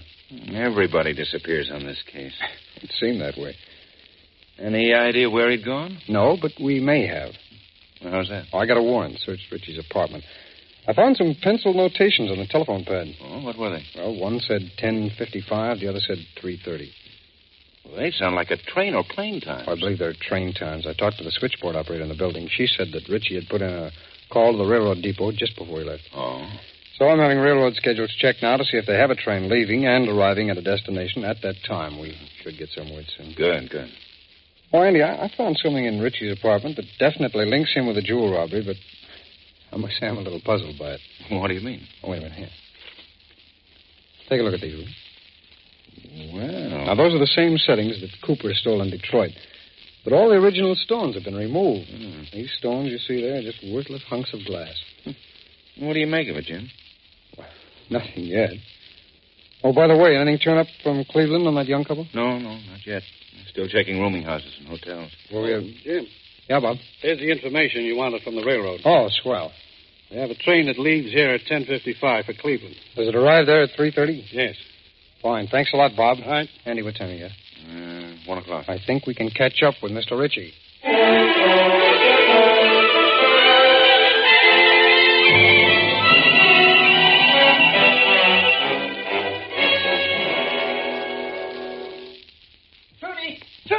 Trudy, honey bunch, I got it. Huh? I got the money, look. Oh, Wilbur. How much is there? $10,500. Oh, Oh, I can't believe it. Oh, wait, now, let me spread it out on the table and you can see the whole thing. Oh, golly. Look, let's not hang around here 1 minute. Let's get started on our honeymoon. Sure. Did you pack anything? No, but it won't take a minute. I hardly finished unpacking. Who can that be? Oh, probably some friend of my aunt's. Whoever it is, I'll get rid of him. Okay. Just a minute. Hello, young lady. Oh. Surprised to see me? Yes. Who is it, Trudy? It's Mr. Ritchie. What? Stand aside and let me in. Oh, wait. Sorry. How did you get here? How did you know where we were? I remembered you saying you had a fence in Cleveland. I know most of the fences here, so I just inquired around until I found the right one. That was very unfair. Really? Wilbur, you tell Mr. Now, wait Ritchie... a minute. We're not going through that again. This time I have a gun. You see? Oh, what do you want? The money you got from that jewelry.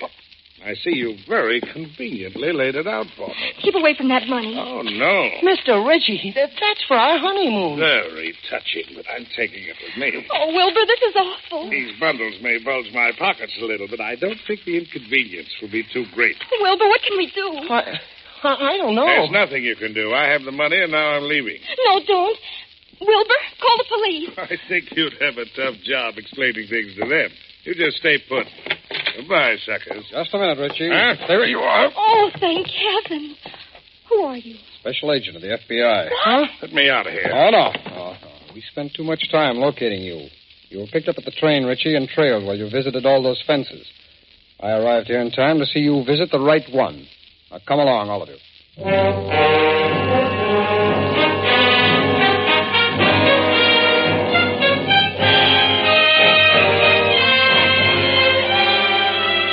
George Ritchie was given a 10-year sentence.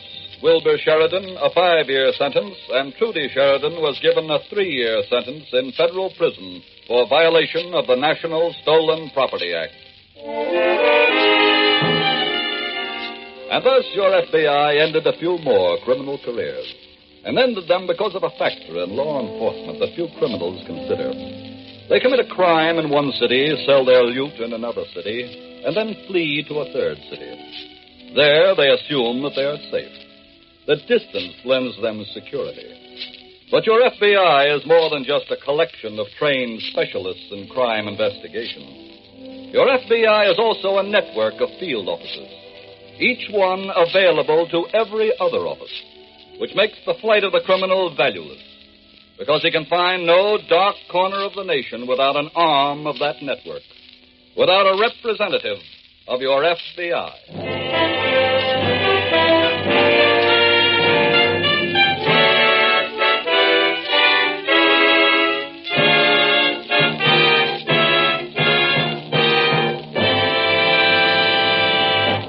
In just a moment, we will tell you about next week's exciting case from the files of your FBI. Mr. Keating, that Equitable Education Fund you were telling us about sounds swell. But I'm just wondering whether I can afford one for my boy. Don't let that worry you, Bob. If you can't afford a fund that will pay the full cost of your boy's education, why not start one that will pay part of the expense? In any event, the man to see is your Equitable Society representative. Get in touch with him soon. Or send a postcard, care of this station, to the Equitable Life Assurance Society of the United States.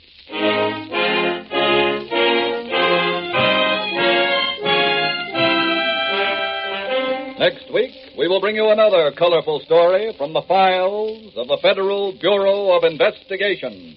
The Innocent Witness. The incidents used in tonight's Equitable Life Assurance Society's broadcast are adapted from the files of the Federal Bureau of Investigation. However, all names used are fictitious, and any similarity thereof to the names of persons living or dead is accidental. Tonight's program was transcribed, and the music was composed and conducted by Frederick Steiner. Your narrator was Dean Carlton, and Special Agent Taylor was played by Stacey Harris. This is Your FBI is a Jerry Devine production.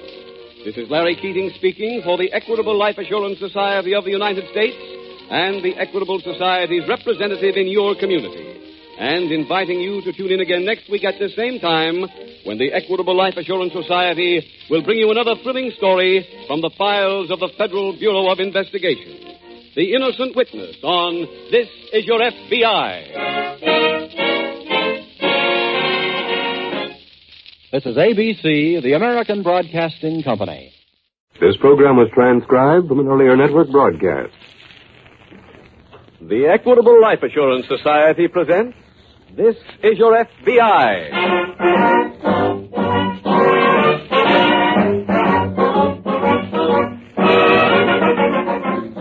This is Your FBI, the official broadcast from the files of the Federal Bureau of Investigation.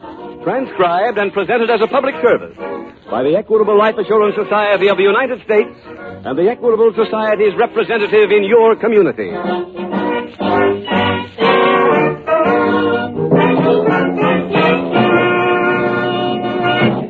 In 2.5 years, this program has grown to be one of the most popular on the air. Millions of homes tune in every week.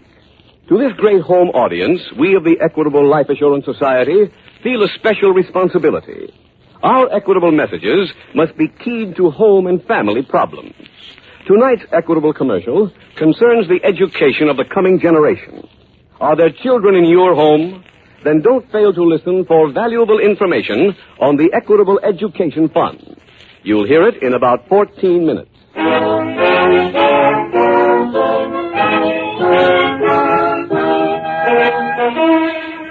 Tonight's FBI file, The Innocent Witness.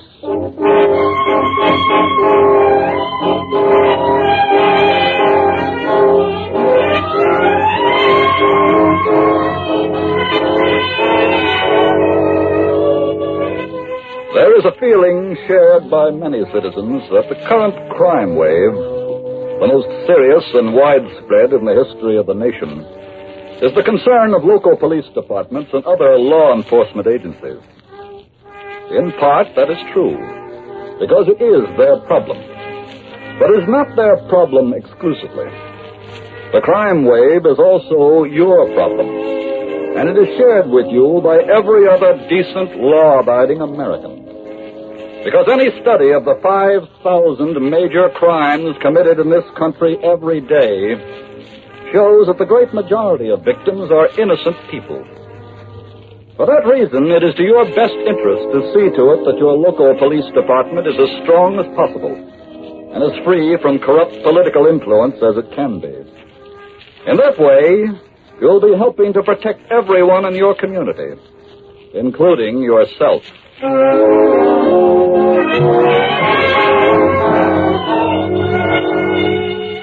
Tonight's FBI file opens on the crowded west side of a large eastern city. In a hall in this modest neighborhood, a small dance band is playing music for a Saturday night dance.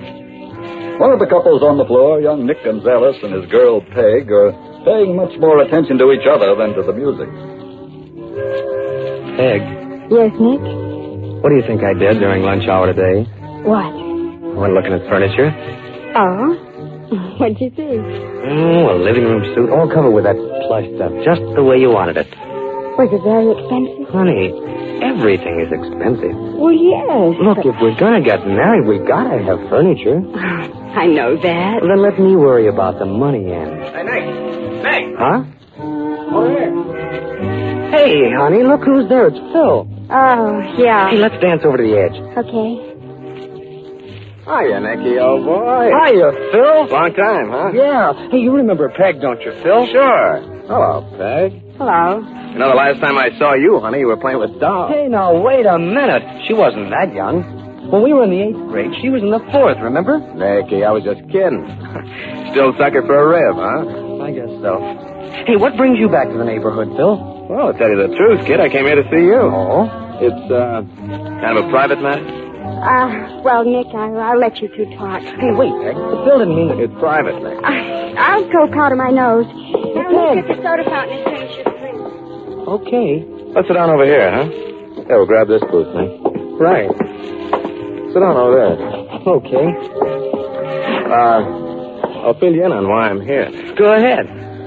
Last Sunday, there was a shooting down on 12th Street. Mm-hmm. According to my information, there was one witness to that thing. You were it, Nick. That's right. I also understand that a guy paid a call on you the other day and tried to get to change your testimony. Yeah? You, chased the guy away. Sure. I work for the same fellow who sent him. Huh? Yeah, I'm here for the same reason. Wait a minute. Phil, you mean you're mixed up with that... Kid, let's stay with the business at hand, huh? You see, my boss knows I went to school with you, and he asked me to tell you it's very important to him that you forget what you saw. I couldn't do that, Phil. Not even for an old pal? Not for anybody. I saw a poor guy get shot down in cold blood. I saw the two men who gave it to him. They deserved a book thrown right in their face. Oh, but, kid, you don't Look, I don't want to hear any more of this. I gotta find Peg. I'll see you around again sometime.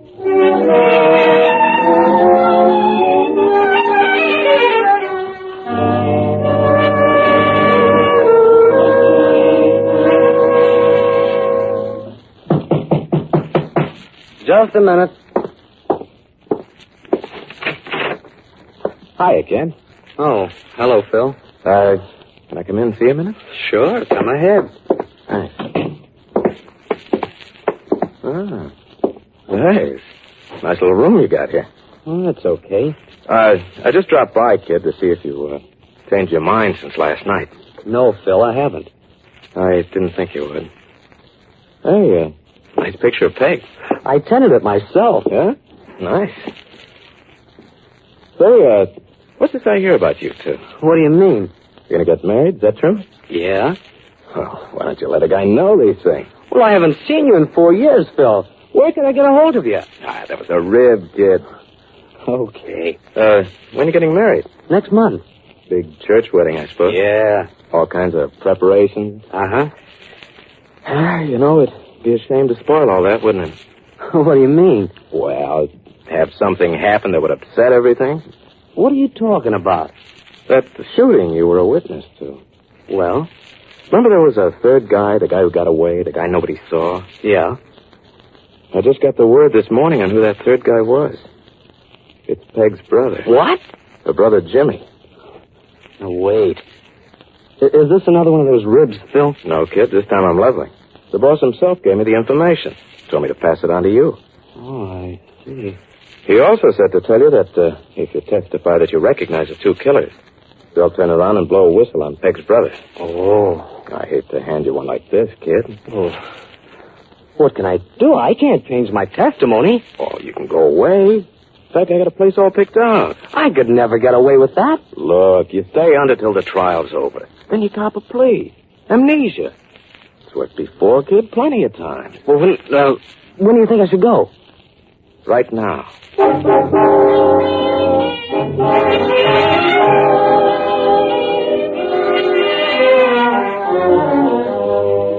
Several miles away in the same city at the FBI field office, Special Agent Jim Taylor is seated at his desk working. A visitor interrupts him. Jim Taylor? Yes, that's right. I'm Sergeant McAllen, police headquarters. Oh, hello there, Sergeant. How are you? Fine, how are you? Your agent in charge told me to come in and see you. Oh, I see. Well, sit down, Sergeant. Thank you. Now, what's on your mind? Well, I wonder if you remember reading about a shooting that occurred a week ago Sunday. It happened on West 12th Street. Yes, I do. I believe the victim was shot in the back by two gunmen who were later picked up by the police. That's right. We have him in custody now. Mm-hmm. Well, there's sort of an inside story to that shooting, Jim. Really? Now, the victim was a bit of a civic crusader, a champion of clean politics and good government, you know? Mm-hmm. Well, we've got reason to believe that he had compiled some pretty damaging information about a corrupt political leader named Smith. I see. And indications are that Smith had this man killed. Well, can you prove it? Unfortunately, no, but we did have a strong case against the two gunmen. Did I? Yeah, you see, the killing was observed by a single witness, and that witness is now missing. Well, what's the story on that, Sergeant? Well, the witness is a young man named Nick Gonzalez, and to the best of our knowledge, he's honest and reliable. Mm-hmm. And he was supposed to appear at the DA's office yesterday afternoon, but he didn't show. Well, we went to his rooming house, and he wasn't there. We set up his surveillance, and he didn't come home all night. In fact, he's still missing. Did you check his place of business? Yeah, he hadn't reported for work this morning. Sergeant, look, tell me, do you think this man Smith could have gotten to him and bribed him to go away? I don't know. Inasmuch as it's only supposition that Smith is involved, there's no basis for questioning him. No, that's right. Well, in any case, we believe that there could be an FBI angle. You mean unlawful flight to avoid testimony at a criminal trial? Yeah. Mm-hmm. Have you checked on Gonzalez's background, his relatives, his friends? Well, he has a girl. He's supposed to marry her next month.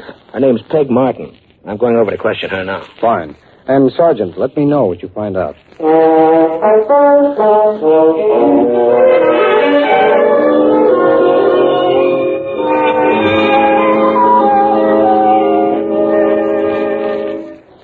Phil? Hey, Phil. What do you want? Huh? I said, what do you want? Where's Phil? He got back to town. Who are you? I'm in charge here. In charge? Yeah. What are you running here, a prison camp? Very funny. What time is it? Little after 2. In the afternoon? Yeah. Hey, how did I sleep so late? How do I know? Where is this place, anyway? Just look out the window. Well, I can't see anything here but trees. So you're near trees. Look, what I meant is, how close are we to the city? What town are we in? What are you asking me for? You drove here yourself last night. I was blindfolded. Still blindfolded? Yeah. Well, let him tell you where you are. But you said he's gone back to the city. Look, stop bothering me, will you? Okay. Can I get something to eat? Yeah, there's food in the kitchen. Swell. Think I'll eat and then take me a walk. Oh, no. No walk. Huh? Phil's orders. You don't leave here. Well, is there a phone here? Yes. But you don't use it. Now, wait a minute. Phil promised me I could get in touch with my girl, let her know where I am. You don't use the phone. But she'll be worried. Oh, ain't that too bad? You just stay put here till Phil comes back. You got any beats? Tell him they're him.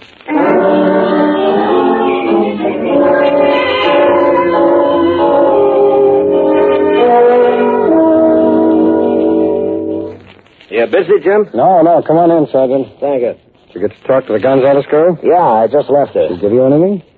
Well, no, she hasn't seen him either. She was pretty worried about him. She said they had a date last night, and he didn't show up. You think she was telling the truth? Yes, I do. Well, could she contribute anything as to where he might be? Well, she did give me one lead, yeah. Oh, what was that?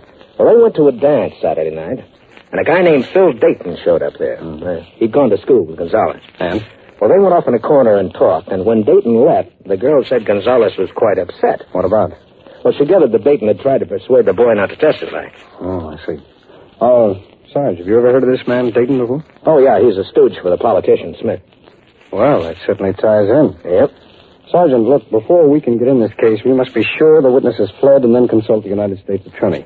Meanwhile, I'd certainly advise you to question this man Dayton.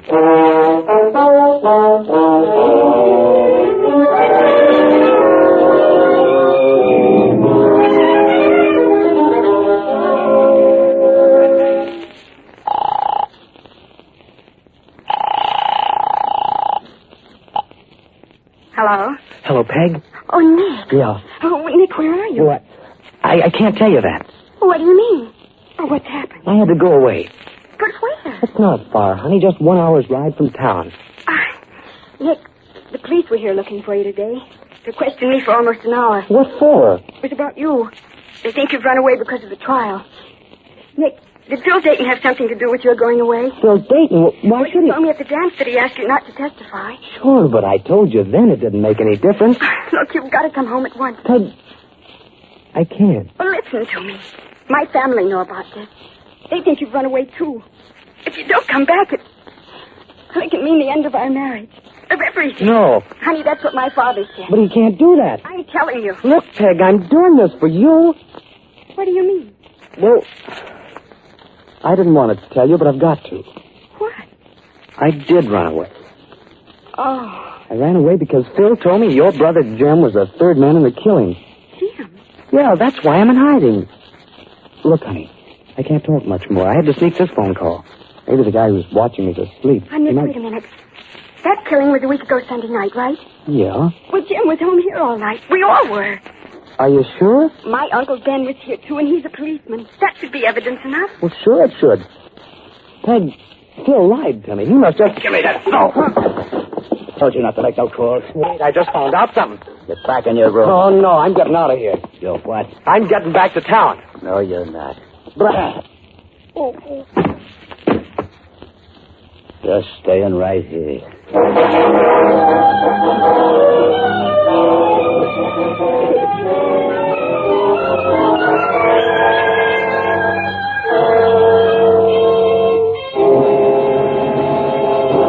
We will return in just a moment to tonight's case from the files of your FBI.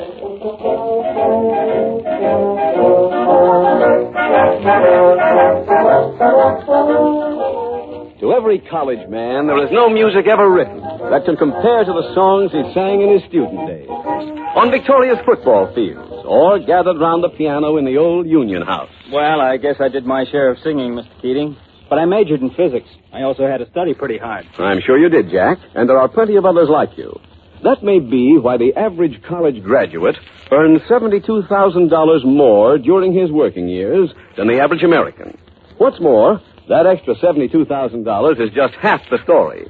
Educated men and women have cultural interest and appreciation that they wouldn't part with for any amount of money. So for many reasons, everyone agrees college is the wisest and best investment loving fathers and mothers can make for their children. You're right. I've decided that my boy is going to college if it's the last thing I do. Well, if that's the way you feel, Jack, you'll be interested in an equitable education fund. Equitable Education Fund? What's that? It's a surefire plan offered by the Equitable Life Assurance Society. And it includes these important features. 1, you start when your children are young and spread their educational costs over 10 or 15 years instead of taking a licking in 4. 2, when your boy or girl is ready for education, the money is ready and waiting for him, right there in the Equitable Education Fund. 3, this equitable plan works whether you live or die. If you're totally or permanently disabled, the fund continues to build up without any further payment. If you die, the education fund becomes fully established immediately. That all sounds like just what the doctor ordered. How do I go about starting one of these funds? The man to see is your Equitable Society representative. Give your children their chance to earn that extra $72,000 by getting in touch with your Equitable representative soon. Or send a postcard, care of this station, to the Equitable Society. That's EQUITABLE. The Equitable Life Assurance Society of the United States.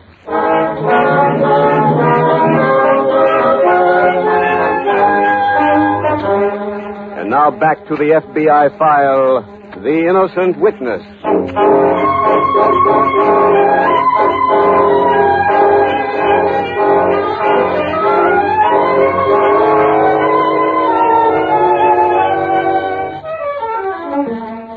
Tonight's case from the files of your FBI makes one point which is well worth bearing in mind. And that is that you aid no one when you shield a criminal. The history of the various law enforcement agencies like your FBI throughout the country shows that the number of unsolved crimes is relatively small. So that you're condoning the actions of a criminal and obstructing the course of justice does not help him to escape, because there is no escape. All you do is to make it easier for him to commit another crime before his apprehension, and thus you become a partner in that crime. As a decent citizen, you enjoy many privileges.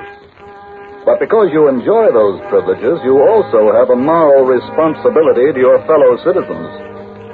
And the only way to discharge that responsibility in a situation like the one in tonight's case is to call your local police and give them the facts. They will do their part, and you will have done yours.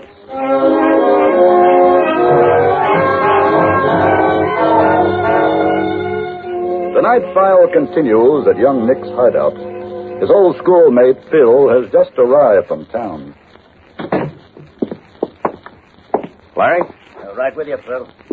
I'm glad you got here. Why? I've been having trouble. Yeah, what happened?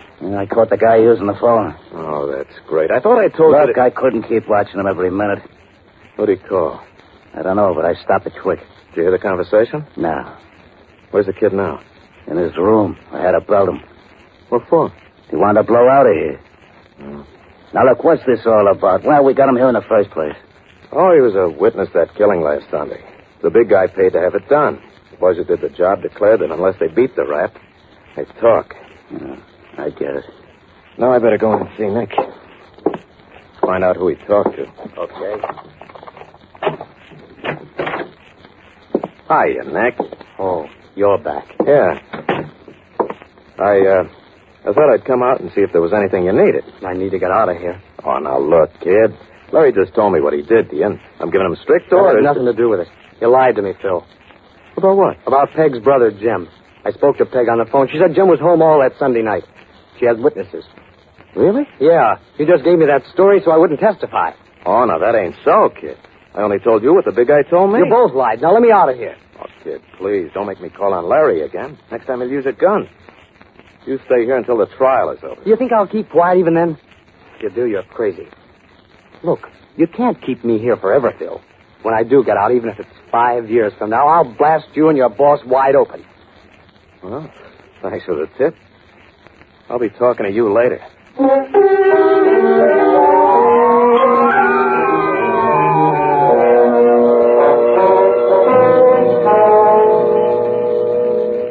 Jim. Yes, Sergeant. Gonzalez' girl called me a few minutes ago over at headquarters. Oh? She said that Gonzalez had just phoned her. He told her that he'd run away all right, but he did it to shield her brother.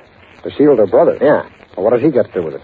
Well, this Phil Dayton had handed him a story that the girl's brother was mixed up in the killing. And he fell for it? Well, he's just a kid, Jim. The brother had been in trouble before, so I suppose he thought he was being noble about it all. Oh, I see. Well, did she straighten him out? Yeah. But in the middle of the conversation, she heard a man's voice shout something about, "Get off the phone." Then the receiver was hung up. Did she hear from him again? No. Well, did he get a chance to say where he was? Not specifically. The only thing he told her was that he was 1 hour from town. Mm-hmm. And did she try to trace the call? Uh-uh. It's going to be a difficult one to locate, Sergeant. Oh, by the way, did you locate this man, Phil Dayton? No, not yet. We're looking for him, though. Well, now that Gonzalez knows the truth, he'll want to come back. But that man who grabbed the phone may prevent that. Yeah. We may have to go looking for him, Sergeant. Have you got any suggestions? Yes. Let's get a map.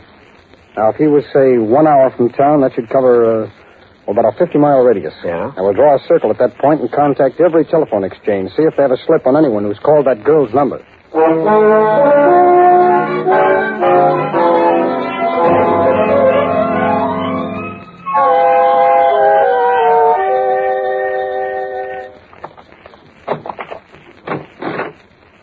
Hi, Nick.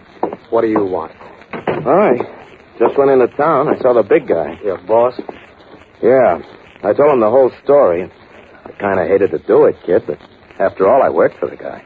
Did you tell him I'd talk no matter how long you kept me here? Yeah. He didn't like that much, but he figured out a way to keep you quiet. He'd better forget it. It won't work. Oh, don't be too sure, kid. What was the big plan? I'll show it to you. Larry. Yeah? Bring in our company. Okay. Peg, what are you doing here? I brought her out with me. Oh, honey. Oh, darling. We'll be okay. Want me to break him up, Phil? Oh, of course not. Leave them alone. They're friends of mine. Peg, why did you come here? Oh, Phil called me. He said you wanted to see me. That was a trick. He just wanted to get you here, too. What do you mean? He wants to hold us both. What? He's right, honey. You see, Nick wanted to make a lot of trouble for the man I work for, and I want you to convince him that'd be a big mistake. Now, I'll leave you here with him until he changes his mind.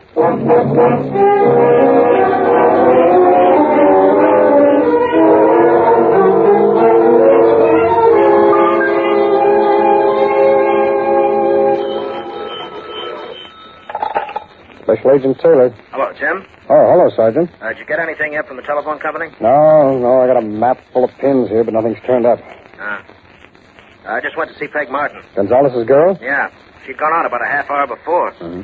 Her mother told me that she'd gotten a phone call from Phil Dayton just before she left. Uh-oh, that's not so good. Yeah, I know. Look, did she tell her mother where she was going? No, as soon as she got the call, she ran right out of the house. Sounds to me like they want to trap the girl, too. Yeah.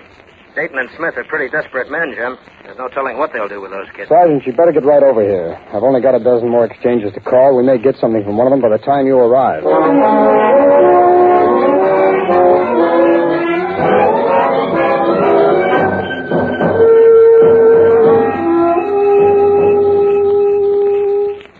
Larry? Huh? How long would you say they've been in there? Over an hour. Oh, that's time enough. Let's go in. Okay. Do you use any muscle? Don't be so anxious. Go ahead. Bye. Wow. You two talk things over? Yeah. What's the verdict? I want Nick to testify just as he planned. You sure of that? Look, we've made up our minds. Too bad. Now I guess we'll have to handle things the way the big guy wanted it in the first place. What do you mean? His orders were that we should kill you. What? I was against it. After all, Nick and I are old pals. I asked the big guy to let me try to reason with you, but that didn't do any good. Look, is this another one of your ribs? No, kid, I'm sorry to say I'm lovely. Honey, Nick, you can't be serious. Honey, believe me, I am. You'll never get away with a thing like this. Why not? The police know I'm missing. So what? Next they'll find out you're dead. They won't be able to prove who killed you. Well, you're wasting time. Yeah. Well, who wants it first? Nick. Easy, honey. Take care of him, Larry. Hold on, Nick. All right. Hey, what is this? We'll be right in, Miss Martin. Oh, it's you, Sergeant. Thank heaven. Thank Mr. Taylor, too. He did the shooting. All right, Sergeant, hop in there. We'll get those men ready for a trip down to headquarters.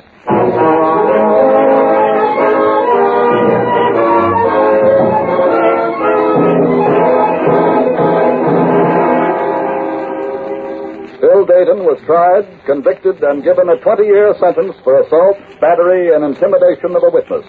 His confederate, Larry Hudson, received the same sentence. Both terms were imposed in state court. And so another file was marked closed, and another crime was solved. Tonight's case was closed because a special agent knew what course of investigation to follow, and followed it despite the fact that it was slow, hard work. Now, that is part of the training given to every special agent when he applies to become a member of your FBI. Training which covers a number of months of intensive study in crime solution and also in crime prevention. That ability on the part of every special agent to analyze the ingredients in each case is the keynote of the success of the Federal Bureau of Investigation. Success which has brought your FBI recognition as the finest organization of its kind anywhere in the world.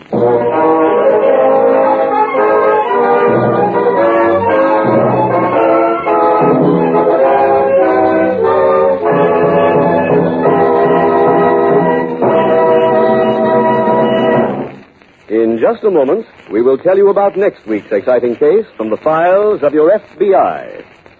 Mr. Keating, what's the best time to start an equitable education fund? My baby's just a year old now. Is that too young? No, Jack. The sooner you start, the lower the cost per year will be. So don't delay. Get in touch with your Equitable Society representative soon. Or send a postcard, care of this station, to the Equitable Life Assurance Society of the United States.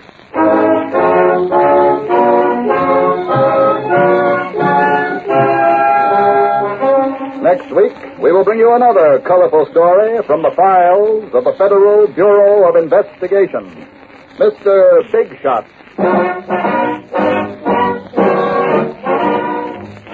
The incidents used in tonight's Equitable Life Assurance Society's broadcast are adapted from the files of the Federal Bureau of Investigation. However, all names used are fictitious, and any similarity thereof to the names of persons living or dead is accidental.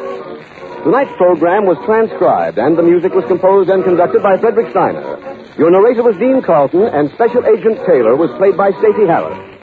This Is Your FBI is a Jerry Devine production. This is Larry Keating speaking for the Equitable Life Assurance Society of the United States and the Equitable Society's representative in your community, and inviting you to tune in again next week at this same time when the Equitable Life Assurance Society will bring you another thrilling story from the files of the Federal Bureau of Investigation. Mr. Big Shot on This Is Your FBI. This program came to you by transcription. This is ABC, the American Broadcasting Company. The Equitable Life Assurance Society presents This Is Your FBI.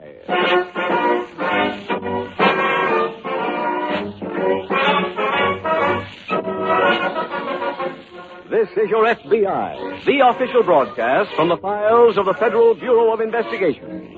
Transcribed and presented as a public service by the Equitable Life Assurance Society of the United States and the Equitable Society's representative in your community.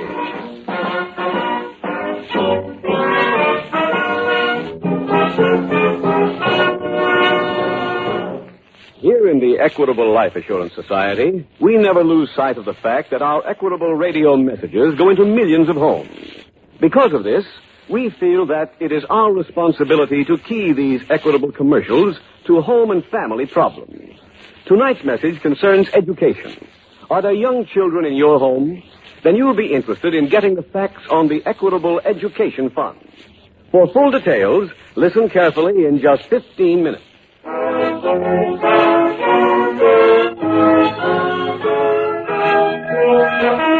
Tonight's FBI file, The Melancholy Mind Reader.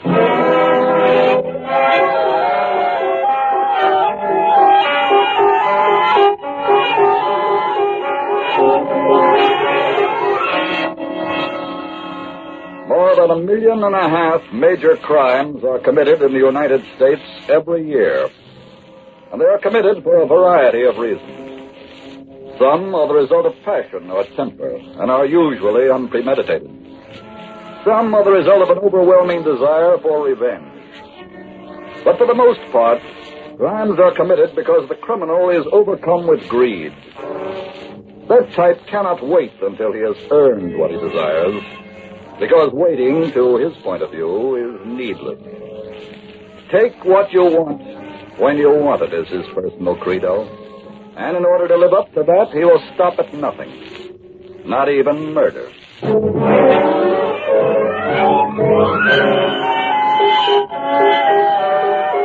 Tonight's FBI file opens on the grounds of a large carnival that's playing an engagement in a Midwestern city. A stroll along the midway reveals the usual assortment of candy butchers, drink purveyors, pitchmen, and, oh yes, the mind reader. His tent, larger than the rest, bears a huge sign reading, Carey, the Mental Marvel. In the rear of his tent in the living quarters, Carey, the Mental Marvel, in person reclines on a cot. His wife is discussing his work. That was a great little show you just did.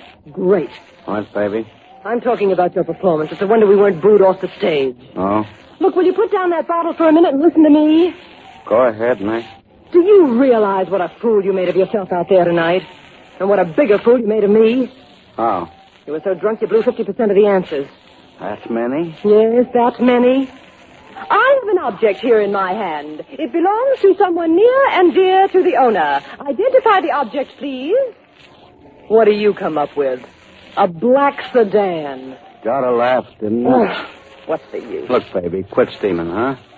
You're just a two-bit carny. Who cares how we do? You'd better care. And you better start right now. Whether you realize it or not, kid, this is last stand Nebraska for you. Well, thanks. And I mean it. You and that bottle have taken us down a real fast slide. Hey, you'd better change that billing. What do you mean? Put yourself in that act.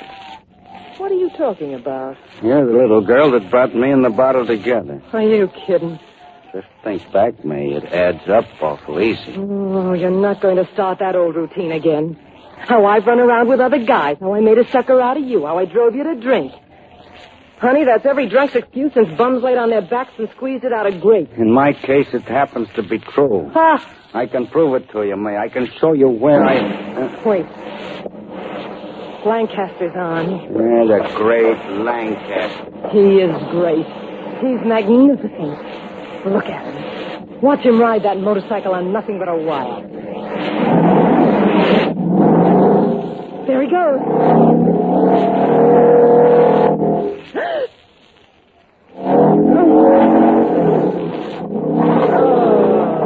That's so mad. I think I'll really get drunk.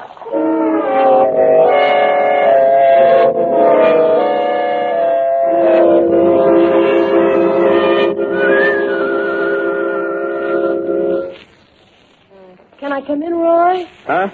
Oh, sure, May. Come ahead. Aren't you through packing? Oh, just about. When does the train leave? About an hour. I thought you were wonderful tonight, honey. You watched? Yeah. Scared to death, too. About me? Yeah. You mean that I'd miss? Mm-hmm.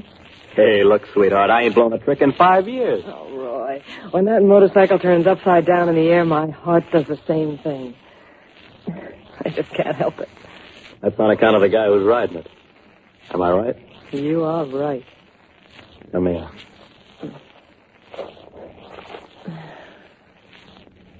How'd you get away so early? We didn't do our last thing. How come? Frank was fractured. Oh. I thought he was on the wagon. He was for a fast 5 minutes. He started drinking again this morning. Oh, May, why do you put up with that guy? He's the only wheel in town. That ain't so. You got to deal with me, honey, anytime you want it. What would that prove? Hey, look, you go for me, don't you? Sure. Well, then why ain't we together? Because I made a little deal with myself. The only move I make is in the direction of money. Well, that don't belt me off. I'm afraid it does, though. I get $100 a week from this outfit. And look at my billing. I'm talking about real money, in lumps. That why you hooked up with Carrie? Mm-hmm. That bum has money? Well, he did have when I met him. He was a big star then. Guess my luck he started down the day I married him. Oh, that could happen again. Oh, no, it couldn't. I'll be smarter with the next guy. Look, if I have to get dough to get you, I'll get dough. How? I don't know, and I don't care. But don't worry, I'll get it. Honey, if you really don't care where you get it, I think maybe I can help you out.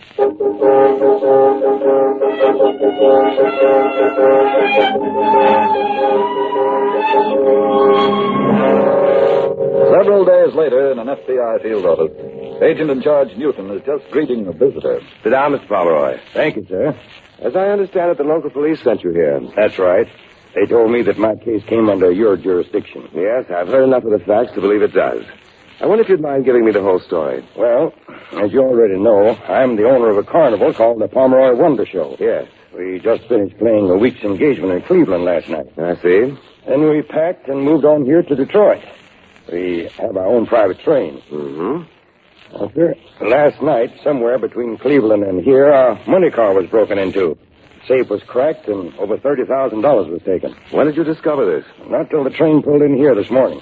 Did you keep a watchman in the car? Yes. He was slugged from behind. He was still unconscious when I found him. He had no idea who gave it to him. Did you immediately notify the police? Yes, sir. They came right over, searched the car. They didn't seem to find any clues at all. I've sent one of our agents over to help them on the search. Good. You say this is a special train, Mr. Pomeroy? Yes, sir. Nobody travels on it but our performers and crew. It's very likely, then, that this is an inside job. Mm-hmm. That's how I feel. Have you checked to see if anyone is missing from the show? Yes, I did. Everybody is accounted for. Well, if a thorough search of the money car doesn't give us any clues, I'd like to assign an agent to your show. Give him a job. Let him mingle with the people. That'd be fine. I'll have to look in our avocation file for a man who'd be qualified for the job. Suppose you come back here this afternoon, Mr. Pomeroy. I'll have that agent ready.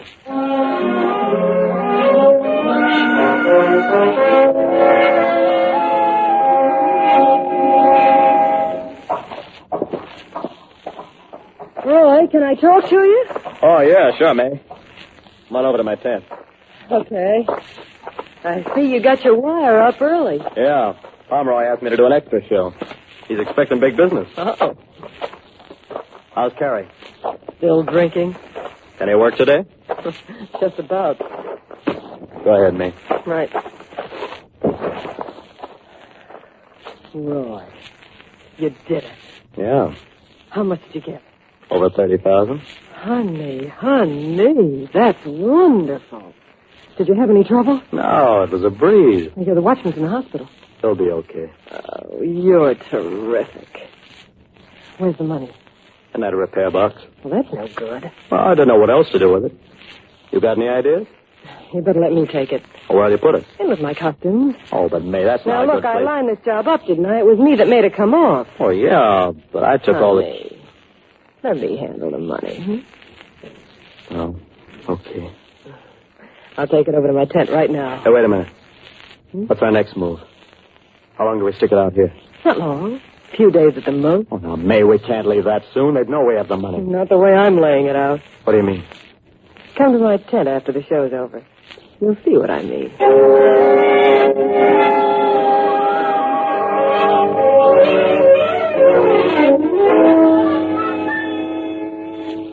You sent for me, Mr. Newton? Oh, yes, Jim. Come on in. All right, sir. I'd like you to meet Mr. Pomeroy. Pomeroy, this is Special Agent Taylor. Hi, Mr. Taylor. How do you do, sir? Mr. Pomeroy is the owner of a carnival called the Pomeroy Wonder Show. Oh, yes, sir. Just reading a report on that. Then you know all the details on the robbery. Well, everything that's come in, yes, sir. Good. Is this the young man you had in mind, Mr. Newton? Yes. Jim. Sir? According to our vocation avocation file, you once worked for a carnival. That's right, sir. I worked one summer while I was on vacation. So. Whose show was it? Paris Brothers. Oh, yeah. I know them well. What was your job at the show, Jim? I started out doing almost everything. But before the summer was over, I had a steady job spieling with a geek show. What in the world is a geek? That's a character who eats little tidbits like razor blades, broken light bulbs. Oh, yes. So that's what they're called. Were you a good spieler, Mr. Taylor? Well, the jury is still out on that one. Give Mr. Pomeroy a sample, Jim. Oh, now, wait. I'm serious. If you qualify, he'll give you a job. Oh, I see. So you see it's in the line of duty. Yes, sir. Well, here goes. All right, step on up, folks. It's the new show, the thrill show, the biggest show on the Midway. Hurry, hurry, hurry. Young man, you can report to the lot tomorrow morning. You're hired. Is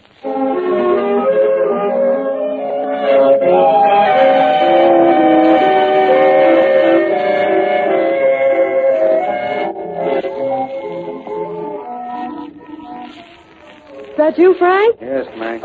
Well, where have you been? I just took a little walk. For that last show, I had to. I thought I was going to faint right on the stage, May. Yeah. I noticed you had the jumps pretty bad. Why don't you lie down? Huh? Stretch out. I'll get a cold cloth for your head. Well, thanks, May. Pomeroy was in here looking for you. What do you want? Well, he was pretty sore about the way you've been drinking, missing shows. Can't say I blame him. What'd you tell him? I said that you were very sorry, that you knew you'd been doing wrong, and was trying to straighten out. I am, May. I am trying. Sure. You know something? If you just keep on being like you are now, it'd be the easiest thing in the world. I'll try, Frank. I'll try. Here's the cloth. Oh, well, that feels good. How many drinks have you had today? Only half a dozen since noon. Pretty good, huh? Oh, honey, it's too good. What do you mean? I don't want you counting little pink things. You just can't stop that quickly. I'm just trying to taper off. You're going too fast. Here, have a drink. Huh? Well, you're the doctor. That's right. Thanks. Honey, I've just been thinking about Mr. Pomeroy. You know what you ought to do? What? Write him a little note, an apology note.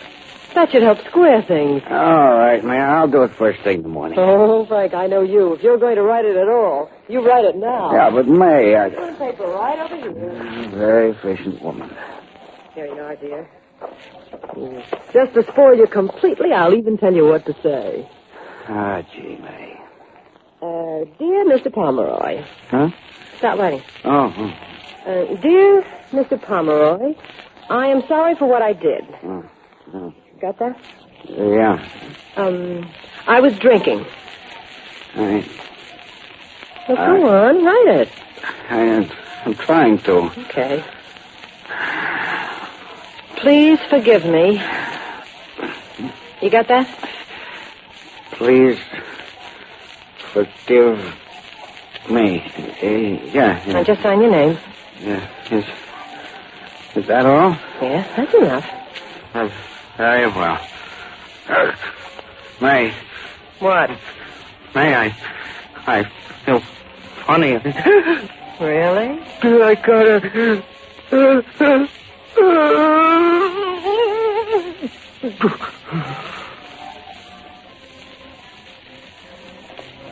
Can I come in? Huh? Oh, sure, Roy. Come ahead. Hiya, Carrie. Well, he's passed out, huh? No. He's dead.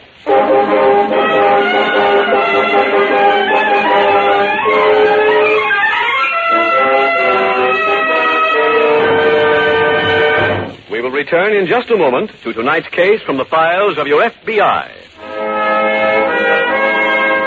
How those grand old college songs take you back. Back on a magic carpet to ivy-covered walls and carefree college days. Yes, I'll never forget the good times I used to have. But you've got more than memories out of college, Ed. Those 4 years were worth money to you. Plenty of money. Do you realize that the average college graduate earns $72,000 more during his working years than the average American? Of course, there are exceptions. People of outstanding ability who go far with very little education. But that doesn't alter the fact that college is the best investment loving fathers and mothers can make for their children. Believe me, I hope there's nothing to prevent my kids from going. Nothing can prevent them, Ed, if you start an equitable education fund now. Equitable Education Fund? What's that? It's a surefire plan offered by the Equitable Life Assurance Society, and it includes these important features. 1, you start when your children are young and spread their educational costs over 10 or 15 years instead of taking a licking in 4. 2, when your boy or girl is ready for education, the money is ready and waiting for him, right there in the Equitable Education Fund. 3, this equitable plan works whether you live or die. If you are totally or permanently disabled, the fund continues to build up without any further payments. If you die, the education fund becomes fully established immediately. Sounds swell, Mr. Keating. Whom do I see about starting one? The man to see is your Equitable Society representative. Give your children their chance to earn that extra $72,000 by getting in touch with your Equitable representative soon. Or send a postcard care of this station to the Equitable Society. That's EQUITABLE. The Equitable Life Assurance Society of the United States.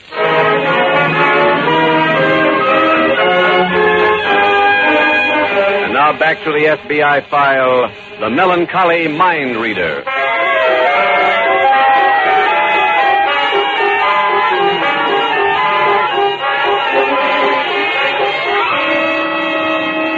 Criminals, in the very nature of their business, are professional optimists. Because despite the overwhelming evidence to prove that criminals do not escape the web of the law, they continue to practice their illegal behavior. No criminal ever expects to pay for his crime. And the fact that other criminals do does not deter him. For his ego tells him that he is not only smarter than his fellow criminals, but also that he is smarter than any policeman in the world. To protect that ego and to prevent his capture, he will sacrifice anything or anyone, be that person brother, sister, wife, or husband. There's not the slightest strain of loyalty in any criminal, because he lives by one rule, which says, do anything you want to do, but don't get caught.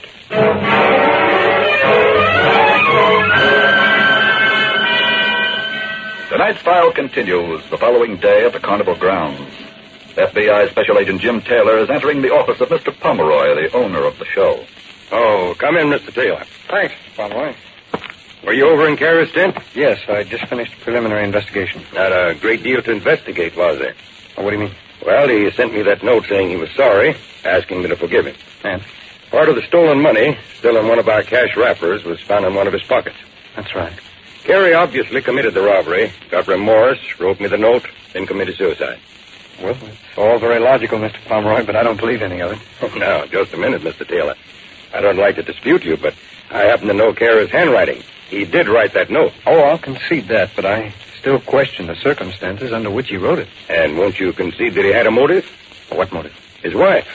She was carrying on with Lancaster. Stealing the money was his chance to make himself a big man in her eyes. Am I allowed to rebuttal? Surely. Let's have it. All right. First of all, over $30,000 was stolen. Now less than $1,000 was found in Carey's pocket. Well, he could have hidden the rest. Oh, possibly. But I have a second and even stronger point. I found an unmailed letter in Carey's coat pocket. Yes? It was addressed to a friend in New York. In it, Carey stated that he could not pay back the $50 he owed this man as he didn't have it. He promised to pay him as soon as he got his hands on any cash. Well? Well, that letter was written the night after your money car was robbed. Oh. Now, if Carey really had that money, he wouldn't have written such a letter. Well, there is something to that.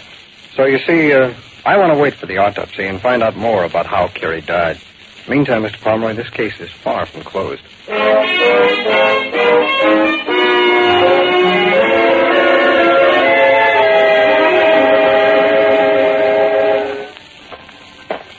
Who's there? Me, Roy. Oh, come in, honey. Are you alone? Yeah, finally. I thought you were coming over to my tent. I couldn't. Why not? There's been 45 investigators here this morning, including one from the FBI. Any of them suspicious? What should they be? Well, May, after all, you and I... Shut up. Oh, I'm sorry.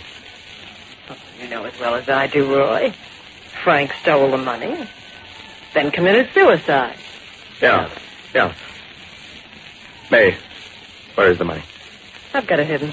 They're liable to search this place. I'm not worried. Oh, look, hadn't I better keep it for a while? No. Hey, isn't it time for you to go on? Well, I've cut my first show. What for? Well, if you must know, I was too nervous. Why, you stupid... Look, I take chances on that motorcycle. When I got the shakes, I missed that wire. I thought you never missed. I haven't. Well? Well, I've never been mixed up in anything like this before, either. Stop being such a baby. Go on back to your tent. I'll see you later.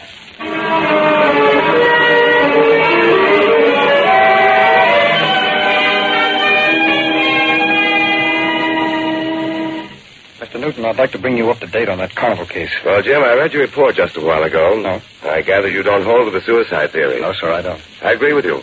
Did any more of the money turn up? No, not yet. How about the coroner? Did he make his report? Yes, that came in just a little while ago. Carrie died of poisoning, all right. Coroner gave me the name of the poison used. It's not too common. I see. Having a check made now on all drugstores to see if they've sold any in the last few days. Jim, from your report, Carrie's wife doesn't sound like too stirring a character. Well, from all I could gather, she isn't. Did you question her at all? No. I preferred to have her think that I went along with that suicide theory. Now I'm very glad that I did. Why is that? Well, as you saw in the report, it's common gossip around the carnival grounds that she was carrying on with a performer called the Great Lancaster. Mm-hmm. He does a pretty spectacular stunt on a motorcycle. I see. Out of the best of my knowledge, a stuntman working as he does would be liable to use rosin, wouldn't you think? I would think so. Why? Well, when I sent the stolen money that was found in Carrie's pocket to our laboratory, they reported finding numerous particles of rosin in it. I'd say that ties in, Jim. Well, excuse me, please. Certainly. Special Agent Taylor speaking. Yes. Yes, Sergeant. Well, it's a big help, Sergeant. Thanks a lot. Now, goodbye. That was police headquarters, sir. They had a report from a local drugstore. On the poison? That's right. It was bought late yesterday by a woman whose description exactly fits that of Carrie's wife. Well. I'm going back to the carnival at once.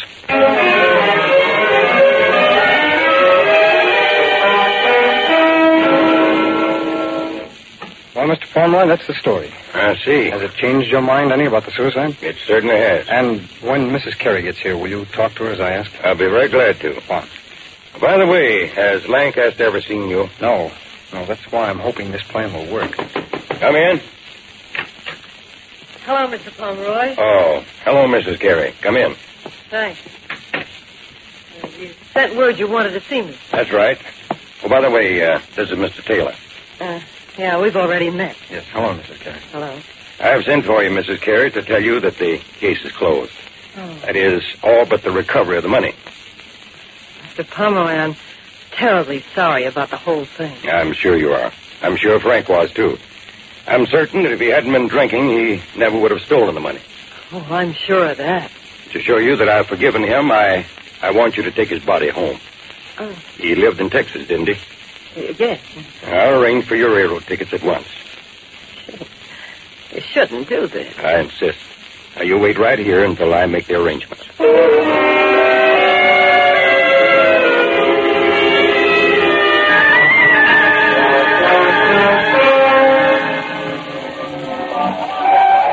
there. Hi. My name's Taylor. Yeah? You the Great Lancaster? That's right. I'm your new spieler. Oh, they're finally putting on an extra man, huh? Well, I was originally hired to work for that guy who killed himself. What's his name? Carey. Yeah, that's the guy. Now that he's dead and his wife's going away where there's no job there... What did you say? I said now that he's dead... No, I mean about his wife. Oh, she's going away. Where did you get that information? Oh, she was just in the main office. The head guy gave her some railroad tickets. Are you sure of that? Yeah, sure. For Texas. I heard her say she was going right back to her tent to pack. I guess what with her husband being dead and all, it... Hey, where you going?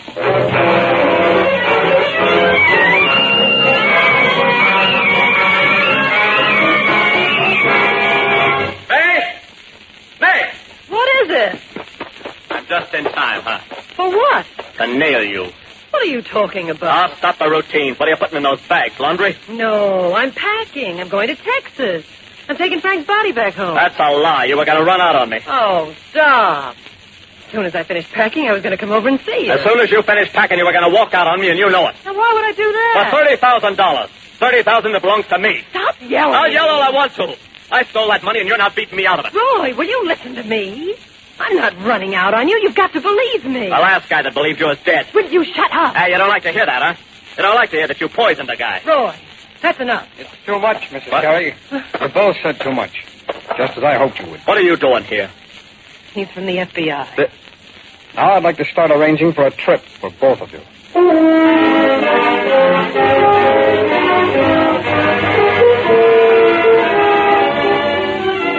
Roy Lancaster was sentenced to 20 years by a federal court, then turned over to state authorities who found him guilty of attempted murder and gave him a life sentence.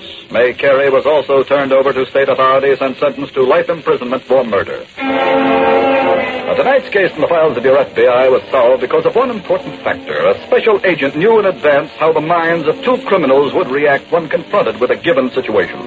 That, too, is part of the training given to every special agent before he becomes a member of the Federal Bureau of Investigation. Your FBI has the force with which to combat force. But it is found that in many cases the trained minds of the special agent was more than enough to protect you, the American people.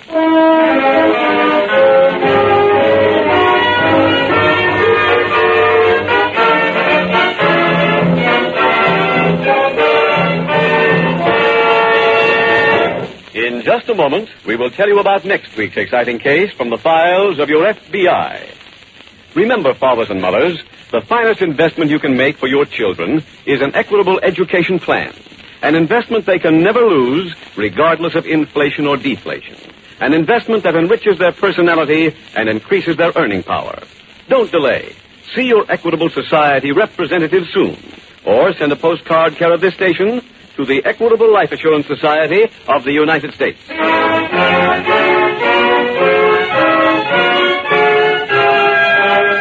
Next week, we will bring you another colorful story from the files of the Federal Bureau of Investigation. The Night of Terror. The incidents used in tonight's Equitable Life Assurance Society's broadcast are adapted from the files of the Federal Bureau of Investigation. However, all names used are fictitious, and any similarity thereof to the names of persons living or dead is accidental. Tonight's program was transcribed, and the music was composed and conducted by Frederick Steiner. Your narrator was Dean Carlton, and Special Agent Taylor was played by Stacey Harris. This Is Your FBI is a Jerry Devine production. This is Larry Keating speaking for the Equitable Life Assurance Society of the United States and the Equitable Society's representative in your community, and inviting you to tune in again next week at this same time when the Equitable Life Assurance Society will bring you another thrilling story from the files of the Federal Bureau of Investigation. The Night of Terror on This Is Your FBI. This is ABC, the American Broadcasting Company. The Equitable Life Assurance Society presents This Is Your FBI.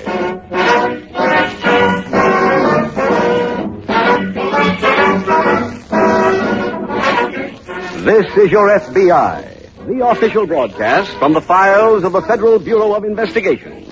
Presented as a public service by the Equitable Life Assurance Society of the United States and the Equitable Society's representative in your community.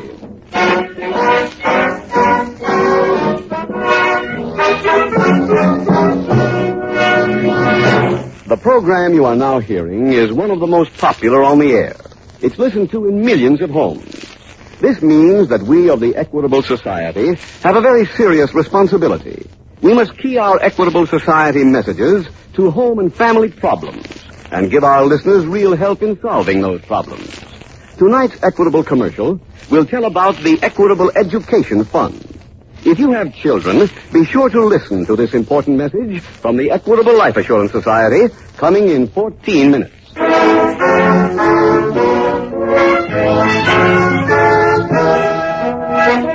Tonight's FBI file, the Half-Pint Horse Players.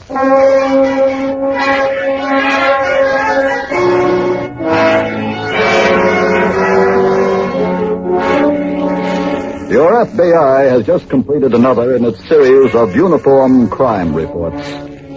A study of crime and criminals throughout the 48 states. What the survey has to say about juvenile delinquency is frightening.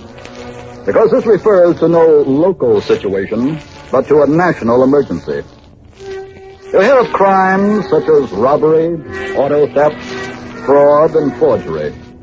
And you think of them as being committed by hardened criminals with long records. And yet, the unfortunate truth, as shown by this latest FBI survey, is that almost 1/3 of all the crimes in those categories committed during the first half of this year were committed by boys and girls under the age of 21.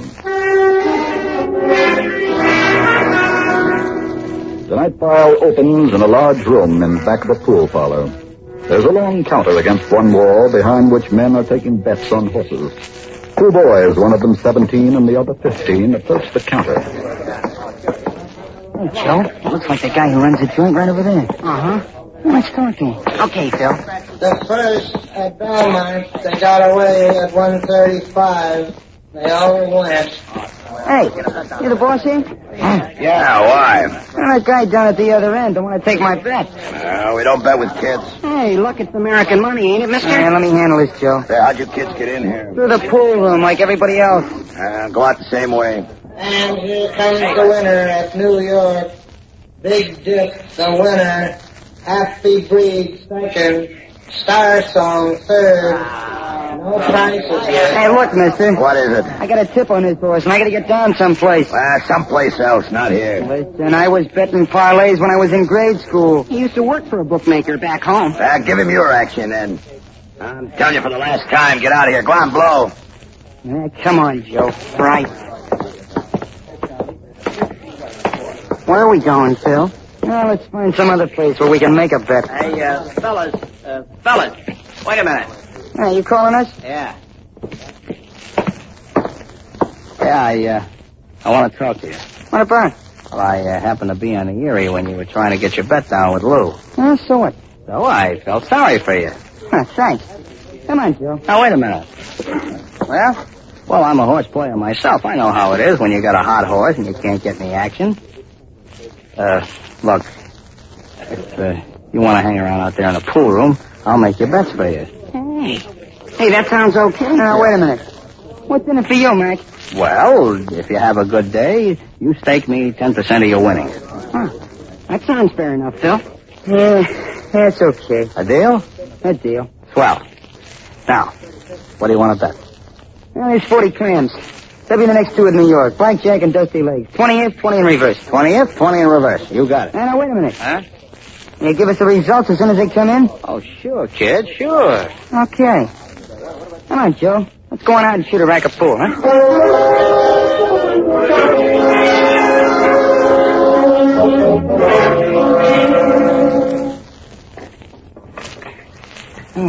6-4 in the corner.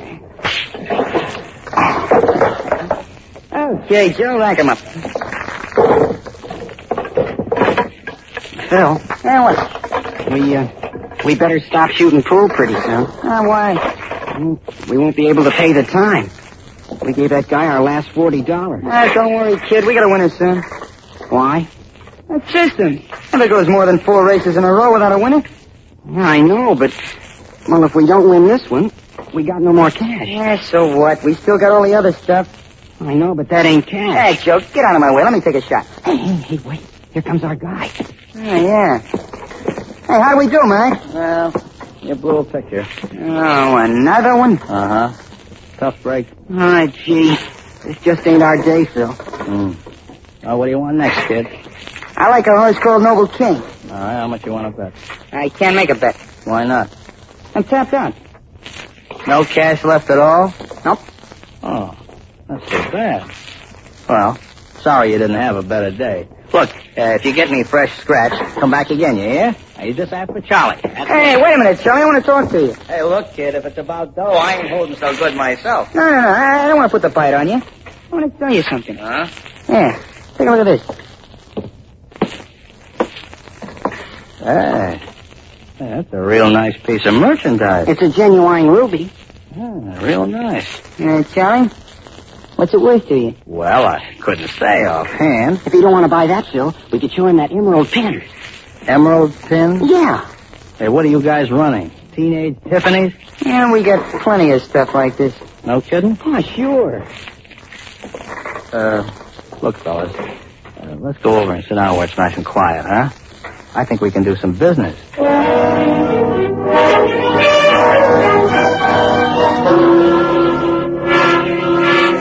Not more than 10 city blocks away from the pool room in a local FBI field office, Special Agent Jim Taylor is just greeting a fellow agent. Hello there, Ellis. Hello, Jim. When'd you get back in town? Just this morning. You all finished up on the Wilson case? Yeah. I've been assigned to the case you're working on. Hey, that's fine. I can use the help. What's the story on it, Jim? Well, a local couple named Russell were returning in their car from a vacation trip to the Middle West. Yes? Last night, about 3 hours outside of town, they stopped and picked up some hitchhikers, 3 youngsters. I see. Shortly after the pickup, one of the youngsters pulled a gun on them. Stopped the car, ordered the couple out. The other boys tied them up, and they were left abandoned on a lonely road. And the boys drove off in the car. That's right. Where did all this happen, Jim? Across the state line, just east of Fairfield. Has the car turned up yet? Yeah, it was found abandoned here in town early this morning. How much did the kids get? Well, they got about $200 in cash from Mr. Russell, but they took luggage which contained Mrs. Russell's jewelry, about $14,000 worth. Well, any descriptions? Mm-hmm. Fairly good one on all 3 of the boys. I presume you've already sent out an alarm. Yes, I went out this morning, along with the story to the papers. I thought that the publicity might help us on this case. I see. We also gave the papers a description of the pieces of jewelry that were stolen. What about fingerprints? Now, we found some around the car. We sent them down to Washington and to Fairfield. To Fairfield? Well, I didn't think we'd have those youngsters in our files in Washington, but I thought we'd take a chance that maybe they came from the town where the Russells picked them up. I see. What do we do now, Jim? I guess the only other thing left to do is go over this list of hotels and rooming houses and check on every one. Uh-huh. Here, Alice, let's split it up and get to work.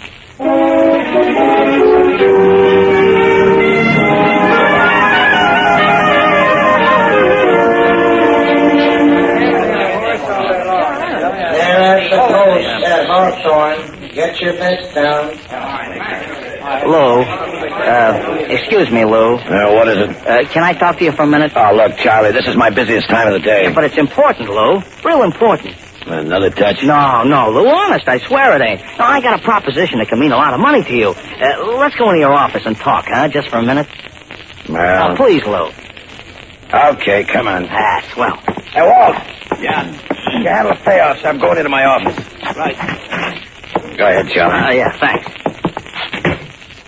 Now, what's your deal? Well, this is a chance for the both of us to make a real bundle. How? Well, you remember those kids who came in today and wanted to bet some horses? Oh, yeah. Yeah, well, I got talking to them after they left here, see? And, we talked about horses, and then we talked about money, and they said they needed dough. One of them flashed a ring. I bought it off them. Here, take a look at it. Hey, it looks real. It is real. Where would kids get a ring like that? Well, that's what I wondered. Then I remembered a story that was in this afternoon's paper. I just finished reading it when I met him. What about? About a stick-up out on Fairfield Turnpike. Here's the story. $14,000 worth of jewelry was taken. 3 kids did the job. Hey, let's see that.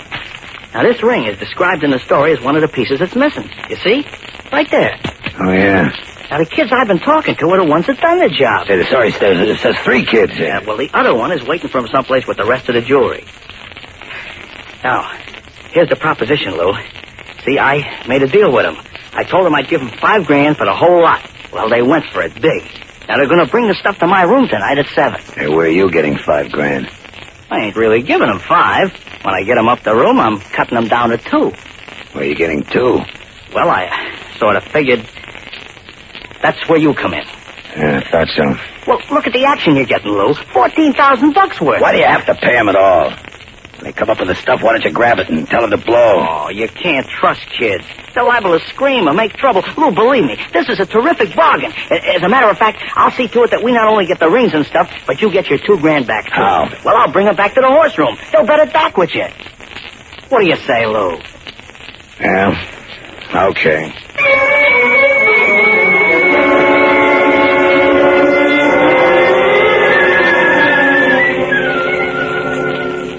That you, Ellis? Yes, Jim.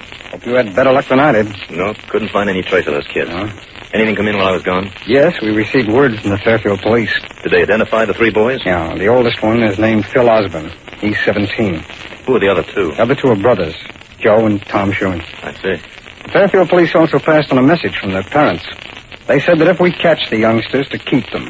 They didn't want to be bothered with them anymore. That's nice. That's probably the reason the kids ran away in the first place. That'd be my guess. You can't raise children by remote control. It takes work. No, you're telling me. I've got 2 of my own. I work just as hard at home trying to help my kids grow up as I do here at the office. Right. Pardon me. Special Agent Taylor. Oh, yes, Lieutenant. Yeah? He did? Yes. Yes, thanks very much, Lieutenant. Goodbye. That is Lieutenant Mitchell down at police headquarters. Yes? A special policeman at the Capitol Theater saw two boys answering to the description we sent out leaving the theater about a half an hour ago. Did he detain them? Well, he tried to, but they got away from him. Where's the special policeman now, Jim? He's waiting up at the theater. Ellis, I think I'll run up there and talk to him.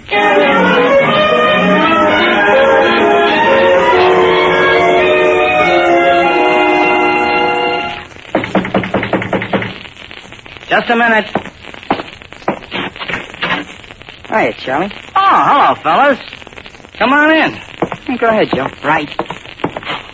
Well, you got here right on a button. Yeah. Yeah, did you bring the stuff with you? Uh-huh. Where is it? Joe's got it. Yeah, it's right here in my pocket. Well, what do you say? Let's have a look at it. Oh, sure. Wait a minute, Joe. Huh? Just keep it in your pocket. Oh, what's the matter?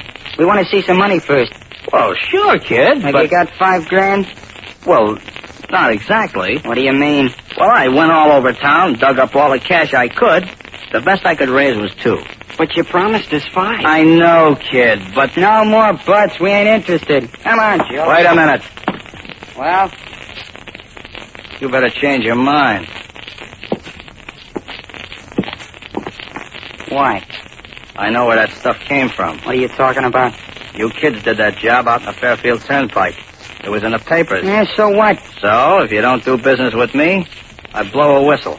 You turn us into the cops? That's right. Now, do we do business with $2,000? You got it with you? Yeah. Let's see it. Sure. There it is. Phil, are you going to take it? Yeah.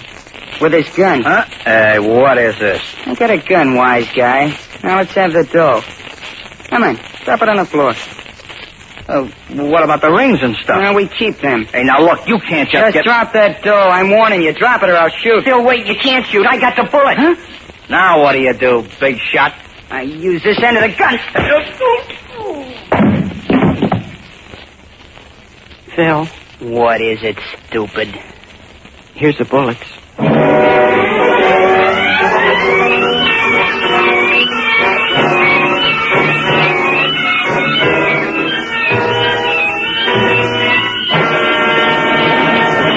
We will return in just a moment to tonight's case from the files of your FBI.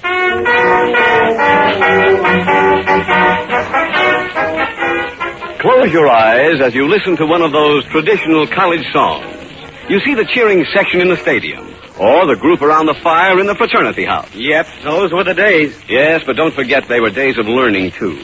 And believe it or not, there's a real tie-up between learning and earning. For instance, the average college graduate earns $72,000 more during his working years than the average American. And that extra $72,000 is only half the story.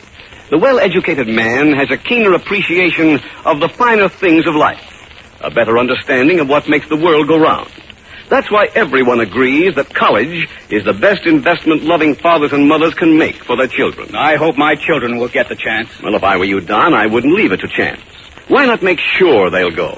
Make sure with an Equitable Education Fund. An Equitable Education Fund? What's that? It's a surefire plan offered by the Equitable Life Assurance Society. And it includes these important features. 1, you start when your children are young and spread their educational costs over 10 or 15 years instead of taking a licking in 4. 2, when your boy or girl is ready for education, the money is ready and waiting for him right there in the Equitable Education Fund. 3, this Equitable plan works whether you live or die. If you are totally or permanently disabled, the fund continues to build up without any further payments. If you die, the education fund becomes fully established immediately. Oh, sounds okay to me, Mr. Keating. Where do I get one of those Equitable Education Funds? The man to see is your Equitable Society representative. Give your children their chance to earn that extra $72,000 by getting in touch with your Equitable representative soon. Or send a postcard care of this station to the Equitable Society. That's EQUITABLE. The Equitable Life Assurance Society of the United States.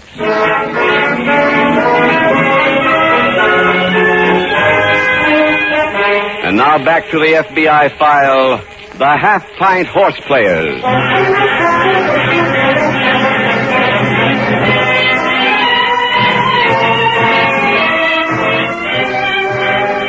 Any edition of your local newspaper will bring you fresh evidence of the fact that juvenile delinquency is one of the most pressing problems facing the nation today. Barely a day passes but that some new crime is reported that was committed by a boy or girl so young that the community is momentarily shocked into trying to fight the problem. But half-hearted measures or wholehearted temporary measures are not the answer. The answer to juvenile delinquency lies in the home of every child, where the problem starts. As has been said in tonight's case from the files of your FBI, it takes work to raise children. But only by investing that work can you, parents of America, help fight the number one law enforcement problem of the nation. Tonight's file continues in the FBI field office. Special Agent Jim Taylor has just returned from his visit to the theater. Well, Ellis, the special policeman didn't have anything to add to what we got from headquarters. Too bad. Did you see these? What's that? This set of character notes on the 3 boys that came in from the Fairfield police. No, what's it say? Well, one of them, Phil Osborne, he's the oldest, is a horse player. That's 17. Yeah. Joe Sherman, the 15-year-old, is a tremendous eater. And according to Fairfield, he's not too bright. He can't be to get mixed up in something like this. The 3rd boy, Joe's brother Tom, is a movie fan. No? He's been known to stay in a movie house for 10 hours at a stretch. I get it. Special Agent Taylor. Yes, Lieutenant. What's that address again? Just a minute while I write it down. Hand me your pencil, please. Thanks. Go ahead. I've got it. 37 South 15th. Thanks again, Lieutenant. This may be something else. What's that, Jim? That was Lieutenant Mitchell again. They just had a report that 2 young boys answering the descriptions we sent out assaulted a man in a furnished room. Who made the report to the police? Man's landlady. He's still in his room. Come on, let's get over there and talk to him.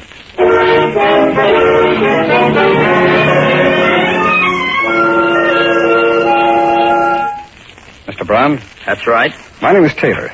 This is Mr. Anderson. We're special agents of the FBI. Here are my credentials. I see. Well, what do you want? Your landlady reported to the police that you were assaulted here earlier this evening. That's right. Who did it? 2 boys. They said they were messengers when they came to the door. When I let them in, they knocked me out. I see. What do you know about the boys, Mr. Brown? Nothing. I never saw them before. Look, my landlady shouldn't have bothered busy men like you with something like this. Oh, that's quite all right. Oh, now, why don't you just forget about the whole thing and let me go back to bed, huh? My head hurts. You say you never saw these boys before, and that you didn't know they were coming here? That's right. That's not the truth. Huh? You told your landlady at 6:30 that you were expecting 2 boys to call on you, and let them right up to your room when they came. She's crazy. Mr. Brown, before we ask you any more questions, may I see that ring you're wearing? Huh? Well, it's kind of hard to get off. Oh, that's all right. I'll look at it right on your hand. Where'd you get this ring? My father left it to me. It's been in the family for years. I hate to tell you that you're lying again, but this ring is part of the loot from a job that was pulled last night on the Fairfield Turnpike. I'm telling you, it was my father's ring. Now, look, Brown, let's start all over again. And this time, let's try and tell the truth.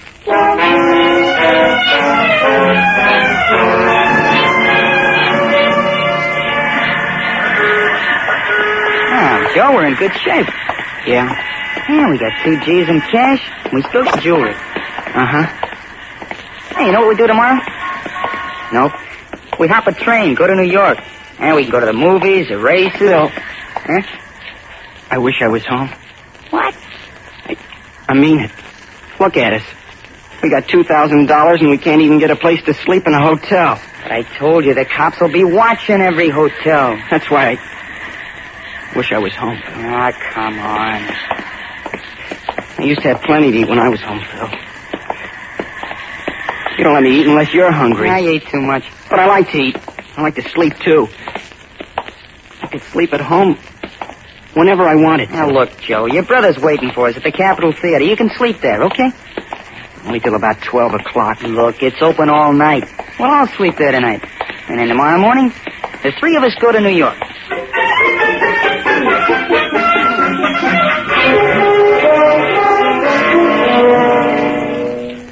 Ellis? Yes, Jim. I think Brown is ready to tell us the truth now. Aren't you, Brown? Yeah. All right, now let's have the whole story. How did you meet the boys? Well, they came to Lou Thomas's horse room to make a bet. I was there, and I picked them up. I see. And did you know who they were? No, not at first, but when one of them offered to sell me the ring, I remembered the description of the ring in the paper. You bought this ring from them? Yeah, for $50. Then I made a deal with them to buy everything they had. Where were you going to get the money? Well, Lou Thomas, the guy with the horse room, went in with me. He put up the money. Thomas knew what the money was to be used for? Sure. He was my partner. I see. Go on, what happened then? Well, then I made a date with the kids to buy their stuff from them 7 o'clock tonight. And they came up here and held you up? That's right. How much did they get? $2,000. Brown, have you any idea where they might have gone when they left here? Well, I wasn't altogether knocked out when they left. I think I heard one kid say they were going back to the movies to meet his brother. That'd be the third boy, Alice. They didn't say what movie, did they? No, they didn't. Okay, Brown, get your coat. What for? I want you to come down to the office with us. Okay. What do we do about this man, Lou Thomas, Jim? Want to put up the $2,000? Yeah. He's implicated. We'll have him picked up. Why, those dirty little crooks. What's the matter? Oh, one of them punks took my sport coat and left this dirty leather jacket. Here, let me look through that jacket. How do you like those guys? What thieves? Find anything, Jim? Yeah, I don't know how much help it's going to be, though. 3 ticket stubs from the Capitol Theater. That's where they went today. Yes, that's right. Alice, let's take Brown down to the office, and then let's go see a movie. See a movie? At this time of night? That's right. Come on, let's go.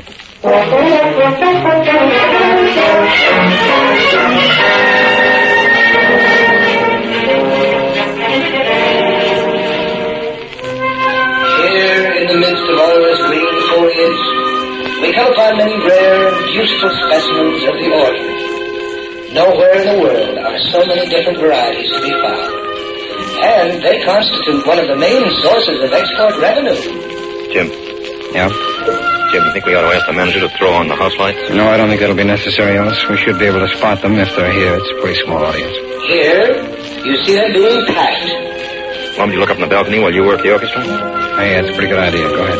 In 2 days, they'll be in your florist's window. Alice, wait a minute. What is it, Jim?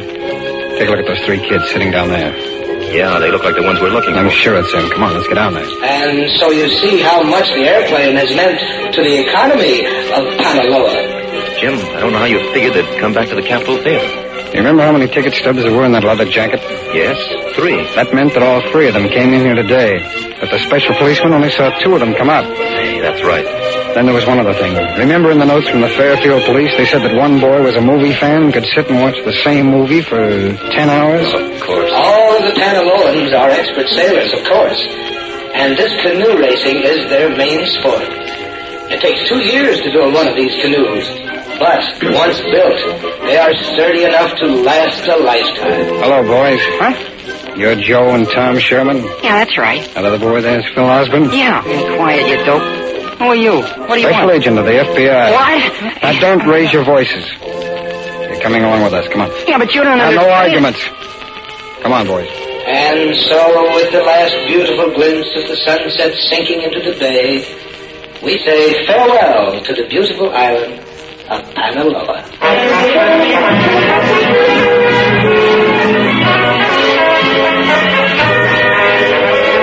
Bill Osborne and the 2 Sherman brothers were committed to reformatories until they are 21 years of age under the Federal Juvenile Delinquency Act.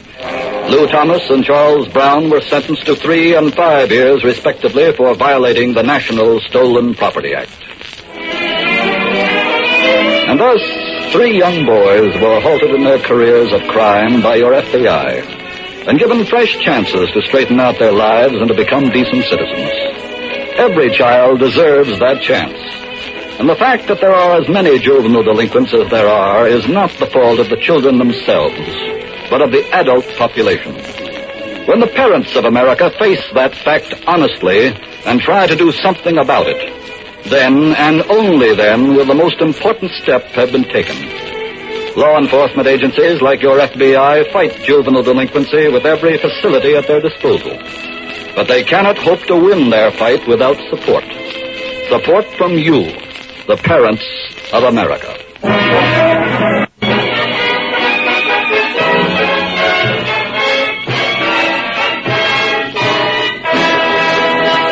In just a moment, we will tell you about next week's exciting case from the files of your FBI. Fathers and mothers, the sure way to increase your child's chances of success in the future is to start an equitable education fund now. Remember, the average college graduate earns $72,000 more during his working years than the average American. So don't delay. Get in touch with your Equitable Society representative soon. Or send a postcard care of this station to the Equitable Life Assurance Society of the United States.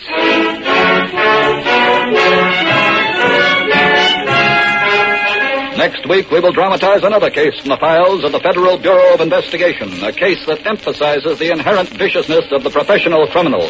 Its subject, interstate theft. Its title, The Friendly Frameup.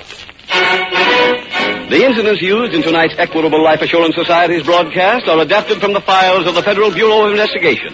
However, all names used are fictitious, and any similarity thereof to the names of persons living or dead is accidental. Tonight, the music was composed and conducted by Frederick Steiner. Your narrator was Dean Carlton, and Special Agent Taylor was played by Stacey Harris. This Is Your FBI is a Jerry Devine production. This is Larry Keating speaking for the Equitable Life Assurance Society of the United States and the Equitable Society's representative in your community. And inviting you to tune in again next week at this same time when the Equitable Life Assurance Society will bring you another thrilling story from the files of the Federal Bureau of Investigation. The Friendly Frame-Up on This Is Your FBI. This is ABC, the American Broadcasting Company. The Equitable Life Assurance Society presents This Is Your FBI.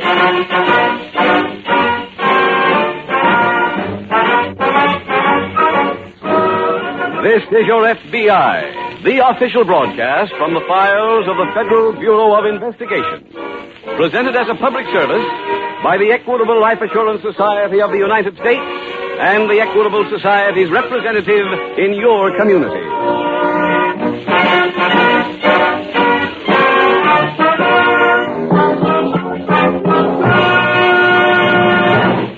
At this exact moment, your home is one of many millions in which this radio program is tuned in.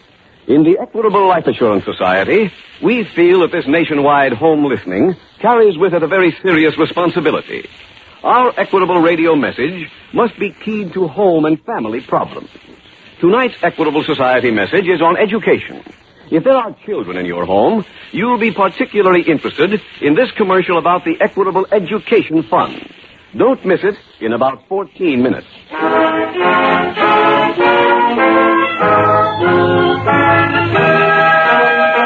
Tonight's FBI file, The Friendly Frame-Up.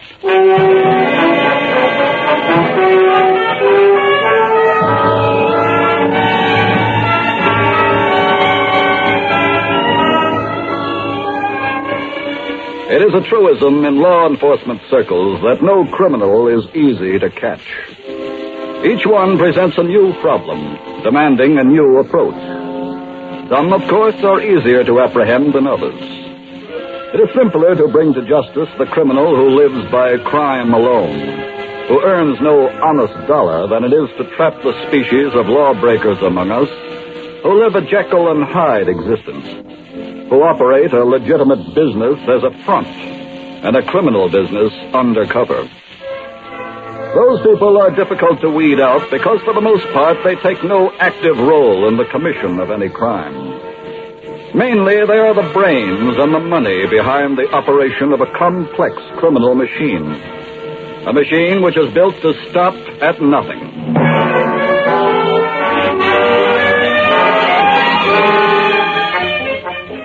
Tonight's file opens in a smoke-filled gymnasium. 20 fighters are going through their training workouts. One shadow boxing, one working with a sparring partner in the ring, another punching the heavy bag. It's 11 o'clock in the morning as Pete Webb, who manages these fighters, walks through the gym to his office. Work, Lefty. Keep going. Okay. Nice footwork, Jackie. See me later, will you? Right. Hey, Mr. Webb. Hi, Buffalo. No time for you now, kid. Catch me in an hour, huh? Okay. Louie. Right with you. Louie. Call back later, will you? Yeah. Uh-huh. Goodbye. Good morning, boss. Who was that?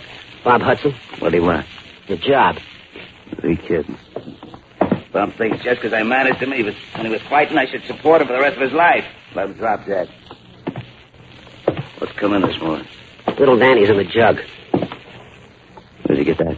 Yankee was in. He just visited Danny. Got the whole story. What happened? Well, Danny said he met a guy on a train coming east. What kind of a guy?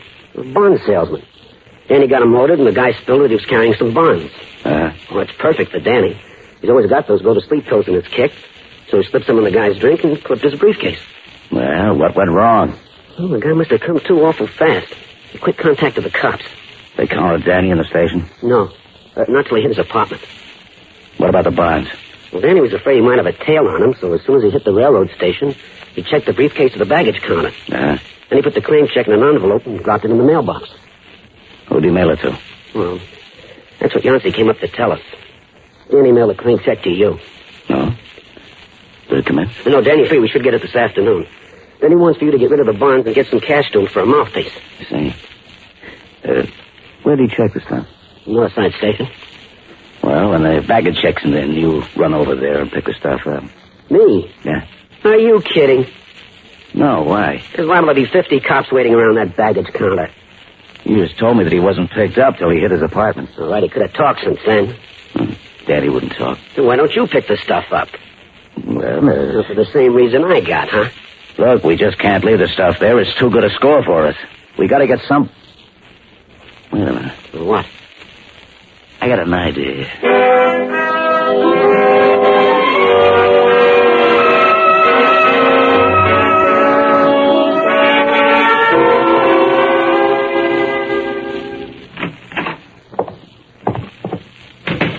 Ellie, Yes, Bob. where are you, honey? I'm in the bedroom. Okay. Hey, you're home early, honey. Any luck today? Yeah, I got a job. Oh, Bob, that's wonderful. Oh, I'm so excited. Wait a minute, honey. Don't get too excited. Why not? Wait till you hear who I'm working for. Who? Pete Webb. Oh, no, Bob. Well, Ellie, I had to find a job. Yeah, but not with Pete. Bob, how could you after the things that he's done to you? I know what he's done to me, but we also have to eat. But, Bob, there are plenty Honey, of guys that... For 2 solid months now, I've been pounding the pavement looking for work. I know, but... I found out real quick about my friends. They turned out to be a lot of guys who only wanted to be around while I was winning. But other people... Other people? Well, they take one look at this nose and these cauliflower ears and practically come right out and tell me they're not interested in hiring a punch-drunk fighter. That's why I finally called Pete. I understand, honey. I'm sorry. It's okay. What are you going to do for Pete? I don't know, but I told him no larceny. What did he say? He said the job was clean. When do you start work? This afternoon. I gotta pick up something for him. What? A package that's checked at North Side Station.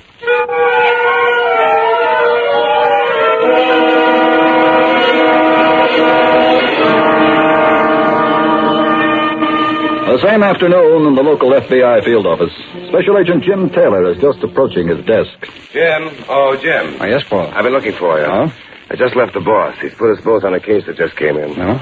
What are the details on it? A man named Lawrence Black was on a train en route here from Cleveland. He was robbed of $21,000 in negotiable bonds. Oh, how was the job done? The thief slipped some knockout drops into one of Black's drinks. I see. When he came to, he gave the police at the station a good description of the man he was drinking with. Uh-huh. The description was so good, in fact, that the local police picked up the thief within an hour as he was entering his apartment. Oh, wait, Paul, if they picked him up, what's the case? What are we working on? The thief didn't have the bonds on him. Oh, I see. I presume the police searched his apartment. From top to bottom. But there wasn't a trace of either the bonds or the briefcase they were in. Well, are the police sure they've got the right man? The victim made a positive identification. I see. Jim, our job is to find out what he did with those bonds between the time he got off the train and the time he got home. Okay. Who's the thief, Paul? His name is Newton. He has a long criminal record. Newton, huh? Hey, what's his first name? Dan. Dan Newton? That's right. Hey, that could be little Danny. Paul, have you got anything on him here? A description, maybe? Got a whole file right here, pictures and all. Swell. Have a look at it, huh? Sure. Here. Thanks. Yeah. Yeah, that's little Danny, all right. You know him, Jim? Yes. Yes, and I think I know where the bonds are. Really? Yes, you see, little Danny has always used a regular pattern of operation. He rides trains, picks up a victim, clips him, then checks his load at the railroad station as soon as he gets off. But, Jim, there was no baggage check found on him when he was picked up. No, there wouldn't be. His usual procedure is to mail the check either to himself or to a friend. Paul, what station did he arrive in? The North Side Station. Let's notify the police and have them send a man to that baggage counter at once.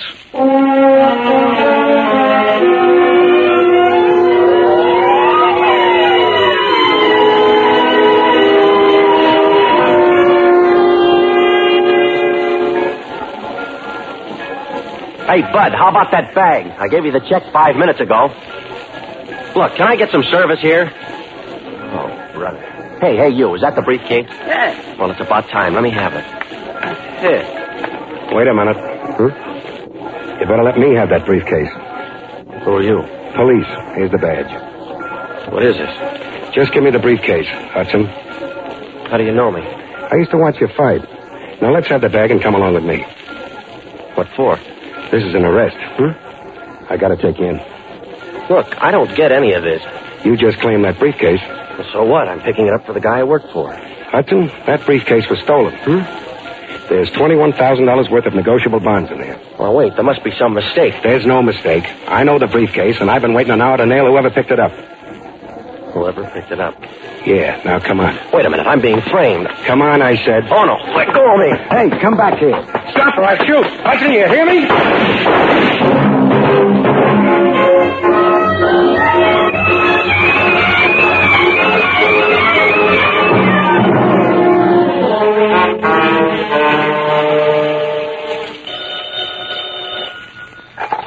Special Agent Taylor. Hello, Jim. I'm down at the railroad station. We've gotten a bad break. Oh, what's that for? A man picked up the briefcase about 10 minutes ago. An officer attempted to arrest him, but he got away. With the briefcase? Yes. Oh, that is tough. The police feel they can pick him up pretty quickly, though. How's that?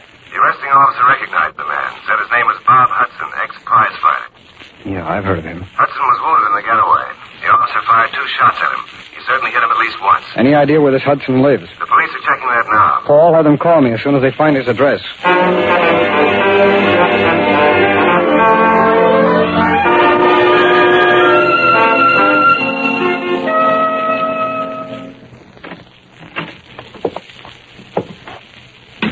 That you, Bob? Yeah, honey. Bob, what's wrong? Just let me sit down a minute. Look at your shirt. That's blood. Yeah, Tell me what's happened. a bullet grazed my shoulder. I'll call a doctor. Wait, no doctors, Ellie. Huh? The guy with a gun was a cop. Oh. I was framed, Ellie. Pete Webb framed Oh, me. no, darling, how? That bag I was to call for at the railroad station. It was loaded with stolen bonds. $21,000 worth. And he sent you there knowing that? Sure, hoping I'd get away clear. Oh, this is awful. Oh, you were right about Pete, honey. I shouldn't have taken that job. Forget about that. Why did the cop shoot you? Well, it was going to take me in. I couldn't let Pete's frame go that far, so I busted away from him. Bob, you shouldn't have done that. Pete was in the wrong, not you. Well, I could never prove that from the city jail. Bob, you just got to let me call the doctor. I said no, Ellie. But I can't Look, just... I wouldn't be here anyway when he came. What do you mean? I got a call to make. What? I'm going to go see Pete Webb. I'm going right now. Bob, please listen to me. Your shoulder. The bleeding stopped. But you've got to let Ellie, me... I'm going to go see Pete Webb, and I'm going to make him come down to the cops with me and tell the real story about those stolen bonds.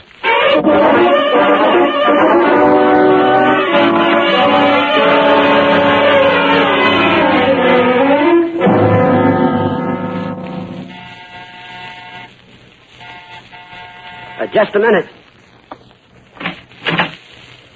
Hello, Louie. Hiya, Bob. Come on in.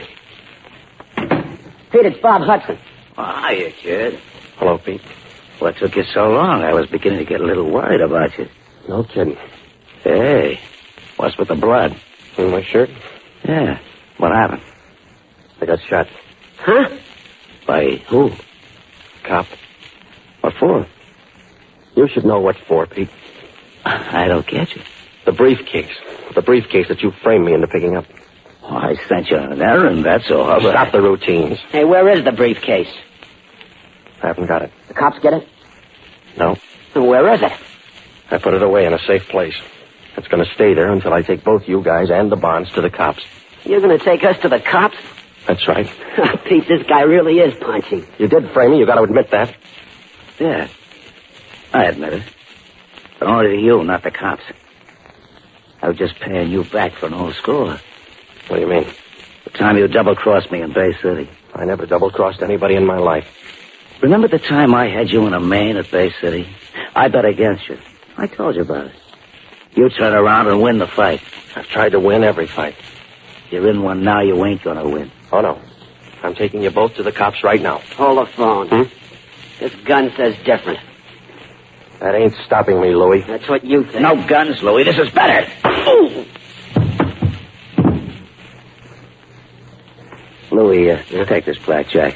When he comes to, keep using it on him till you find out where he stashed that briefcase. Well, okay, boss. Where you going?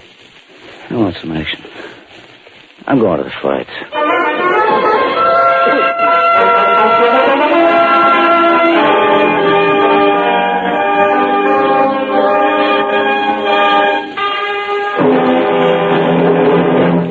We will return in just a moment to tonight's case from the files of your FBI.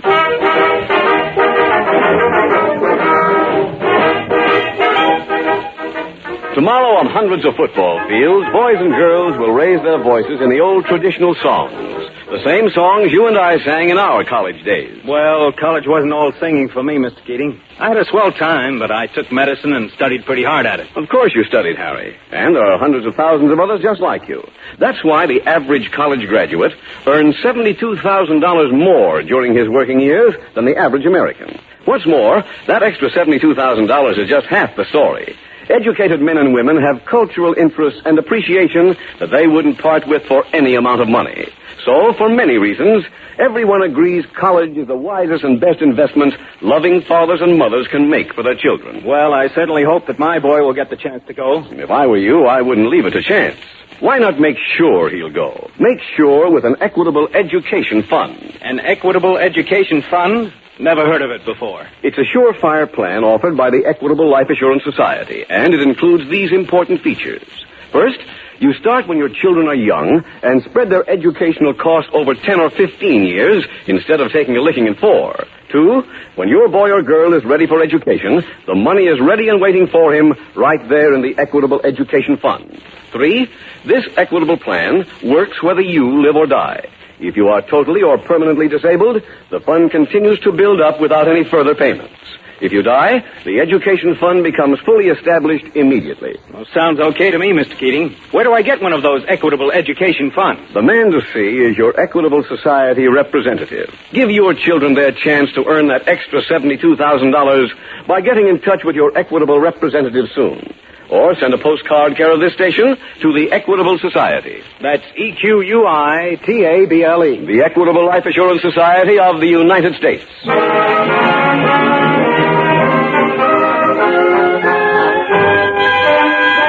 And now back to the FBI file, The Friendly Frameup.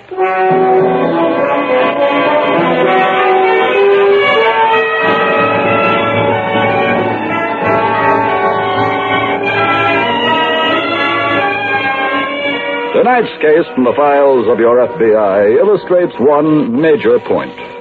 A point which cannot be stressed too strongly or repeated too often. It is absolutely impossible for a decent, law-abiding citizen to do business with a criminal. The two cannot mix any more successfully than oil and water, because their minds and their hearts are so different.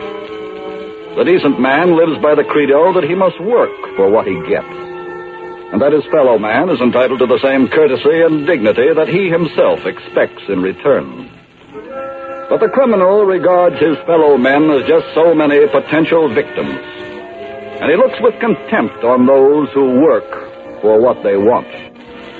Your FBI asks you to remember those things if you're ever tempted to enter into any agreement with a criminal. Remember them and heed them well.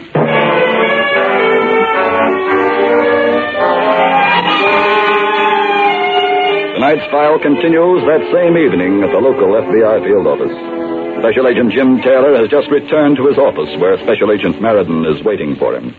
Hello, Paul. Any word from the police on Hudson? Not since I've been here, Jim. Had any dinner yet? No, the drugstore's going to send up a sandwich and some coffee. That'll hold me for a while. The note you left for me said you went to Hudson's house. What happened? Oh, his wife was there. When I questioned her, she told me that Hudson had been given a job just this afternoon by his old manager, Pete Webb. Pete Webb? Yes. Webb's a local character, on the shady side, but nobody's ever been able to get anything on him. Mm-hmm. Mrs. Hudson says that Webb sent her husband for the briefcase. Did he know what was in it? Well, she said no. She said that Hudson returned to the house wounded this afternoon after he'd been at the station, and that he'd gone from there to Webb's apartment. What for? To make Webb go to the police with him and admit that the whole thing was a frame. I see. So I left Hudson's and went over to Webb's apartment. Yes? Webb had gone out to the fights, according to a stooge of his named Louis Slater, who answered the door. Louis Slater? Where do I know that name from? Oh, he's a petty larceny hoodlum. He said he'd heard of Hudson, but that he didn't know him, and that Hudson had positively never been to Webb's apartment. I don't trust people who are so positive. Neither do I, Paul, but I didn't have a search warrant, so there wasn't much I could do except take his word for it. I'll get it. Special Agent Taylor speaking. Hello, Taylor. This is Spencer down at headquarters. Oh, hello, Spencer. We've got Hudson again, and this time he won't break loose. Where'd you find him? He was unconscious in an alley off Main Street and First Avenue. He's over at City Hospital now. Still unconscious? According to last reports, he was. In fact, the doctors say they don't know if he'll ever come out of it. No. Well, thanks very much, Spencer. Right. Bye. Hudson is at City Hospital, unconscious, Paul. Come on, let's get up there.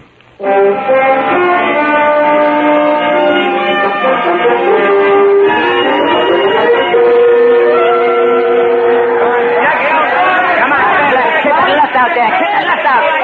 Somebody get you in the ropes. Hi now, Pete. Who's winning? What are you doing here? Thought you were going to wait for me at the apartment. Yeah, I was, but something important came. I came to tell you. Don't tell me nothing till this round's over. Come on, sailor. Come on, boy. Get in there now. Kick the left out there.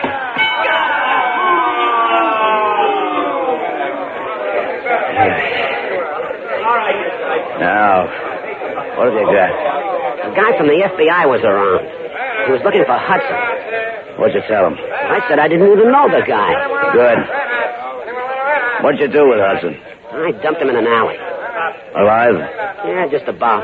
That's bad. Look, you didn't say nothing about knocking him off. Okay. Did you find out where you put the stuff? Yeah, I think so. What do you mean, think? Well, he never came to after you conked him. So I frisked him and I found this key. What is it? It fits one of those subway locker boxes. It says so right here. Yeah. I figure it's probably a box on that station near where Hudson lives. The key's got a number on it. We can check. That's a good idea.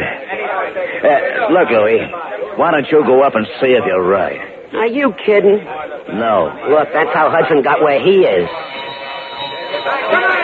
Look, Louie, I want to watch this fight. I'll see you at the gym in the morning.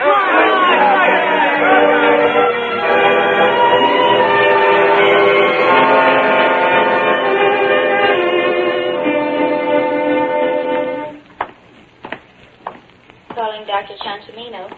Dr. Ciancimino, report to emergency. Hi, Jim. How is he? Oh, he's still unconscious.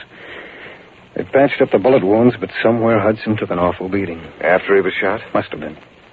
You think he got the beating at Webb's place? Could be. I checked on what time Webb got to the fights tonight. He'd have had time to see Hudson and still get to the arena when he did. Hudson didn't have the bonds on him when they found him, did he? His pockets were empty, Paul. What did the doctor think of Hudson's chances? Oh, 50-50. He might pull out of it, but there's no telling. Comes his wife now. Hello, Mr. Taylor. Mrs. Hudson? The nurse told me you spoke to the doctor. Yes, that's right. How is he? Is he going to get better? Well, Mrs. Hudson, it'll be a little while, probably, before the doctors know any more than they do now. Here comes one of them now, Jim. Oh, yes, that's him. That's Bob's doctor? Yes. He's coming over here. Well, now be calm, Mrs. Hudson. It's bad news. I know it. I can see it in the doctor's face. Oh, Bob.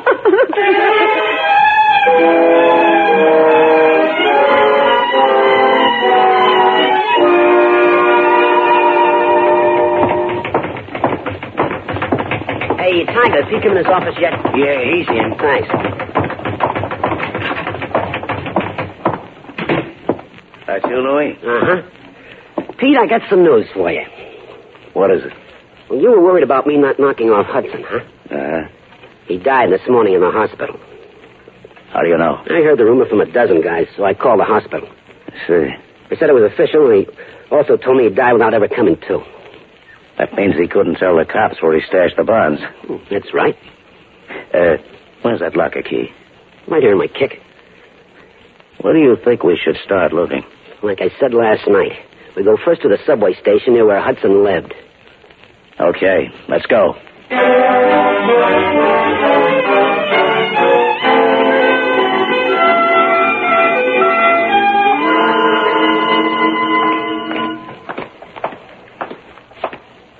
Pete, the locker should be down at this end of the platform. Uh-huh. Wait a minute. What is it? Train coming. Oh. It's an express, Pete. It ain't stopping.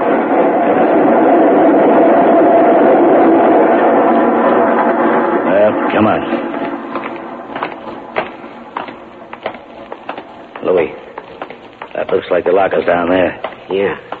Now, let's just hope they got number 2177. We'll just walk by the lockers and take a gander at the numbers as we pass. Okay. Do you see what I see?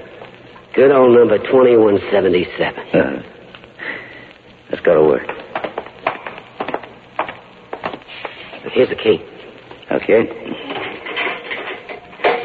Fits, huh? Yeah. There we are. What's in there? Just what we're looking for. A briefcase. Oh, swell. Let's open it up, huh? Not here, stupid. Come on, let's get going. Wait. What is it? That guy coming toward us. He's the guy from the FBI. You sure? Yeah. Let's round and make for the other exit quick. There you are, both of you. Not a chance. They're coming your way. I see them. Wait, Pete, we're blocked off. All right, you two, don't move. Nice going, Paul. All right, Webb. Let's have that briefcase. What is this? I don't think I have to explain. Well, Paul, let's call the hospital as soon as we can. Hudson will be happy to know we picked these men up. Hudson's dead. You just heard a rumor that he was dead. I planted that rumor with a fight mob. I hoped it'd get back to you. The hospital said he was dead. They were instructed to say that. Hudson's not only alive, but he told us where the bonds were. He also told us that you probably had the missing key. This is nothing but lies. I think you'll change your mind when Hudson's testimony sends you both away for a long, long time.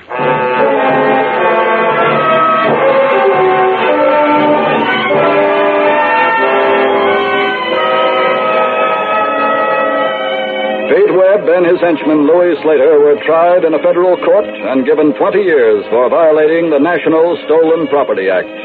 They were then turned over to local authorities and sentenced to an additional long term for attempted murder. And thus, your FBI performed a double function in tonight's case. First, they apprehended the guilty criminals. And second, they proved the innocence of an accused man. It's the everyday job of special agents to arrest the violators of certain federal laws. And the story of their success in that job is in their record and in their reputation. But the second function performed in tonight's case is even more important. Because the basic foundation of good law enforcement must be public confidence. The knowledge that the public has that it will not be victimized in order to build up an impressive record of convictions. That each individual questioned will be treated as innocent until he is proven guilty. That is why every special agent is instructed when he is appointed a member of the Federal Bureau of Investigation that the primary job of your FBI is to protect the American people, and that a major part of that protection is seeing to it that no innocent man be found guilty of a crime he did not commit.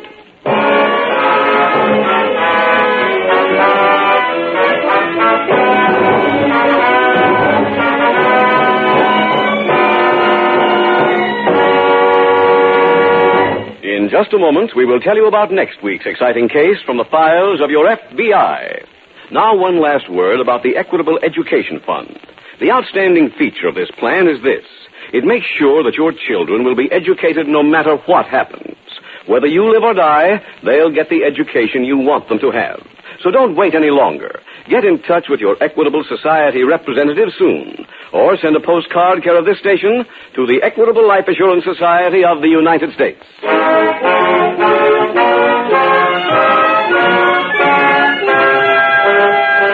Next week, we will dramatize another case from the files of the Federal Bureau of Investigation.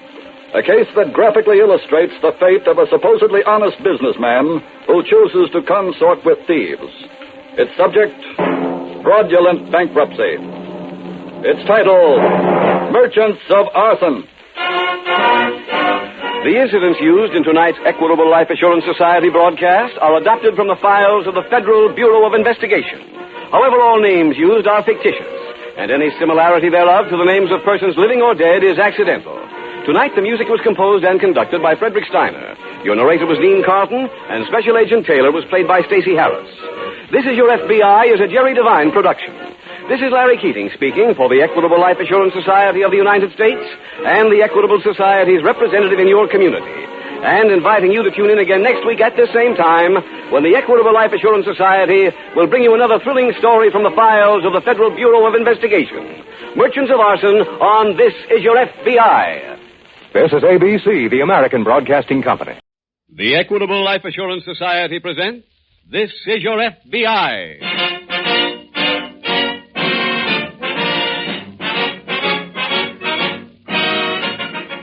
This is Your FBI, the official broadcast from the files of the Federal Bureau of Investigation.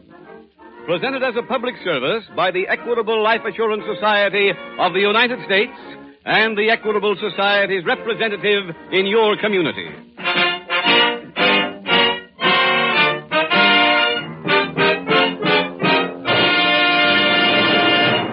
Tonight, the Equitable Life Assurance Society is going to give you some facts about group insurance, a type of insurance that is important in the lives of 50 million Americans. How important? Well, take the Pan American Petroleum and Transport Company. Its president and chairman of the board of its marketing subsidiary, the American Oil Company, Mr. D.J. Smith, says, "Greatly as we regret the loss in the recent Texas City disaster of valued employees to the company and their families, it is comforting to know that group insurance provided for their families." For further information on group insurance, showing just how it can benefit you, be sure to listen in about 14 minutes to a message from the Equitable Life Assurance Society.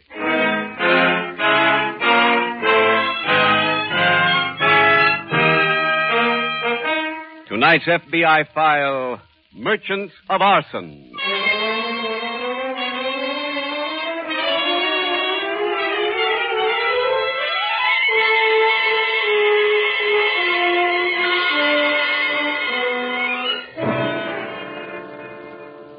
This is a nation of 140 million people.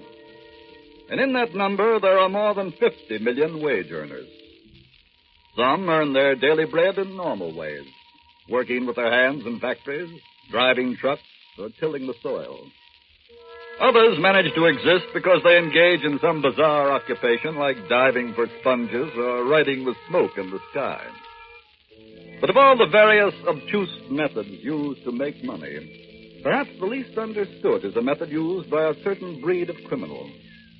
This perverse system of garnering a yearly income is managed by those criminals who fraudulently go through the process of bankruptcy. In other words, there are those who make their profit by having a court declare them penniless. They never make the page one headlines, and the public rarely hears about them. But like the killers and the thieves who become notorious, these men, too, are criminals.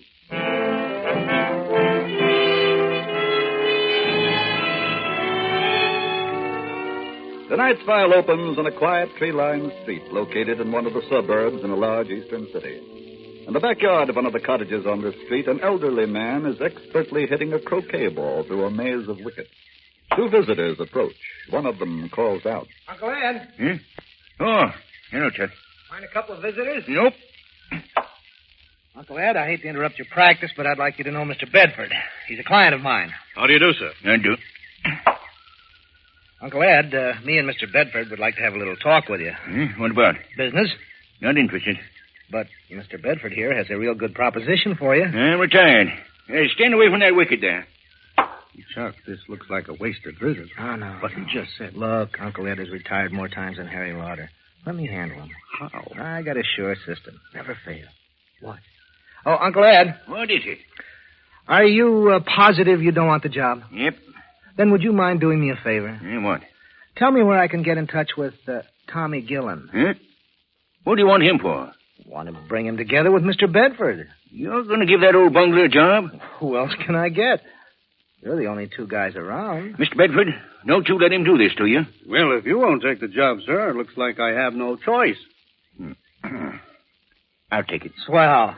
What's the setup? It's a warehouse. Oh, they're tough, boy. Big buildings like that take a lot of work. This is only a two-story structure. You work with me, Chuck? Sure, I'd be glad to. You know my price, Mr. Bedford? Yes, Chuck told me. You'll be paid immediately after the job. Good. Wait. When can you do the job? When do you want it? Well, could you do it tonight? Mr. Bedford, your warehouse will be nothing but ashes by morning.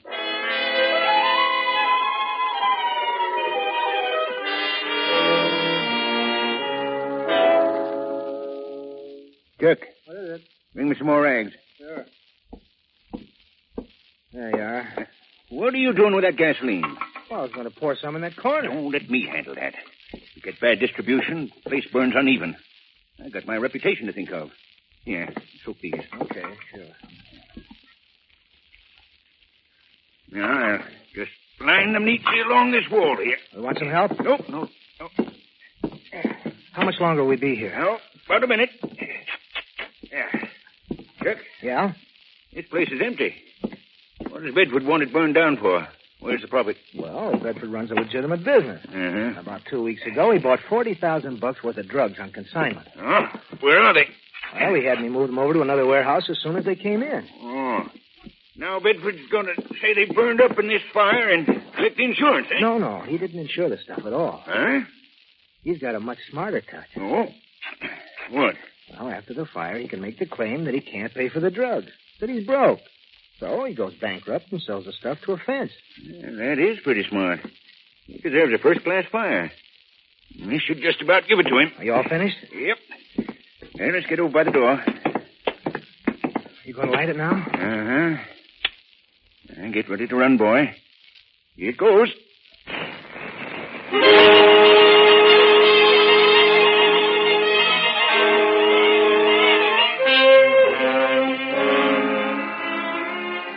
A few weeks after the warehouse fire in the local FBI field office, Special Agent Jim Taylor is at his desk going over a file of correspondence as a visitor approaches.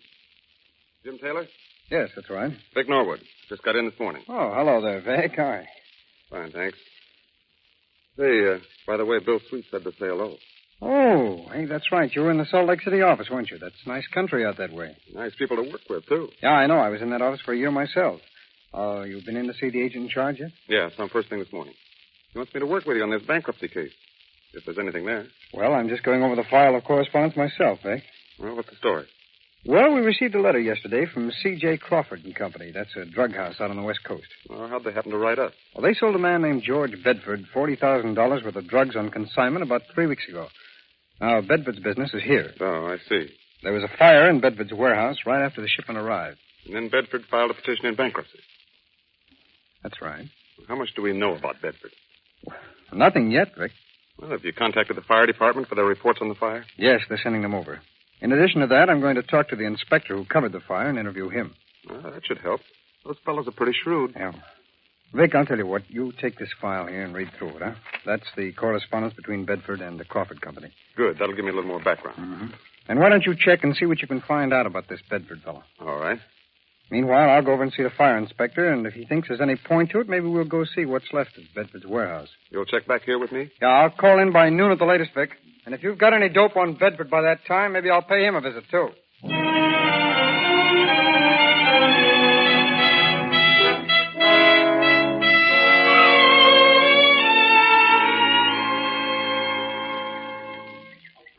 Uncle Ed. I'm out here on the back porch. Oh. You alone? Uh-huh. Can I talk to you for a minute? Wait till I finish up here. What's all that stuff? Press clippings. About what? Fires. Ones I set. Is that whole book full of them? Yep. A scrapbook. Just scan it if you like. This one was a pippin. Detroit. 4 alarms. I'll read it over later, Uncle Ed. I got something to talk up with you about first. What? Well, I've kind of got the shorts. I was wondering if I could tap you for a couple of $100. You broke? Yeah, real broke. Well, what about the money you got from Bedford? Well, I spent it. So soon? Well, he only gave me $500. 500? Yeah, so Wait a minute, boy. Wait a minute. He paid you that measly amount after all the things you've done? Oh, I didn't do so much. Well, you made it possible for him to steal $40,000 of merchandise. Yeah, but he thought the thing up. Well, you done all the dirty work. He should have cut you in for plenty. Well, look, it's too late for that now. It's never too late. Wait. Did Bedford get rid of them drugs yet? No. Then you're cut in for 50% of them. By who? By me. Oh, now, look, Unc, how can an old guy like you... Save that talk, boy. Save it. Where does Bedford live? On 12th Street. Why? We're paying a call on him tonight.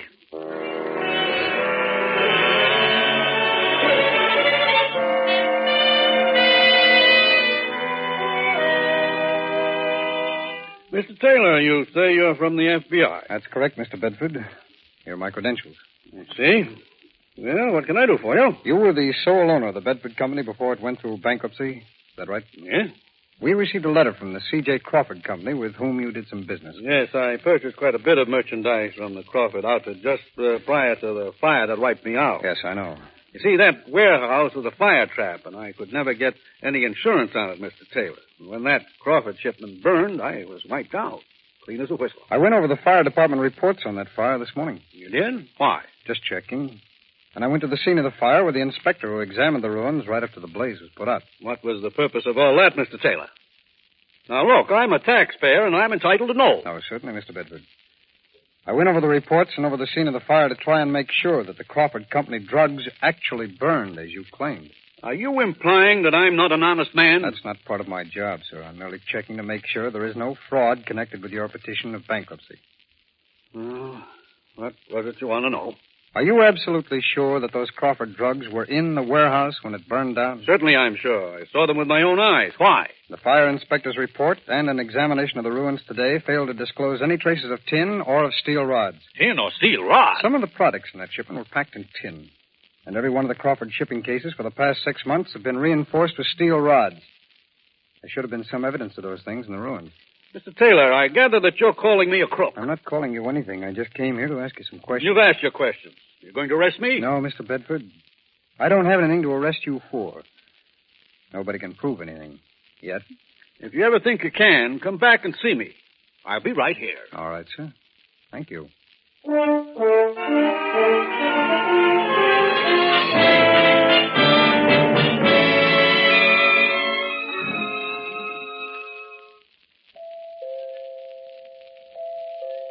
Just a minute. Hi, Mr. Bedford. Oh, hello there, Chuck. You remember my Uncle Ed? Yes, of course. How are you, sir? I do. Come in, both of you. Go ahead, Uncle. Right. I'm very glad that you stopped by, Chuck. I was about to call you. What for? A man from the FBI came to my office today. What did he want? He asked questions about the fire. I gather that they don't think the drugs were there when the place burned. Oh? I think it might be wise for me to get out of town for a while, which means that I've got to get rid of the drugs as soon as possible. You mean sell them? Yes. You know these men, what are they called? Fences. Get the best deal you can. Mr. Benford. Yes? What do you figure on paying the boy for this? Same fee I gave him before, $500. He's not interested. Now, just a minute. This is a matter between your nephew and myself. I'm handling this business now. The job will cost you 50%. What? Right, Chuck? Right. Well, this is preposterous. I'll get someone else to do the job. Yeah, hold on there, mister. Let me point out something to you. Well? I understand that the warehouse you got the drugs in now is rented in my nephew's name. That's right. I arranged it that way. You know what that could mean, don't you? What? Chuck here could take everything. Oh, that's how you're playing it. Mm-hmm. Does the boy get 50%, Mr. Bedford? Yes. Of this. He's got a gun. That's right. And I'll use it, too, Chuck. Put that away. You'll hurt somebody. Get out of here. Chuck, take that gun away from him. Don't come near me, Chuck. I'll shoot if you do. He won't shoot, Chuck. Ain't got the fortitude. Just walk right up to him. That's it. Keep away from me. That's it, Chuck. Now, take the gun. Come on, give me that. Chuck, take it. Okay. Give it to me, I said. Let go. Let go. What do I do now? That's elementary, son. You've got a gun in your hand. Use it.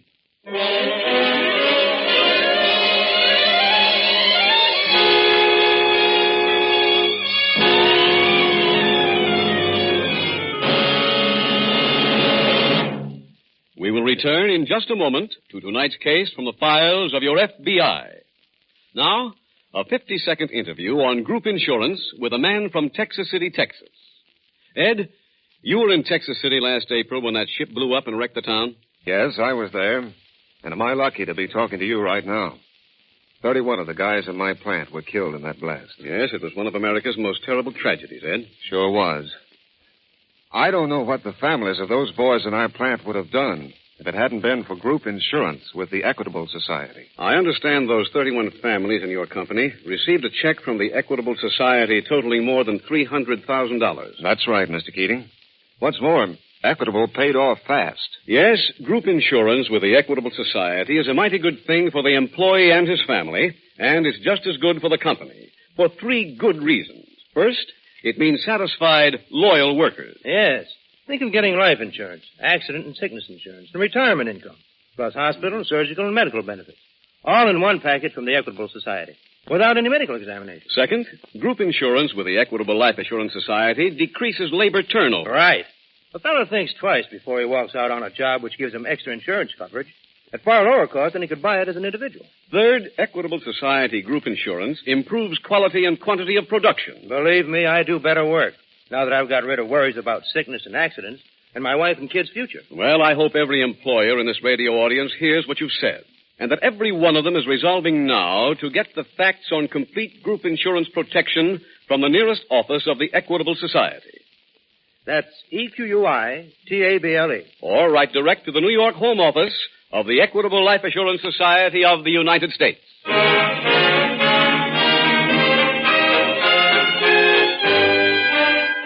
And now back to the FBI file, Merchants of Arson.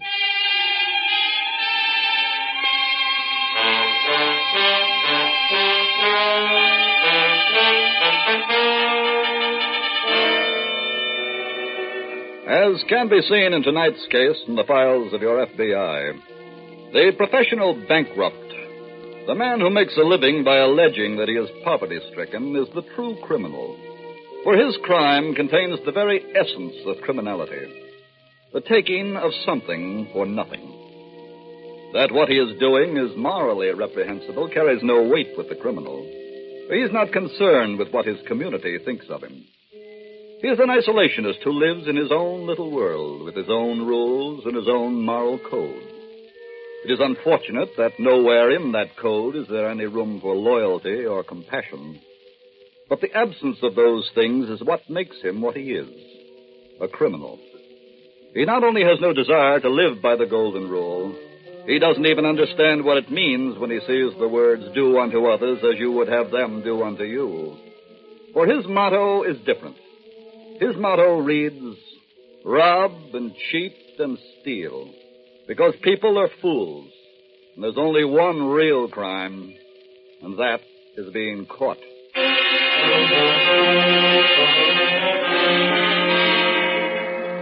Tonight's file continues in the local FBI field office, where Special Agents Jim Taylor and Vic Norwood are comparing notes on the fraudulent bankruptcy. Jim, I checked on George Bedford every place I could. There's one thing that puzzles me. What's that, Vic? How he ever got a $40,000 shipment from anybody on credit. No, why? Well, the Better Business Bureau has him marked down as a sharpshooter. Every credit rating bureau in town has him listed as a bad risk.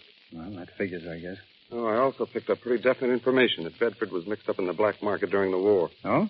He was supposed to control the penicillin black market before it became plentiful. Huh? Nice guy. Making a racket out of people's health. Now, what'd you get on him, Jim? I just received a supplementary report from the fire department on Bedford's warehouse. Well, what'd it say? Well, there is no proof. But there's an awful deep suspicion that the fire was no accident. That the place was empty when it burned down. Oh, what happened to all those drugs then? I don't know, but I've notified every wholesale drug company in town to be on the lookout for anyone trying to sell anything on the list that we got from Crawford. Well, it looks like we're going to have to wait for Bedford to make a move then. Well, I'll get it. Special Agent Taylor speaking. Yes, Lieutenant. What? Oh, where? What's that address again? 26 12th Street, yeah. Right, I'll be right over. There's Lieutenant Jones down at police headquarters. Bedford was found dead in his apartment a half an hour ago. What happened? Shot through the head. Oh? Lieutenant thought it looked like suicide. I'm going right over there.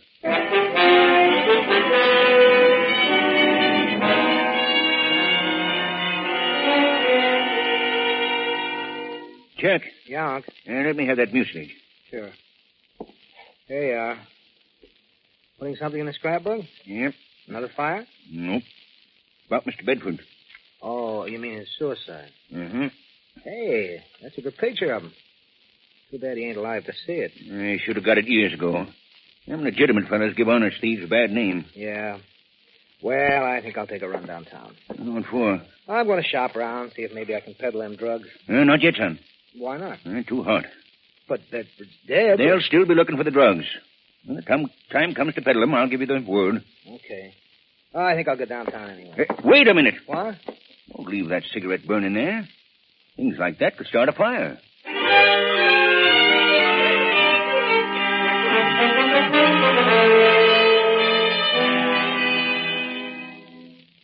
Jim, what'd you find out up at Bedford? That suicide story looks like a phony, Vic. Why? Well, for a lot of reasons. The living room showed signs of a struggle. There are no powder burns near the wound. The bullet entered at a bad angle. Oh, pick your own reason. I see.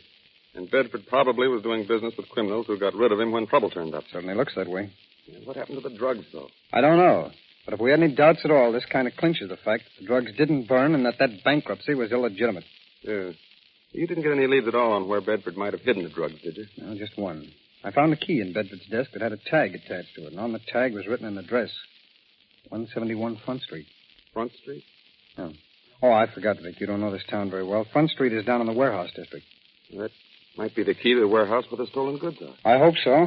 I had Wentworth go over and check on it. He ought to be calling back here pretty soon. And what about Bedford's office? Nothing much up there that I could see. The police and Bob Williams came over from our office, and they're going up there now and over his books. Do you have a secretary? Yes, I spoke to her. Got anything? She told me Bedford had a visitor who seemed to be able to walk right into the private office whenever he wanted to. What was his name? She never knew. Said he was a tall, blond fellow, about 26, 27 years old. Excuse me. Special Agent Taylor speaking. Yes, Lieutenant. He did. Mr. Horton at the Brooks Company. That's First and Main Street? Yes. Thanks, I've got it. Fine. Thanks for the information. Vic is our first lead. That was the police. Somebody just tried to sell the stolen drugs to a Mr. Horton over at the Brooks Company. They're wholesale suppliers. Did they catch him? Not quite. They tried to detain him, but he got away. Vic, why don't you hop over and see Mr. Horton? I'll wait for the report in the warehouse.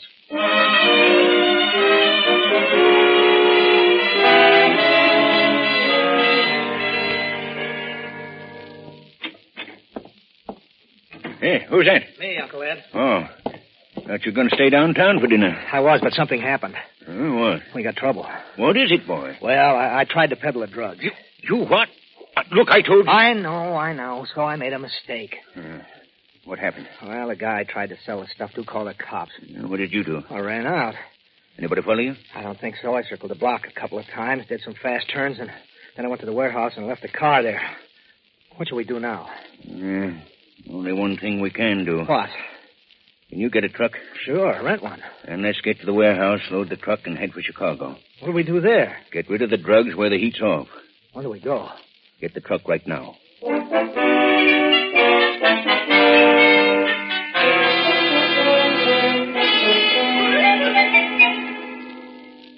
Jim, I got the description of the man who tried to peddle those drugs. Good, let's have it.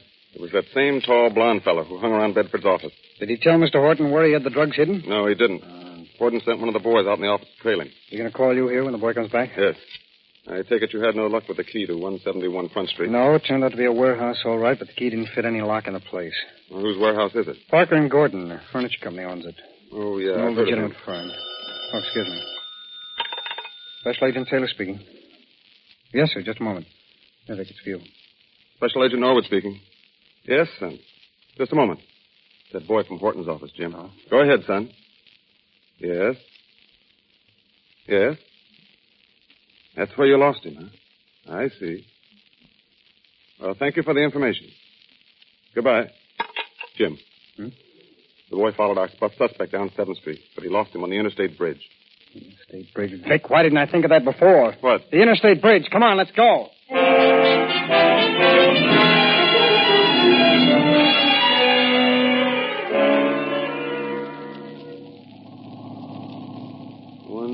.71 ought to be that next building, Jim. Okay, Vic.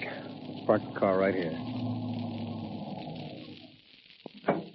Leave your door open, Vic. I'll slide out that side. Right. I think the best thing to do is try this key I found at Bedford from the office door, Vic. If that doesn't work, then we can try the trucking entrance. Okay. Can you see all right? Yeah, fine. Works. Must be the place. Morning, Vic. Right. I'll turn on my flashlight. Hold it a minute. I thought I heard something. Oh, it's okay. All right, go ahead. Flashlight. There's a desk. Shall we look through it? No, no time. Jim, there's a door over there. Put your light out, Dick. We'll try it. Right.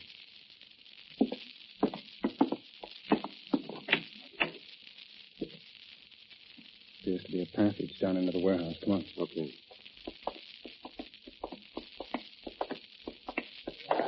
Listen. Come on, let's see who that is, Vic. Look, it's a truck. And that front door's opening. It's going to drive out. Look at that man behind the wheel, Jim. Looks like our suspect. Yes, I'll cover the truck, Vic. You close those doors. Wait. Hold that truck! Don't move it!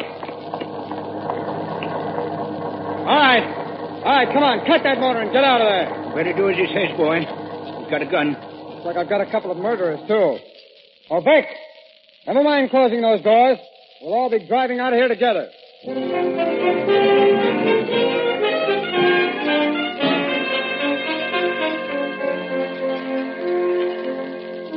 Chuck York and his uncle were given a 10-year term for violation of the Federal Bankruptcy Act in a federal court. They were then turned over to local authorities who tried and convicted them for the murder of George Bedford. And so, because of the timely intervention of your FBI, another crime was solved. Solved because a special agent remembered when he heard that the criminal had crossed the interstate bridge that there was another front street in another community on the other side of the river. In addition to adding to their total number of successfully investigated crimes, your FBI also added to the total value of stolen goods recovered and restored to their rightful legal owners. For that, too, is part of their job. A job so well done that last year the amount of goods recovered and returned ran into millions and millions of dollars. An amount that was a dividend of good law enforcement, paid to you, the American people.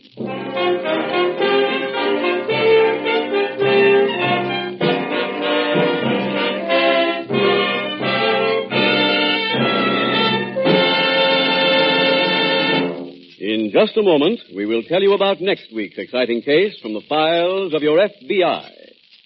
Now, some more useful facts on Equitable Society Group Insurance. It's a bargain for workers because it enables the company to give its employees the benefit of its wholesale purchasing power. It's a bargain for the management because it builds loyalty and goodwill, decreases personnel turnover, improves quality and quantity of production. For instance, the president of General Oil Sales Corporation, Mr. O.D. Robinson, writes, "The tragic loss of 31 of our subsidiary employees in the Texas City disaster emphasized to our company the dollars and cents advantage of operating with group protection. If your company does not have group insurance, or if your group program is incomplete, get in touch immediately with the nearest office of the Equitable Life Assurance Society of the United States."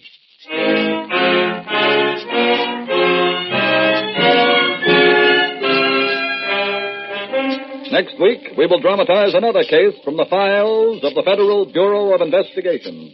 A case that dramatically exposes the battle between honest law enforcement officers and a corrupt political machine. Its subject, anti-racketeering. Its title, The Sinister Shakedown. The incidents used in tonight's Equitable Life Assurance Society's broadcast are adapted from the files of the Federal Bureau of Investigation. However, all names used are fictitious, and any similarity thereof to the names of persons living or dead is accidental. Tonight, the music was composed and conducted by Frederick Steiner. The author was Jerry Lewis, your narrator was Dean Carlton, and Special Agent Taylor was played by Stacey Harris. This Is Your FBI is a Jerry Devine production. This is Larry Keating speaking for the Equitable Life Assurance Society of the United States and the Equitable Society's representative in your community, and inviting you to tune in again next week at this same time when the Equitable Life Assurance Society will bring you another thrilling story from the files of the Federal Bureau of Investigation. The Sinister Shakedown on This Is Your FBI. This is ABC, the American Broadcasting Company. The Equitable Life Assurance Society presents This Is Your FBI.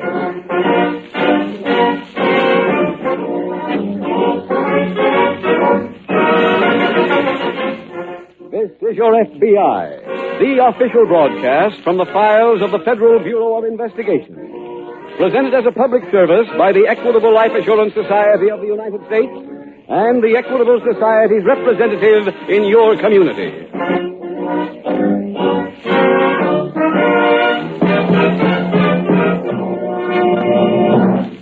If you're a regular listener to this Equitable Society program, you've probably noticed this about the commercial messages. There's no high-pressure selling. Each Equitable Society message is designed to help you, to give you expert advice on home and family security, to keep you abreast of the latest development in life insurance. For instance, tonight our Equitable Society message deals with a type of insurance most people know little about. Yet it's important in the lives of 1 out of 3 Americans.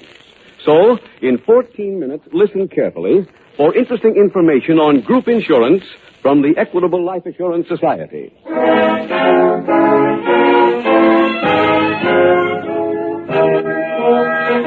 Tonight's FBI file, The Gullible Groom.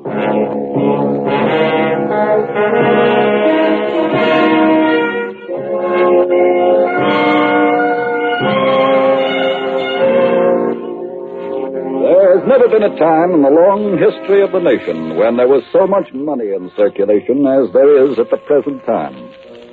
And when you have that situation, it is axiomatic that you will also have a certain proportion of the population trying to get their hands on some of that money illegally. Some criminals will take a gun and stalk the highways, robbing stores or gas stations or people in parked automobiles. Others will break into homes, steal whatever is available, and convert the loot into money through the use of a fence. But there is one special brand of criminal to whom these days are the days of milk and honey, to whom prosperity presents a personal challenge. He stalks his prey carefully and makes elaborate plans to separate the victim from his wealth. But this criminal does not use force. He uses cunning. He is the confidence man.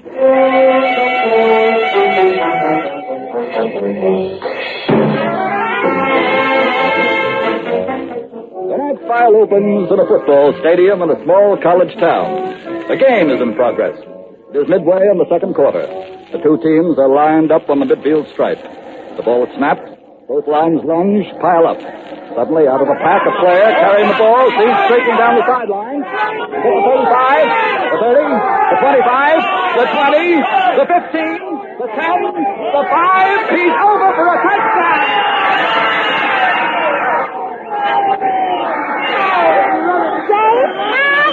What was that? That was a touchdown. Is that good? Oh, honey, how can you be so stupid? It's terrific.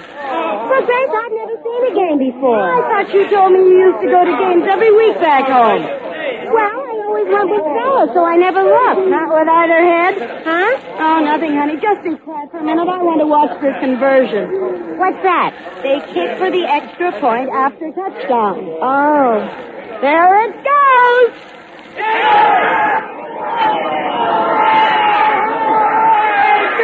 Did he convert? Yes, sir. Well, what happens now? Say college kicks off. And they start all over again? That's right. What's doing? Hey, here comes Walter. Where? Coming down the aisle. To see us? I guess so. Walter, over here. Okay. I'm sorry, please. Excuse me. Well, hiya, girl. Hello, Walter. Hi. How are you enjoying the game? Never mind that. How are you doing? Oh, I'm doing fine. Who's the man you're with? He's the sucker I'm building up. His name is Herbert Franklin. Has he got money? Oh, loaded with it. Where'd you meet him? Hey, I told you this morning I met him last night at a bar. He thinks I'm an old grad, too. Is that why you're carrying that pennant? Yes, Faye, yes. It's also the reason why I'm wearing this feather, this badge, this school tie, and this horse throat. They're lining up for the kickoff. You'd better go back. Yeah, okay. When do we go to work? I'll be with Franklin in the cocktail lounge at the hotel at 8 o'clock tonight. We'll be there.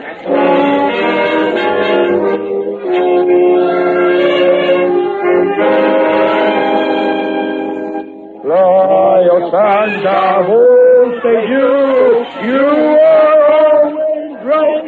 Ho! On you go, on down the field, fight. Oh, Herbert, you've got a magnificent voice. The best voice in this whole saloon. Well, Walter, I love to sing, but I don't get much chance. Oh, now, wait a minute. Don't tell me that. To sing as gloriously as you do, a man has to get plenty of practice. No, really, Walter. I never get a chance to sing when I'm home. Emma doesn't like noise. Emma? Didn't I show you her picture? No. Well, wait. Here it is. Here, that's Emma and the kids. Oh, Hey, fine-looking woman. Yes, she is. And those husky youngsters, why, they're going to be football players. I certainly hope so. Oh, pardon me. Yes? Aren't you Herbert Franklin? Why, yes. Don't you remember me? Well, I remember your face, but Oh, we met in New York when you were there last April. My name is Grace Carter. I was in New York last April, but Herbert, what's wrong with you, man? Where's your old state spirit? Invite the ladies to sit down. Oh, yes. Please, pardon me. Will you join us? Oh, surely. Mr. Franklin, this is my friend, Faye Madison. Pleased to meet you, Miss Madison. How do you do? Miss Carter, Miss Madison, my old chum and classmate, Mr. Roberts. Well, how do you do? How do you do? It's always nice to meet any of Herbert's friends. Sit down, won't you? Oh, thank you. Hey, waiter, bottle of wine, please. Oh, well, I just love wine. Do you, Mr. Franklin? Well, yes. Bubbly wine? Yes. In big bottles? Yes. Oh, Mr. Franklin, we have so much in common. Say, Herbert, let's sing the girls our old school song. Hey, that's a good idea. Come on, everybody sing. Well, you start it. Go ahead. All right. Royal sons of old state you are always right. So, on you go, on down the field. Fight.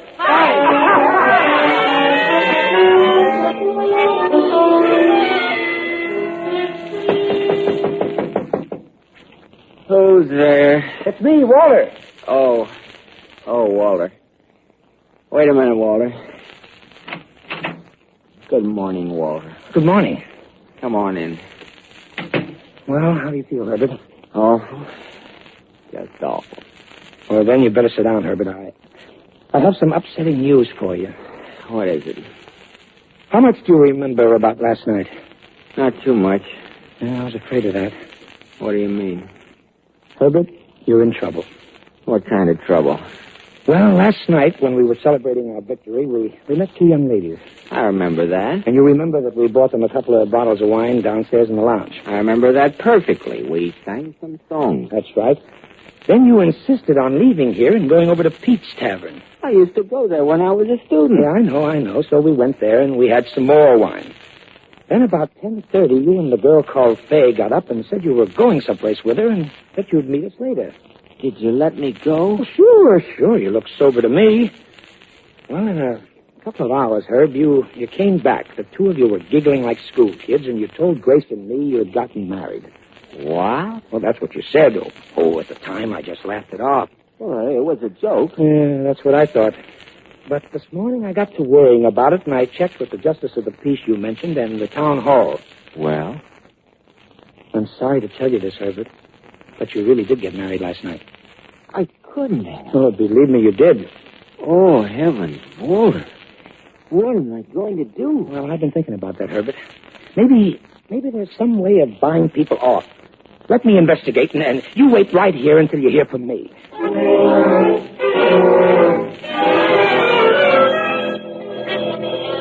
Meanwhile, in a nearby city in the FBI field office, Special Agent Jim Taylor is seated with his fellow agent Carl Putnam discussing a new case to which they have both been assigned.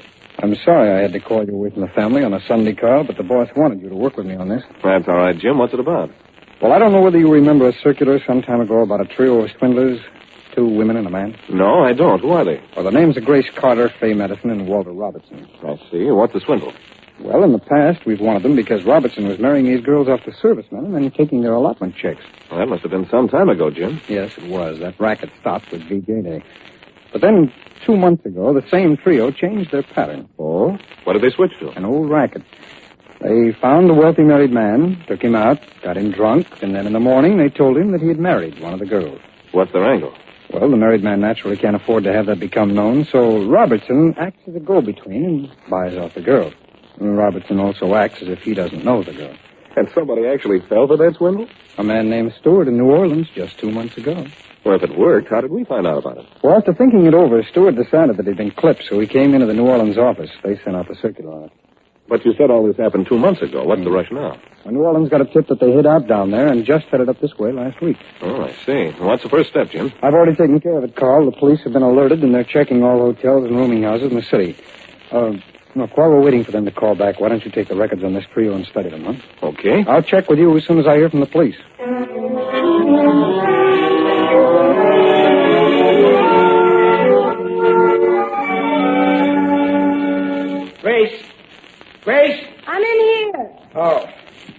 Where's Faye? Down having breakfast? Well, how do you feel? Awful. Have you seen Franklin? Yeah, I just came from their dreamboat, and there's good news tonight. He paid off? Please, tempo. I haven't asked him for any money yet. Why not? I told him I was coming over to see Faye to find out whether I could make a deal for him. Did he remember anything about last night? Remember anything? From the amount of stuff you put in his last drink, it's a wonder he even woke up. I had to do something the way you were going. What do you mean? You got that wine in you and almost killed the whole deal. How? You told Franklin that he shouldn't marry Faye, that he was too good for her. I don't believe you. Look, you got plastered and you pulled the same thing in Pittsburgh, remember? Shut up! When are you going back to see that guy? I told him I'd return in half an hour. How much are you asking him for? $10,000. That's too much. But he's loaded with dough. That means nothing. I cased the guy last night. For 10 G's, he'd rather be a bigamist. But Grace, ask him for 5. He'll go for that much. And when you collect, bring the dough right back here to Mama.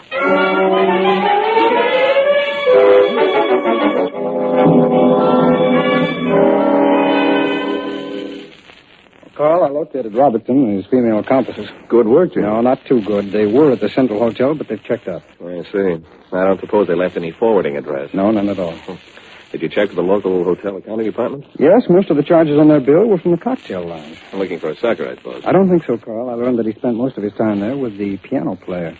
An entertainer? Yes, I spoke to him. He told me that Robertson had staked him pretty well to teach him the State University songs. What would he want to know those for? I think I found the answer in this morning's paper. Oh, what is it? On the sports page about State winning its homecoming game, 7-6. Do you think Robertson was there? I'm sure he was, and probably as an old grad. We'd better alert the police up there at once.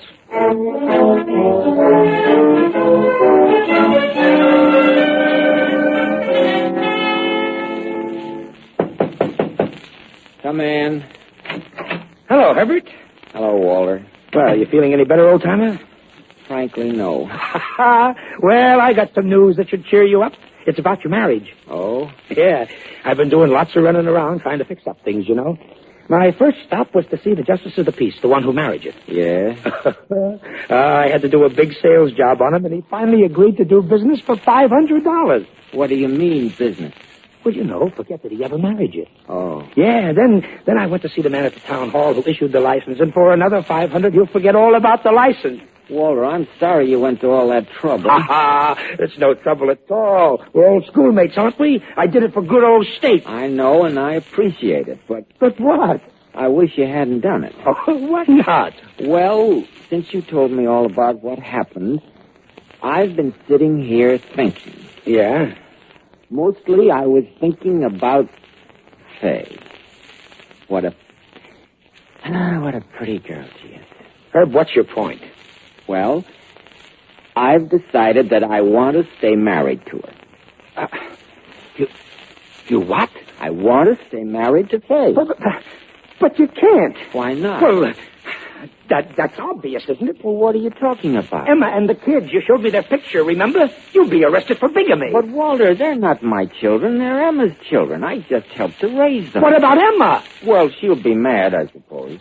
But she'll get over it. Get over it? Your wife will get over it? Wife? Emma's my sister.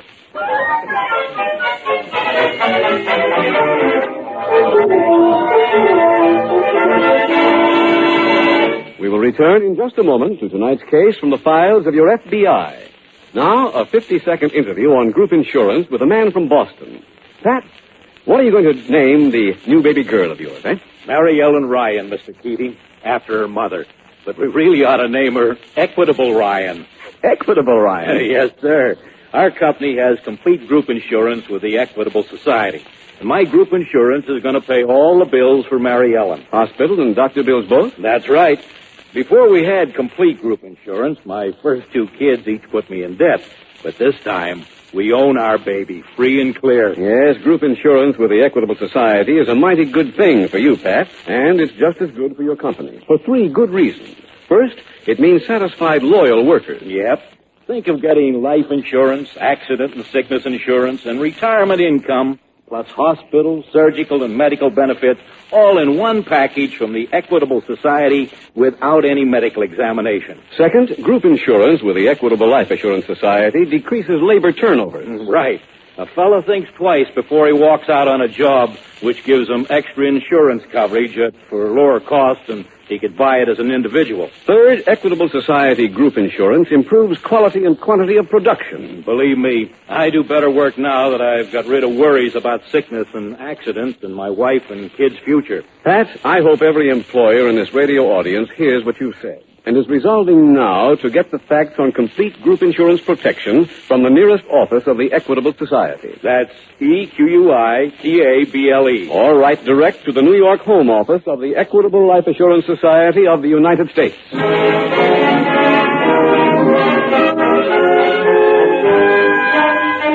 And now back to the FBI file, The Gullible Groom.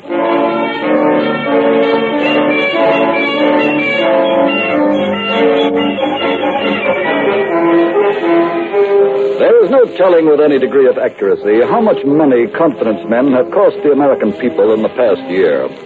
But despite the absence of any official records, it is safe to say that the amount runs into millions. And yet, as illustrated by tonight's case from the files of your FBI, there is no reason why these swindlers should be as successful as they are. There is one weapon at your disposal with which they can be stopped. And this goes for any swindler.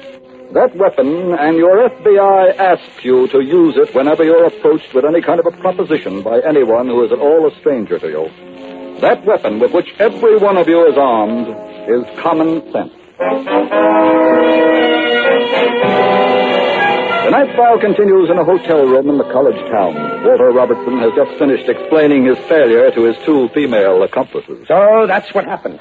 Instead of being his wife, this Emma he kept talking about is his sister. That's just great. Now, look, don't start harping on me. It's bad enough as it is. Walter, What is it, Faye? I don't understand how he could be married to his sister. That's bigamy. Honey, just keep out of this, will you? What made you think this Emma was his wife? He showed me a picture, said it was Emma and his kids. Walter, if he's not married, he couldn't have kids. I know, Faye, I know. That's bigamy, too. Now, please shut up and let me figure a way out of this. You shut up, too. I'll do the figuring from now on. What am I, stupid? Now that you brought it up? Yes. You've run this show long enough.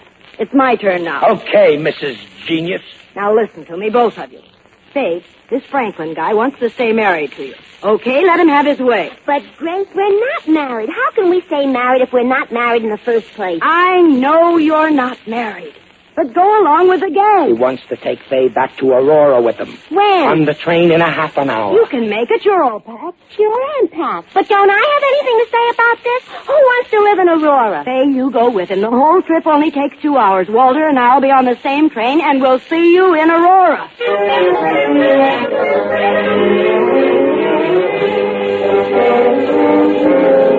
Hello, Jim.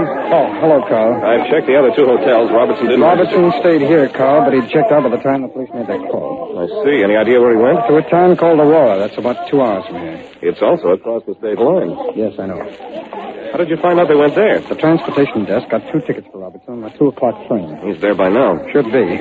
I've already alerted the Aurora police to check all the hotels and rooming houses every hour. You think there's anything else to do here before we go to Aurora? Yes. Now, look, Robertson must have gone to Aurora to follow a victim. That's logical. It isn't the kind of a town he'd pick to live in. All right, that's point 1. Point 2 is the victim must be an old grad who was back here for the homecoming game. Right. Point 3 is that the old grad must be married because that's Robertson's pattern. How does knowing all that help us? I'm going over to the alumni office and get a list of the married alumni who live in Aurora. I hope you find somebody at the office. It's Sunday, you know. Oh, I've already gotten the alumni association secretary on the phone. He's going to meet me at his office in 10 minutes. Good. Now, what do you want me to do? Well, look, Robertson's room hasn't been cleaned since he checked out. The manager will give you a pass key. So, Carl, why don't you go up there and see if you can find him? Okay, where'll I meet you? When you're finished, come over to the alumni office. I'll wait for you there.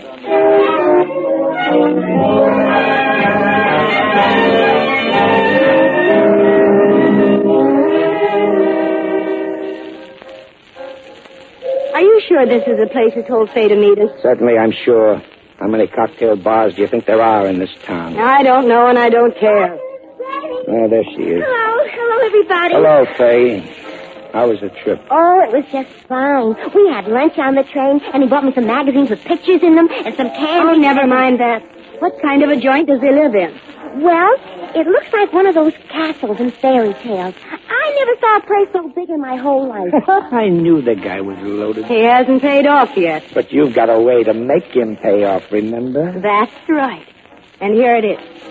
You're going to call Herbert in a couple of minutes and tell him we just got into town. Tell him you've got to see him. Why? Tell him you spoke to the Justice of Peace and the guy in the town hall again, and that they're going to give the whole story about the marriage and the attempted bribery to the papers. Implicating Herbert in the bribe, too? Right. Then you tell him that they're both waiting for a call from you, and that for $5,000 you can chill the beast. Well, not bad. Thanks. Faye, he'll undoubtedly talk to you about this. You advise him to pay. Then we come over and pick up the $5,000. Grace. What? I don't want to do it. Huh? I don't want to do that. Herbert's been very nice to me, and I'd like to stay married to him. Listen, lame brain. You forget you're not married to this guy. He only thinks you are. Oh, that's right. Look, you just go back home and keep Herbert there till he gets our phone call.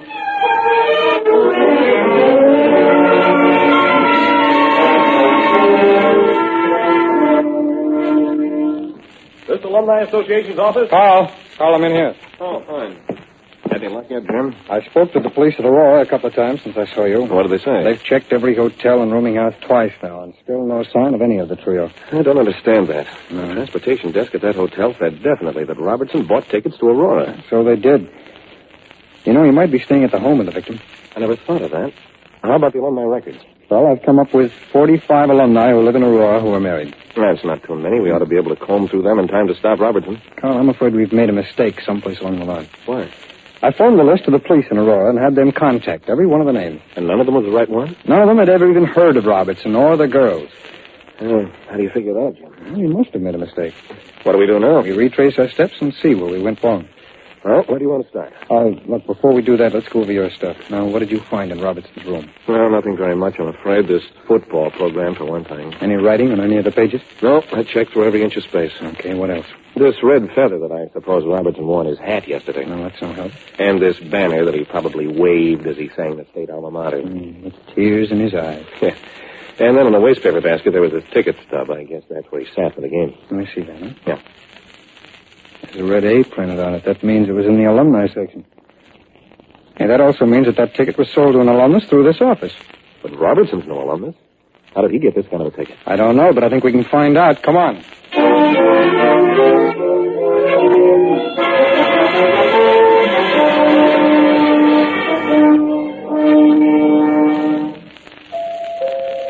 I hope Faye kept Franklin at home. Of course she did. She's not that stupid. Don't underestimate that girl. Well, hello there, Herbert. Oh, hello, Walter. You remember Miss Carter, don't you? Oh, yes, of course. Hello, Miss Carter. Hello, Herbert. Okay, come in, both of you. Well, thanks. Go ahead, honey. Who's that, Herbert? It's Grace and Walter. Oh, hello there. It's been such a long time since I've seen you. Herbert, I want you to know how awful we feel about this shakedown you're getting. Oh, thank you. Have you got the money, Herbert? Yes, I have it right here. Good. I certainly appreciate your taking care of this for me. Think nothing of it, old man. Are there any other steps I should take? Oh, no. I'll handle the whole thing so that no one will know about the marriage until you get ready to announce it yourself. Oh, thank you. Herbert, I think Faye had better come back to town with us, just so nobody sees her around here and starts to talk. Well, that's probably a good idea. Faye, I'm sorry that you have to start your married life off this way. Oh, that's all right, Herbert. This isn't the first... we'd better be going. Yes. Go ahead, honey. You run along with them. I'll talk to you in the morning. All right, dear. Well, come along, girls. Good night, Herbert. Step back, Robertson. Oh, what? I said step back in there, you and the girls, too. What is it? Yeah. Looks like we arrived here just at the right time. Who are you? We're special agents of the FBI. Are you Mr. Franklin? Yes? Why are you here? To arrest this trio of swindlers. Oh, wait, Faye's not a swindler. She's my wife. Mr. Franklin, that makes you a member of a very large club. However, I seriously doubt that you are married. We can check that, though, when these people are booked in jail.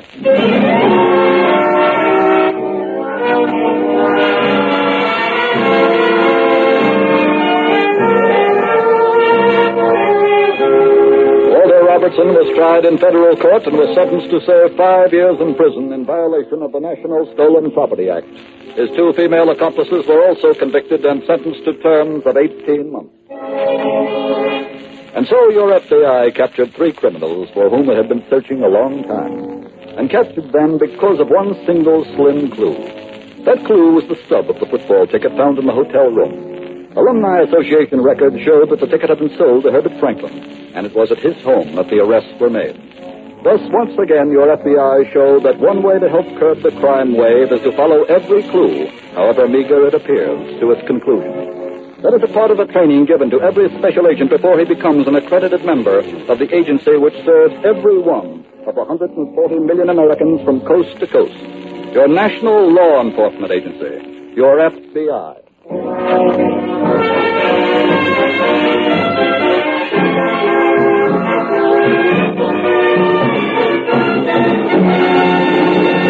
In just a moment, we will tell you about next week's exciting case from the files of your FBI.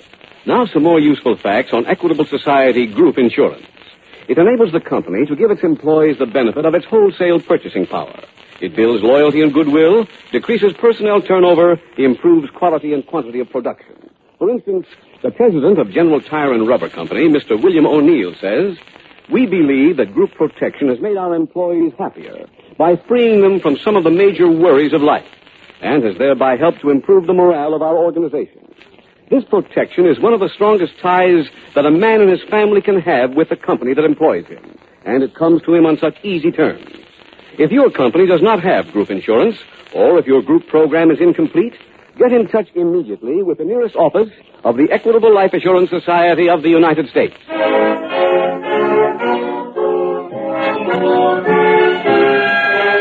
Next week, we will dramatize another case from the files of the Federal Bureau of Investigation.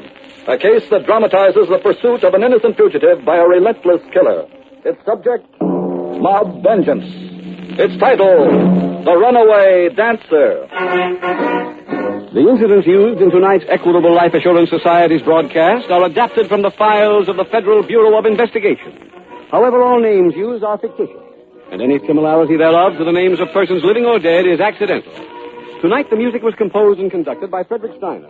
The author was Jerry Lewis. Your narrator was Dean Carlton, and Special Agent Taylor was played by Stacey Harris. This Is Your FBI is a Jerry Devine production.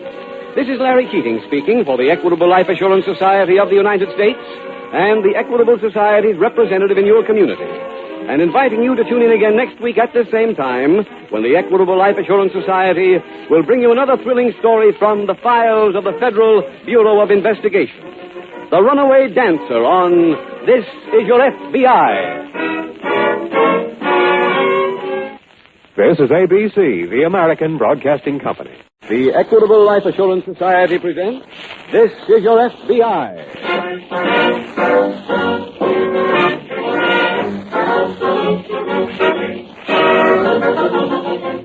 This is Your FBI, the official broadcast from the files of the Federal Bureau of Investigation. Presented as a public service by the Equitable Life Assurance Society of the United States and the Equitable Society's representative in your community.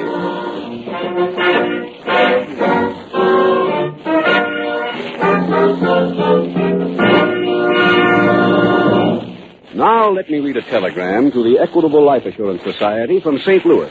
I quote, "Dear Equitable, at discussion group meeting last Wednesday, your Equitable Society commercials were voted best on the air. No high-pressure selling, lots of facts and helpful information. Keep it up." Well, we are. Tonight's Equitable Society commercial will deal with a type of insurance that's important in the lives of 1 out of every 3 Americans. Yet most of you people who have it know almost nothing about it. So listen carefully in just 14 minutes to a message on group insurance from the Equitable Life Assurance Society.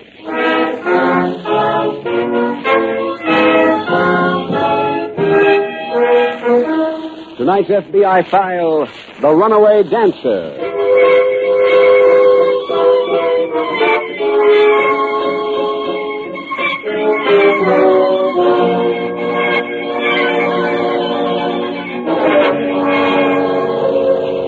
Your FBI makes periodic studies of the field of crime in an effort to be better prepared to apprehend every criminal possible.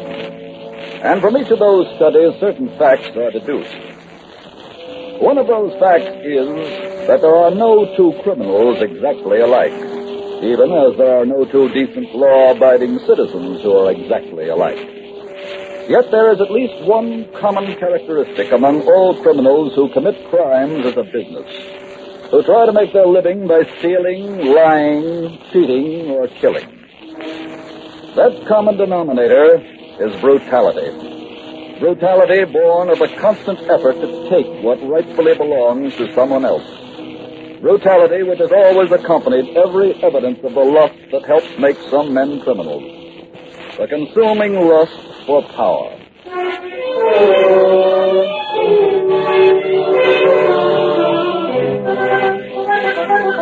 The night file opens in a shabby second-floor dance hall located in a large western city.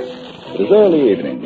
One of the hostesses is seated at a cornered table as another hostess approaches. Hi, darling. Oh, hello, Kay. Oh, if I sit here a minute. My feet are killing me. Oh, that's a shame. How many tickets you got so far, kid? 3. Oh. Look, honey, do you mind if I tell you something? No. You're brand new here, and I've been at this thing a long time. So I feel entitled to give you a little advice. I wish you would. Honey, you don't spell enough. Spell? Yeah. Laugh, talk, turn it on. But, Peg, I try. Sweetheart, nothing comes out. Well, what do you suggest I do? I mean, what should I laugh and talk about? You talk about him. That's all the guys are ever interested in. Oh, you butter him up, you laugh at his jokes, you don't look so sad. You just got to remember, there'll always be nights like this. Well, you wait. Here comes a guy now. You turn on the charm and you nail him. No, you dance with him, Kay. Oh, none of that. Stand up there and let me see you go to work. Come on, get up. Well, go on, talk to him. Hello there. You want to dance? Oh, sure. Here's a ticket for one. Excuse me, Kay. By all means. My, but you're an awfully good dancer. You just seem to have too much rhythm, don't you? Yeah. Do you come up here often? I certainly hope so. You just dance so wonderfully that There's another way out of here. Huh? Is there any way to get out besides from them front steps? Oh, yes, the fire escape. Where is it? Right behind those curtains in the back. We'll dance over there. Why? Please, just do as I say. You want to leave? That's right. But we just started dancing. Well, just let me... Well, you're hurt. It's nothing. Your shoulder is bleeding. Is this where the door is? Yes, but I... Take the rest of my tickets. Just let me go out. And do me a favor, will you? Forget you ever saw me. Wait. Huh? That shoulder, I can't let you. Look, I'm coming with you.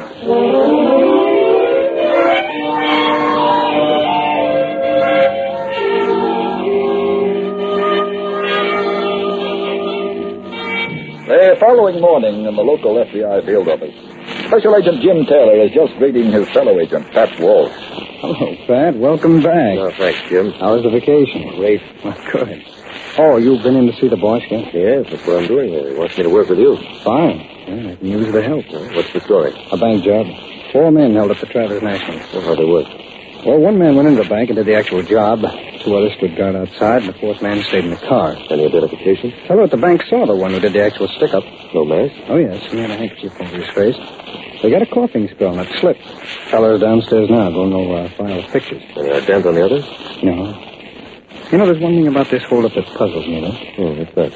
Well, the bank is on a corner. The getaway car was parked right in front of it on Main Street. Yes. Now, when the bandit ran out of the bank, he didn't make for the car. Instead, he turned the corner onto 3rd Avenue and ran into the railroad station. Well, what happened then? According to a few of the eyewitnesses, one of the men in the gang ran after him, but he got away.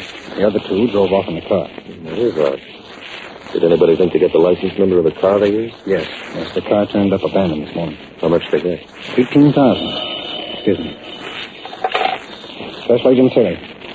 Yes, Jack. He did? Belmont, huh? Yeah, fine. Thanks very much. That was the ident section. Teller just definitely identified a thief named Belmont as the man who did the job. Well, that's a break. They're sending us up Belmont's record. As soon as it gets here, we go to work.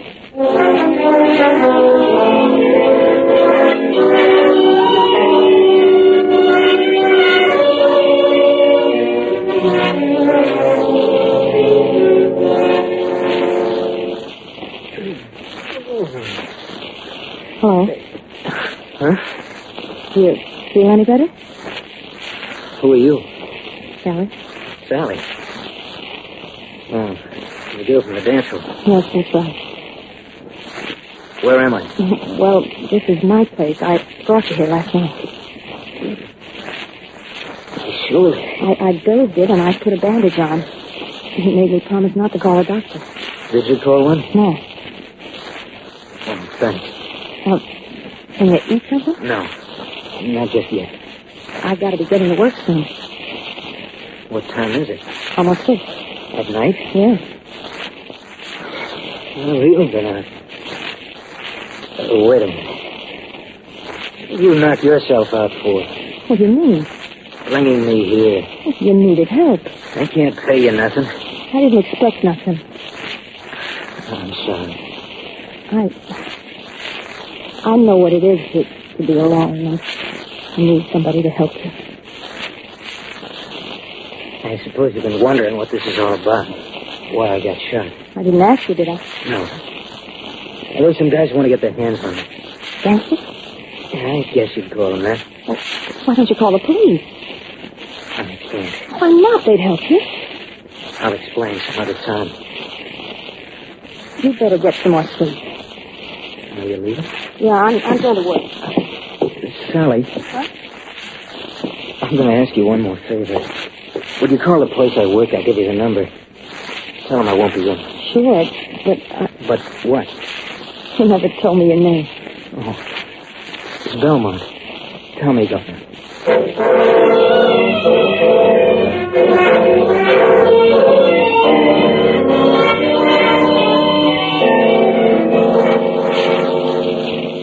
Hello, Pat. Hi, Jim. Anything happened while I was out? Well, Bill called. He went out and examined the car that was used in the bank job, but he couldn't find a thing. Oh? Any news from the police? No. How'd you make out? Well, I finally found the hotel where Belmont was living. Was living? Yes, he checked out the morning of his ticket. One of the bellboys said that he took Belmont's bags down to the railroad station and checked them, but Belmont never came back for the claim checks. Well, that's funny. I got the claim checks and went down to the station. The bags were still there. Did you go through them? Yes, but there wasn't anything in them that might be a lead. Just some shirts and socks and 2 old suits. Sounds like he intended to come back for the checks, but never got a chance. Yeah, I guess it must be it. He must have just grabbed the train when he ran into the railroad station. Did he have any friends at the hotel? No, he was a loner. But the clerk told me he was sick a lot, but he used a house doctor. Did you get to see him? Yes, he told me that Belmont has quite a bad case of tuberculosis. Would explain a bit of coughing during his sit-up. Yes, it explains that, but it doesn't explain why he didn't use the getaway car. Yeah. Jim, I'm convinced of one thing. He ran into that railroad station on purpose. It wasn't just the first safe place. Yeah, I'm inclined to go along with you on that. I've got the switchboard working now on something that might prove you to be right. What's that? The doctor at the hotel told Belmont to go away to a sanitarium up in the mountains. Any particular one? No, I gave him a list of places. I got it. Oh, pardon me. First Agent Taylor. Yes. Oh, yes? Oh, yes. Yes, thanks very much. Now, look, will you put a call through the police headquarters up there for me? No. That's fine, thanks. That was the switchboard, Pat. They were working on that list. They've located Belmont at one of the sanitariums. Good. You hold down the office. I'm going to take a run up there right now.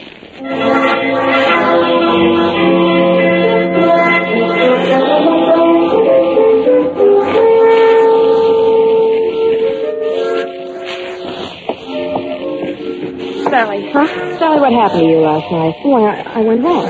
And what happened to that tall kid you were dancing with? Who? The tall kid, your last customer.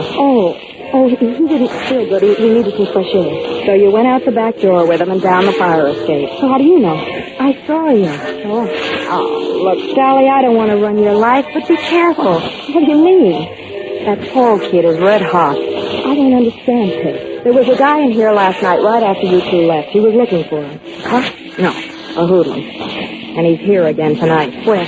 He's walking toward us right now. In the round 2? Yeah. Hey, what'll I do? You late for anything now, honey. I got some tickets here. Want to dance? With me, honey. No, honey. With her. But she's kind of tired. Shut up. Come on, sister. But I... Dance like that. That's it. I became an awfully good dancer. You just seem to have so much rhythm. Stop the routine. Where's Tommy Belmont? Huh? The guy you took out of here the back way last night. I don't know what you're talking about. You took him out of here. He didn't go home, so he must have gone to your place. Where do you live? That's none of your business. Look, you better answer me. I don't have to. I don't have to dance with you either. Find yourself another girl.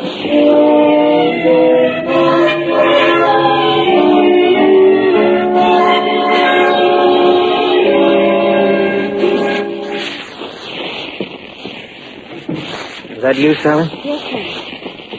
Is it pretty early for you to be home? Yes. You didn't get fired on account of me, did you? No, Tommy, no.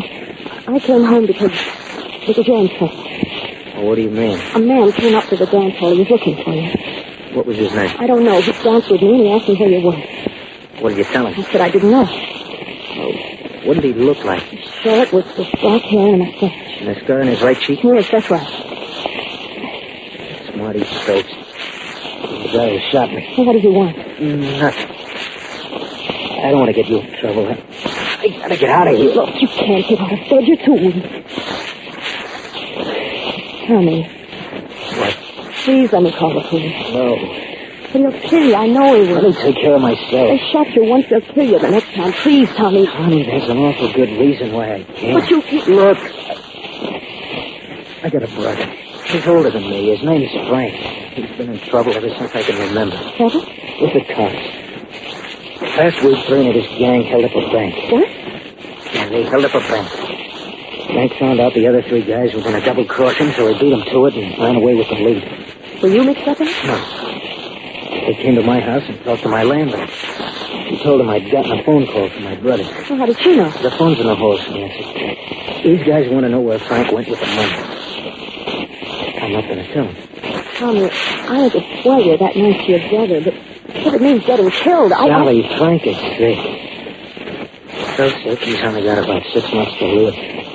That's why I can't go to the cops. I have to tell them where he is. Don't want him to spend his last few months in my prison. I understand. Tommy, what are you going to do? Oh, one thing I got to do for sure is to get out of here. But you're safe here. We don't know that mob.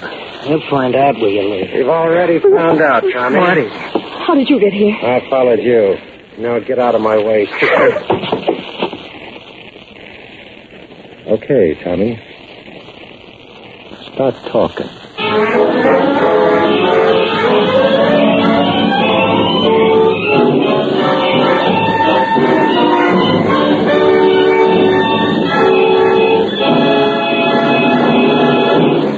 We will return in just a moment to tonight's case from the files of your FBI. Now, a 50-second interview on group insurance with a man in his 60s who's just about to have himself a vacation in Florida.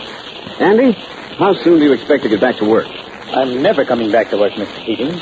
This vacation's going to last for the rest of my life. Well, you must have saved a lot of money to be able to retire these days. We saved what we could. But what really fixed things up for my wife and me was my company's complete group insurance with the Equitable Society. That included a pension plan, too? That's right.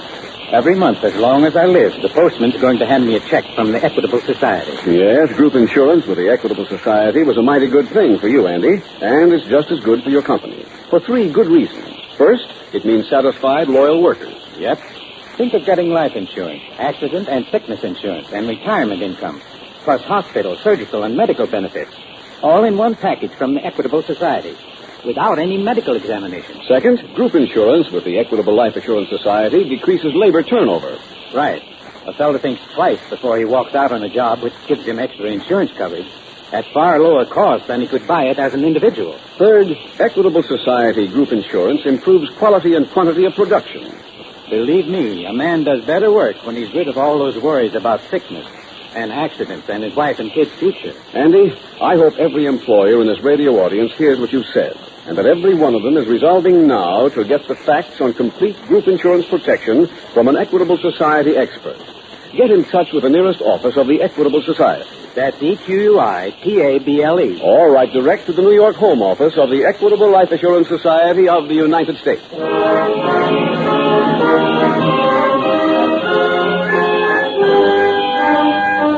And now back to the FBI file, The Runaway Dancer.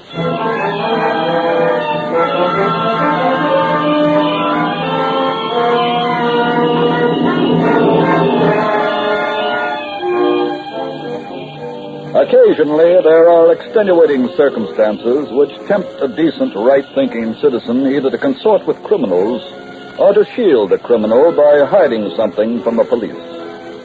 When that happens, as in tonight's case from the files of your FBI, that citizen thinks he is doing the right thing by following the dictates of his conscience.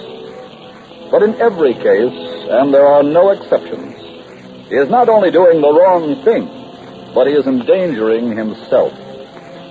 If a situation should ever arise in your life where you have some information which would help to solve a crime, even though it compromises someone near to you, there is only one step you can take, only one thing you can do which will be to your ultimate advantage. Call your local police.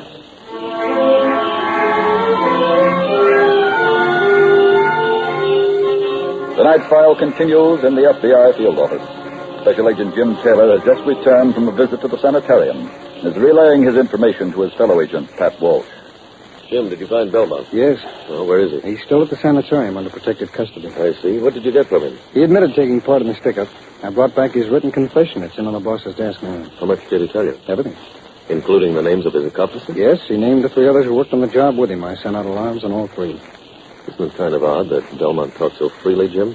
He had a reason for talking. Well, what's that? He says that he found out the gang was going to double-cross him. So he decided to double-cross them instead and run away with the loot. Uh-huh.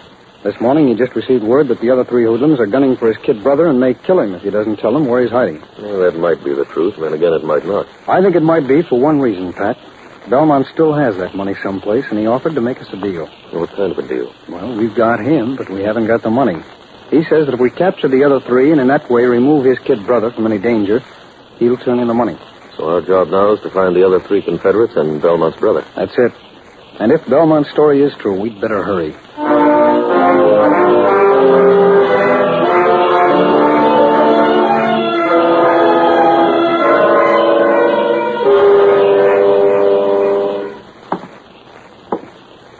Tommy. What is it? You know I'm a nice fella. I don't like to hurt nobody. But I may have to start if you don't open up soon and tell me where your brother is. He has been telling you. He doesn't know. You keep out of it. He's right. I don't know where Frank is. Okay, kid. Let's forget about where he is. Make believe I'm not interested. We'll change the subject. Okay? Fine. Suppose you just tell me where he stashed the dough. I don't know that either. Look, Tommy, believe me, if it was just me, I'd walk out of here and forget the whole thing. Then why don't you? What would I tell my partners? That I came here? You told me a story, that I was a big slob and said forget it. They wouldn't understand, kid. No? No. So why don't you make it easy for both of us? Tell me where we can find Frank, or the dough, and let me get out of here. The 100th time I don't know. Look, kid, I never belted anybody who was laying in bed. Don't make me break my record. You leave him alone. You hear what I'm saying, Tommy? I hear you. This is your last chance. Where's your brother? I don't know. Okay. I guess you gotta get the full treatment.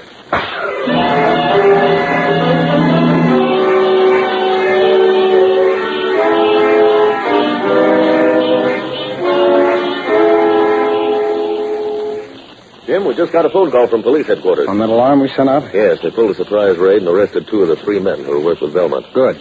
Now, which one is missing? Marty Stokes. Stokes, I know him. He's a killer. How about you? Do you have any luck? Yes, when I left here, I went up to the rooming house where Tommy Belmont lives. Anybody home? I spoke to his landlady. She told me Tommy hadn't been home last night at all. Sounds like Frank's story might be true. Did you know where he works? Yes, in the garage on 11th Street. I went over there. Any luck? Well, I spoke to the garage manager. He said that he received a phone call earlier tonight about Tommy. Who called? What did he say? It was a she. She said that Tommy was sick and he wouldn't be into work. Well, did he get her name? Just a first name. It was Sally. Well, that's not much help. No, but the manager remembered that she said she worked at the Rainbow Ballroom. On Main Street? Yes, that's the place. I called them. They have a hostess named Sally, but she wasn't there.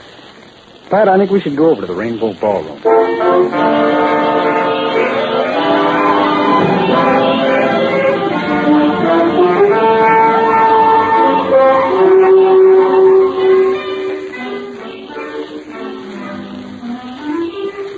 Pardon me, are you Miss Peg Jackson? Yeah. We're special agents of the FBI. Here are my credentials.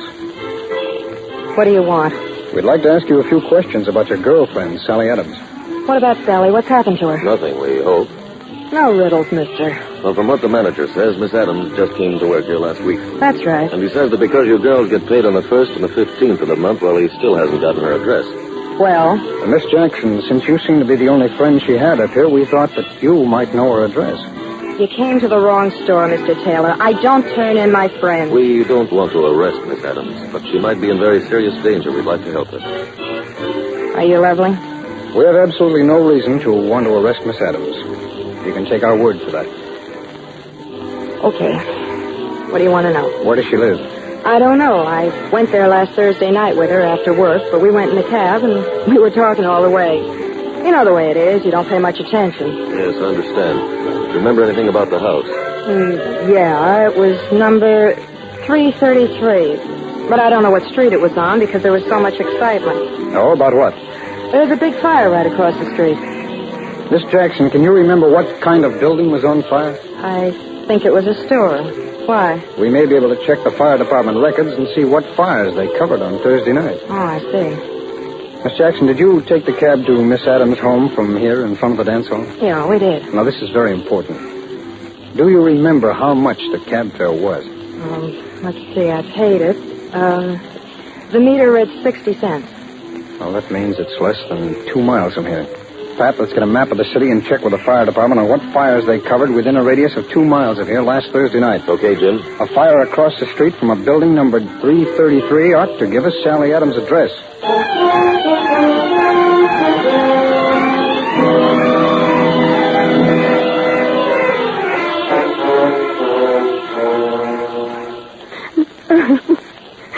Tommy. All right, break it up. Get away from the guy. Time I went back to work. No, you can't hit him anymore. He's unconscious now. I just want to bring him to. No. Shh. Look. I told you before about that screaming. If anybody comes in here, your boyfriend never gets off that bed. Now get away. Don't hit him anymore, please. I ain't going to hit him. I give you my word. All right, Tommy. Come around. Come on. You got water in that glass? Yes. Give me. Here. All right, Tommy. Come on. That's it. What is it? Can you hear me? Yeah. Look, I ain't working out on you anymore, kid. Do you hear that? Yeah. I got a better way to get my information. I'm using your girlfriend here. Huh? Yeah. Let me lift you up a minute. There. I want you to have a ringside seat for the main attraction. Leave her alone, Marty. Come here, sweetheart. No, let go of me. Now watch this, Tommy. And this will keep up till you decide to do business. You want her to take any more? Taking enough, Stokes. Who are you? From the FBI. Jimmy, taking a break? Oh, no, he isn't. Well, thanks, Stokes. Thanks for trying to get away. Mister, you're not going to arrest Tommy. Oh, no, Miss Adams. You take care of Tommy.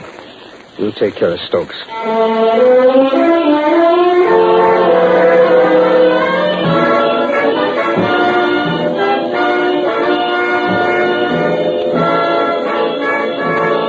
Marty Stokes was given a 25-year sentence in federal prison for bank robbery.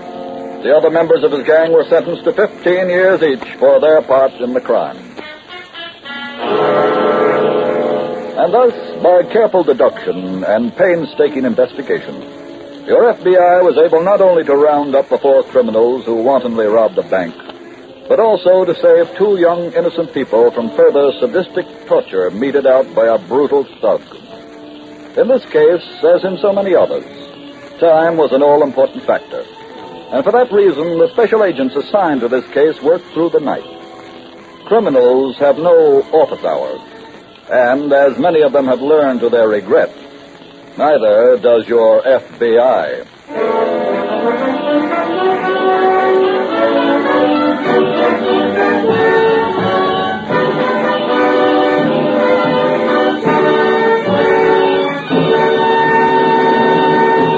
In just a moment, we will tell you about next week's exciting case from the files of your FBI. Now, some more useful facts on Equitable Society Group Insurance. It's a bargain for workers because it enables the company to give its employees the benefit of its wholesale purchasing power. It's a bargain for the management because it builds loyalty and goodwill, decreases personnel turnover, improves quality and quantity of production. For almost 20 years, we have provided our employees with group life, health, and accident insurance, writes Mr. J.W. Glenn, president of R.J. Reynolds Tobacco Company. And we consider that this insurance, one of our many benefit plans, contributes greatly to the morale and security of our employees. If your company does not have group insurance, or if your group program is incomplete, get in touch immediately with the nearest office of the Equitable Life Assurance Society of the United States.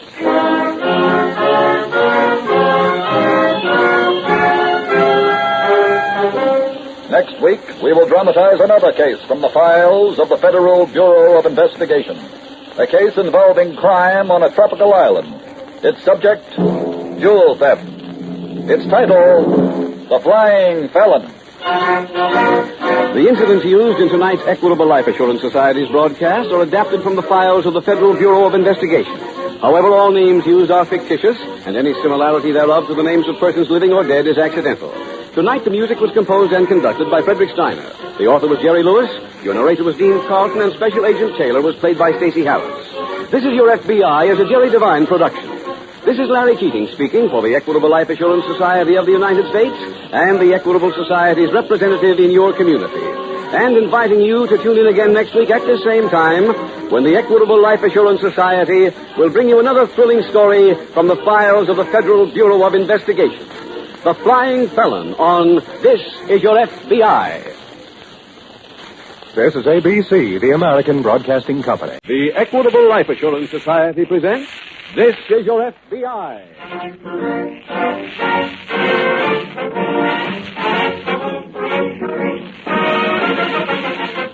This is Your FBI, the official broadcast from the files of the Federal Bureau of Investigation. Presented as a public service by the Equitable Life Assurance Society of the United States and the Equitable Society's representative in your community.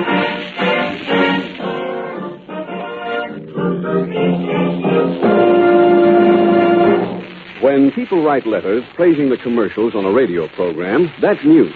Well, it's happened scores of times to the Equitable Life Assurance Society. People say the commercials on this Equitable Society program are packed with helpful information. Give them an entirely new slant on life insurance. Tonight's Equitable commercial is no exception. Tonight, in just 14 minutes, you're going to hear about a type of insurance that's important to 50 million Americans, most of whom know practically nothing about it. Be sure to listen carefully to this message on group insurance from the Equitable Life Assurance Society.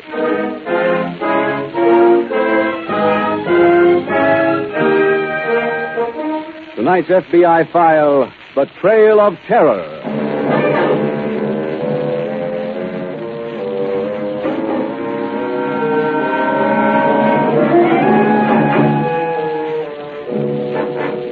In the early days of the nation, the West was considered to be the gathering place for every lawbreaker who was evading the police of his native state.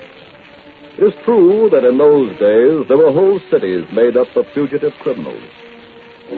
Bad men rode the plains and committed untold havoc among the early pioneer settlers. Life was rugged, and only the very strongest were able to survive. But today, things are different. Today, in every western state, you find evidence that life is not much different than it is in the East. For people are basically the same wherever they live. Most of them are decent, law-abiding citizens. But some of them are throwbacks to the Old West. The West that grew up to the constant noise of gunfire. The Old West, where few men met death naturally.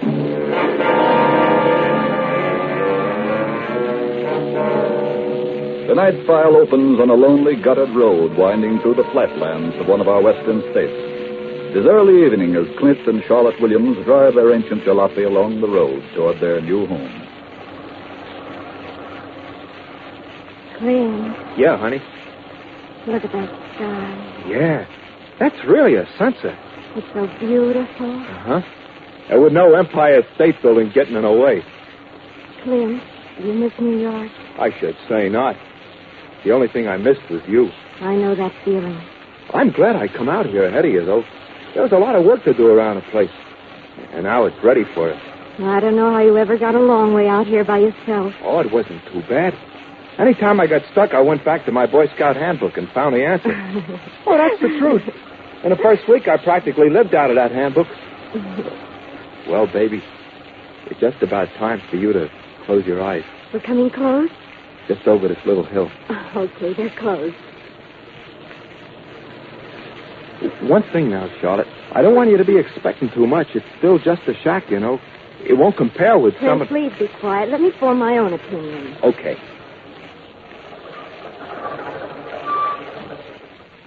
Let's have that opinion. Oh, Clint, it's lovely. You like it, honest? Oh, it's wonderful. Hey, is that our dog? His name is Slap. He came with the place. Well, isn't he a nice fella? Okay, Slap. Hey, down, boy, down. That's a fella. Hey, get down. Clint, this is everything I hoped it would be. It's different from Washington Heights, huh? Oh, gee, yes. You know something funny? When I was a kid on the West Side, I was all the time nuts for playing cowboy. Now look at me. Boots, blue jeans, 10-gallon hat. I'm the real McCoy. So is everything around here. Clint, let's go inside, huh? Sure, baby. Hey, you want to slide out on this side? Uh-huh. That's it. Thank you, partner. You're mighty welcome, ma'am. Hey, have you got any cows on this ranch? Sure. That's him. Oh. Over there in the barn. Oh, Clint. Yeah, wait a minute. I'll get out my key. You don't need a key. The door's open. Now, that's funny. I thought I locked it. Well, honey, we just walk right in. Go ahead. Okay. Well, how do you like it? Hey. What's the matter, dear? I didn't leave those dirty dishes there. I didn't open those cans. Are you sure? Well, of course. I spent all day yesterday cleaning this place up before I went in for you. Hey, Charlotte, somebody must have broken in. Oh. Wait here. I'm going to look in the bedroom. Oh, wait, Clint. No, you stay right there. Well? Nobody in there. The bed was slept in, though. Huh? Somebody broke in and stayed here last night.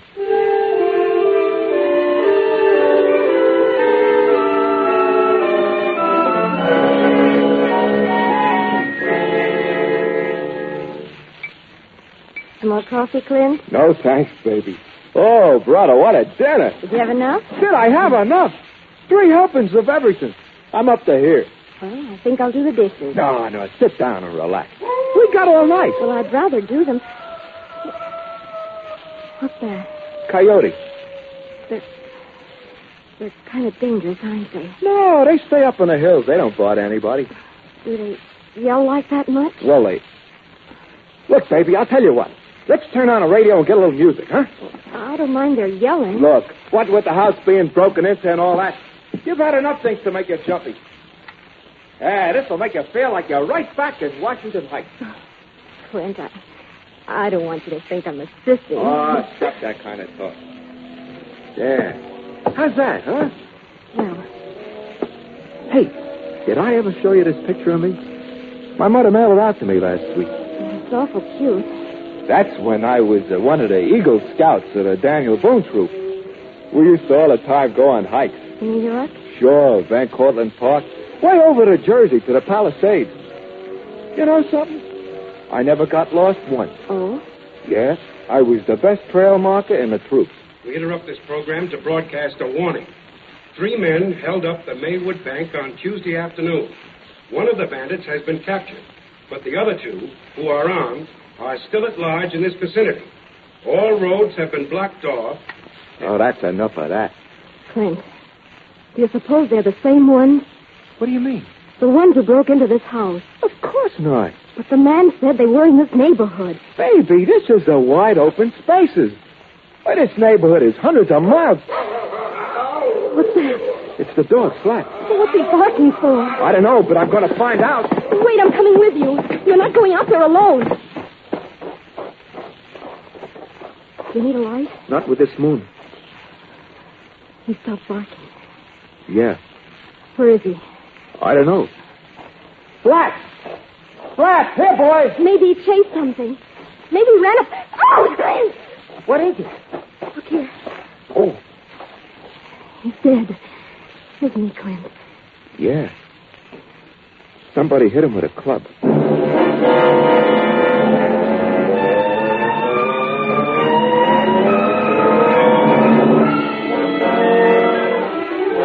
Meanwhile, in the nearby city of Grantsville, FBI Special Agent Taylor has just entered the office of Sheriff Nash. Sheriff, I'm out here looking for the man who held up the bank at Maywood 3 days ago. Oh, yes. I've just been handed a report on that. You see, I've been up the state capitol on business all week. Well, then let me give you a personal report on it. Well, go right ahead. Well, it was a 3-man job. They pulled it in broad daylight. How much to get? About $16,000. A lot of money. The sheriff at Maywood was in the bank at the time of the robbery. He wounded one of the bandits, but they made their getaway in 2 cars. Now, one car ran out of gas about 30 miles down the road from here at the B Bar H Ranch. Well, that's Tom Jenkins' place. Yes, that's it. Well, the 2 bandits in that car slugged one of Mr. Jenkins' hired hands, stole 2 horses, and rode off. Leave any trail? No, none at all. Well, what happened to the other fellow? Now, he was the one who was wounded. I guess he couldn't keep going with that wound because he drove his car off into a ditch. Where? About 5 miles down the road. My guess is that this is where he was going to rendezvous with his partners. Well, what happened to him? One of your men is with him over at the hospital now. They picked him up. You can see I just got back. I don't know what's going on in my own office. I understand, Sheriff. Oh, here's a description of the other 2 robbers. I wish you'd post some notices on them. You bet I will. You got anything else on either of them? Well, I got some prints on one of them from the car they abandoned. I've already sent them on to our identification division down in Washington. Good. Well, I'll have these wanted notices made up at once.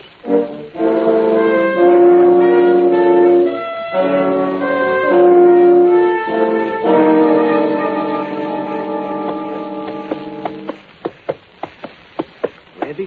Huh? It's me, Les. Oh. I thought I told you to stay in the house. Well, I just came out to shoot a couple of rabbits. You can't go rabbit shooting this time of night. I come out early. Why didn't you go back? I did. When I got back, there were people in the house.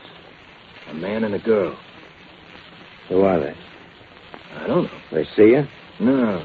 But that dog of theirs jumped me. What'd you do? I killed him. No. How did you make out in town? Did you see Foster? No, he never showed.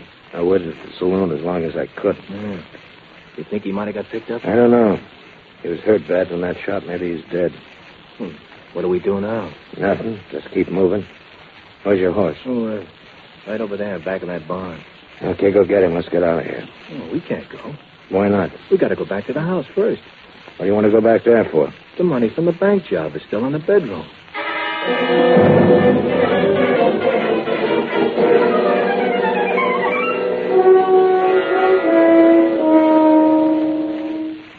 Sheriff, did you find out anything in town? I sure wish we'd gotten these wanted notices out a little sooner. Oh, why? One of these fellas was in the Parker House saloon all afternoon.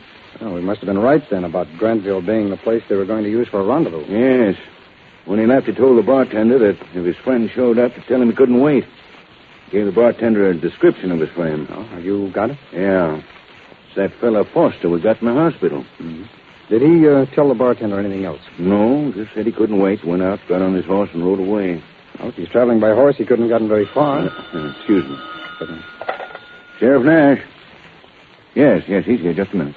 For you, Taylor. Oh, thanks. Special Agent Taylor. Oh, hello, Fred. You have? Fine, go ahead. Andy Morton. Hmm. Yes. Yeah. Okay, Fred, thanks very much. I'll be in touch with the office as soon as I get anything. Bye.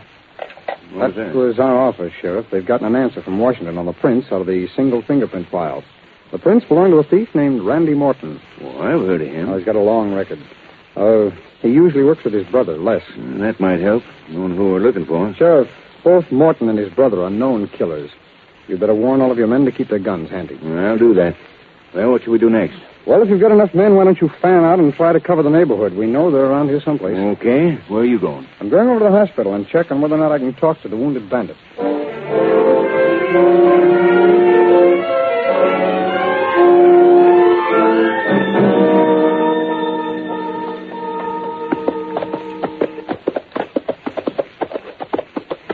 That's the house right up there. Yeah, I know. Let's leave the horses here. Okay. Come on. Right. Oh.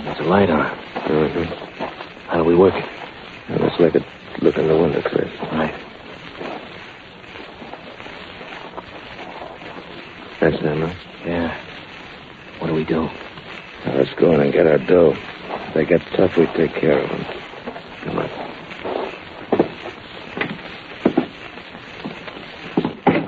Hey, what is that back, mister? It's a gun I got here. Please. Quiet, lady. Hey, you keep stay those away hands from up.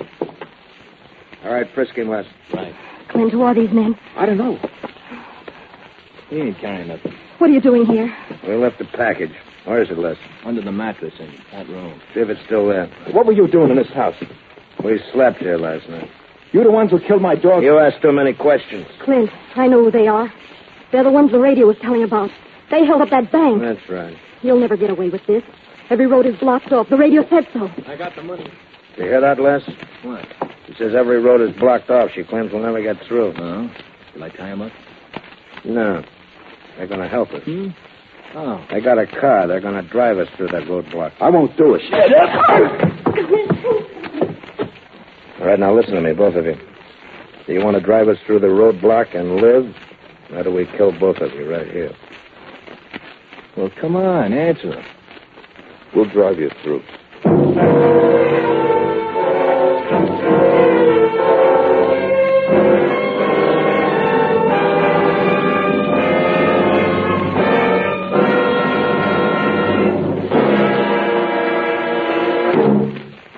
We will return in just a moment to tonight's case from the files of your FBI. Now, a 50-second interview on group insurance with a young mother from Gary, Indiana. Mrs. Morris, keeping house and taking care of those 3 youngsters must keep you pretty busy these days. Certainly does, Mr. Keating. It's a full-time job. So believe me, I'm mighty glad I didn't have to go back to my old position when my husband passed on last year. Oh, your husband had enough life insurance so you can afford to stay home? Well, we could only afford a little. What made the big difference is group insurance for the Equitable Society. That changed the picture, did it? Oh, yes. It's being paid at the rate of $50 every month. And those $50 checks will go on until my youngest child is 16 years old. So with the group insurance, plus what I get from Social Security, my children have a full-time mother. Yes, group insurance with the Equitable Society was a mighty good thing for you, Mrs. Morris, and is just as good for your husband's company, for 3 good reasons. First, it means satisfied, loyal workers. Think of getting life insurance, accident and sickness insurance, and retirement income, plus hospital, surgical, and medical benefits, all in one package from the Equitable Society. And no medical examination either. Second, group insurance with the Equitable Life Assurance Society decreases labor turnover. My husband said a man thinks twice before he walks out on a job which gives him extra insurance coverage at far lower cost than he could buy it on his own. Third, Equitable Society group insurance improves quality and quantity of production. And getting rid of all those worries about sickness and accidents just naturally helps anyone do better work. Well, I hope every employer in this radio audience hears what you said, and that every one of them is resolving now to get the facts on complete group insurance protection from an Equitable Society expert. Get in touch with the nearest office of the Equitable Society. That's EQUITABLE. Or write direct to the New York Home Office of the Equitable Life Assurance Society of the United States.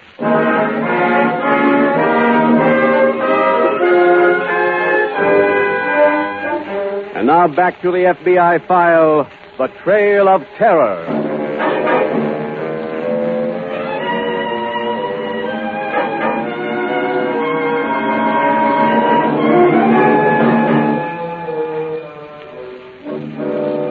It is a general rule that criminals have no compassion, because by the very nature of their illegal deeds, they declare themselves to be outcasts and not regular members of any society. They feel that they owe nothing to anyone, but that the world in general owes them a living which they mean to take in any way they can. And so their treatment of fellow human beings who happen to get in their way, treatment which shocks and outrages every decent citizen, is a part of the criminal's regular pattern of behavior. Life to him is cheap. Another person's life, that is. And he'll allow no such weakness as a qualm of conscience to stand between him and the one thing he values, his freedom.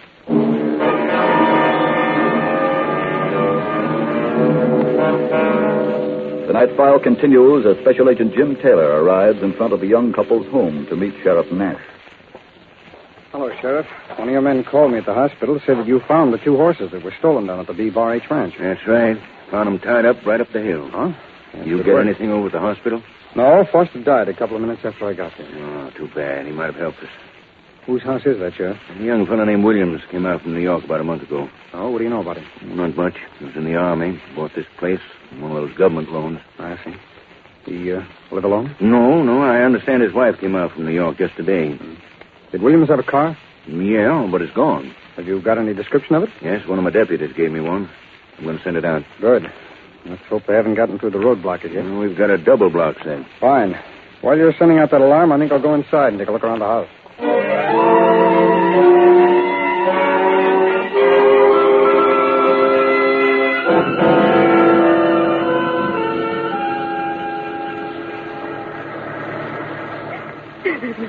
Try to stop crying, baby. We'll get out of it, okay? Let's have a little less noise up front. Can I even talk to her? You just... Wait a minute. What? Them lights up there in the road must be a roadblock. Slow down, kid. Oh, thank heaven. This ain't doing you any good, lady. You're going to duck under these blankets back here. And I don't need to tell you, you two better give the man the right answers. Baby, we gotta do like he says.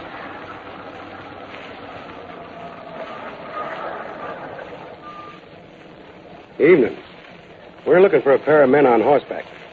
You see anything of them? No, sir. How far you been riding? Oh, just this side of Grantville. That's where they were earlier tonight. You been on the highway right along? Yes, sir. Well, I don't think they could have got past here. But if you see anything of two men on horseback, you just go to the nearest phone and call the sheriff. Yes, sir. I'll do that. Fine. Go ahead.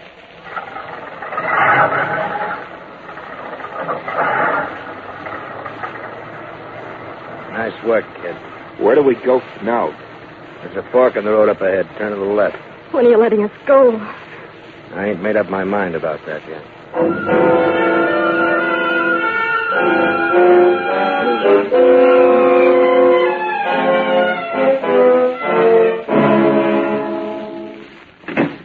You, Sheriff? Yes, I got bad news. Oh, what's that? We sent out that alarm a little too late. They got through the first block? 10 minutes ago. Too bad we didn't find those horses a little earlier. You find anything in here? Yes. William's wife did arrive just tonight. Her bags are in the bedroom, still unpacked. Oh, I spoke to that deputy of mine who knew the Williams boy. And? He don't think Williams was working with the Mortons. I know they weren't. Here. Look at this picture of Williams as a youngster. No, what about it? Well, that's a Boy Scout uniform he's wearing. And he left these 3 matches on top of the picture. What does that mean? Well, 3 of anything is a Boy Scout signal of danger. You see, I used to be a scout myself. Well, if they ain't working with the Mortons, those youngsters are in real danger. Mortons would just soon kill them as not. How far is that second roadblock from the first? Well, not very far. And have you notified them that the Mortons are in a car and not on horseback? Well, one of my men is doing that over the radio in my car now. Good. Now, if they got through the first block, then they must be traveling on the highway. That's right. Is there any pass we could cut through and maybe head them off? Yeah, there is. Cold Rock Canyon cuts right down the highway there. I think we better make a try at it that way, then. Come on, Sheriff, let's go.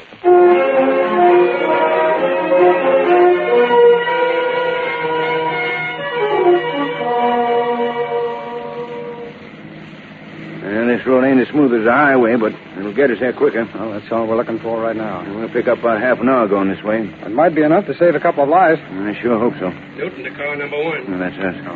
Go ahead, Newton. More bad news, Sheriff. The Williams car got through the second roadblock. How'd that happen? There was a girl driving the car, and Harrison was looking for 3 men.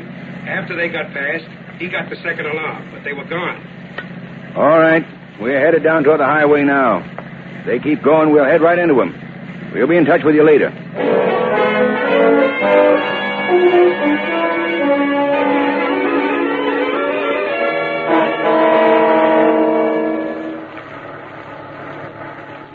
How do you feel, Charlotte?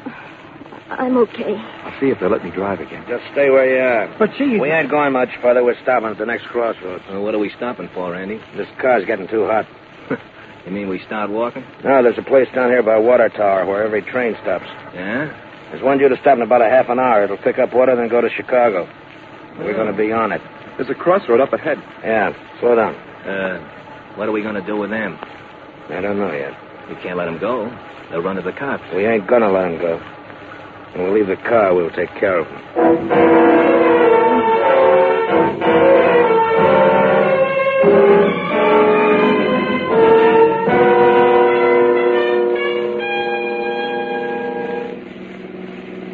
Sheriff, there's the highway now, isn't it? Yeah, that's it. Here we are. Sheriff, look. There's a car parked over there. Looks like the Williams Come car. on, let's take a look. It is the Williams car. They're in it. Are they dead? No. No, they're still breathing. Oh, good. They're both unconscious. What do you suppose made the Mortons get out here? I don't know. Come on, let's see if we can find any trail. It's pretty dark to be looking for footprints. Motor's still hot. That means they must have been here not more than a couple of minutes ago. We couldn't have missed them by more than that. I think. Wait a minute, Sheriff. Come here. Flash your light on the front window of the car, there, will you? That one? That's it. Didn't your deputy report that Mrs. Williams was driving when they went through that second roadblock? Yeah, that's right. That means that Williams was sitting in this right-hand seat. Well, I guess so. Why? Look what's drawn in the dust on that window. A long vertical line with short cross lines and a heart upside down. Yeah. Sheriff, radio your deputies to pick up these youngsters and get them to a doctor. I think I know where we can find the Morton brothers.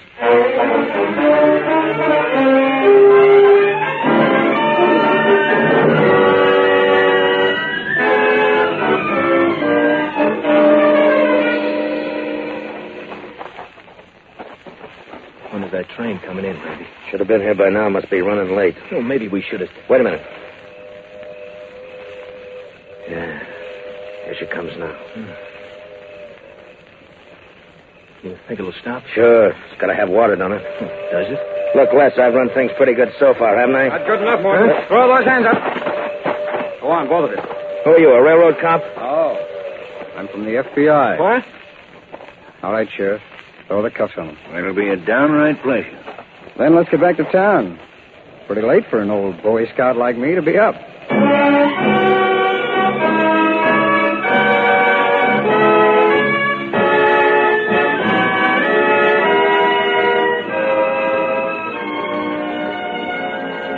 Randy Morton and his brother Les were tried and convicted in a federal court on the charge of bank robbery. They were sentenced to serve 20 years in a federal prison. And so, because a special agent of your FBI remembered his old Boy Scout signals, 2 dangerous bank robbers were caught. Clint Williams, riding beside his wife, had written 2 signals into the dust on the window of his car. Special Agent Taylor put those 2 together and went directly to the water tower by the railroad track, with the results you have already witnessed. After the conviction of the 2 Morton brothers, the Williams were given a reward for their part in the capture, and your FBI was able to stamp a familiar word on still another file. The word, close.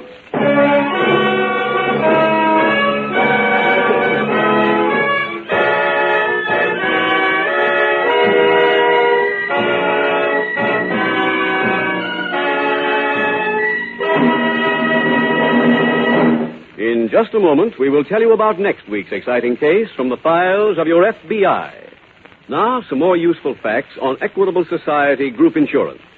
It's a bargain for workers because it enables the company to give its employees the benefit of its wholesale purchasing power. It's a bargain for the management because it builds loyalty and goodwill, decreases personnel turnover, improves quality and quantity of production. No wonder Mr. S.C. Allen, president of the National Cash Register Company, says group protection is a mutual undertaking with mutual benefits. As such, this company has and will continue to profit from its share in this outstanding welfare plan. If your company does not have group insurance, or if your group program is incomplete, get in touch immediately with the nearest office of the Equitable Life Assurance Society of the United States.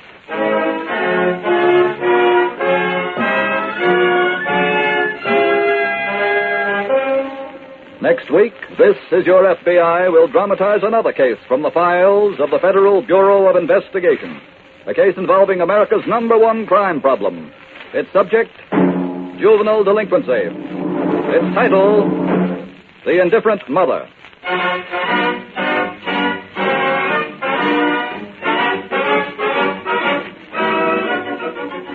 The incidents used in tonight's Equitable Life Assurance Society's broadcast are adapted from the files of the Federal Bureau of Investigation. However, all names used are fictitious, and any similarity thereof to the names of persons living or dead is accidental. Tonight, the music was composed and conducted by Frederick Steiner. The author was Jerry Lewis. Your narrator was Dean Carlton, and Special Agent Taylor was played by Stacey Harris. This Is Your FBI is a Jerry Devine production. This is Larry Keating speaking for the Equitable Life Assurance Society of the United States and the Equitable Society's representative in your community, and inviting you to tune in again next week at this same time when the Equitable Life Assurance Society will bring you another thrilling story from the files of the Federal Bureau of Investigation. The Indifferent Mother on This Is Your FBI.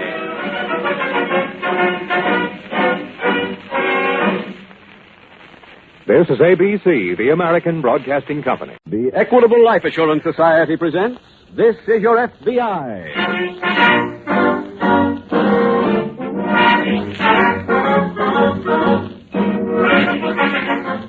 This is Your FBI, the official broadcast from the files of the Federal Bureau of Investigation, presented as a public service by the Equitable Life Assurance Society of the United States and the Equitable Society's representative in your community. On tonight's program, it is our pleasure to present Mr. J. Edgar Hoover, Director of the Federal Bureau of Investigation, who will speak to you from Washington, D.C.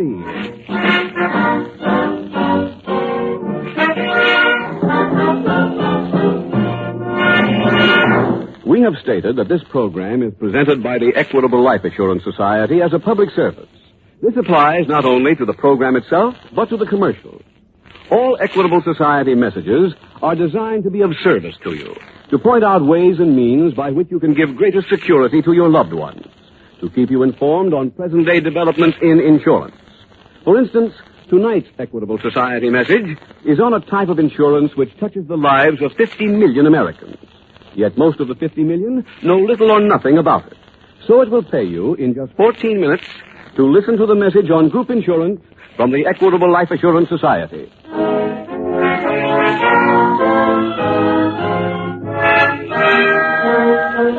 Tonight's FBI file, The Indifferent Mother.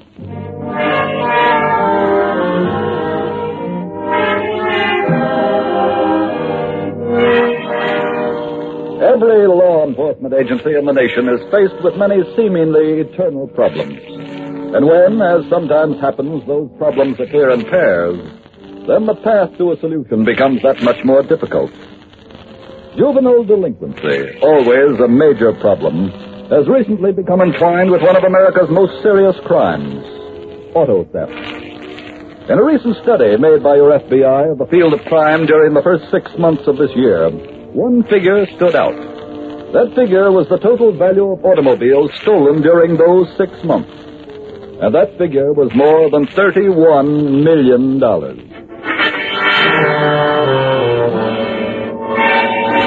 Tonight's file opens in an apartment located in one of the residential sections of an eastern city. Alice Roberts, a slim, pretty teenage girl, is just entering her mother's bedroom. Hi, Mom. Hello, Alice. Hey, what are you getting all dressed up for? Are you going out? Yes, please don't bother me now, dear. But, Mama, Alice, stop stammering, dear. What do you want? Well, I was just hoping you'd be home tonight to help me with my dress. What dress? My costume. Darling, will you stop talking in riddles? What costume? The costume I'm wearing in the school play tomorrow. Oh, is that tomorrow? Yeah. Oh, Mother, don't tell me you're not coming. Why, I'll die. Now, Alice, don't be dramatic. But, Mother... I have a date to go to a matinee tomorrow with Mrs. Williams. But you can always see a matinee.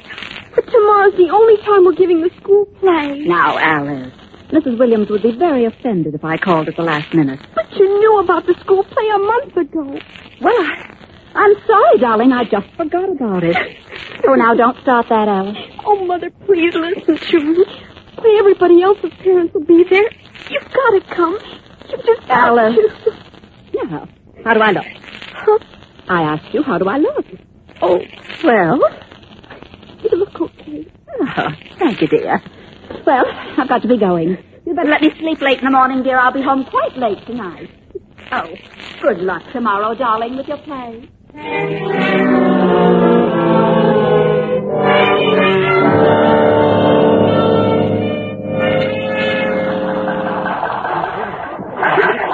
All right, children. Just one more ball. Okay, that's it. All right, children, come on now. I'll see you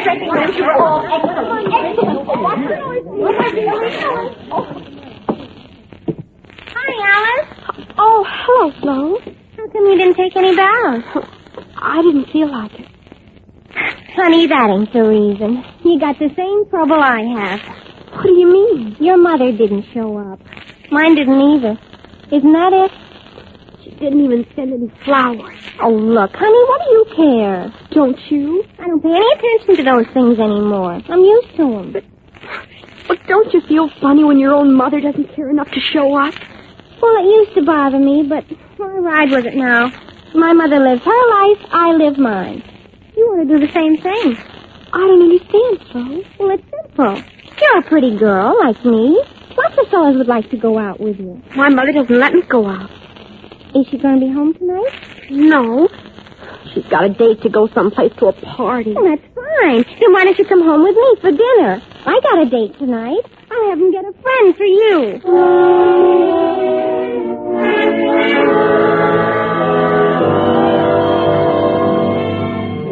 Meanwhile, at the local FBI field office, Special Agent Jim Taylor is just greeting Ned Hamilton, a policeman attached to the local force. I'll pull up a chair, Ned. Yeah, thanks, Jim. Hey, congratulations on winning that pistol shooting contest. You beat some pretty good shots. Oh, thanks. I've got a problem, Jim, that calls for something more than being a good shot. Oh, what's your trouble? You know how many automobiles are stolen every day in this town? No, it's quite a few. Well, there's a new angle on it now. Oh, what's that? Young kids are stealing some of them. Oh, but that's always happened, Ned. Not this way, Jim. In the old days, any car stolen by a kid would be used for a joyride and then abandoned. Yeah, that's right. These cars are disappearing. I got a list here of motor and serial numbers on cars that have been stolen and haven't turned up anywhere. Well, then they must be selling them someplace, Ned. But who'd buy a car from a kid? I wish I knew. That's what I came up to see you about. You think there's an FBI violation someplace? Yes. You see, we picked up one of the kids who stole a car. Get anything from him? Not much. He's only 16, but he's got that misguided notion about honor among thieves, so he wouldn't talk. What about his parents, Ned? Have you spoken to them? Mm-hmm. They asked us to keep the kid in jail. It's a nice attitude. To make the story even nicer, the kid was drunk when he was picked up. How could a kid that age get whiskey in this town? He didn't. He got it out at Aunt Clara's. Aunt Clara? Who's that? Well, she runs a juke joint across the state line. That's why I can't touch her. Oh. But I know that high school kids from all over the town go out there, and the place is one of the biggest contributors to juvenile delinquency that we have. That name, Aunt Clara, is very deceptive. So is she. I'd like to see that place. I wish you would, Jim. Just run out and take a look for yourself. Okay, I think I will. Well, where's that list of serial numbers on the stolen cars? Oh, here you are. Thanks. I'll send out an alarm on these at once.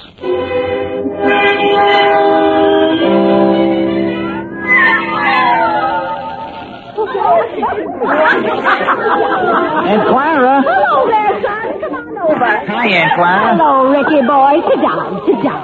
Thanks. How about a nice big slice of homemade pie? Made with Aunt Clara's own loving hands. I ain't hungry, thanks. Well, what's on your mind, Ricky boy? Well, I got a date tonight. That's nice. Anybody I know? Yeah, Flo Duncan. Is that the little blonde you had out here Sunday night? Yeah, that's the one. She's real cute. Yeah, I think so, too. Red, those kids over in booth 4 want more beer. Keep your eyes open, boy. Aunt Clara. Yes, son? I kind of got the shorts. I need some cash. About 50. That's a nice number. Can I have it? From me? Yeah. Now, Ricky boy, your account is overdrawn. I can't be. You haven't turned in a car in a month. You've given a lot of parties since then. But Aunt Clara, I told you, I got a date. What time is your date? I'm picking Flo up in front of her house at 8:30. Well, it's only 6:30 now. Look, Ricky, why don't you be a smart little boy? You've got 2 hours. Go into town and steal yourself another car.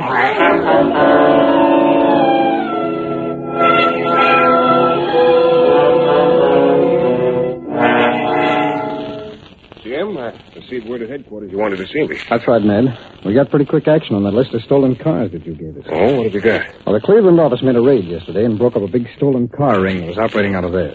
One of the cars they found in the garage was on your list. Any idea how they got the car to Cleveland? No, none so far, but the Cleveland office is working on that. And from what they teletyped to us, it's indicated the ring got cars from local agents all over the country. Then they changed the car's numbers and sold it. That's it. Oh, Jim, did you get out to Aunt Clara's? Yes, I did. I just looked around, though. The place was teeming with kids, and all of them drinking quite heavily. Did you see anything that tied in with the stolen cars? No, I didn't. But if this Aunt Clara is tied in with that racket, she's going to be a difficult one to trip up. Yeah, I know. Ned, it'll probably take the Cleveland office a couple of weeks to go through all of the papers they seized when they made that raid. So my suggestion is we keep our eyes open at this end. Okay. As soon as you get word on the next car that's reported stolen, we'll go to work.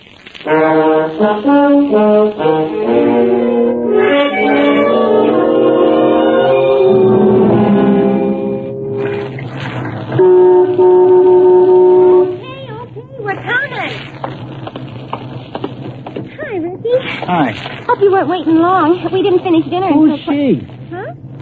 Oh, this is a girlfriend of mine, Alice Roberts. Alice, this is Ricky Hill. Very happy to meet you. Hi. Get in, huh? Okay, you get in first, Alice. Wait a minute. She's coming? Oh, yeah, I forgot to tell you. I thought maybe you could get a date for her. Can you, Rick? Well... Look, Flo, I really don't care to force myself. Get in. There'll be guys fighting over you before the night's over.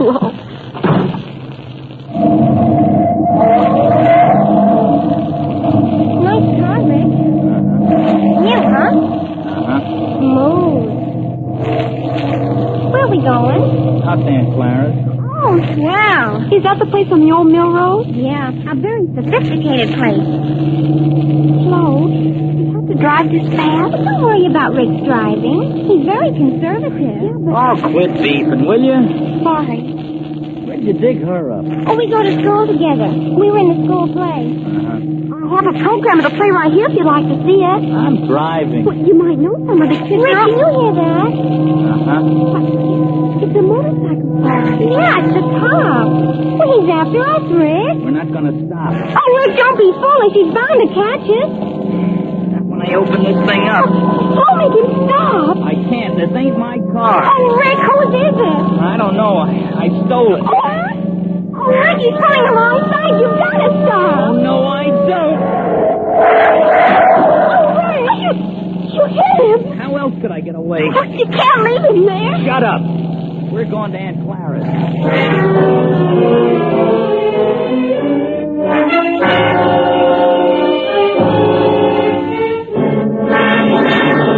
We will return in just a moment to tonight's case from the files of your FBI. Now, a 50-second interview on group insurance with a man who's recently had a lot of sickness in his family. Isn't that so, Sam? Sure is, Mr. Keating. Within 6 months, my kids had mumps and measles. Then my wife caught pneumonia, and all the rest of us came down with the flu. Oh, that was tough going, Sam. I'll bet you owe a mint of money to your doctor. No, sir, I don't owe Doc Smalley 1 red cent. Where I work, we've got complete group insurance with the Equitable Society. And that even covers medical expenses for you and your family? You bet it does. Well, we had 20 visits from Doc Smalley, not counting the times we went to his office. The checks from the Equitable Society paid the doc faster than he's ever been paid before. Yes, group insurance with the Equitable Society was a mighty good thing for you, Sam, and it's just as good for your company, for 3 good reasons. First, it means satisfied, loyal workers. Yeah. Think of getting life insurance, accident and sickness insurance, and retirement income, plus hospital, surgical, and medical benefits, all in one package from the Equitable Society, without any medical examination. Second, group insurance with the Equitable Life Assurance Society decreases labor turnover. All right.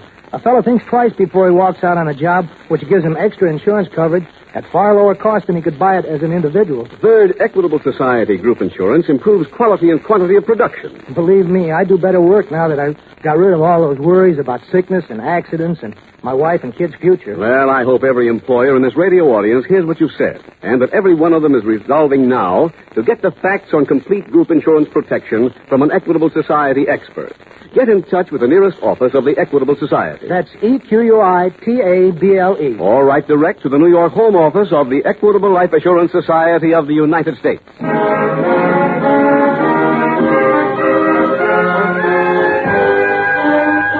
And now back to the FBI file, The Indifferent Mother.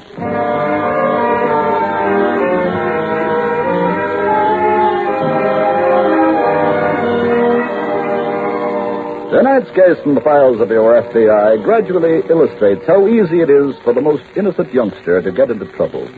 How very important it is that every child be given as much parental guidance as possible.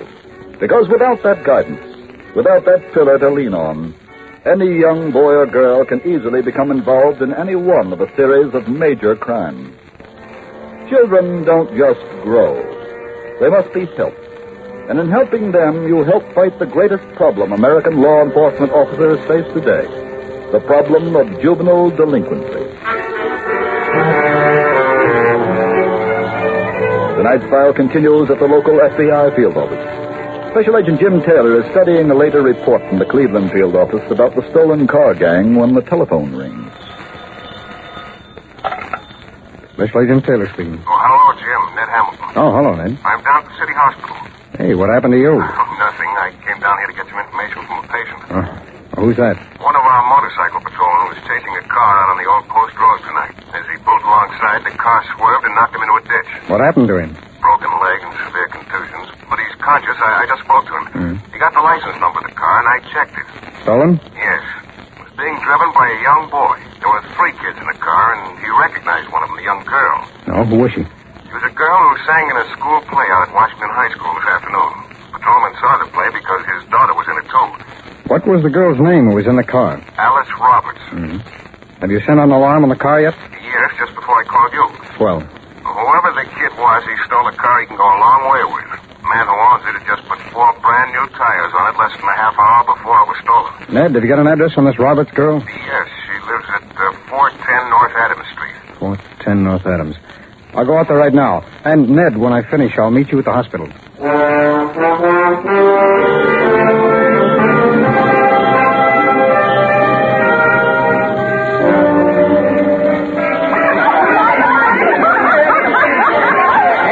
You got a minute? I've got to see you. Sure, Ricky boy. What's on your mind? I had an accident. What kind of an accident? I was coming out here with a heap and a cop started to chase me. Did you shake him off? Better than that. What do you mean? He was on a motorcycle. I let him get alongside of me, and then I swerved and he went into a ditch. Well, what did you do with the car? I drove it into the basement downstairs. Ricky boy, are you crazy? You want to get everybody thrown into jail? What do you want me to do? Stop and get picked up? I want some protection. Where's your girl? She's down in the car, and there's another girl with us. What'll I do? Get back downstairs and wait for me.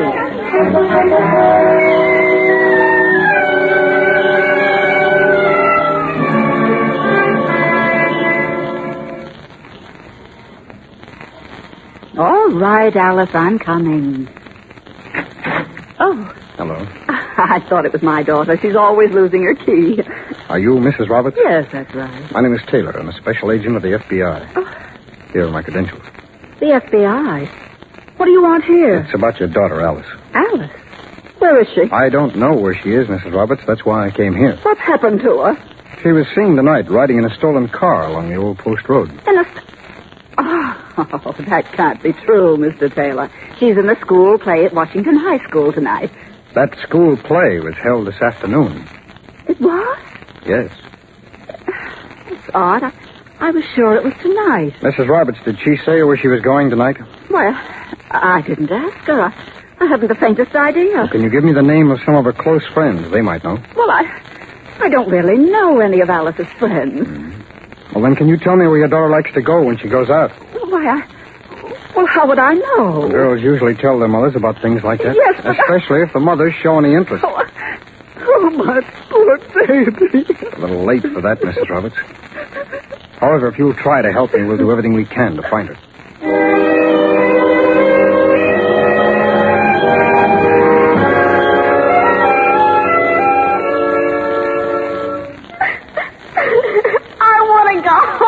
Look, Alice, we'll be going home soon. But I want to go home now. You'll go home and we do. Rick, don't you talk to her that way. I'll talk to her any way I like. Stand the chatter. Here comes Aunt Clara. Well, what are you doing, Ricky boy, robbing the cradle? Look, Flo is over. I mean the other one. What's she crying for, her mother? No, she's so sorry for the cop on the motorcycle and wants to call the police.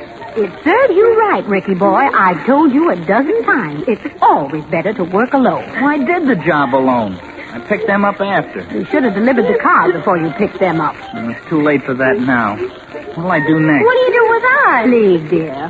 One thing at a time. Rick, the first thing to do is to get rid of the car. Okay. Now put the girls in my office and we'll lock them in while you're gone. Right. Don't go near the garage with that car. It's too hot. Just take it out on the road someplace and leave it. And when you come back, I'll let you know what I've decided about the girls.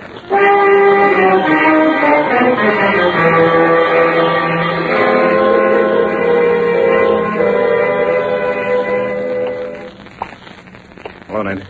Sorry I made you wait this long. Oh, it's okay, Jim. I just finished talking to the patrolman's doctor. Uh-huh. Oh, I went out and saw that girl's mother. Could she give you any help? No, not a bit. You know, I can understand why her daughter is out with the kind of company she's keeping. She's just letting that girl grow up by herself. Yeah, I know the type. One thing puzzles me, though. I spoke to the patrolman's daughter after I spoke to you. She swore this Alice Roberts is a fine girl. Yeah, she is with that kind of a mother. It's a miracle. Oh, have you spoken to your office since you talked to me? Yes, I called them just before I came down to meet you. Yeah? They found the car that the motorcycle patrolman was chasing. They did? Where? About 5 miles the other side of the state line. Did you get the exact location? Yes, I did. Well, come on, Ned. I'd like to take a look at that car.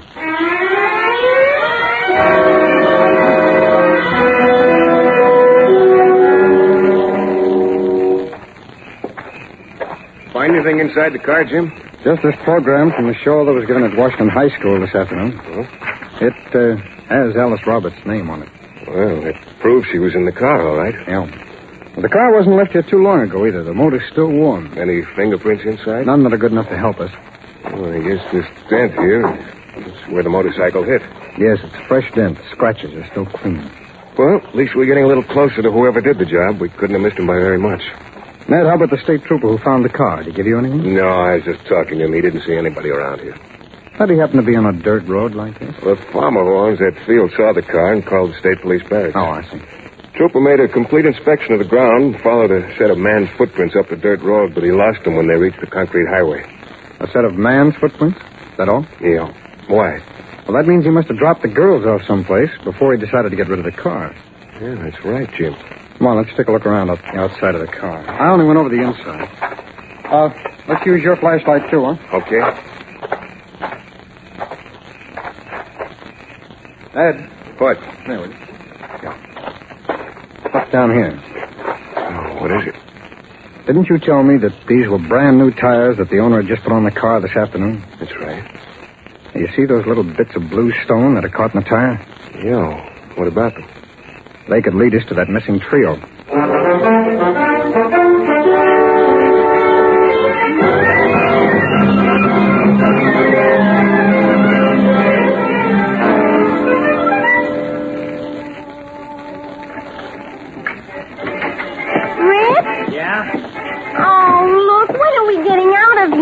I don't know. Wait till Aunt Clara comes down. She's running the show. I want to go home. Oh, quit that, will you? Lay off her, Rick. Look, all she's done is beef and cry about wanting to go home. I want to go home, too. I don't like this any better than she does. Since when? Since you hit the cops. I like to have fun, but I didn't know you were stealing cars. So now you know. Yes, and I also know enough never to go out with you again. Well, Ricky boy, you got rid of the car, huh? Uh-huh. Look, we want to get out of here. You're getting out of here. You're letting them go? No, but I'm getting rid of them. What do you mean? You girls are taking a little trip, and I think we should get ready for it right now. Ricky boy, I'll need your help. Okay. What is it? Well, you're going away, that's all. And I have something here that should make you sleep through the whole journey. Hold her first, Rick. No, get away from me. Shut up. Let go of me. Leave her alone, both of you. Who are you? Special agent of the FBI. What are you doing here? I think that's obvious. Well, how did you know we were here? The car that was abandoned tonight had blue stones stuck in the tires. I remembered that the driveway here was covered with blue stones. Ricky. Can you please take us home? There's a policeman upstairs who will take you home. I'm going to drive Aunt Clara here and a young friend down to jail.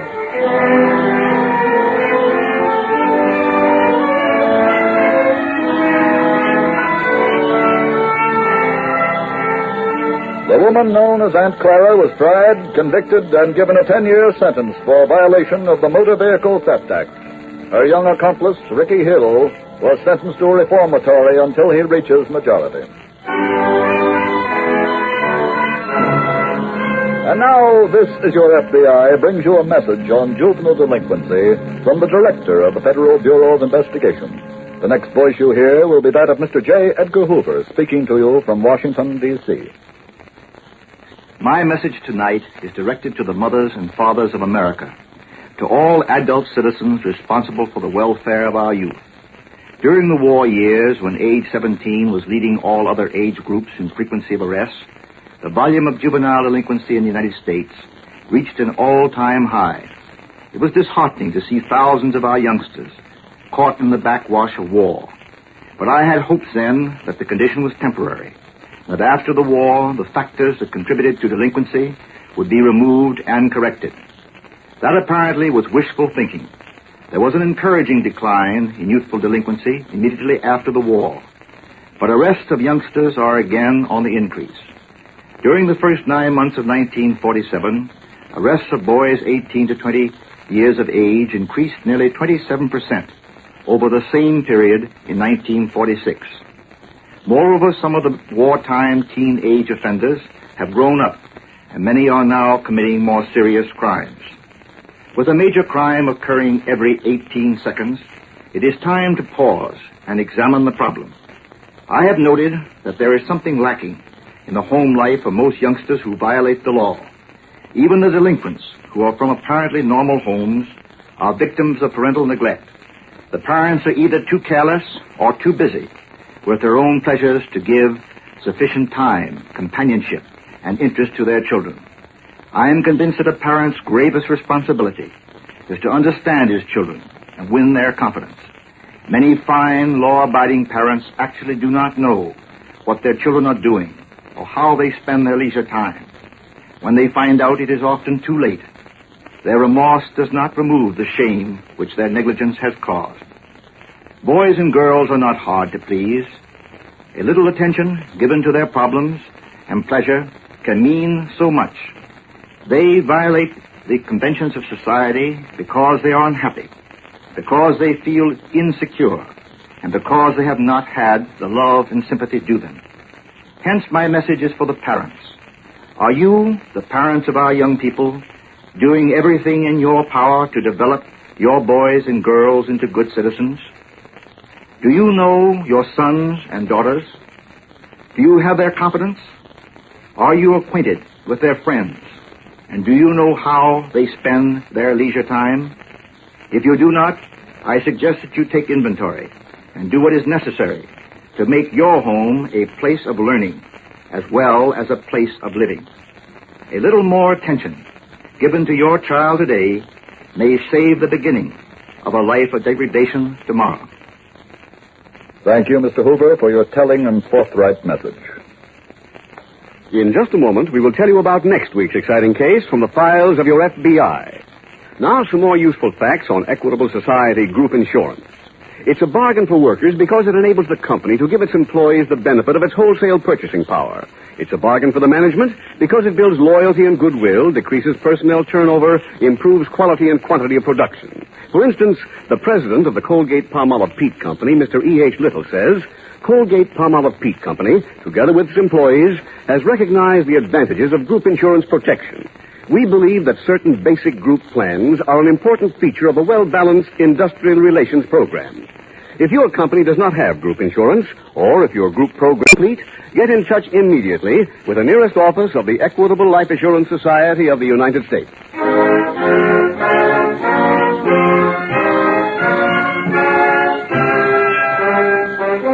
Next week, we will dramatize another case from the files of the Federal Bureau of Investigation. The colorful story of a cross-country quest for a stolen fortune. Its subject, bond theft. Its title, Lady Luck's Husband. The incidents used in tonight's Equitable Life Assurance Society's broadcast are adapted from the files of the Federal Bureau of Investigation. However, all names used are fictitious, and any similarity thereof to the names of persons living or dead is accidental. Tonight, the music was composed and conducted by Frederick Steiner. The author was Jerry Lewis. Your narrator was Dean Carlton, and Special Agent Taylor was played by Stacey Harris. This Is Your FBI is a Jerry Devine production. This is Larry Keating speaking for the Equitable Life Assurance Society of the United States and the Equitable Society's representative in your community, and inviting you to tune in again next week at the same time. For This Is Your FBI. This is ABC, the American Broadcasting Company.